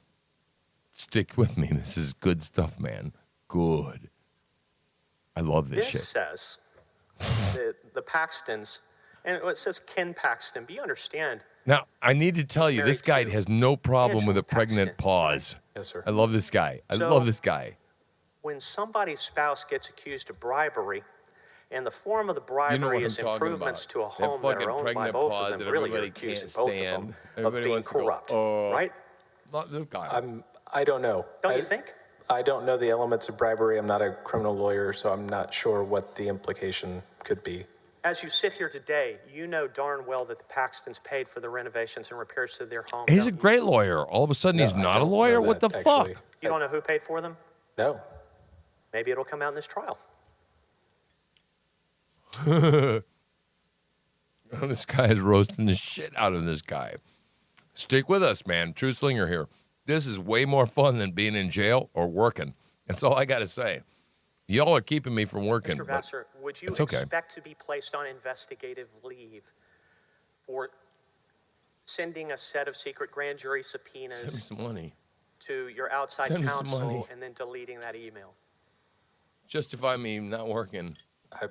No, sir. They're I not mean, hot. You wouldn't expect anybody to investigate that? For sending an email to my personal lawyer relating to my report to law enforcement Yeah. and to be retaliated against by being placed on investigative leave. Is that No, my question was a little bit different. Why don't you so let me frame be that clear about what the question for is. us? Wouldn't you expect the Office of the Attorney General to investigate your use of your office email to send secret grand jury subpoenas to that man, Johnny Sutton, and then delete the email? Wouldn't you expect to be investigated for that? What? Yes or no? What? No, not necessarily. No. Okay. No. This is great. I love this. Wouldn't you expect to be fired for that? No. Wouldn't you expect to be fired for reporting your boss to the FBI Oh, this without guy any is so evidence? wicked. No, Good. I would expect an opportunity to answer questions based on answers that I was provided when I asked, what documents are you alleging that I disclosed? And when no response was given, I couldn't give any further information about who the messages may have gone to or for what purpose. Oh, boy. Mr. President, He's going to have to dry clean that conscious suit of the twice, man. indulgence of the hour, and I want to make sure that I'm not running up against any type of deadline or keeping. Can I continue to run this guy up the fucking flagpole Would you just like for me a to minute, continue? please? You may continue. I will be happy. Oh, you may continue. Let's rock on, baby. I love this shit. I got 2 viewers, and we might even get a third General tonight. Counsel What the hell? Division at the Office of the Attorney General, correct? At one point, yes, sir. Yeah, Come so on, for rip the this ladies and guy a gentlemen new of the jury asshole. who are here and may not be lawyers, and for the people of Texas who may be watching, If you're just you are joining really us, this a guy's lawyer to tearing this guy a new lawyers. asshole. correct? That you could describe it like that. Yes, That's sir. how I would describe it. Pretty General good, right? counsel is really a lawyer's lawyer, yes? Yes, sir. And so what happens in the Office of the Attorney General when you are in the General Counsel's office, actual lawyers come to you and ask you for legal advice, yes? Actual lawyers, not And like that you, happened you regularly, douchebag. true? Yes. Actual You were first, lawyers. Chief I love of the the way you General said Counsel that. Division, and then you What a were good bitch Deputy slap. Attorney General for legal counsel, true? That's right. And your first involvement with anything related to this impeachment was being approached in the fall of 2019 with a question about an open records request made to the Texas See, State these are Securities political Board. appointees. Let's That's get this fucking shit straight, right? And This Ryan Banger douchebag, he's like approached the you with a political question. Remember, you're the lawyer's director lawyer. on the He goddamn approached you with a October, question about Hunt whether for the Red State October. Securities Board's Right? involvement They're fucking in a political joint task douchebags. force They're not could lawyers. harm the law enforcement or investigative privilege. True? They're part of the That's my Politburo. recollection. Yes, sir. And you answered his question, yes? Yes, sir. And then you were not involved in anything else related to this impeachment matter until March 2020. True? You hear what I'm saying? That's These not motherfuckers true. are I think it was political appointees. This May guy's of not a 2020, lawyer, which was but the he's- DPS yet request. he's You're wrong testifying about that, against but a fucking Okay. I just attorney. want to make sure I understand what Paxton. your understanding of the Neither of timeline these is, guys okay? witnesses. Neither So of them are when fucking was attorneys. the period of time They're when you believe you first bureaucrats. got a request or an open records request related to this impeachment matter? Fucking Well, bureaucrats. to back up just a little bit, if I may, Let me tell you why I I'm was such a not good promoted to deputy bureaucrat. for legal counsel until April 1st of 2020, so I wouldn't have been overseeing the Open Records Division until after April. So I don't Pencil know when the pusher. DPS request was submitted to our office. That Pencil could have been pusher. the date that we received it in March. I'm sorry, did But I say wouldn't have been tasked with anything pushing related to the it until pencil? after I was promoted on April 1st. I was pushing a then the pencil in a very conversations that different I way had after in that May of day. 2020. Before Ladies I and was gentlemen of the pushing a jury, who pencil Joe in Larson this is. way. I believe he's an attorney representing Nate Paul. And what type of work I does hope he I'm do, to the best interpreting of your this for you understanding? well. I'm not Hope sure. you're listening. He was a requester in 2 of the open records requests. Yes. I don't And if know it's that's just his D-Dog, practice. we're In fact, Joe practicing, so Larson works everything's at, all cool. He's pretty well known in the state of Texas for being a Public Information Act lawyer, yes? I'm not sure. Had you ever encountered him before? No, sir. Okay. So I'm going to tell you, my understanding is on March 3 of 2020, Joe Larson sent what I call the big request to DPS. Okay, so the one that happened in 2019 was a request for public information was made to the Texas State Securities Board. Yes? Yes. Okay.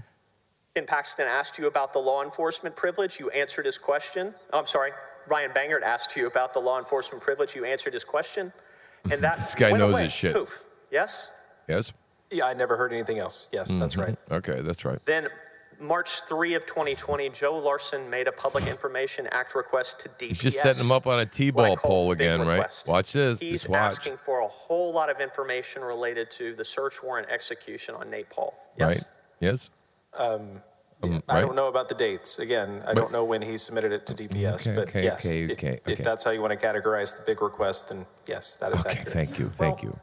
This Douchebag. is probably beneath many of the people on the jury who Oh, here it comes. very well understand this, but Who? for people who are watching at home, when someone makes a Public Information Act request of an agency in the state, the agency comes to the Office of Attorney General for representation, says, help us decide.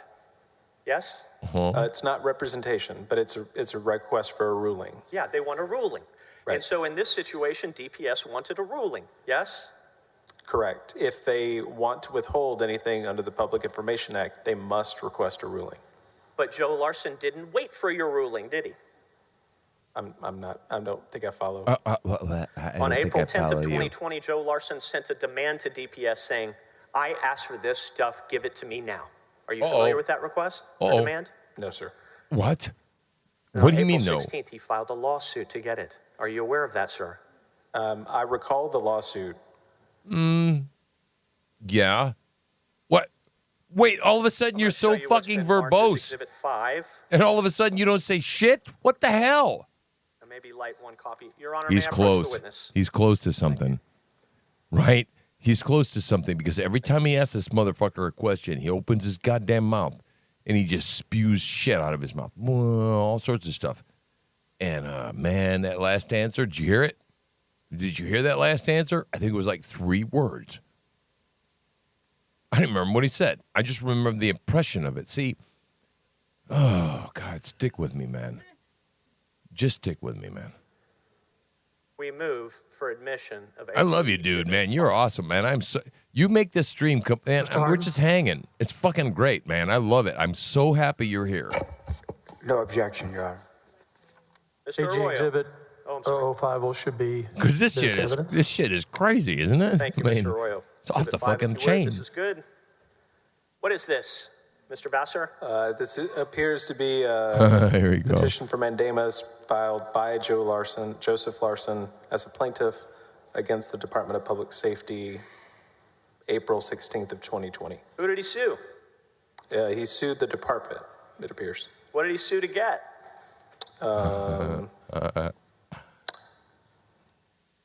I'm This not guy, sure. This guy goes take a moment nowhere and look through without it. Maybe you can something figure it to out. accomplish. Sure. This attorney, man, he does not go anywhere.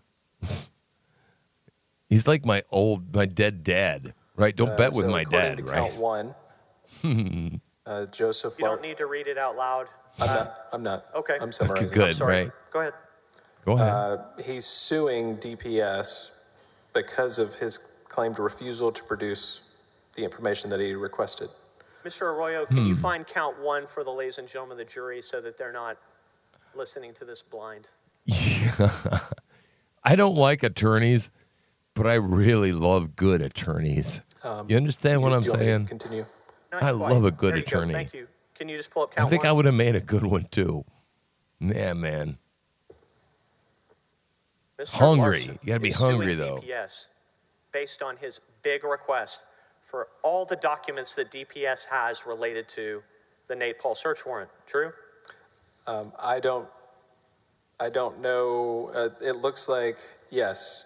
Page 1 references the March 4th, 2020. Dude, I DPS love fresh request beats, man. for all I wish I would have been there to get a communications. beet salad before we you could put call all that that the shit big- in a the can, big one, you know, if turn that's- it into, the big request. I call it I don't know, later beats. Okay, so in the big request, Because I love Mr. the fresh Larson is stuff. I suing never to could get the canned shit, all the you know. raid information. But boy, man, fresh beet, Yes, I a mean, beet the salad probable cause with a affidavit, nice yes. vinaigrette. It says Holy all shit, dude. communications in this document. Rock on, but I man, would though. assume Putting that food up for the it would have said family. all records. You He the wants man. the full Monty. Right. Everything DPS has related to the Nate Paul search warrant, yes?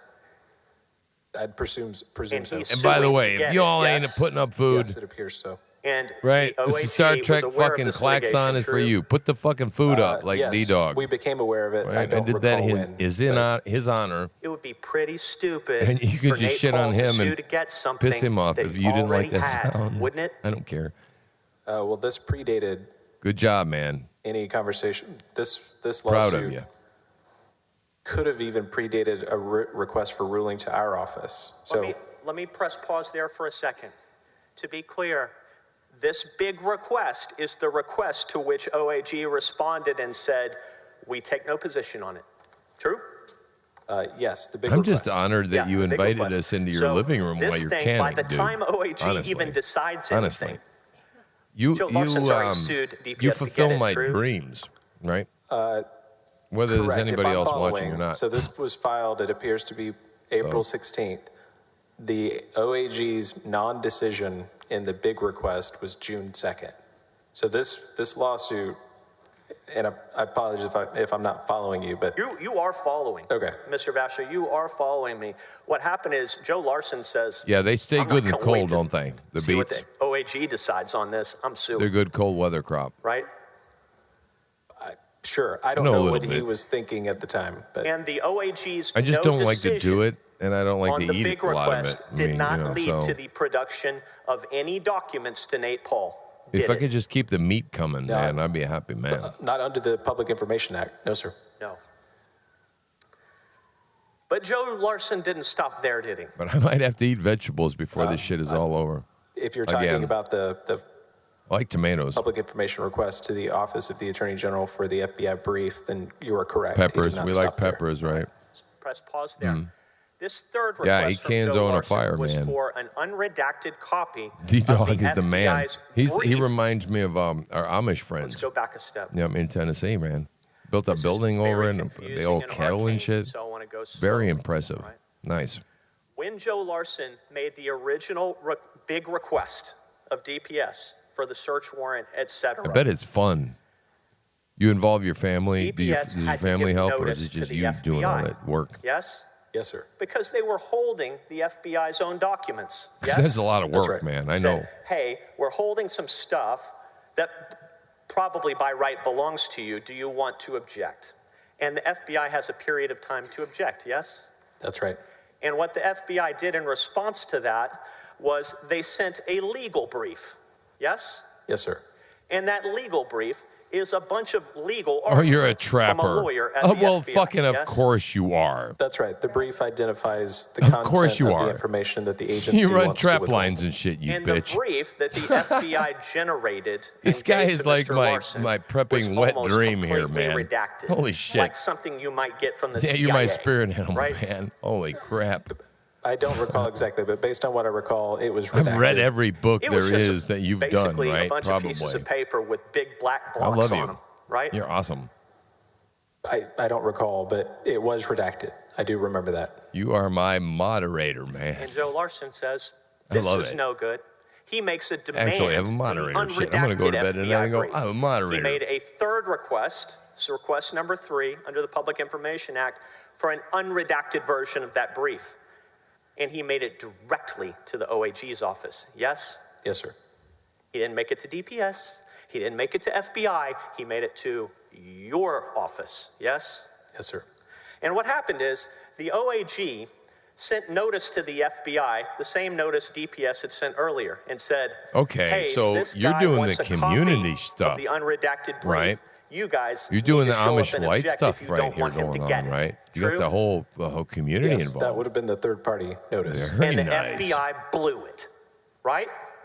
I don't recall. I was not involved in those You conversations. turned out to be quite don't the guy, recall didn't what you? happened. Jeez, The not just a FBI moderator, didn't man. respond in time. I knew you True? were more than that. I That knew could- you were more that than could- that. I believe that could be true. I don't recall. Full of surprises, he is. I'm happy to refresh my Smart recollection man, if you D-Dog. have. Joe Larson got the unredacted Proud to have you as FBI my brief. friend. Yes? And I mean Yes, that. I'm I welling believe up so. inside, dude. And he got it For real. because your office decided the FBI blew Like the a deadline. bro Yes? fist bump or some That's shit that's appropriate right functionally now, correct. okay? Yeah, Functional. whatever. What do you mean? What does that mean? Well, after we had advised General Paxton about the issue, What did you need to Sounds like advise you him put about? yourself in a good Ken place, Paxton- hold D-Dog. on a second. Ken Paxton. See, my He asked community him, is "What do you just mean?" starting He's to in the middle form. of answering, and he cuts him off because he doesn't want the answer. But we have Uh, time. excuse We me. have time. Slow down. We have time. You're very right. My apologies. We have time. I'm going Saturday night. Did you need Ken Isn't it Paxton Saturday to night? tell you that the FBI blew the deadline? We're going Saturday night to a dinner. I'm sorry, did I need Ken Paxton to tell me that the FBI missed the deadline? Yes. No, I'll sir. tell you in a minute. I'll No, just tell you in a we- minute, right? I brought just it hang, to General just hang. Paxton. Don't leave before I Responsive to tell you the everything story. after no, sir. Okay. Sustained. So, after the FBI blew the deadline, Joe Larson got the unredacted FBI brief fair and square. Man, we Yes? got 85 views today. Holy shit. Yes? That's I assume crazy. So I did not provide it to him, but I They assume don't count for much, but a copy was it's just a provided in lot. People response pop to in the and out. decision to let the brief go out. Okay. Just make it like, tell the ladies and gentlemen of the jury like you would a 7th grader. Did Joe Larson get the unredacted FBI brief because the FBI blew the deadline? It was See, mainly you're- because General Paxton told us. I'm going to turn this to release douchebag the down, FBI okay? Because brief. nobody else And is he listening, told you man. to do that because the This, FBI blew this the is deadline, right? man. I don't know if that's why he told You're, us that. But they did blow the deadline, inspire me yes? a lot, right? I don't And recall. I'm telling you right now that I was not involved in that contacting I feel them like directly. we are I blowing don't know this what any channel and this responses we would have klaxon for received. this or very reason, Sorry. right?